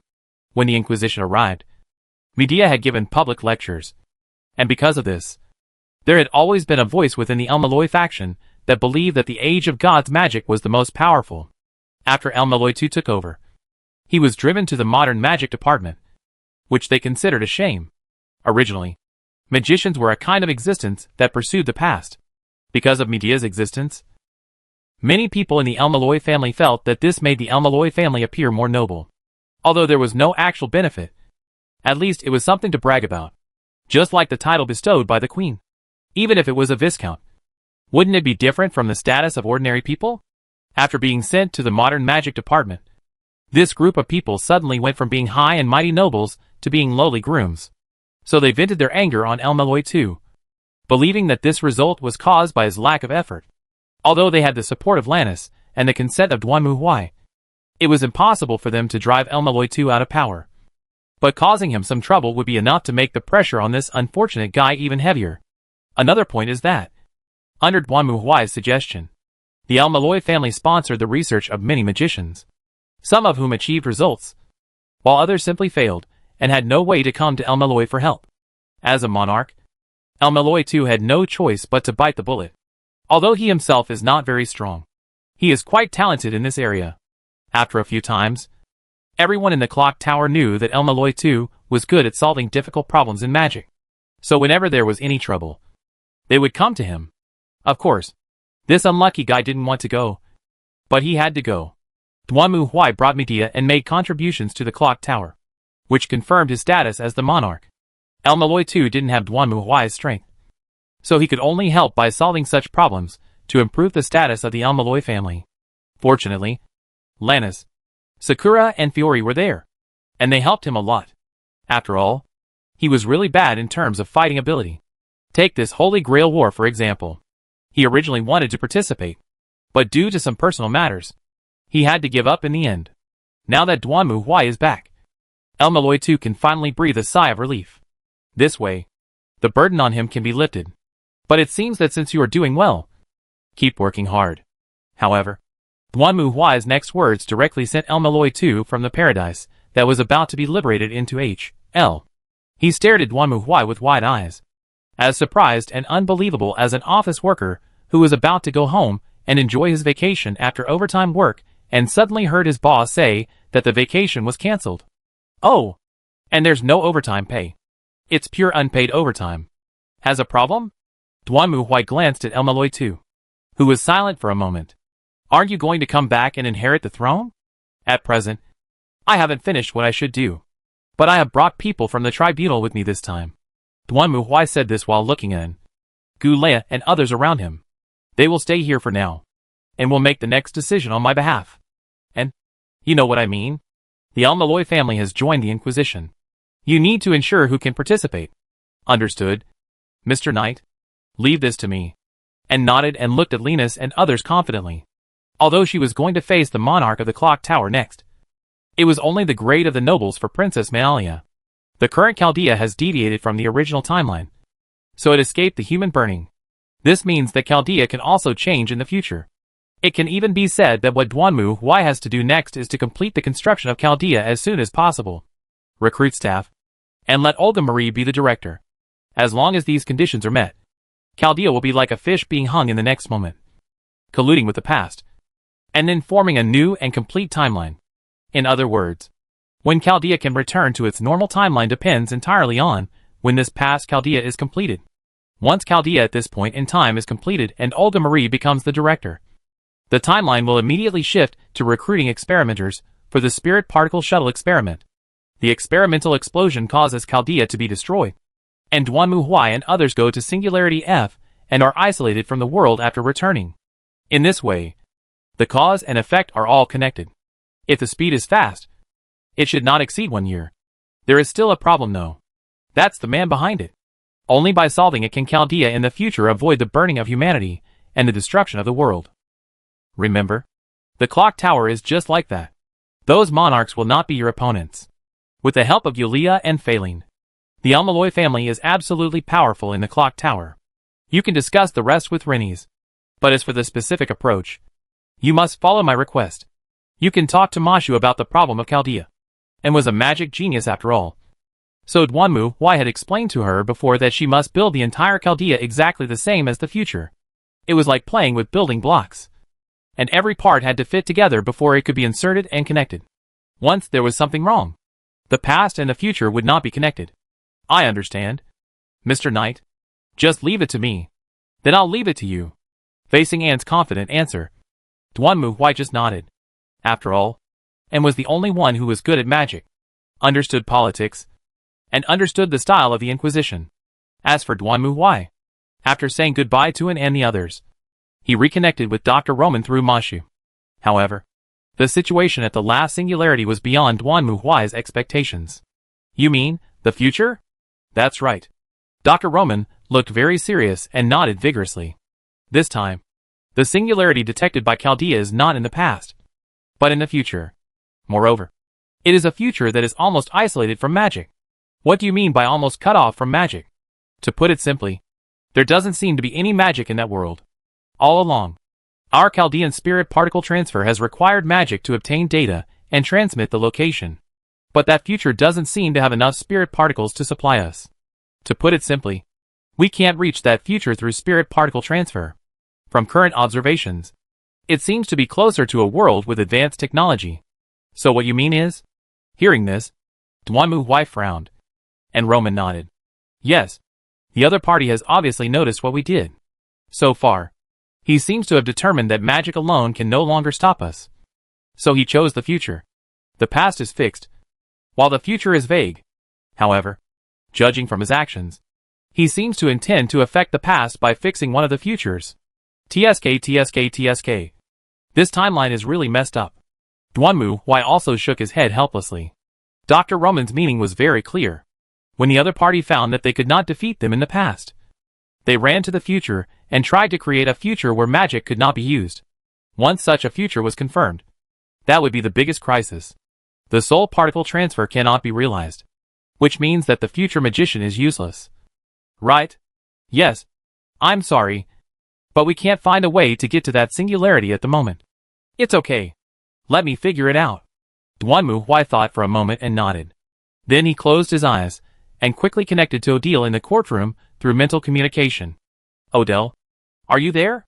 Yes. Master, what can I do for you? Even if separated by time and space, the connection between the soul card and its holder will never be cut off. Go find Lumiel. Duanmu Huai silently gave orders to Odile. I need her help with something. Chapter 786 The Saint Arrives. After learning from Dr. Roman learned that the next specific point is more tendency to technology rather than magic, Duanmu Huai immediately thought of Rumi's current trial court, and was in charge of magic. Rumi L was responsible for science. Both sides were the top talents in this regard. But unlike him, Lumiel was not a soul card, so Duanmu Huai could not summon her directly. This was somewhat of a problem, and he called Lumiel over this time to solve this problem. I want you to make a terminal that can contact me anytime and anywhere. Let's call it BB Boy. How to say it? When Lumiere heard Duanmu Huai's request, her expression was as if she heard that she was asked to create a colorful black. She was completely speechless. You mean? You're going to a new world and need my help? Yes, that's right. Can your ability be used remotely? I'm sorry, but my abilities can only be used within my own range. So troublesome. Duanmu didn't think about it. Let a soul card grasp Rumiel, and then send her together with her soul card. But this idea he has failed in the end. In this case. But I can try to transfer my soul into a terminal. Maybe it will work. Is this possible? Duanmu Huai was slightly surprised to hear Lumiere's answer. Of course, Mr. Judge. In fact, even I and Eclair now are not pure human bodies, but mixed with nanotechnology. Strictly speaking, we are half human and half machine. In fact, even if this body is damaged, we can wake up again with the help of other bodies. Of course, Eclair can't accept this, so she will always lose her previous memories. Please don't tell her this. I didn't expect you guys had such a secret. To be honest, Lumiel's answer did surprise Duanmu Huai. He had heard Lumiel talk about the nano-machine transformation of humans in their world, but Duanmu Huai didn't expect that the dead had already been resurrected in that world. Wait. If that's the case, how old are you? It is not polite to ask a lady that question. Mr. Inquisitor. Well, I was just asking casually anyway. Duanmu Huai decisively changed the subject. Then I'll leave it to you next. Yes. Please leave it to me. Lumiere was also very fast. Not long after, Duanmu Huai learned from Odile that everything was ready. Then he took out a soul card, and after a flash of light, a maid doll appeared in front of Duanmu Huai. And in her hand, she held a bracelet similar to that of BB Boy. Is this play? Duanmu Huai picked it up, looked at it for a few seconds, then closed the terminal, put the BB Boy on his wrist, and turned it on quickly. A series of characters flashed by, and then Duanmu Huai saw a face composed of characters, and Lumiel's face appeared on the screen in front of him. At the same time, Lumiel's voice came to his ears. Hello, Mr. Inquisitor. Lumiel is reporting in. Is it you? It's me. So what about your body? My body is currently in the stasis chamber, under the watchful eye of Eclair. That's good. Speaking of which, Duanmu Huai stretched out his finger and tapped the BB Boy. Do you react when I hit you like this? Or, what would happen if this thing broke? As long as the chip is not damaged, then I'll be fine. But if the chip is damaged, then there may be something like memory loss. Sorry, I don't know exactly what will happen. After all, I'd never done anything so risky before. How dare you agree to my request? After hearing Lumiere's answer, Duanmu couldn't help but sigh. He didn't necessarily need Lumiere, but it was more convenient to have her. But Mr. Inquisitor wants to save a planet. A world. Right? Then I am willing to accompany Mr. Inquisitor on this adventure. After all, neither I nor Eclair want to see humans suffer, which is why we are willing to join the Inquisition. Very good. Hearing Lumiere's answer, Duanmu nodded. I promise to protect you and never let you lose a single screw. Then, get ready to go. As he spoke, Duanmu opened the system and quickly locked the task interface. Second stage mission, Humanity Restoration. Mission objective, repair the singularity and save the world. Mission reward, unknown. Task progress, February 3rd. Singularity F, completed. Singularity F1, completed. North American Future Singularity, in progress.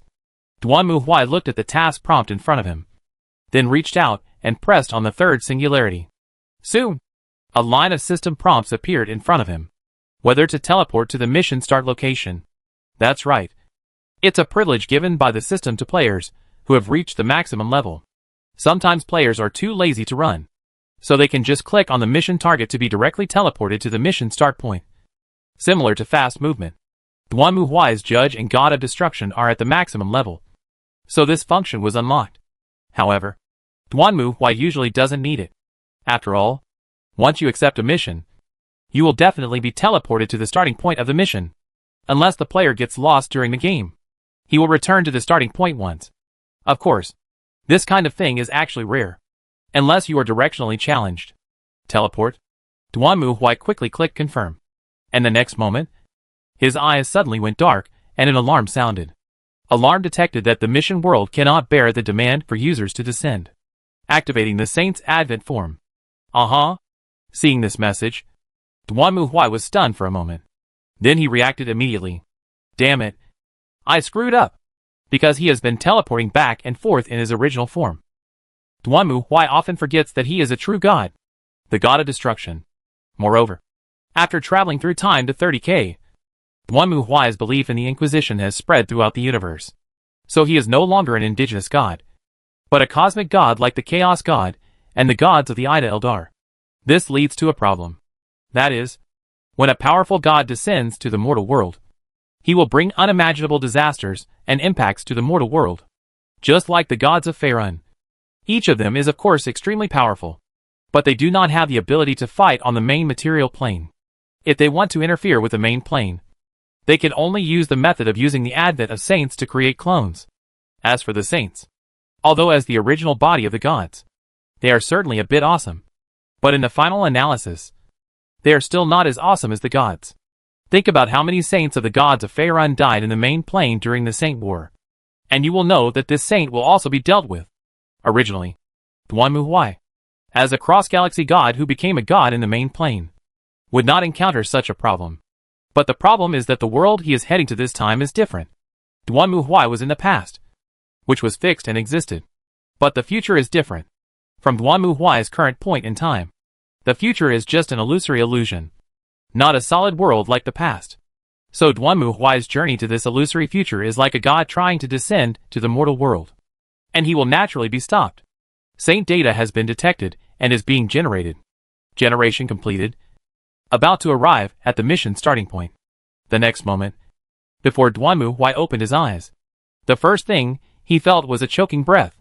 Cough. Cough. Cough. What the hell is this air? It smells so bad.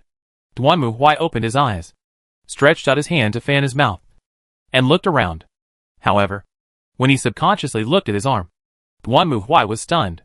What caught my eye was not my own thick arms, but a pair of white, slender arms that looked like a girl's.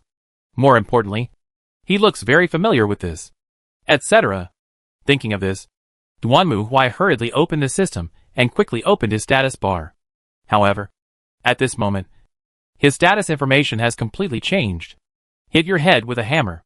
Gene number 3, gene number 5, gene number 9.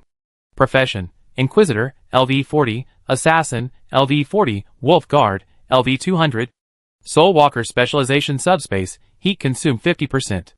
Strength, 50, plus 10, Fighting plus 10 Space Warrior Combat Training LV Max Death Cult Special Skill LV Max Material Dislocation Attack Weak Points Win with fewer teams. Agility 60 plus 15. Shooting plus 1 Zikron Enhancement LVMAX A Foster Psychological Warfare LVMAX Sprint Vehicle Control. Constitution 40 plus 15. Resistance plus 15 Skiuta Siege Code LVMAX Katakan Survival Training LVMAX. Intelligence 25 Willpower plus 10 Psychic Combat Training LV8 Soul Resonance Special Skill. Perception 20 plus 8. Perception plus 5. Charm 99.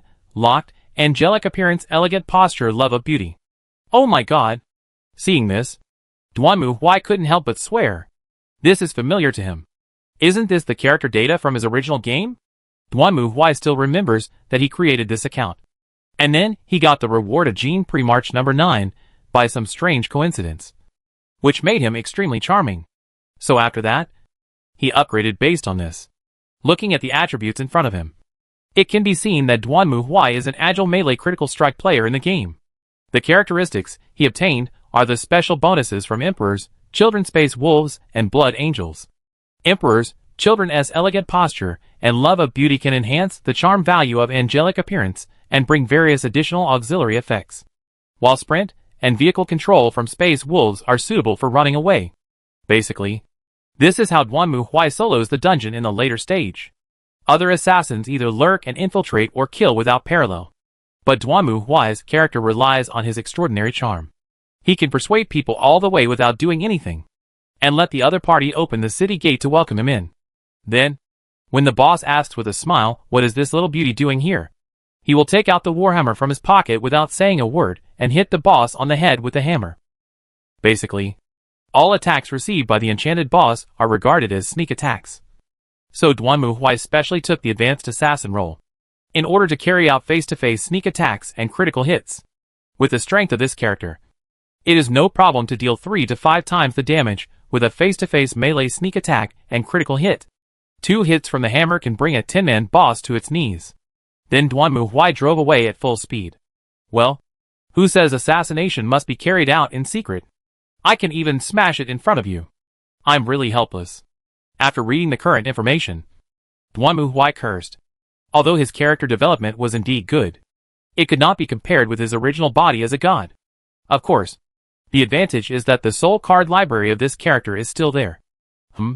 It should be usable? Why? Sighing silently, Duanmu Huai stood up and looked at the glass in front of him, only to see on the other side of the glass was the image of the cute and beautiful girl that he had sculpted. Even though she had a sad face at the moment, she still had a pitiful look on her face. But that's fine. Duanmu Huai shook hands silently. That's perfect. Let's just take this opportunity to review the game content. Chapter 787 Welcome. Although the saint has arrived, Duanmu Huai is not afraid.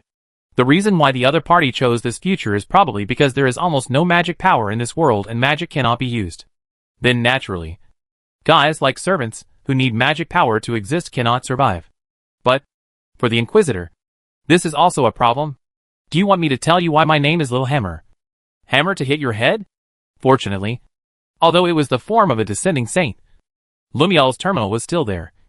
So Duanmu Huai decisively turned on the power, woke up Lumiel, and explained the current situation to her. I have to say, after listening to Duanmu Huai's story, Lumiel was also confused. So this is you, Mr. Inquisitor? Of course. What? Any objections? Can't I have a pure girl's heart? That's not what I meant. Nothing. Lumiel decisively chose to change the subject. So, what are we to do now? Mr. Inquisitor? It's simple. Completely destroy this world. As the god of destruction, the saint of the god of destruction, Duanmu Huai said that the goal remains unchanged and he will continue to proceed according to the plan. Totally destroy the entire world. That's right. We are not in a stable world right now, but an illusory future. The other party wants to fix this future and connect it to the past, so that Chaldea will perish in the future. Well, anyway, the other party's time manipulation is quite elaborate, and it has indeed added a classic case to the Inquisition. Duanmu Huai silently memorized it. Although this crisis only involved one planet, he had to admit that this method of trying to destroy humanity by interfering with the past and the future was indeed very interesting. Of course, this trick was basically useless against the Chaos God, because it involved the timeline of the entire galaxy. And Duanmu Huai didn't have the ability to do it. Even the treacherous trick wouldn't work. It was estimated that only Yog-Sothoth could do it. Do you need to call in a ground attack? No. This timeline is very fragile, and there is no way to summon a battleship. So we need to investigate here, and find a way to completely destroy this world. Why does this sound like the final boss? But it doesn't seem to matter. I understand. But Your Excellency the Inquisitor. Do you really have to dress like this? The reason why Lumiel was speechless was because the system read Duanmu Huai's current outfit from his game character data. So naturally, what Duanmu Huai was using was his in-game equipment. Duanmu Huai's saint was currently wearing a synthetic skin, which was simply a black tight similar to Catwoman's, which was very assassin-like. Of course, this synthetic skin was not only cool, but also able to completely defend and resist the attack of bullets. In addition, Duanmu Huai was also equipped with a rose rosary to release a void shield. Of course, this was all normal. But the problem is that he also wore a cape on the outside. It's pink and furry, with a rabbit-shaped hood and 2 long ears that jump around. It looks so cute. Don't underestimate this cloak. My personal suggestion is that you, Mr. Inquisitor, should choose equipment that is not so conspicuous. Oh well. Although Lumiere's tone was very polite, the strong sense of disgust in it was obvious. So Duanmu Huai sighed silently and changed his pink bunny costume into a white cloak. This is the downside of playing games online with people you know in real life. After complaining helplessly, Duanmu Huai turned and walked out of the dark alley, looked around, and then frowned slightly. It was already afternoon, and the whole street looked very lively, with flashing neon lights and people coming and going everywhere. However, for Duanmu Huai, this scene was not very beautiful. This damn place reminds me of the Hive City. Looking at the street in front of him, Duanmu Huai snorted coldly. Indeed, there were flashing neon lights everywhere, but the walls of these buildings were covered with graffiti, making them look extremely dirty and messy. People were coming and going on the street, but there was hardly a normal person to be seen. Their bodies had obviously been modified. With just a glance, Duanmu Huai saw that some of them had hands and feet made of steel, and some people's eyes even looked like glowing cameras. There was also a socket similar to a card reader on everyone's ear.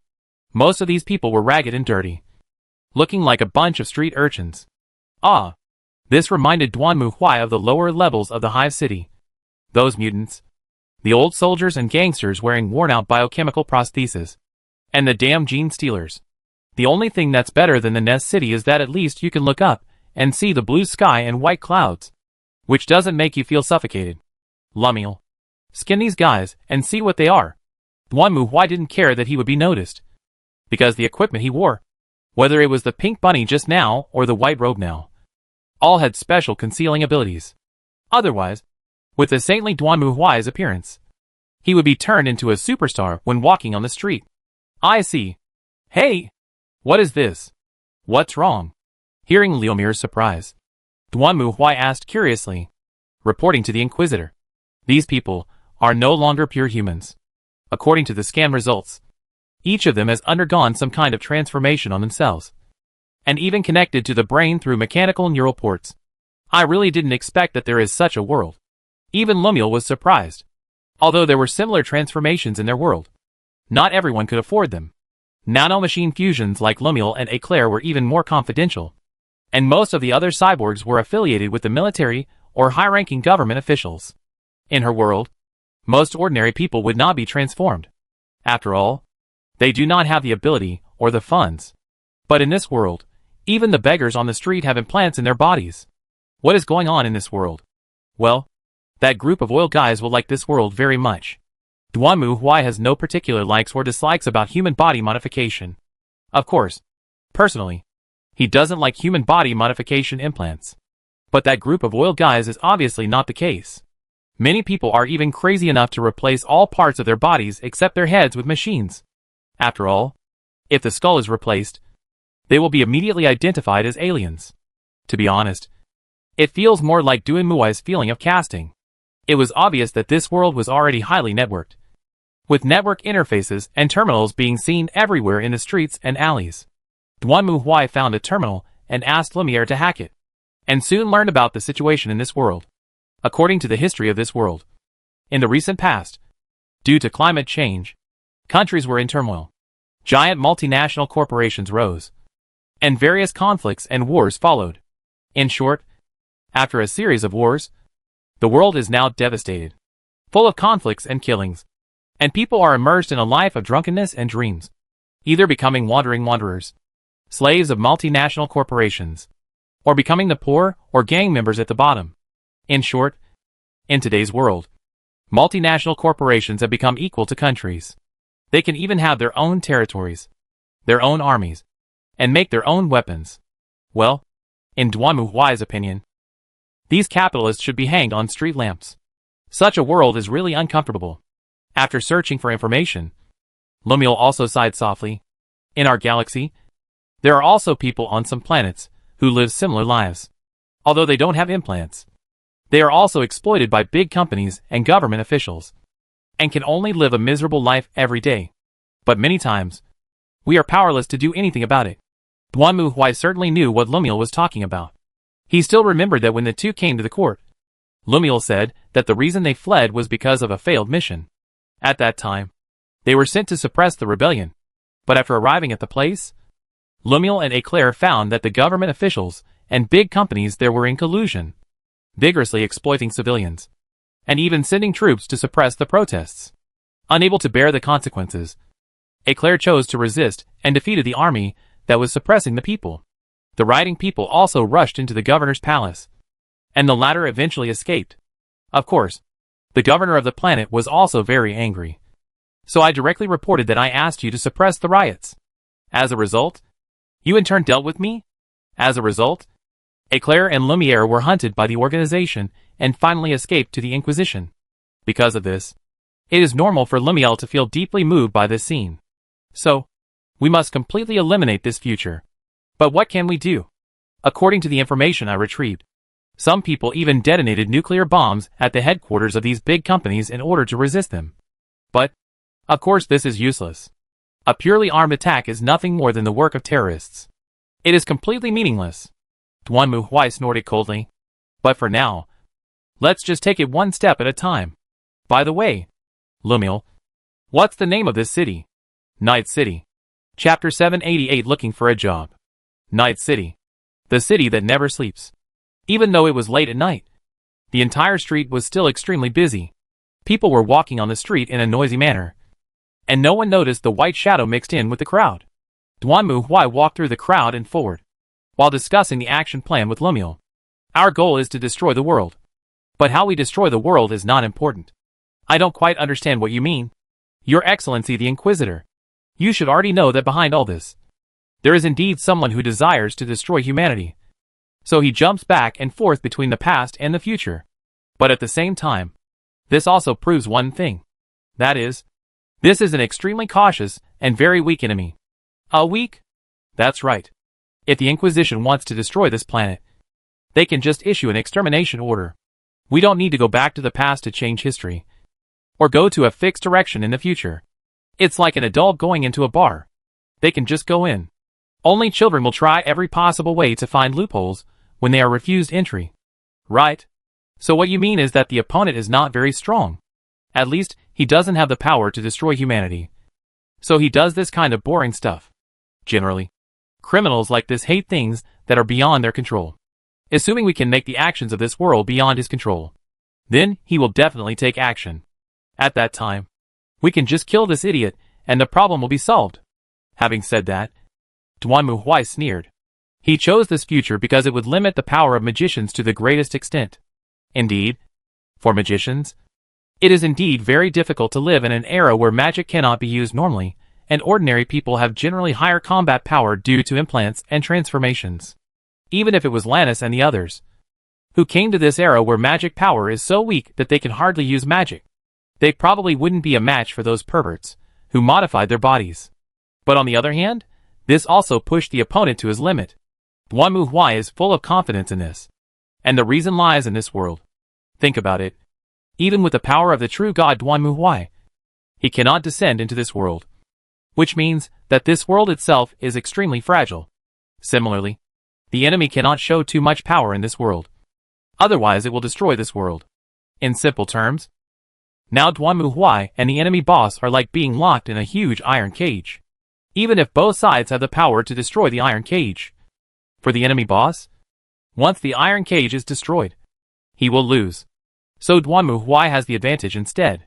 After all, it wasn't magic he could use. So what should we do next? Go find a job. Work. That's right. First of all, we need local intelligence. Since we are here, it means that this city is very important to that guy. Although you have collected the situation of this city from the internet, what we need is more fluid information, interpersonal relationships, intelligence, and conflict points that can be exploited. These are not things that can be collected on the internet. Huh? Why aren't you talking? Noticing that Lumiere had fallen into silence, Duanmu Huai raised his eyebrows in confusion. No. How should I put it? To be honest, the judge doesn't give me the impression that he is someone who knows this very well. It's just that most of the time we don't need to solve problems this way. In response to Lumire's sigh, Duanmu Huai laughed. The Inquisitor's mission is to eliminate aliens, heretics, and demons.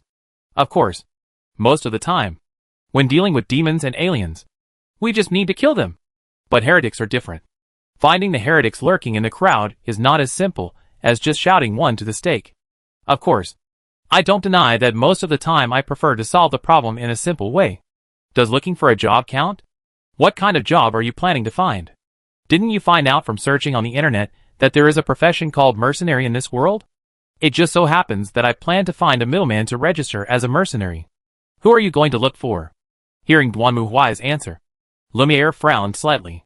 According to the information I searched online, being a mercenary in this city is not an easy thing. Not only do you need to be introduced by others to join, but it is also impossible to get into the side of those big brokers at the beginning. However, small brokers will cheat you. There's no need to go through so much trouble. Duanmu Huai shook his head. Looking for a job is a two-way recruitment. If others choose me, I also want to choose others. Well, it just so happens that we are here. After he finished speaking, Duanmu Huai also stopped and looked up. In front of him was a big door with security check outside. A staircase extended downwards and looked extremely dark. Here it is? Laisheng nightclub. Didn't you say that the people who gather here are the most powerful middlemen in Night City? If I want to find someone, I must find the most powerful one. So what? You'll see when you see it. Duanmu Huai nodded his glasses as he spoke, and then walked down the stairs. The automatic door opened silently, and then a burst of loud music mixed with the smell of cigarettes came towards him, causing Duanmu Huai to frown slightly. Although students often spread rumors that Duanmu Huai smoked, drank, and fought in groups when he was in school. In fact, Duanmu Huai did not smoke or drink. Similarly, he did not like to go to noisy places such as KTV or dance halls. He was born to like quietness, so it can be imagined that a place like this filled with drunkards, noisy rock music, and strong smell of cigarettes was naturally the place Duanmu Huai least wanted to go. Hey, wait, little guy. Just as Duanmu Huai walked down the stairs and arrived at the door of Laisheng nightclub, a burly man, almost as tall as the original Duanmu Huai, blocked his way. Well, you can tell without asking. Just looking at his sturdy body, it must be bulging with all kinds of implants. He just folded his arms and looked at the girl in front of him. Although the character Duanmu Huai made was not a lowly, she had the body shape of a girl around 16 or 17 years old. So her height was naturally just the height of an ordinary girl. This is not a place for you to come. Leave now. In response to the man's greeting, the girl stared at him and then spoke. I'm here as a mercenary, and I want to find a middleman. Ha ha ha. Mercenaries? Hearing the girl's answer, the man burst into laughter. At the same time, the other people standing on both sides of the corridor also laughed. You little brat. You want to be a mercenary? This is not a game of house. Kid, get out of here quickly, or I'll throw you out. The big man sneered at the girl's words. The girl in front of him was wearing a white robe and a hood, with most of her face shrouded in the shadow of the hood. She was also wearing a pair of holographic information glasses. Although she looked like a hacker, anyone with an electronic prosthetic, I could tell with a scan that the little girl in front of him did not have any implants at all. She was just an ordinary native. The so-called native refers to ordinary people who do not have any implants. Of course, in this world, only children from poor families will remain native because they cannot afford implants. For most people, implants are very convenient and can bring them many benefits. Therefore, even poor people will install 1 or 2 implants. In the big man's opinion, the kid in front of him must have heard too many stories about the afterlife. So he picked up this set of clothes from some garbage dump and came here to make his debut. He was just a rookie. Well, get out of here, kid, or I'll throw you out. So, I can't go in. Of course, I won't say it a second time, little devil. However, the big man did not finish his words, because at this moment, the girl had clenched her fist and punched out, hitting him directly in the abdomen.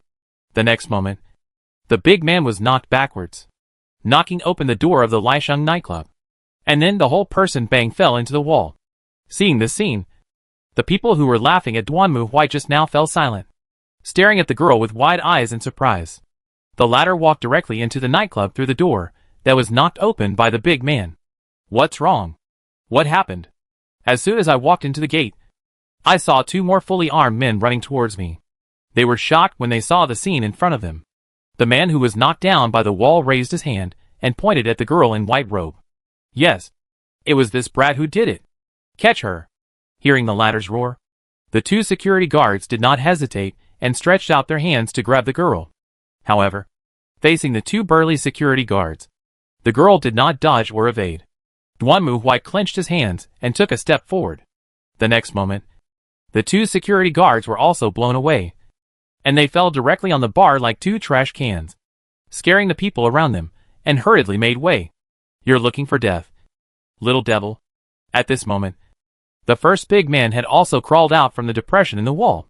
He glared at the other party angrily, then raised his pistol and aimed at the other party.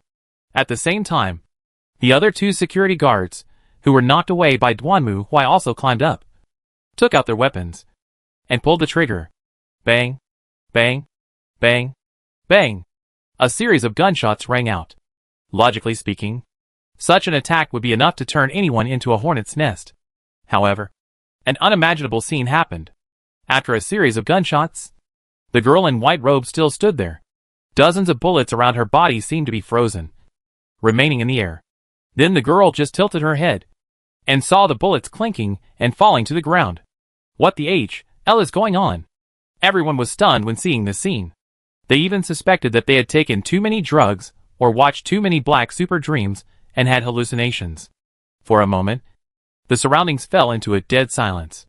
Even the security guards, who fired the shots, were stunned. After they came to their senses, they frantically tried to change the magazines. Just at this moment, a voice rang out. What happened? Hearing this voice, the people who were originally gathered nearby quickly parted ways, and then saw a lady with dark circles under her eyes and hair combed to the right walking over with a sullen face. She first glanced at the panicked security guards, then looked at the girl in white robe in front of her and frowned. Who are you? What are you doing here? In response to the lady's question, the girl spoke, her gentle voice like a gust of wind blowing through everyone's ears, making everyone's spirits tremble. I came here hoping to become a mercenary, so I need to find a powerful middleman. Hearing the girl's answer, the woman looked her up and down carefully for a while, then made a gesture. Then come with me. If it were anyone else, they would have smiled happily after hearing the woman say this. But the girl just stared at her and asked, Who are you? Are you awesome? My name is Roger. I'm in charge here. Come with me. After saying this, Rod turned and left, and the girl followed him without hesitation. Then, under Rod's leadership, the 2 came to a private room deep in the nightclub.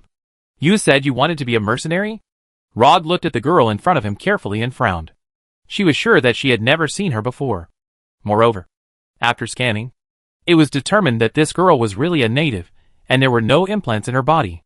However, such a girl without any implants actually defeated 3 security guards of the Next Life nightclub. How did you just do that? As long as you persevere, you will become stronger. Duanmu Huai or D spoke. Using mechanical transformation is just an evil way. It is just a technology that is not worthy of mentioning. How dare you say that? Hearing D's answer, Roger sneered and flicked the cigarette butt in his hand. If someone else said this, it would probably just be regarded as a joke. But the D in front of him had real fighting ability. Interesting. Then, how about you work under me? Rog stared at D. She had to admit that this guy's origin was strange. But he was indeed powerful. Rog had seen how she attacked the security guards just now. Of course, knocking down a few security guards with bare hands was nothing. But being able to block even bullets. Rog didn't think that this was an ability that some implant could achieve. So, how did she do it? Rog was also full of curiosity about this. Looking at Roger, D thought for a moment and nodded. Okay. Chapter 789 Newcomer. The sunlight shines through the glass windows, illuminating the apartment in front of me. A new day begins. Good morning. Night City. The sound from the radio echoed in the apartment. Dee opened her eyes, slowly sat up and yawned. At the same time, she heard Lemuel's voice. Good morning. Your Honor. Good morning. Lumiere. What's going on? There was a call from Roger, and it seemed to be about the commission. Got it. Fight back. Clear. As the phone called, Dee stood up, changed his clothes, and walked to the French window, looking out at Night City. At this moment, the phone was connected. Good morning. Dee, are you finally awake? Early to bed and early to rise is good for your health. What do you want from me? To make a long story short, I have a commission for you. Come over here and talk. Why can't I contact you directly for a commission? Why do you want me to go to the afterlife? In short, you'll know when you come here. I won't cheat you. All right. After the conversation, Dee hung up the phone, washed his face, turned around and left the apartment, then drove all the way to the afterlife as quickly as possible. When the white sports car rushed into the parking lot and then drifted to a steady stop, everyone nearby couldn't help but lower their voices. They looked at the girl in a white robe and a hood as she walked out of the sports car and headed for the Next Life nightclub with all kinds of complicated looks. Not daring to breathe.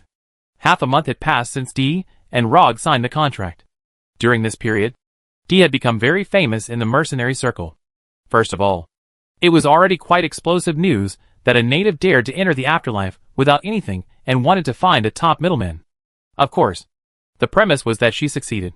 If she failed, she would just become another laughing stock in the underworld of Night City. However, she not only knocked down the afterlife person in full view of the public, but also won the appreciation of Rog, which made people very envious. More importantly, she is native. In other words, there is no modified part of this girl's body, which is quite rare in Night City. The only device she carries is a portable terminal that looks like the kind used by humans in the Middle Ages, and a pair of holographic information glasses. However, this man, who was originally considered to be a low-level native by the people of Night City, became the most famous mercenary in Night City in just half a month. Without a doubt. Of course, the legend among mercenaries about Dee's famous battle was her debut battle. According to rumors, Rog wanted to test her skills, so he took her to a scavenger base and asked her to kill the leader. Everyone knew how cruel the scavengers were.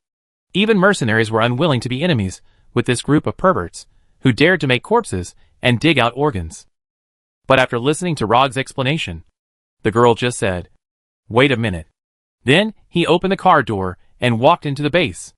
Then a moment later, she returned with the leader's head, and dozens of scavengers in the entire base were also swept away by her and killed completely. The whole process takes less than 5 minutes. No one knew how she did it. All we knew was that all the scavengers were torn into pieces, leaving no trace at all. To be honest, as a debut story, Dee can indeed be called a legend. Even so, Dee is not very popular in the mercenary circle, and everyone doesn't like her. This is not because she is not approachable, but because Dee's existence itself is a mockery of them. They have tried their best, given up everything, and transformed their bodies. The power they get is far less than that of an ordinary person without any implants. So what is the meaning of their sacrifice? In order to become stronger, he risked turning into a cyber madman and replaced his flesh and blood with machinery. But he was still no match for the opponent. Well, this really makes people start to doubt life. After passing through the gate and going down the stairs, Dee came to the gate of the Next Life nightclub again. By the way, since the last incident, the number of security guards at the gate of the Next Life nightclub has increased from 1 to 4. After all, after Dee's story spread, Countless idiots wanted to learn from D and go straight to the next life to become famous. Of course, they were all thrown out. By the way, after the security force was improved in the next life, D was also invited to conduct tests. The result? Well, they are still a bunch of trash. After all, even if there were 100 more of them, they would not be able to defeat her. Seeing D, the bodyguards also gave up and looked at the girl in front of her. The latter did not even look at them, and then entered the lobby of the nightclub, and then came to the old position. Hey, you're here, D. What's the matter? D sat opposite Roger, stared at her with dissatisfaction and complained. You know, I don't like the smell of cigarettes, and I hate all this loud music. When he heard D's complaints, Rog laughed and raised the cup. Would you like a drink? Whiskey? No, I'll just drink soda. Really? You're still like a little kid. I think smoking, drinking is a mature adult. This idea is the ghost. Grabbing the chilled can of Happy Monkey and opening it, D took a sip and spoke. So in my opinion, those who are immersed in this are just children who have not grown up. They are anxious, ignorant, and lost. There is no place for them in this world. They don't know what they should do.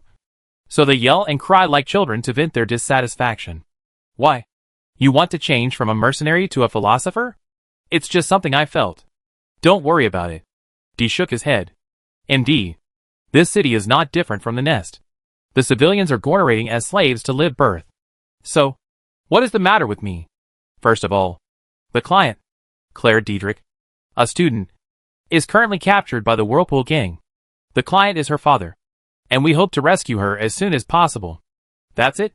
Looking at the chip drawn from the table, D frowned. You called me to the next life just for this? Of course it's not just that. I'm also going to introduce you to a partner. Partner? That's right. As he spoke, Roger snapped his fingers. And then, D saw a girl with bright white shoulder-length hair walk in. Her expression was a little nervous and stiff. Let me introduce you. This is Lucy. She has just arrived in Night City, and is a hacker with good skills. You also need the help of a hacker. Right? I don't need any hackers. D stared at the girl named Lucy, who stood there with a stiff and nervous expression. You should know that I have completed every mission smoothly, without triggering any alarms. Nor. That's right. However, before D's words, she was interrupted by Rog. She turned her head and stared at D. That's right. Your task has been done very well. Every task is no alarm, nor is it discovered by the outside world. But this is the problem. You tell me how to hack the native to the internet at all? Don't I have a personal terminal? Just with that 50-year-old second-hand item in your hand? Are you mocking all the hackers in Night City? Rog glanced at the personal terminal of D's hand and hummed coldly. Listen, D, if you don't want to tell me, then I don't want to know how you did it. People in our industry know that knowing too much is not good. But you can't stop others from thinking so. Right? Once you attract the attention of the company, it will be another matter. Think about it. When they find out that someone can hack into the network, paralyze the equipment, and cut off communications without installing the original body, what do you think they will do to you? No matter what they want. The premise can catch me first. You are not underestimating the company. To be honest, D put down the Coke in his hand. In my opinion, the dogs have no threat at all. So, wait a moment. Your Excellency the Inquisitor. However, when D intends to refuse Rog's proposal. Suddenly, Rimmel's voice sounded in her ear. If possible, please agree. Why? With you here, I don't need help from other hackers. Hearing Rumi's suggestion, D-Wei raised his brow. I think she needs help. D crooked his head and looked at Lucy again. The latter was obviously uncomfortable under the eyes of D. Child. There must be similar things on this girl. But before Rumi Air had never mentioned this request. Just leave her here. D sighed silently inwardly and looked towards Roger. Yes, I will gradually release the wind, saying that there is an excellent hacker assistant behind you, so that everyone can accept it. All right. While saying, D picked up the chip and stood up. That's all? Then let's get to work. You're still the same workaholic as always. This is not a simple job for me. Roger. D turned his head and looked at Roger. It's a fun game. Then she spoke. Chapter 790, Killin. After taking the task, D took the chip and left the afterlife. and returned to the car with the girl. He then turned on the terminal on his wrist and inserted the chip into the interface. You are really still using such an old-fashioned terminal. Looking at the equipment in Dee's hand, Lucy couldn't help but be surprised. As long as it works, it's safer this way. While glancing at the contents of the request, Dee answered in a low voice. In fact, I can't understand your idea. Of course, it's acceptable to replace limbs with machines, but it's unimaginable to let people control your brain. At this point, Dee shook his head. As she said, the implant itself is right. Duanmu Huai can also accept those who have lost their hands and feet to change their hands and feet, or have an artificial heart, kidney, lung, and the lungs because of their heart problems. Taking a step further, if one loses vision or hearing, mechanical replacement is acceptable. However, what the hell is it to do something to the brain? Indeed, the electronic invasion computing in this world is assisted by chips in the brain. But this also means that the brain's neural network is synchronized with the electronics. And more importantly, it can be invaded. So where do you get the courage to install such things? Duanmu Huai had seen hackers easily invade the other party's brain to collect data more than once, which made him feel unbelievable. Of course, it was not that the technology was unbelievable, but that the other party was so crazy that he even wanted to digitize the brain, which was incomprehensible. What kind of courage? Dare to move in his head? Isn't this sick? In Duanmu Huai's opinion, the benefits of this kind of human brain neural computing are completely incomparable to the potential threats. But the people here are like crazy people. Once they have money, they want to transform their whole body immediately. Is it true that implants in this world are as necessary as houses and cars? If the City of Night is compared to an online game, most civilians are equivalent to ordinary players. They are wearing tasks or ordinary equipment bought. Mercenary and gangsters are more like studios. They are wearing high-level attribute equipment when they wear copy. The company's senior management is all the equipment. The attribute points are naturally high. So you see, no matter how many mobs there are, they are no match for well-equipped professional players. You don't even have any defense to break their defense, and they can kill you instantly with a basic attack. Moreover, this is a PvP game, and there are no monsters that will drop equipment for you. Therefore, Duanmu Huai believes that it is unnecessary for most people to install prosthetics, which is a sheer waste of money. I will not accept my brain being manipulated by others. In comparison, the small benefits are negligible. It's really an outdated idea. Outdoor ideas are not necessarily wrong, and the public's ideas are not necessarily right. As Dee said this, he closed the terminal, took out the chip, and handed it to Lucy. You come and see too. Okay. Lucy stretched out her hand and took Dee's chip, and then inserted the interface behind her ears. Then, a ray of light flashed in her eyes. Our target is the lair of the Uzumaki gang. Their boss has kidnapped a young lady. We are responsible for rescuing her to prevent her from being dismantled by the Uzumaki gang. Having said this, Dee looked at Lucy. Your mission is simple. Hack into the other party's camera and cut off all external communications. Don't give them time to call for help. If you can lock all the doors leading to the outside. Can you do it? Of course I can. But are you sure? Hearing Dee's order, Lucy could not hide her doubts and surprise. Hackers are not usually responsible for frontal combat, but for rear support. But in the final analysis, the hacker's task is to assist the teammates in front. Help them hack the camera, open the locked door, eliminate their surveillance images, or in many cases, when their teammates are in danger, open a way for them to escape. That's what hackers do. But Dee's request didn't give him any chance to survive. He just had to surround the entire building. This was the headquarters of the Uzumaki gang. If he did as she said, then if Dee was surrounded, he would have nowhere to run. I'm sure. Just make sure they don't call for backup or any of them slip through the net. That's fine. Right? No. Very good. Let's go then. After saying this, Dee stepped on the accelerator, and the next moment, the sports car rushed out of the parking lot like an arrow from a bow and sped all the way towards the highway. If there is one thing that Duanmu Huai is most satisfied with in this city, it is the car design of this world. All men like cars, and Duanmu Huai is no exception. However, he was too big to fit into the driver's seat before, so he could only play games to satisfy his craving. But in this world, Duanmu Huai can finally satisfy his craving for racing. Not only that, There is one thing about the design of Night City's car models that is very much to Duan Muhuai's liking. That is, there are several car models in Night City that are fully enclosed, and even have no windshields. The front is completely integrated with the body of the car, and it looks like a fully enclosed tank in the shape of a sports car. But in fact, as long as you get in the car and start it, the screen in front of you will immediately automatically show the scenery outside the car captured by the camera. Not only the front, but even the sides and the rear can be clearly seen.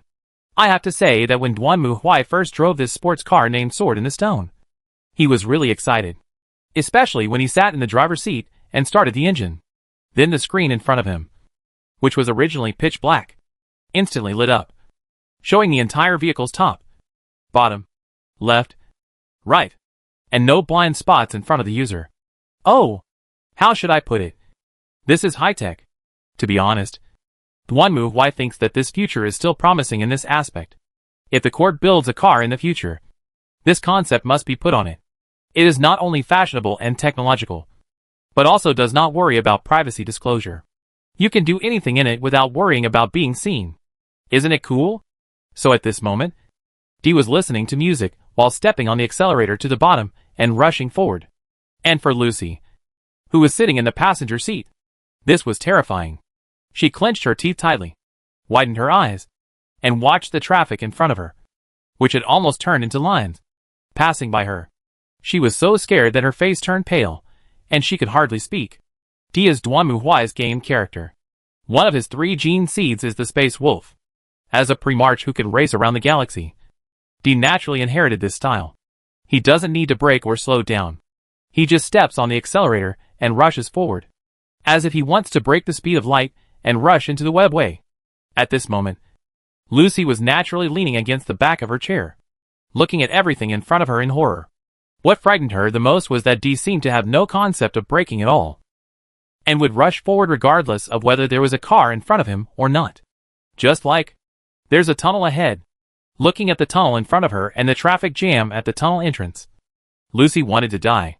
However, at this moment, Dee suddenly turned the steering wheel, and the next moment, with the start of the nitrogen injection, the Sword in the Stone suddenly turned when it was about to hit the car in front, and it slid directly onto the smooth tunnel wall like a gecko, then rushed forward, and then it turned and passed the traffic in front, landed on the ground, and continued to move forward.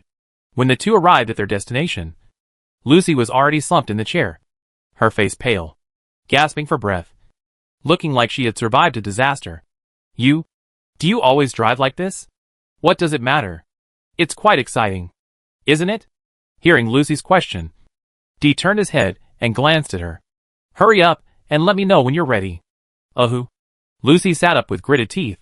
She didn't want to expose her ugly appearance in front of this famous mercenary in Night City. So even though her knees were weak, she raised her head and looked at the base of the Whirlpool gang in front of her. The next moment, Lucy's expression changed slightly. Has hacked into the other party's subnet. The camera has been read and is connecting. Success. Just like the information. This is an abandoned frozen food processing factory. Most of the area is underground. There are only 3 doors leading to the outside. One is the garage, one is the front door, and one is the back door. Have you found the mission target? Yes. The target and some other prisoners are currently located in the original processing warehouse of the frozen food factory. Block them and cut off their external communications. If reinforcements arrive, alert me. Don't worry about the rest. Okay. But there are still military-grade emplacements and mines inside that I haven't completely eliminated. There is also a gate. That's none of your business. After saying this, Dee got out of the car and walked towards the Uzumaki gang's base camp. Oh. But, seeing Dee disappear, Lucy was stunned for a moment. But she quickly retracted her gaze and started her job as a hacker. She wanted to tell Dee that the control system of the gate was locked and even she couldn't open it immediately. But at this moment, through the surveillance camera, Lucy could see that Dee had arrived at the gate. Then, Dee turned around, did a roundhouse kick, and kicked the heavy steel door directly with his right foot. Boom! The next moment, the steel gate was instantly turned into a pile of scrap metal by Duan Muhuai and flew backwards. As if sensing the danger, the 2 machine gun turrets at the gate also hurriedly turned their guns and aimed forward. And then the gate that had turned into scrap metal was directly knocked over. And then it exploded instantly, turning into 2 balls of fire. Dee didn't even look at them, and just walked straight in. Seeing this scene, Lucy was stunned. If this was done by other mercenaries, then she might still suspect whether the other party possessed some kind of powerful military-grade prosthesis. However, Lucy can guarantee that she has just scanned Dee, and the latter does not even have the slightest sign of prosthesis on his body. He is a completely human being. No, even a prosthetic body couldn't kick open such a heavy garage door. At least Lucy had never seen it before. So why can she do it? However, for Dee, this is just the beginning. What happened? Who is it? At this moment, the Vortex gang, who heard the explosion, also rushed out with weapons in hand. Among the major gangs in Night City, the most insane gang is the Whirlpool gang. The reason is simple. This group of lunatics would like to replace every part of their body with prosthetics. Not only do they do this to themselves, they even capture some people and conduct various inhumane flesh and blood fusion experiments on them. The same is true for the members of the Vortex gang in front of us. Some of them even cut off their jaws and tongues, leaving only the upper part of the head. Others simply dug out their noses and eyes, and then installed implants that shine with red light. Well, if this thing is placed in any slightly backward world, these guys will obviously be regarded as minions of the devil. In fact, what they do is no different from what the devil does. And for the Inquisitor, there is only one fate for these heretics, whose skulls are no longer pure. Go to H.L. Dee took a step forward, and then she suddenly accelerated and rushed directly to the target in front of her. At the same time, Dee raised her right hand, and a hammer appeared in her hand, smashing it hard at the member of the Whirlpool gang in front of her. The power hammer hit the unlucky guy in the front, and his head exploded like a tomato. Blood splattered everywhere, and pieces of flesh mixed with brain and bone fragments flew backwards. Before the first victim fell to the ground, Dee flashed forward again and pierced another member of the Vortex gang through the chest with his hammer. The impact was so strong that the opponent's whole body exploded directly under the bombardment of the power hammer, like a 5-horse torn body. Ugh! Even the equally bloody and cruel Whirlpool gang could not stand this bloody and cruel scene. After watching his 2 companions being easily smashed to pieces by the other side, the third man finally seemed to feel fear. He almost instinctively clenched the gun in his hand and fired desperately at the front. It was not known whether it was good luck or bad luck, but his bullet just happened to hit a mine that was originally set nearby. Suddenly, flames flew everywhere. Explosions sounded, and at the same time, this stupid idiot was blown into pieces and scattered all over the ground. Before the reinforcements behind could react, the blazing flame suddenly exploded, and then the power hammer rushed forward with a roar, smashing the Vortex gang in front of him directly against the wall like swatting a fly, turning them into a pile of meat paste. Dee also flashed by at this moment. She stretched out her right hand and grabbed the head of another member of the Vortex gang who was pointing a gun at her. Then she grabbed it with her slender fingers and pierced through the other person's skull as if she had practiced the 9-inch white bone claw.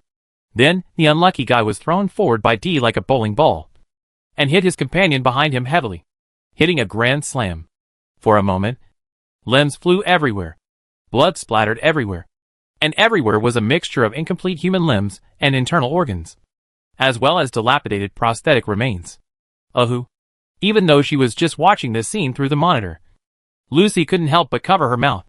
To be honest, she had been on missions with mercenaries before, but this was the first time she had seen such a bloody and violent battle.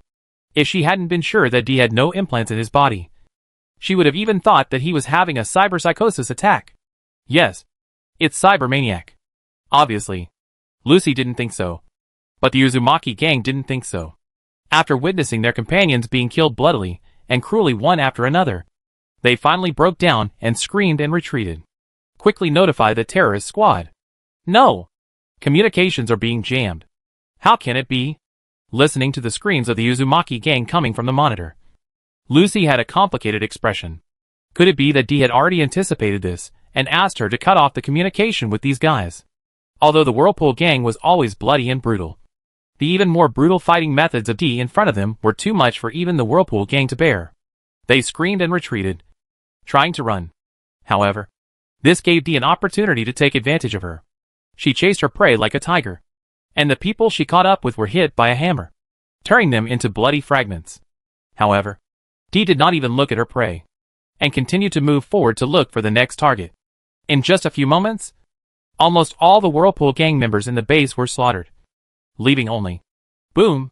The wall beside Dee suddenly exploded, and then a member of the Vortex gang was seen driving a modified steel mecha, holding a machine gun and staring at Dee viciously. That's Brick, the boss of the Whirlpool gang. At this moment, Lucy also scanned the other party's identity and hurriedly reminded him. Be careful, Dee. He is equipped with military power armor. It's not easy to deal with. Power A. Just this thing? Hearing Lucy's reminder, Dee looked at this bulky thing with disdain, which was similar to the transport mecha in Alien, and tightened the warhammer in his hand again. Go to HL. You damn cyber lunatic. At this moment, Brick was already rushing over with a shout. He aimed at the target in front of him and pulled the trigger. The heavy machine gun made a roaring sound, and Dee just shook slightly, then quickened her pace and rushed towards Brick. In the blink of an eye, she broke through the fire blockade of the heavy machine gun and came in front of Brick. Woo! The unexpected speed of the opponent also scared Brick, but as the boss of the Whirlpool gang, he was not so easily scared. He quickly manipulated the mecha to raise the other arm and smashed it down at Dee. This thing has been modified and can even penetrate steel plates. If so, then it must be... Bang! Brick had no idea what had happened. He only remembered that he had controlled the mecha to smash down on the opponent. And then, he heard a loud noise. The next moment, when Brick regained consciousness, he was lying on the ground, staring at the ceiling in front of him. The shining light shone down, making it difficult for Brick to open his eyes. What exactly happened? Brick turned around and found himself lying on the ground, and his proud military mecha had turned into a twisted piece of scrap metal, wrapping his hands and feet like a meat grinder. Who am I? Brick looked up again, only to see the dark figure held high in front of him. Then fell. Puff! Then, Brick's consciousness fell into complete darkness.